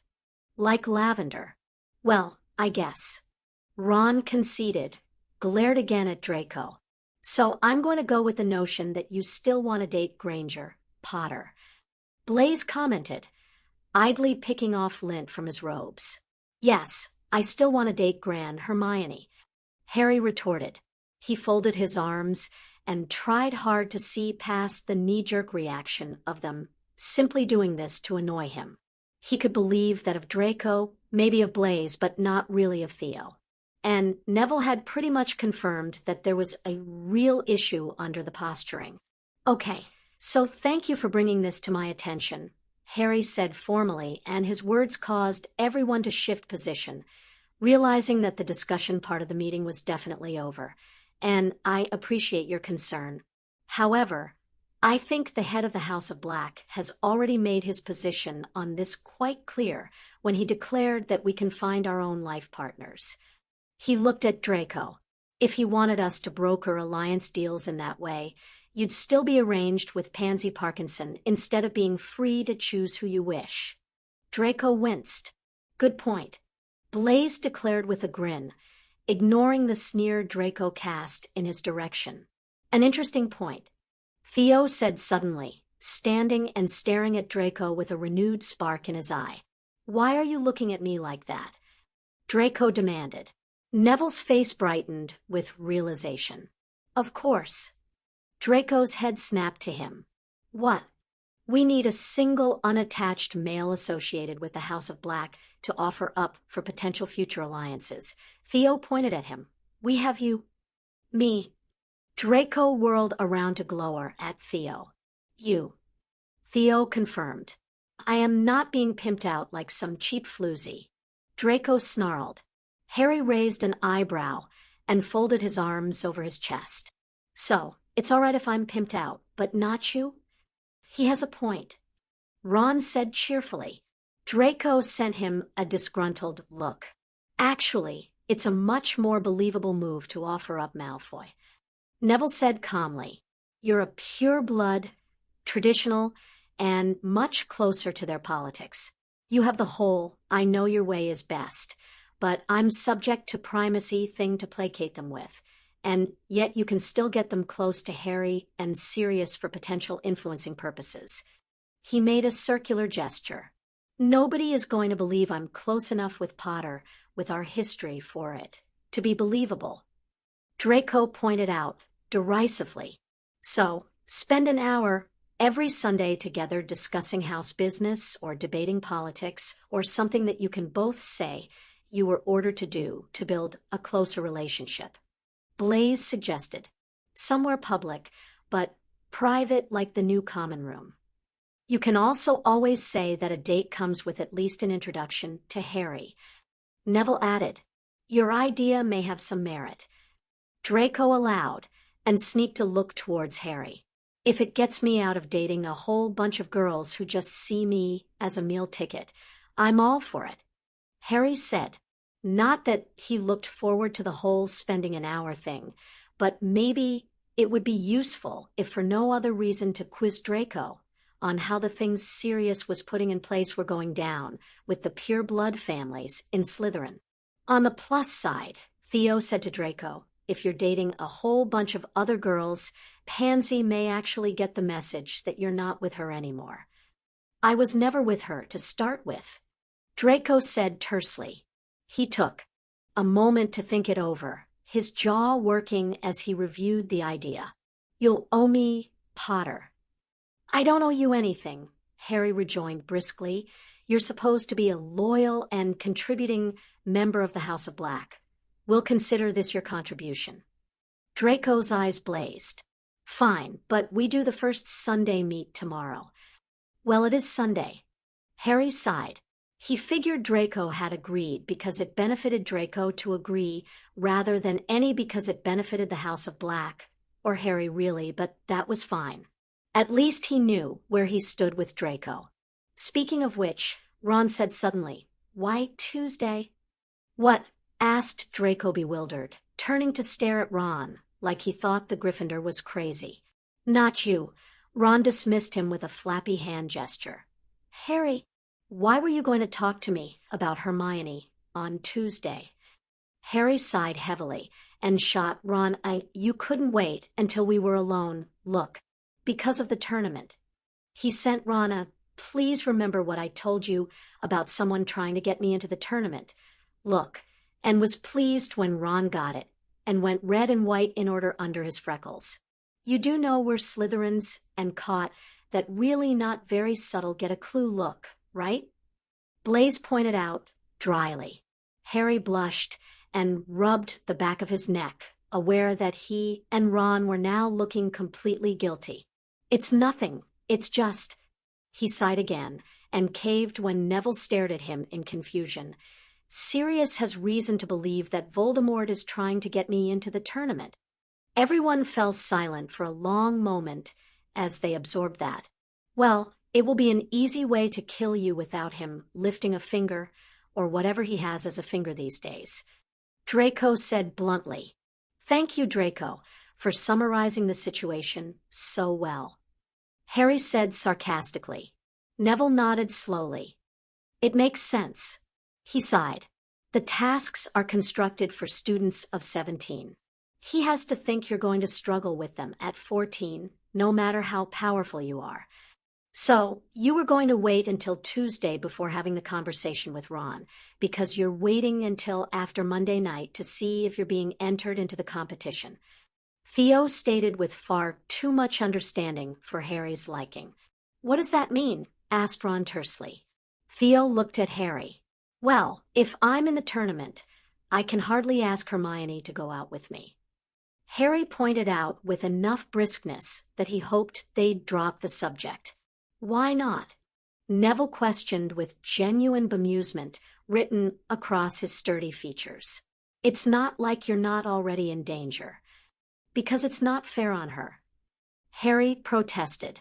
"Mate," Ron slapped a hand on Harry's shoulder, "if you like her, you should ask her, and let her decide. She'll kill you if you don't give her the option, and you know what she's like. She's scary when she's angry." "And violent," Draco said, a hint of amusement creeping back into his voice. "Yes, he has the handprint on his face to prove it." Blaise drawled, jumping off the desk. "My vote goes with them, by the way. I think you should ask her whether you're in the tournament or not. Knowing Granger, she'll stick by you," Theo chimed in, "which I'm sure is one of the reasons why you like her enough to ask her on a date in the first place. You should ask her." Everyone, but Harry turned to look at Draco. "What?" Draco said. "Do I need to point out the irony that we brought Potter here to talk him out of asking Granger out? I'm not entirely certain how we've come round to encouraging him instead. I could draw you a diagram." Blaise offered cheekily. Ron snorted with laughter. His hand tightened on Harry's shoulder. "Ask her, mate. And, he shrugged a little self-consciously. "Maybe it'll be weird at first, but I'll get used to it." Harry scanned Ron's determined expression and nodded slowly, a pleased rush of warmth filling him up as he took in Ron's sincere blessing. "Thanks. So, when are you going to ask her?" Blaise asked pointedly. "Some of us may have money riding on the outcome." "Tuesday," Harry said. "I thought we just agreed." Ron began. "Tuesday being also the day after the anniversary of my parents' death, Ron." Harry interrupted him sharply. Right. Ron winced. Sorry. I take it Sirius is working on the security with the goblet and making sure you're not entered? Neville asked. Harry sent him a grateful look. Director Bones has the Aurors on guard while it's on display at the Ministry, and they're sealing it behind some protective glass when it's in public. Dumbledore says there'll be a professor on watch around the clock for the 24 hours that it's at Hogwarts, and open to people putting their names in. Maybe we can set up our own watch. Ron mused out loud. He has a point. Neville said, worried. It's not like you haven't been targeted by professors before. Sirius said Moody was in charge at Hogwarts, so he's comfortable that it'll be okay. Harry said firmly. He suspected, though, that Sirius had other plans than just leaving it to Amelia or Moody, which was okay with Harry. The look Neville gave him made Harry think that Neville also suspected Sirius would be sneaky. Right, Harry declared. I think we're finished. There was a chorus of agreement, and the Gryffindors and Slytherins dispersed in different directions once they got out of the room. Harry led Neville and Ron back to the inter-house common room, and they all piled into the chairs in the seating area, where Hermione was curled up reading a book on a sofa. She didn't even look up as Harry fell into the seat next to her, Ron and Neville taking the chairs. Did your boys' only meeting go okay then? Hermione asked, turning a page. It ended up being House of Black business. Harry said, Draco and I are going to meet up every Sunday for an hour to show solidarity. Hermione's eyes flicked up from the page to meet his. Seriously? Harry shrugged and checked around the room to see who was listening. Surprisingly, they were almost the only ones in the common room. Pretty much. What are you going to talk to him about? Asked Ron, raising his head from the back cushion of the chair he was sacked out in. Politics and house stuff mostly, I guess. Harry propped his head up with his hand. In some ways it's a good thing. Neville commented. Hermione nodded. Maybe Neville Blaze and I can come along occasionally. She suggested, under the guise of that we're all allied or associated with the House of Black. Good idea. Harry agreed because he wasn't really looking forward to spending time alone with Draco. He debated for a moment whether to tell her about the tournament. It didn't sit right with him that Draco knew he might be entered and Hermione didn't. He sighed. We also discussed the possibility of someone entering me into the tournament.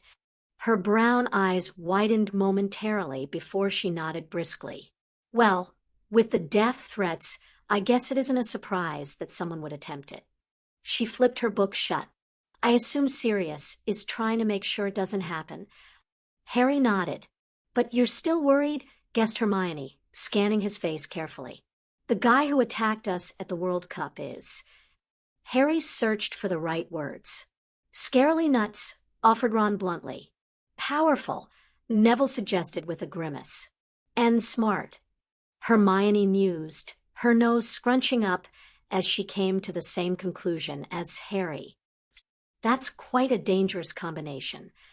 Have they made any progress in finding out who he is? Asked Neville. The last time we talked about it, you said Sirius had a new lead. Everyone thinks it's someone connected to the Lestranges and Barty Crouch Jr. Harry said, but as they're all dead, Hermione bit her lip. We could look through the old school yearbooks in the library. Maybe we can come up with a list of suspects based on his education and abilities. It's a plan. I'm thinking we put our own watch on the goblet. Ron said grumpily, we'll be in class most of the day. Harry pointed out, so we'll get the Alliance together and draw up a plan. Neville said, those with free periods can help. Harry opened his mouth to protest. Leave it with Neville and me. Ron said brightly, we'll sort it. Harry subsided. He didn't think it was going to make a difference, or would work as Moody was bound to spot the watch and send them packing, but he appreciated the gesture. Thanks, guys. Maybe you and Hermione can do the thing with the yearbooks together. Ron waggled his eyebrows, and okay, Ron was just not subtle. Harry blushed as Hermione turned toward him with a hopeful smile. Yeah, he said, if that's okay with you, Hermione? Sure. Tomorrow. Hermione suggested, opening her book and raising it a little. I'd like to get to the end of this chapter before curfew. Tomorrow sounded good. Harry nodded happily. It was going to be a good day. He mused. He had Quidditch practice with Victor Crumb, research with Hermione, and an hour of having to talk to Draco. It could be worse, Harry thought philosophically. He could be forced into spending time with pure-blood girls on dates that he didn't want to go to instead of planning how he was going to ask Hermione out on Tuesday. He was going to ask Hermione out on Tuesday. Don't panic, Harry told himself sternly. He thought back to the advice he'd been given, a token, somewhere private, and how he would ask her. He had plenty of time to plan. He could do it. Harry closed his eyes as Neville and Ron started to discuss how they'd put together a watch on the goblet. He could hear the faint rustle as Hermione turned the pages of her book. He snuggled closer into the cushions, faintly aware the move took him closer to Hermione. Contentment stole over him like a blanket, and between one breath and another, he fell asleep. Pronglet returns to Hogwarts, Chapter 8, October 30th, 1994. Bill wasn't particularly fanciful. Curse-breaking tended to lend itself to a hearty cynicism about tales of vengeful ghosts occupying dark and dank tombs, but he believed the Potter cottage at Godric's Hollow was haunted. Only it wasn't haunted by angry spirits, but by the fog of lingering emotion. There was the desperation and terror of parents whose love for their child knew no bounds, written stark into the scars of the crumbling walls hit by destructive spells, as James Potter had fought for his family, as Lily Potter had begged for her son's life. There was the horror of a child who had seen his mother killed, protecting him, scrawled in the chaos that was left of the nursery. And more.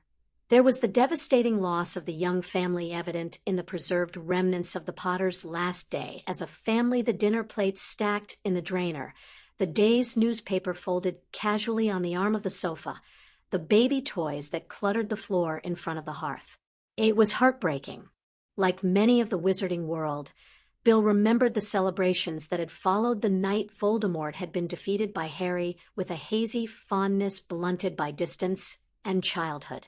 He remembered snatches of the party that had been held at the Burrow with their neighbors, eating and drinking and making merry, the childish certainty that something fundamental about the world had changed, and the adults were happy.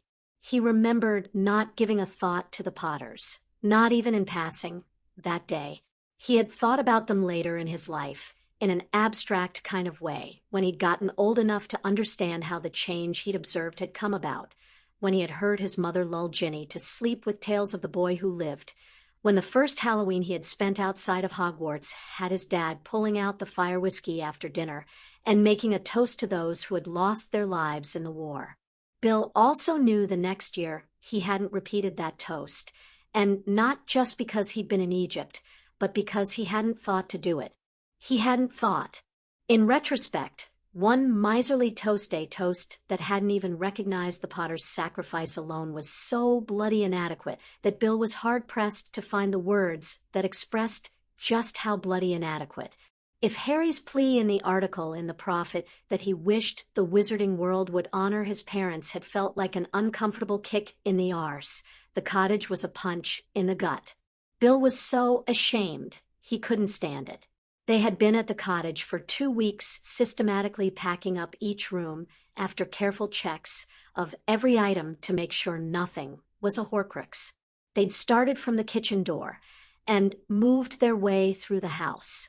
The dinner plates, emblazoned with the crest of the House of Potter, had been taken out of the drainer and stacked into a trunk with other crockery. The newspaper in the living room had gone into another trunk full of odds and ends for Harry to sort through when he was ready. The baby toys had gone into another trunk, although Bill had kept the soft, stuffed black dog with its half-chewed-off ear and given it to Sirius personally. They'd left the nursery for last because of the structural damage. The outer wall blown into smithereens, the roof in danger of collapsing in on the room. They'd found the dagger near what remained of the cot, a goblin-made steel blade with a ruby-encrusted hilt that hadn't rusted despite the conditions. The dagger wasn't a Horcrux, but Bill knew with cold certainty that it had been intended to be used as one. They'd set it aside that morning in a dark black box. It would be examined by Bertie before they discussed what to do with it. After that, it was mostly a salvaging exercise, although to be certain they'd still examined every other item, just in case. Caro paused as the last book flew into the open trunk. That's the last object here. Bill nodded. They'd already been over the furniture. He waved his wand, and the items he'd marked as sturdy packed themselves neatly into the trunk marked furniture. "Do we know what Sirius and Harry are going to do with this place?" asked Caro as she got to her feet and dusted down her jeans. "I don't know." Bill shook his head. I don't think they should keep it as a memorial." "Yeah," Caro sighed and brushed her fringe back. "I'd be tempted to pull it all down, start fresh." She cast a sad look around the small room. The faint outline of mural of a forest on the far side of the nursery could just be seen under the dirt and spell damage. "I know Harry wants to come here, but I think this place is going to seriously upset him." Bill commented tiredly. It's a terrifying reality of what that night actually meant." Caro nodded in understanding. She met his questioning gaze with a rueful one of her own. "You think you're the only one feeling guilty." Bill grimaced. "I was happy when we got into school the next day and heard the news that Voldemort had gone after the Potters and the baby had destroyed him. Happy. I knew I didn't have to worry about dying in some Muggle-born baiting or thinking my parents might die." Caro said plaintively, "I don't think I've ever really considered until this year and meeting Harry that he lost his parents and any semblance of the childhood he would have had with them that night. You know how I was pleased that Brian hunted down the company that did the tours and got them to stop?" Bill waved a hand at her. "Now, I want a list of everyone who ever took one of those tours, so I can march them through this cottage and hammer the truth of what a tragedy it was into their heads. They wouldn't care." Caro sighed. "I mean, how ghoulish do you have to be to do the tour, in the first place?" "Point." Bill muttered. "Merlin, this place is creepy." His side ached, where he'd been hit by the curse at the World Cup. He was so tired. "Hey, you all right? You've gone all pale again." Caro said solicitously, reaching out and putting a hand on his arm. Bill motioned at his side. "You do know that's not where your liver is?" Caro asked dryly. "Alicia would hug me." Bill complained teasingly, folding his arms and pouting. "Alicia is your girlfriend," Caro pointed out and raised an eyebrow when Bill winced at the term. "She has to hug you." She tilted her head and looked very much like her animagus version for a moment as she regarded him with interest. "So what was with the face?" "What face?" Bill said, tapping the trunks so they were easy to carry. A featherlight charm took care of the weight. He scanned the nursery for anything they might have left. "Oh, you do not get to do that," Caro declared, wagging her finger at him. "What was with the face?" Bill regarded her thoughtfully. Caro's expression was light-hearted, but her eyes were serious, and there was real concern in them. They'd gotten closer since Lawrence had been declared sick, true work partners. He liked her, but more importantly, he respected her opinion. "You know my mother," Bill began. Caro smiled. "You mean the force of nature that would only ever allow me 5-minute visits with you when you were recovering? That mother." Bill's lips twitched. "That's the one. She's kind of—" He made a whirly gesture that tried to encapsulate. "She's gone nuts about my relationship with Alicia and is already planning a wedding, and I'm nowhere near ready for marriage. And I like Alicia, but I don't know if I like her that much, or really if she likes me that much, although she did save my life. Ah, Caro said, translating the vagueness with superhuman speed. So your mother's taking it all too seriously, and you're confused. What does Alicia say? I don't know. Bill admitted sheepishly. I haven't actually talked about it with Alicia. Caro stared at him with the same pitying look that Bill believed girls gave guys the world over. The one that said, "You're a man. I suppose you can't help being this stupid." I should talk with Alicia. Bill said. She patted his arm. Good call. Come on. She started towards the door. We should pack it up and head home. Bill nodded. I'll take the trunks to Sirius. He waved his wand, and the trunks obediently floated behind him in an orderly fashion. I'll take the dagger to Bertie. Caro said, say hi to Sirius for me. I thought you liked Remus. Bill said confused. I'm waiting for Harry to grow up. Caro joked. They exited the cottage and said goodbye at the door. Bill tapped the ward stone to set the new wards he'd constructed active, and the faint shimmer of them moving over the cottage somehow made Bill feel better. He operated home to London Street and took the Floo to Black Manor, carefully ensuring the trunks went ahead of him. Penny was on her way out as Bill flooded in. He smiled at her warmly. He liked Penny. She was a good match for Percy and Merlin. He was turning into his mother. What are you doing here on a Sunday? Bill grinned at her. I had a report to finish on Lord Wenlock's voting patterns. Penny said, Sirius wanted it done before the November Wisengamot session. But I'm on my way home now. No hot date. He teased as she adjusted her outer cloak. Penny laughed. I wish there was a hot date, but no. You do know your brother has lived at the office since Mr. Crouch came back off sick leave again, and now there's the tournament. She shook his head. I'll be lucky to see him before June next year at this rate. Bill grimaced.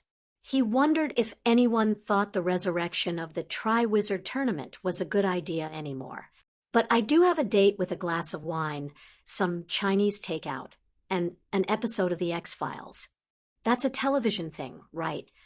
Bill questioned. He'd watched some TV when he'd worked abroad in the States one summer. Muggle TV had been integrated into the wizarding world there. Right. Penny smiled. Your dad keeps threatening to come over and watch. I think he saw it once in the 70s, but he knows it's improved. Mum says the day he gets a TV is the day she moves out. He keeps arguing he needs it for his new job. Bill said with a laugh. He was so proud of his dad's new status despite the dangers. I'd better let you go. I have these to drop off. He motioned at the trunks on the floor. Penny frowned. More stuff from the cottage? Bill nodded. He glanced over her face. That bad, huh? Sirius's face every time he takes ownership of these trunks. Penny shook her head. It's bringing it all back for him, and I hate what it's likely going to do to Harry when he sees everything. She sighed heavily and shook her head. You should leave them in the library with the others. Sirius and Remus are not here. Bill asked. Remus is still in France, although Madame Longbottom and Lord Bones came back. Penny explained. Sirius said Remus had to check something out at the chateau in the south. He'll be back tomorrow morning. And Sirius? At the ministry, all day. Penny said.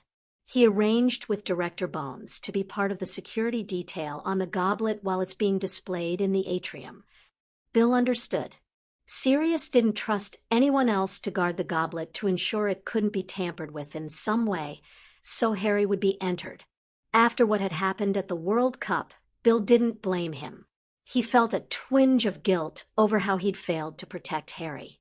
Sirius had told him it wasn't his fault, but it was. He'd lost the duel. Penny's hand on his shoulder yanked him out of his thoughts. Sorry, Bill muttered. You want to talk about it? Offered Penny. Bill wondered if he was transmitting some kind of wounded bird signal, to all the women in his life that made them want to comfort him. He shook his head.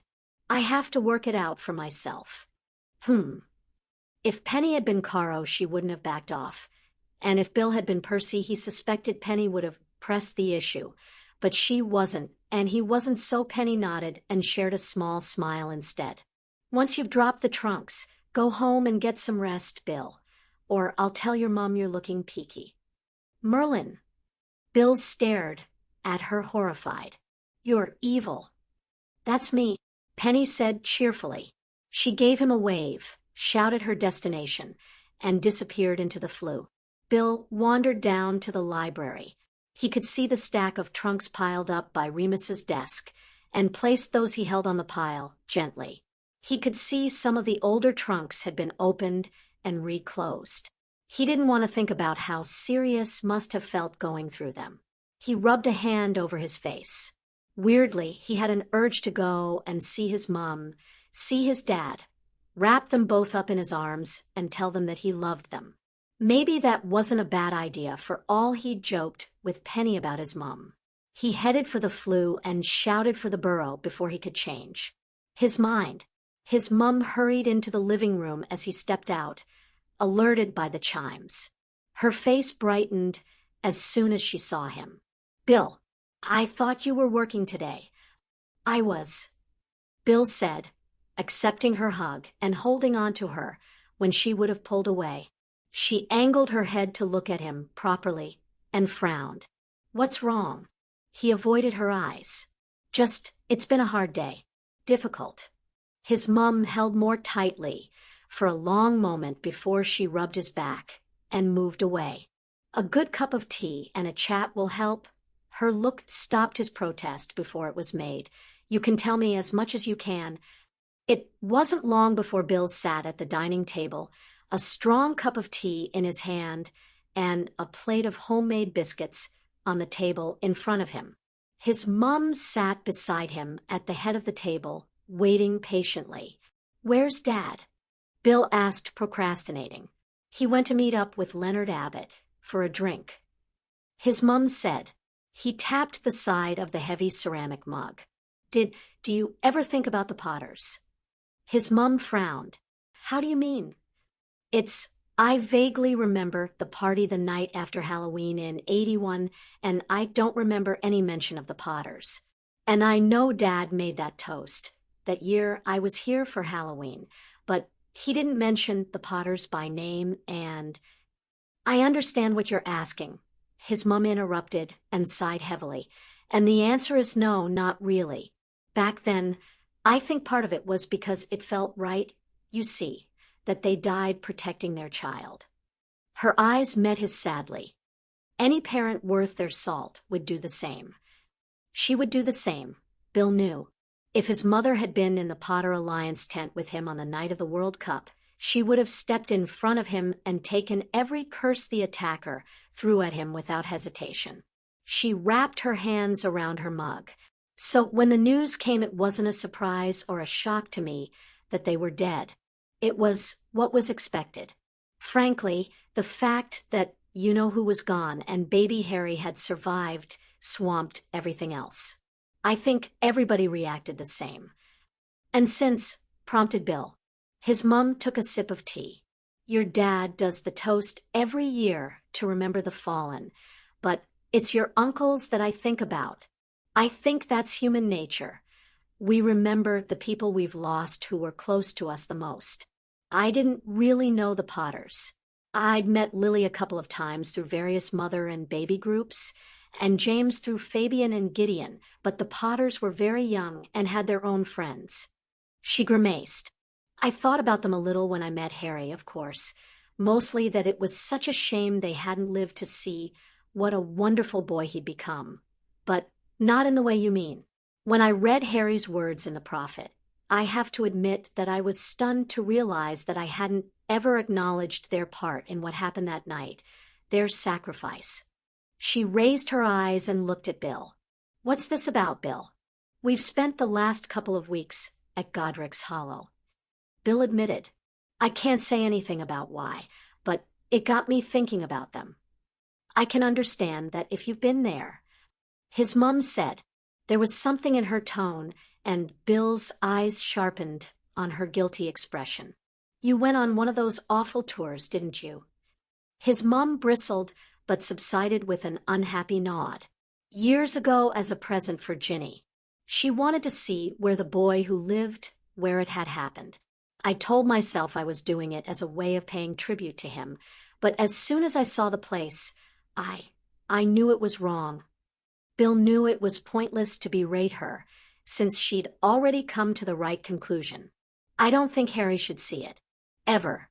I feel like razing the place to the ground and sowing the earth with salt. His mum reached out and laid a comforting hand on his. It really got to you. Yeah. Bill said, how about tomorrow you come over for dinner and we do something special to honor the Potters? His mum suggested. Bill considered it and nodded slowly. I'd like that. Good. His mum patted his hand. Now, on to happier news. I got a letter from Charlie today. He's coming back to England next month. That's great, Bill said, pleased, even as he mentally tried to shift with the change of subject. It'll be good to see him again. Why's he back? Something work-related. His mum waved a hand dismissively. He said it was all very hush-hush. The clock chimed. His dad was on his way home. His mum got up. I should start dinner. She frowned heavily. I doubt Percy will make it back before 9.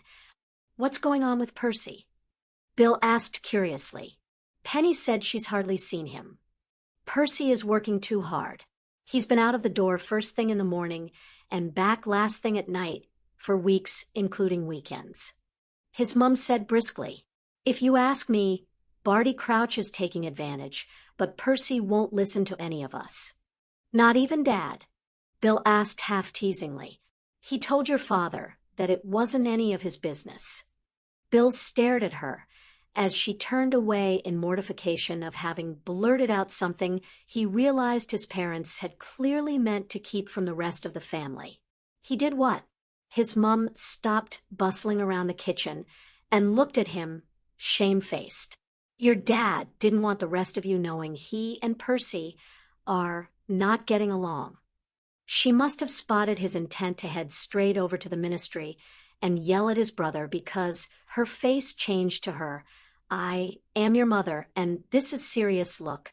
Your dad's decision, Bill, and you will abide by it. Bill squirmed in his chair, but she was right. He needed to respect his dad's decision. Percy's just going through a phase right now, Bill. His mum nodded, as though she was willing herself to believe it through force of will alone. Are you staying for dinner? Sure, Bill said, because he might not be able to talk to Percy, but he could hang around and see if his dad wanted a friendly ear. His mum beamed at him. She paused beside him and dropped a kiss the top of his head. You're a good boy, Bill. Bill felt his cheeks heat, and he hid his face in his mug. But he was glad he'd made the decision to visit. And maybe in honoring the Potters, maybe he should honor his own parents and the sacrifices that they had made too. Is that who I think it is? Bertie asked in a low voice as he moved to stand beside Amelia in her hiding spot by the large fern by the elevators in the atrium. Amelia's lips twitched. I have no idea to whom you are referring, Bertie. She kept her eyes on the entranceway where the goblet was being displayed, encased in a glass box on a tall golden stand just in front of the Fountain of Magical Brethren. An Auror guard stood either side of the goblet. There was a team of 5 switching in and out on an irregular basis. But in front of the goblet, lying on the ground with his head resting on his front paws, was Amelia's linchpin, a large black grim. Bertie huffed out a breath of laughter and shook his head. It's rather an ingenious way to guard the goblet. I thought so, Amelia said with satisfaction. The sight of the grim had been enough to deter most of the spectators from lingering for too long the entire day. There had been 3 fainting fits, 2 women, and 1 man, but it was worth it. It was rather a shame that the Triwizard Tournament Committee had rejected Moody's proposition that they repeat the security measure at Hogwarts. She guessed Bagman had a point when he'd suggested that it might deter some entrants from putting their name forth if they saw a Grim by the goblet. Amelia, though, agreed with Moody's rejoinder that if entrants had issues getting past a Grim to put their name in the goblet, they were hardly likely to be champion material anyway. She also knew that Albus had warned Sirius off sneaking into Hogwarts to guard the goblet anyway in human form. Unfortunately, his point that if Harry was entered, some might claim Sirius himself had entered Harry for the glory was well made. She knew Moody had taken Sirius through the planned security measures, and Sirius was comfortable with them. He just had a hard time letting go and allowing someone else to have the responsibility of protecting Harry. Amelia understood, and she knew Moody did too. "Has he been there all day?" Bertie asked. "Since we placed it in the glass box." Amelia said dryly, "You should have seen people fleeing in terror." "You sound far too amused about people fleeing in terror to be the director of the DMLE," Bertie said, his own voice filled with laughter. Amelia snorted. She glanced at him curiously. "What are you doing here on a Sunday?" Bertie grimaced and waved a wand to form a privacy bubble. "Caro and Bill have finished their examination. Caro dropped off the item we think was the one that was meant to be used. They found it near what remained of the cot. I have it locked up downstairs now." "Is it?" Amelia asked hesitantly. "No." Bertie shook his head. "The tests show it's clean." He sighed. "It's a priceless heirloom and historical artifact, and I want to throw it into a furnace anyway." Amelia nodded. It was by the cot. The thought of it made her shudder. How close had Riddle come that night to true immortality? If it hadn't been for Harry, the cot. Bertie shook his head. "It's been hard on them going through that house. Will they be ready to start at Hogwarts tomorrow, or do they need a break?" Amelia asked bluntly. "They'll be ready." Bertie sighed. Caro said that Harry was right, that the wizarding world should have honored his parents, and it is a crime we ignored their part in all this, their sacrifice. They're not the only ones whose sacrifices have been ignored. Amelia's eyes strayed to the Grim. "Indeed not," Bertie murmured. Amelia straightened at the sight of Bartemius Crouch striding out of the elevators towards the goblet, Percy Weasley following in his wake like a baby duckling following after its mama. Bertie dismantled the privacy bubble hurriedly, and Amelia set off to intercept her former boss, Merlin, but Crouch was being more of a bastard than ever since his second return to work after the flu, she mused. He'd always been a stuffed shirt with a fierce ambition and a rather narrow view of things, but he'd been forgiven that because as the director of the DMLE during the war, he'd been ferocious in going after Death Eaters. His reputation had suffered when it had been discovered his son was a Death Eater. It had certainly lost him his coveted ambition of minister. And while Barty had rebuilt his reputation somewhat in the years since, the admission that he had helped imprison an innocent man had tarnished him again. Perhaps that was at the heart of his antipathy towards Sirius, Amelia thought. Her eyes slid to Percy. Why he had decided to attach himself to Crouch was a mystery to her. She had the sense that he and Arthur had fallen out. Neither had been seen in the other's company for days. Personally, Amelia thought it showed common sense on Arthur's part to distance himself, but she feared that the distance was more one created by an ungrateful son eschewing his father's advice rather than a father sensing the need to let his son make his own mistakes. Barty. Amelia caught him as he got to the goblet.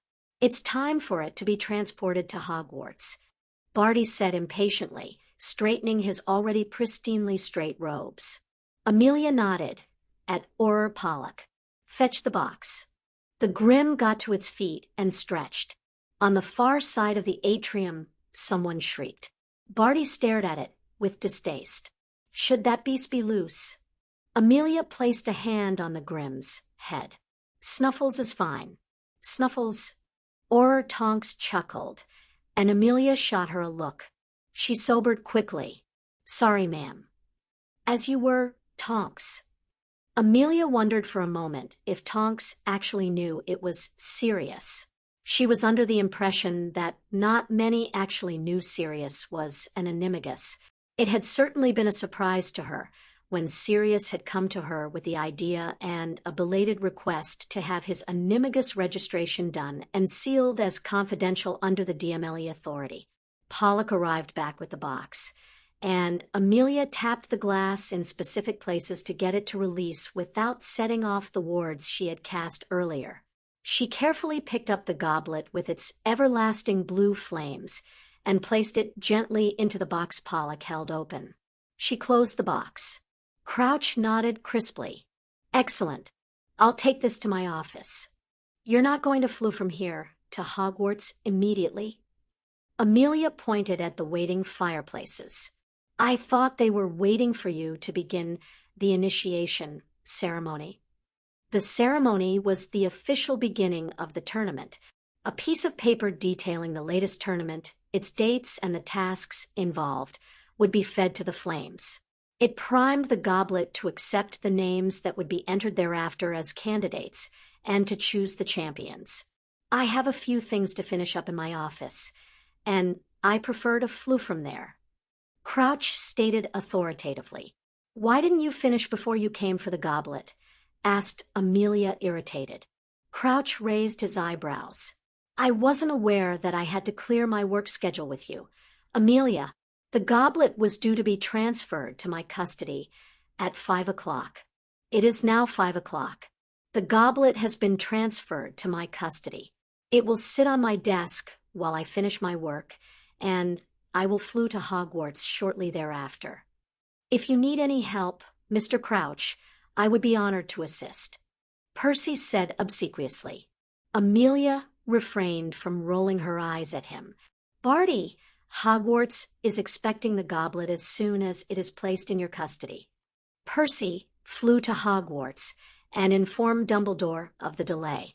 You may remain there until I arrive, when you will flew back to inform Director Bones of my safe arrival. Crouch ordered. Yes, sir. Percy headed off to Hogwarts without any other discussion. Is that acceptable, Director? Crouch sneered. You'll have an escort to your office, and at the door. Amelia snapped. Very well. Crouch huffed. He pointed at Pollock. As you're coming along, you can carry the damn thing. I shall leave you here. Bertie said apologetically and made for the exit. Coward, muttered Amelia, disgruntled at his abandonment. The rest of them all trooped to the elevators and down through the ministry to Crouch's office. Pollock set the goblet on a side table that Crouch picked out as he made himself comfortable behind his large desk. Thank you. Crouch muttered grudgingly. I'll leave Tonks and Pollock outside your door. Amelia instructed brusquely. Get Percy to flew straight back to your office here when you get to Hogwarts, so they can finish for the day. Crouch nodded stiffly. Amelia grimaced. She pushed the Grim towards the door. It went with an unhappy bark. As soon as they were out of the office, the Aurors took up a position either side of the door. The Grim sat down and looked at Amelia stubbornly. Fine, Amelia allowed. You can stay here until Percy gets back. I'll be in my office. The Grim barked his agreement. Amelia ignored the look Pollock was giving her and left them to it. She had continued to work the odd Sunday as a director, partially to show solidarity with the Aurors and hit wizards who had to work weekend shifts, and partially because the mostly empty ministry was a boon to her work rate. She dived into the open reports on her desk, the cases that she was prosecuting, and the correspondence that included a note from her brother along with a small statue of the Eiffel Tower, which she placed on her desk. She was in the middle of a report on the search for the pregnant women who had gone missing when there was a knock on her door. Enter. Amelia called, pulling her monocle from her eye and letting it dangle on the silver chain around her neck. Sirius entered. He looked tired and worn. Concern shot through her. He hadn't moved all day. She'd ensured he'd received bowls of water and some food at lunchtime, but he had to be hungry and thirsty. "Sit," she ordered as she conjured up some tea and toast. Sirius glanced at her as he collapsed into a chair. "You do know that just because my animagus form is a dog, it doesn't mean that I'll follow that order all the time? Your animagus form is a grim, Sirius," Amelia pointed out as she poured the tea. "It has as much in common with a dog as a unicorn has with a donkey." She passed him a mug, and he took it with a murmured word of thanks. She turned her attention to fixing him a plate of jam and toast. She waited until he was eating before performing a tempest charm. "It's been an hour?" Crouch took more than half an hour to finish whatever it was that he was doing, Sirius said with disgust. He swallowed down some more toast with a mouthful of tea. "If I didn't know he was so completely against Death Eaters that he sent his own son to Azkaban, I'd be deeply tempted to suspect him of something. Unfortunately, I think he just did it to screw with me. I think part of his anger towards you, Sirius, is probably wondering that if he made such a mistake about you, whether he made the same mistake about his son." Amelia sat back and folded her hands over her belly. Junior got a trial, but, in truth, the fact that his wand was clean was all but ignored by the Tribunal, despite his claim that he only led the Lestranges there and helped them gain entry. The sentence was harsh. "I heard him yelling for days in Azkaban," Sirius commented, almost absently as he slumped wearily in the chair. "Begging." He shook himself out of the memory. "I think I vaguely remember his parents visiting. Maybe I dreamed that." "No." Amelia shook her head. "Barty got special dispensation to take his wife to visit because she was dying and wanted to say goodbye to her son. Junior didn't last long himself after the visit. Maybe he lost the will to live with the news his mother was sick." Sirius murmured, "It's a shame he's not alive. He could have answered some questions." "You've had no luck trying to track down the Lestrange's paramours, I take it?" Amelia asked dryly. Sirius shook his head.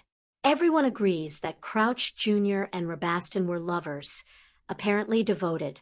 So no side dishes for either of them. Narcissa managed to recall Bella had a torrid affair with Oliver Mulciber, but that apparently ended when Voldemort took an interest in her. And it can't be Mulciber who's the Polyjuice man, because he's in Azkaban, and we've checked it as him. Rodolphus preferred one-night stands with women he'd picked up in bars. Muggles, witches, whatever. So that's pretty much a non-starter." "Has Snape had any further luck sorting through his memories?" Amelia asked. "No. And the last time I asked, he took great delight in telling me I only had myself to blame for the lack of information available to us because I was the one who'd killed the Lestranges." Sirius gestured at Amelia's look of disgust. He was right in one way, and totally wrong in a much more important way. Amelia retorted, "I hope you see that. It's Snape," Sirius said simply with a ghost of his usual smirk. "Of course I know he's wrong." Amelia smiled. "Bertie was here?" "Caro and Bill found the item they were looking for, but it wasn't one of the objects. It's locked away in the DOM." Amelia explained. Sirius nodded slowly and drank some more of his tea. It's been hard for them going through the cottage. And harder on Sirius, Amelia would wager. Bertie wants to throw the item in the furnace regardless, that it's not actually whatever it is that would bring Voldemort back to life. Amelia said, "Even if it is a priceless heirloom." "Well, we've already destroyed Hufflepuff's cup and Slytherin's locket," Sirius said dryly. "If we find Ravenclaw's diadem, that will be melted down too. So, what's one more?" Riddle must have counted on sentimentality about the founders of Hogwarts stilling the hand of anyone who would seek to destroy them. Amelia mused. He forgot the truth that the living are more important than the dead despite his obsession with immortality. Sirius agreed. Amelia decided a change of subject was required. Speaking of antiquities, my brother tells me he's off to Paris next week once more. I'm putting Fevrier on retainer to get the caveaty version of the Lumiere document. Sirius explained. Even if it's not the exact thing, I don't want it available to anyone else. Wise. Amelia said. Have you heard anything else from Remus? Nothing more about Greyback, no. Sirius guessed where her main concern was, and Amelia blushed. I'm also concerned for Remus. Amelia said defensively. We know so little about the packs. I hate Remus getting involved with them again. Sirius sighed. And then there's the whole problem that apparently the packs see Remus's family with myself and Harry as a new pack. He waved a hand at her. We'll discuss it at the council tomorrow.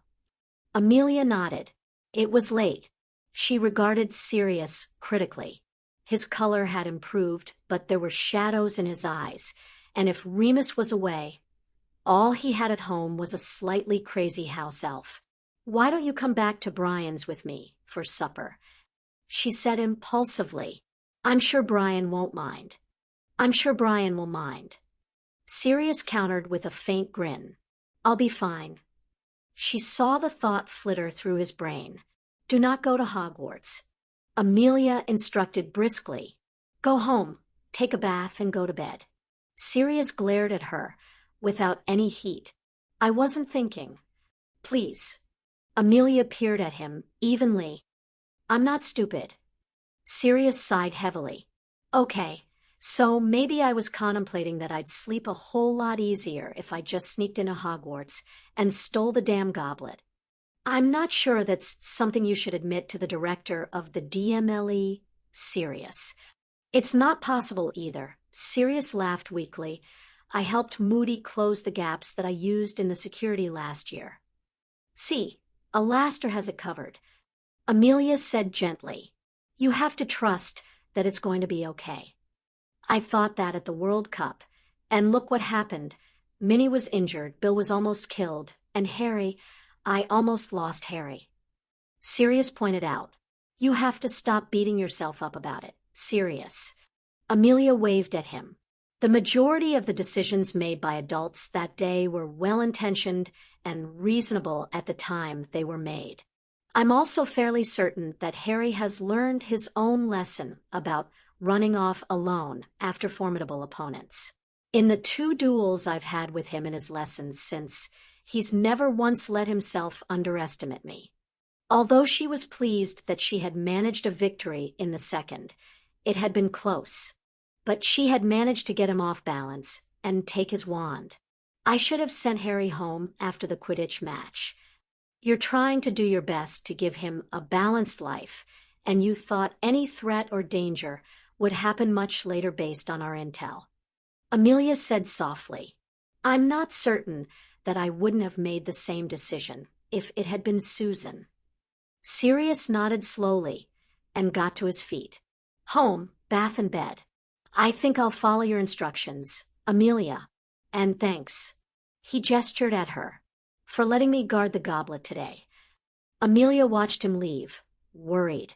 Sirius was under so much pressure, had so many responsibilities, and had so much to worry about given the very real threat to Harry's life. Her lips firmed. Well, she would do her bit to make his life easier. She talked with the Rat Squad the next day. There had to be some way of finding Voldemort and his cronies, some way of tracking down the missing pregnant women. And she would find it. October 31st, 1994. I can't believe Moody treated it as an exercise for his guards and a lesson for us. Ron complained. I think it was ingenious. Hermione said. He knew you'd try to help Harry, and instead of stopping it cold, he turned it into something useful. Beside her, Harry scooped up some of the mashed potatoes and ate them desultorily as Ron groaned over how quickly Connor Sapworthy had been found lurking near to the goblet. Harry agreed with Hermione. Moody was ingenious. He'd effectively made spotting the Potter Alliance kids a game for the professors who were watching the goblet in the entrance hall. According to a rumor that Robert Ogden had heard, He had actually lasted the longest with a superb disillusionment spell. Moody had offered a prize for the professor who found lurkers the fastest. All the caught Alliance members were told to write an essay on why they had been discovered and how they could improve if they were to attempt it again. It was to be handed to Moody at their next Dada lesson. Harry had offered to help with the essays as a combined "thanks for trying" and "sorry you got into trouble." Since his own prowess in Dada was well known, the Alliance members had jumped at the offer. He'd spent the hour before the feast going over several essays and drafts. It had been great. In fact, he would have preferred to have continued his unexpected tutoring session instead of being dragged to the feast. He wasn't in the mood for the usual Halloween festive feast since he was acknowledging the day was the anniversary of his parents' deaths. He definitely wasn't in the mood for the new and improved tournament Halloween feast, which saw a small cadre of press at a table off to the side of the Great Hall. The students from Beauxbatons happily sat at the end of the Ravenclaw table, those from Durmstrang at the end of the Slytherin, and their headmaster and headmistress sat at the high table either side of Dumbledore, along with Crouch and Bagman. Bloody Triwizard Tournament, Harry thought morosely. He couldn't wait for the naming of the champions to be over so he would just know, so that Sirius would know. His call on the communication, "Mirror the Night," before had worried Harry. Sirius had looked too pale and tired. He had just spent the day doing guard duty on the Goblet, but Harry was concerned the worry of Harry being entered into the tournament was consuming his father. According to Robert, there had been no successful attempt by anyone who wasn't going to enter themselves to get to the Goblet. Moody had even had the professors checking each note before a student submitted it to ensure it was their own actual name that they were entering and not a friend or a rival. The twins' attempt to enter by asking Angelina to submit their names had been foiled that way. On the face of it, between Sirius personally attesting to the fact that nobody had tampered with the goblet before it had been handed to Crouch and Moody's insane security controls, Harry should be safe. Except that Harry didn't think he was. He shot a jaundiced look at the goblet sitting on a tall pedestal just in front of the high table. Think about something else, Harry instructed himself firmly, and tuned back into the conversation around him, which was disappointingly still on the tournament. "I can't believe," began George. "They checked the notes," finished Fred. Angelina pointed her knife at them. "It's just as well. Only one of you could have been chosen, and if you had been chosen, I'd have been down a beater." "Have you not entered, Angelina?" Hermione asked. "Not with the Quidditch ban. I'd get if I was chosen. It's better for my future career to keep playing this year," Angelina said with a grin and a wink in Harry's direction. "Especially when Harry invites Victor Crumb to come to our practices." Harry smiled back at her. "He's entered though, hasn't he?" checked Ron. "I'd heard that all of the Durmstrang lot had put their names in." The students from Beauxbatons all entered too, Neville said quietly. "Which makes sense," Hermione said authoritatively. "They all did come here for the tournament." "Who has entered from Hogwarts? Do we know?" Ron questioned Neville eagerly. Neville shrugged. All of the Gryffindor's 7th year apart from Angelina, but none of the 6th year. "We tried," wailed Fred and George dramatically. 5 7th year Ravenclaws and 3 of their 6th years, all of the eligible Slytherins, and only a few Hufflepuffs, but they do include Cedric Diggory and Robert Ogden. Neville said. "Blaise has a list. He's running another book, isn't he?" Hermione sniffed with disapproval. "What's the bet? Who'll be the Hogwarts champion?" Neville shrugged and smiled. "I have a galleon on it being Diggory. What about the other schools?" Ron waved his fork, a piece of chicken flying over the table, and luckily not landing on anyone else's plate. "I bet Crumb gets chosen for Durmstrang. Just because he's a good Quidditch player doesn't mean that he's champion material." Hermione informed him briskly. "Aha!" Ron cried out.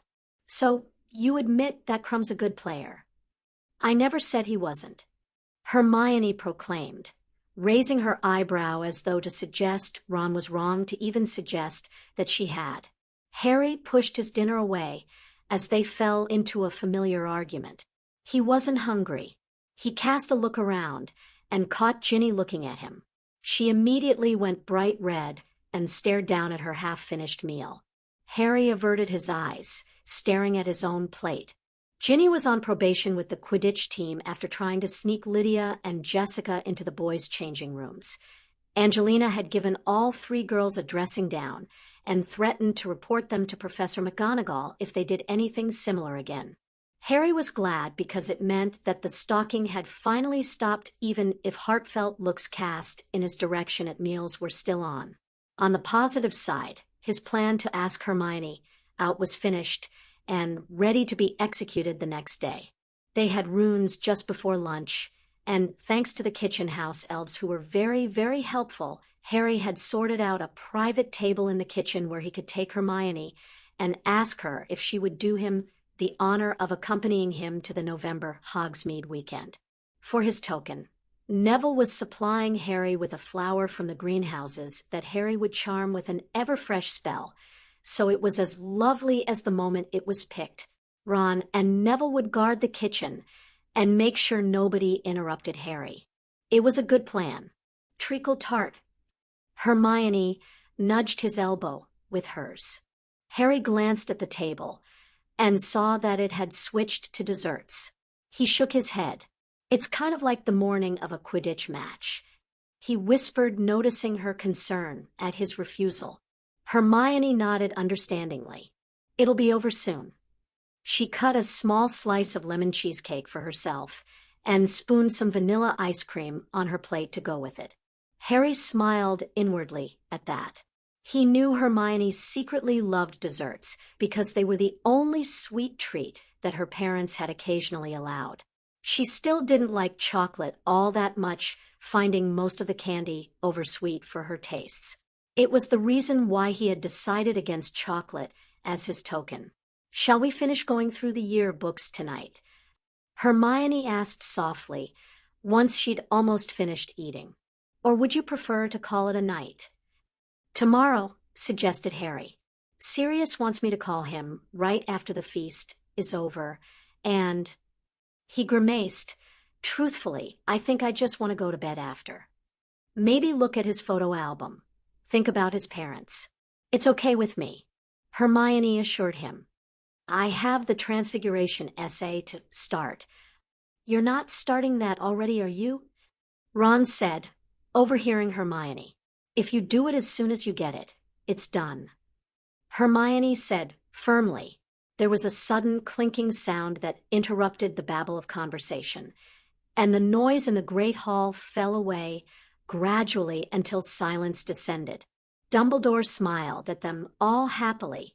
It is almost time for the goblet to select our champions. He waved a hand at a doorway off to the left. If the members of the press could make their way to the antechamber, please. Harry watched as Snape, his face contorted in a sour expression, escorted the press to the room. He saw Luna wave to her father. Bagman looked jovial and smiley as he greeted them. Crouch looked bored as he watched on.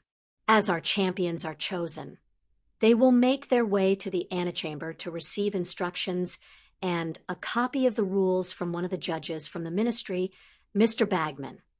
Dumbledore smiled.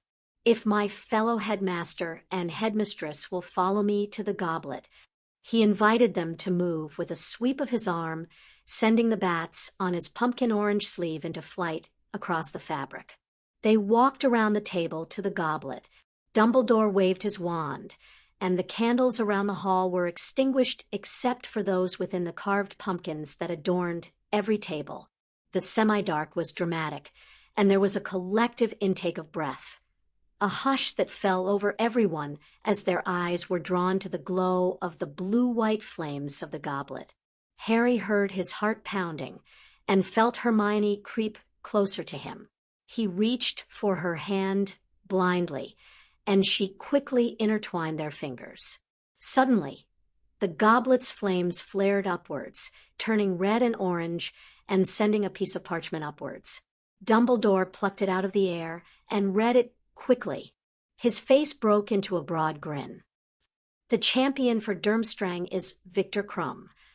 There was a cacophony of applause as Victor rose from the Slytherin table, bowed slightly to acknowledge the students' show of support, and walked quickly away to the antechamber. Karkaroff gave a short nod to Dumbledore and walked off after his charge. Everything settled again. Harry held his breath as the goblet flared a second time. Another parchment spun in the air. The champion for Beaux Batons is Fleur Delacour.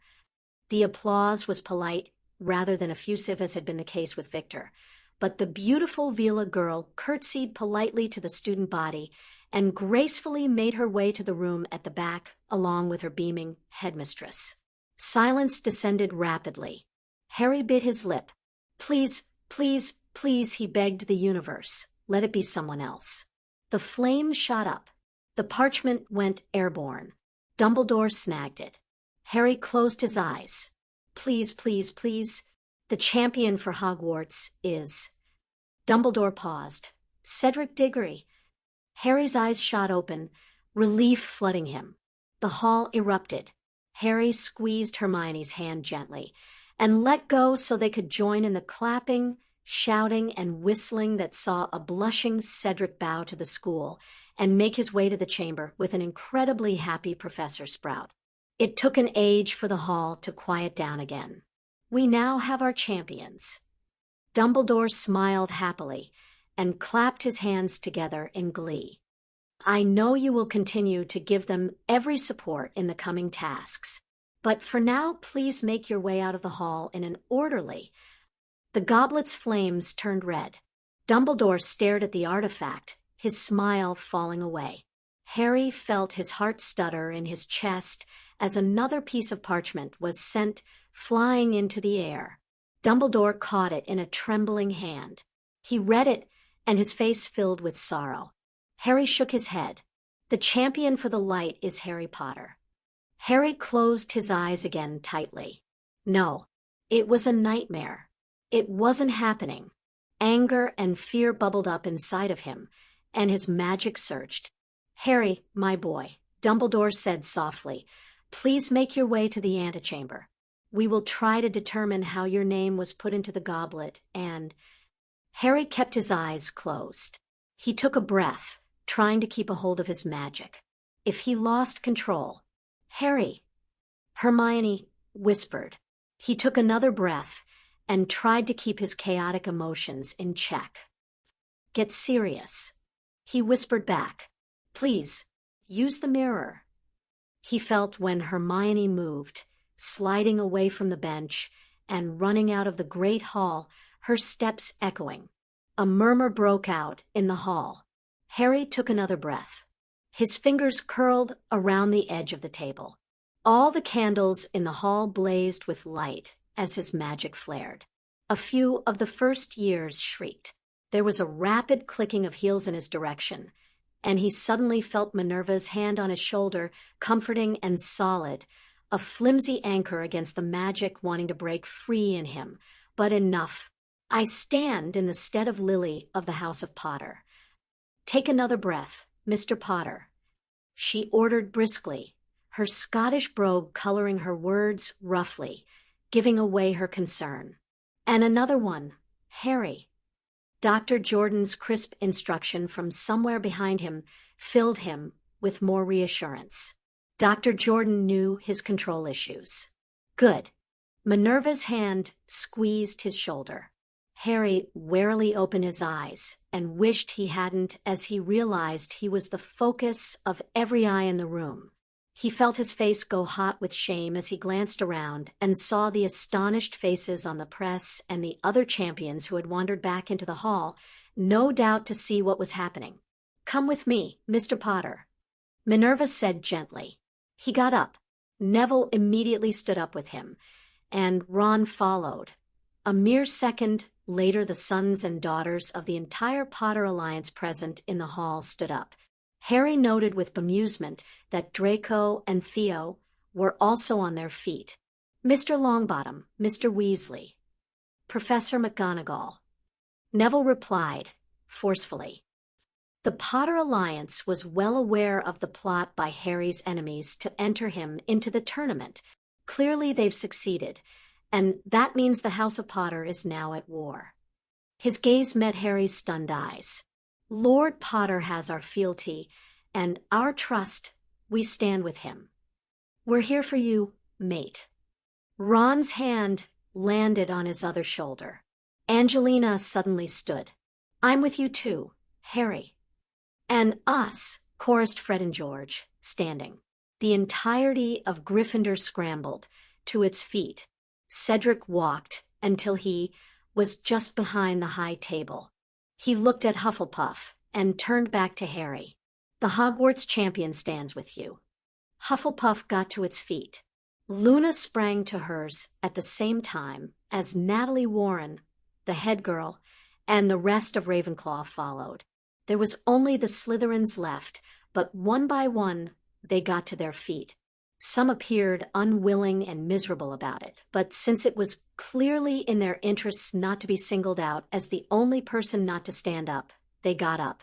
Dumbledore sniffed audibly at the sight of Hogwarts united in appearance, if not wholly in spirit. The visiting schools regarded them with shock and curiosity. Harry's emotions surged again, but this time with so much pride in the alliance and gratitude and relief that the rest of the school accepted. He was in the tournament against his will that he almost blacked out. He wrestled his magic back under control and took one shaky breath after another. He took courage from Ron's determined expression, from Neville's steadfastness, from the sight of Draco nodding at him from the Slytherin table, and 12-year-old Connor, Sapworthy, smiling brightly at him. Dumbledore cleared his throat. Everyone, I appreciate there are political alliances in play here, but this matter needs to be resolved in a less public forum. He raised a hand and looked over at Harry. I assume Miss Granger has gone to request Lord Black's presence as your guardian? Harry nodded jerkily. Well then, if everyone else could retake their seats. Dumbledore motioned for everyone to sit down. Harry will go to the antechamber with Professor McGonagall, and we will await Lord Black's arrival. Nobody moved except one lone Slytherin first year, who almost sank into his seat, realized nobody else had, and froze halfway in what looked like an uncomfortable position. As the regent apparent of the House of Potter, Minerva said crisply, I assure you all that I will stay with Lord Potter until Lord Black arrives. You may be seated. Neville simply glanced at Harry for confirmation. Harry nodded. Thank you. Neville reluctantly sat down, and the rest of the school followed him. Ron waited until everyone else sat down before he sent his own look of, Are you sure, to Harry? Harry nodded imperceptibly back at him, and Ron retook his seat with a heavy sigh. Harry stumbled a little climbing out from the bench, but Minerva steadied him. He saw Bagman ushering the gawping press, including an almost vibrating with glee Rita Skeeterback, into the antechamber. Professor Moody, Dumbledore said, if you could bring the goblet for examination? Moody limped over. He and Harry reached the goblet at the same time. I'm sorry, lad, Moody said in a low voice. Harry tried to smile, but he couldn't quite make his face work. It's not your fault. He was aware all eyes were still on them as he walked behind the high table and entered the antechamber. He dimly heard Dumbledore order everyone back to the common rooms. Harry. Rita immediately moved to question him, and Minerva blocked her. Mr. Bagman, Minerva said briskly, perhaps you can show the illustrious members of the press to another room while we await Lord Black. Her icy stare seemed to slide right off Rita. We have a right to ask questions. Rita argued, but not of a minor. Snape spoke up sneeringly. Harry had barely noticed the Slytherin head leaning against the far wall. Professor Snape is quite correct, Ms. Skeeter, Dumbledore said as he entered, and I am certain Lord Black will not be pleased should Harry be interrogated by the press in his absence. He waved at Bagman. Please escort them to the charms classroom, Ludo. We will issue a statement after speaking with Lord Black. Rita began to protest. Good enough for me, proclaimed a stout woman with black hair and a calculating gleam in her green eyes. The International Wizarding Herald is happy to wait for a statement and perhaps an opportunity to ask you questions. Headmaster. Dumbledore inclined his head. Very well, Miss Goose. Esmeralda, please. She turned to Bagman. Well, lead the way, Ludo. I went to Salem. I don't have a Scooby how to get to this charms place.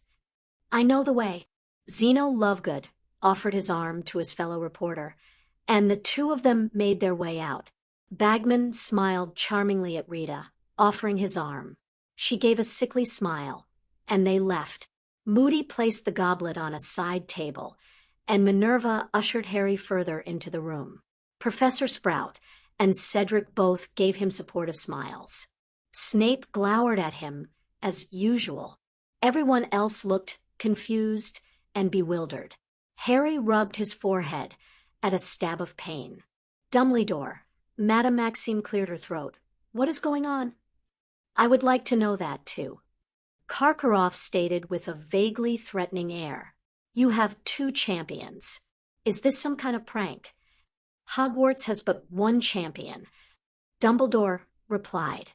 Harry was entered not of his own free will but by those meaning to do him harm. Fleur regarded Harry as though he was a particularly interesting bug. But he is a child. Karkaroff snorted. Are you so certain the boy didn't enter himself? I didn't enter, Harry said hotly, and there was another jab of hot pain inside his head. He shook it, trying to dislodge the ache. Victor shifted, catching the attention of his headmaster. If Lord Potter says he did not enter, he did not enter, headmaster. Karkaroff looked as though he wanted to argue with his star pupil, but he conceded with a small nod. What happens now with the competition? Dumbledore frowned as he glanced around the room. Where is Bartemius? He muttered something about alerting the DMLE. Snape said, straightening to reply to Dumbledore. I've already sent a Patronus to Bones and Croaker. Moody said as his wand began to wave over the goblet. Harry mused that he must have missed seeing it with his eyes closed. There was a noise, and Sirius entered the room at a run, Remus at his heels. Harry wasn't really aware of how it happened. One moment he was standing with Minerva beside him, and the next he was wrapped up tightly in Sirius's arms. I didn't enter, I promise. Harry's words were muffled into Sirius's shoulder. I know, Harry. Sirius sounded choked. I never thought you would. Harry felt relief course through him. He'd known intellectually that Sirius would never believe he'd entered himself, especially given the known threat of Voldemort entering him, but it was good to hear it out loud. His head ached again. Harry didn't want to move, but he was too self-conscious about the others in the room to continue being hugged as though he were a small child. He moved tentatively out of Sirius's hold to stand beside him. Remus's hand fell onto his shoulder. Sirius kept one arm around Harry's back and took a deep breath as he glared at Dumbledore. How the hell did this happen? A good question. Madame Maxime said, there are no obvious signs of tampering, and nobody here at Hogwarts got near the goblet who wasn't supposed to be near the goblet, Black. Moody reported, frustration eking into his voice. I'd swear to it. Well, nobody got near it at the Ministry, who wasn't supposed to be near it either. Sirius retorted. His eyes widened. The only time it was out of my sight was after Crouch took custody. He pointed at Moody. He had it for half an hour before he turned up here. Was it actually Crouch? Remus asked bluntly. It was at the Ministry. Sirius stated firmly. Amelia did the identity checks herself before we picked up the goblet from the DOM. And it was here, too. Moody glowered at Remus, I can perform an identity check. But Bartemius would never side with you-know-who. Minerva said, shocked at the direction of the conversation. Imperius offered Remus as an explanation. I can spot someone under the Imperius. Moody said indignantly. The same name. Harry blurted out, dragging the information from his lesson with Moody. If someone is polyjuiced, and they have the same name. Crouch's son had the same name. Remus said, breathlessly. Snape scowled. My memories. There is no other secret Lestrange paramour. Sirius said, it's the one they kept hidden back, then, that we knew about now. Crouch Jr. But he's dead. Professor Sprout spoke up. Everyone looked at her. I mean, Sprout said, wringing her hands. Isn't he? Maybe not as dead as we thought. Sirius snapped. Where is he, Albus? I will check the wards. Dumbledore closed his eyes briefly before they flew open again, and he started for the door. He is almost at the Forbidden Forest. The door slammed shut of its own accord, halting Dumbledore's progress. A shimmer of red rolled over the room. What's going on, Dumbledore? Asked Madame Maxime worriedly.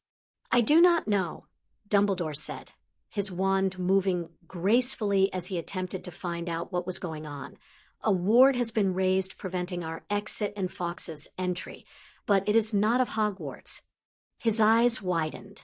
It is the goblet.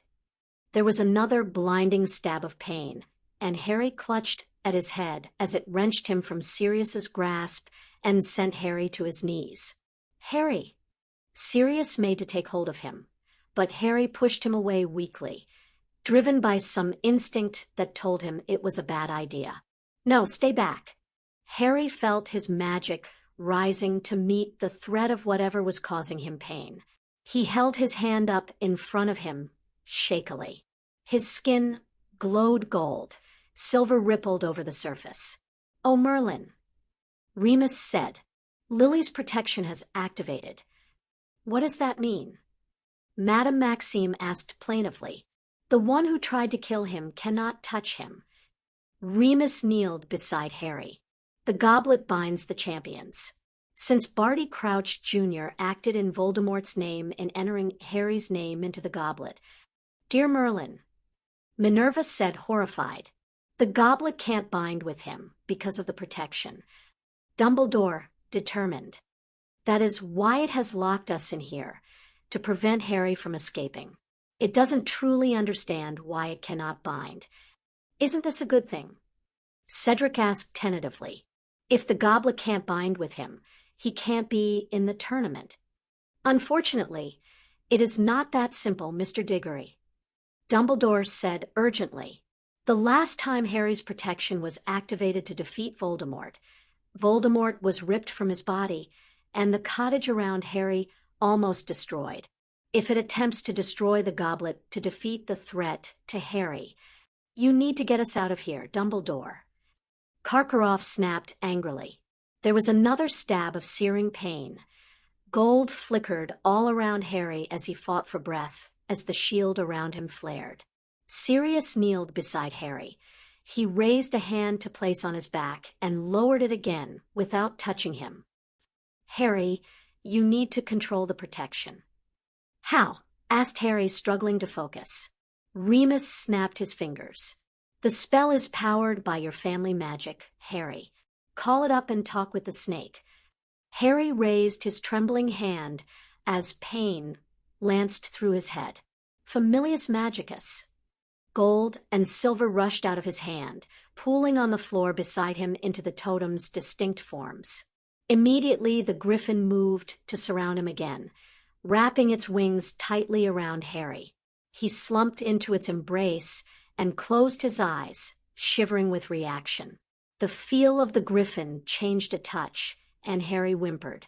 Lily, breathed Snape. Harry's eyes snapped back open. It was his mother holding him. Harry realized her golden spirit form and where the griffin's wings had encased him. Her arms now held him. He swallowed on a lump of emotion. Mum. Harry struggled to shift position. so he could drink in her features, look into her eyes. "Rest, my Harry." Lily's spirit whispered, "You are safe. Who dares threaten he who is shielded with my blessing?" A voice thundered. Harry tore his gaze away from his mother. "Merlin," he called Morgana again. He thought slightly hysterical. She stood as a silvery shield in front of him, her long old-fashioned robe swirling about her, her hair streaming. "My lady, the goblet is attempting a binding on my son after his enemy placed his name within it," Sirius explained hurriedly as everyone else gaped on. Morgana's hand snapped out. "Spiritus manifestus." Instantly, Harry felt the pain go away, and he took a deep breath, soaking up the feeling of his mother's love surrounding him. The goblet glowed. The blue and white flames flared, and suddenly streamed out of the goblet to land on the floor in front of it. They rose and shifted until the body of an old woman took shape. Moody stumbled back from her. Madame Maxime pushed Fleur behind her, and Karkaroff moved to do the same with Victor. Professor Sprout tugged Cedric back. Minerva, Remus, and Sirius surrounded Harry in a loose circle. Harry tried to ignore how Snape's focus was affixed to the spirit of his mother.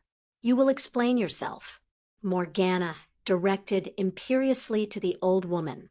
"I owe you no explanation," the spirit of the goblet proclaimed. Morgana bristled, the silver rippling furiously. "I am Morgana of the line of Lufay. You are attempting to bind a child shielded by me." The spirit of the goblet frowned. "He has been chosen." "My Lady Morgana, if I may?" Dumbledore said diplomatically. Morgana stared at him for a long moment. "You may speak, Albus of the line of Dumbledore." Dumbledore bowed his head to her before turning to the spirit of the goblet.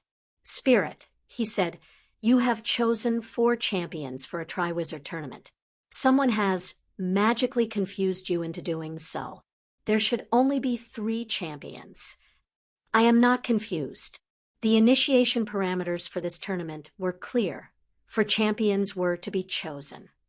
The spirit replied. Remus cleared his throat. "Is it possible to see the parameters of this tournament?" "Excellent question, Remus," Dumbledore said. The spirit of the goblet held out her hand, and a parchment formed within it. Dumbledore removed it from her hand, frowning at the charred edges as he read the contents. "It is as I feared. These are not the parameters we agreed for the tournament." "Shouldn't the tournament be voided then?" Professor Sprout asked bravely. "If the parameters for the tournament have been altered from what was agreed previously." "Is there a way to void the tournament?" asked Dumbledore of the spirit. "No," the spirit of the goblet said. "Once the tournament has been initiated, the tournament must proceed to its end." Bloody Crouch must have initiated the tournament when he had the goblet to himself. Moody snarled. "Then what was the piece of paper he submitted during our initiation ceremony?"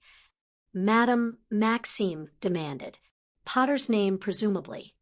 Snape said, "It would satisfy his sense of arrogance to do such a thing right under our very noses." Madame Maxime cleared her throat. "What are the new parameters?" "The tournament schedule remains the same," Dumbledore said. "But there is a 4th champion to be chosen for the light." One assumes that Harry was the only entrant. The number of judges has been reduced to 4, but it is no longer specified whether they are to be from the schools, the ministry, or elsewhere.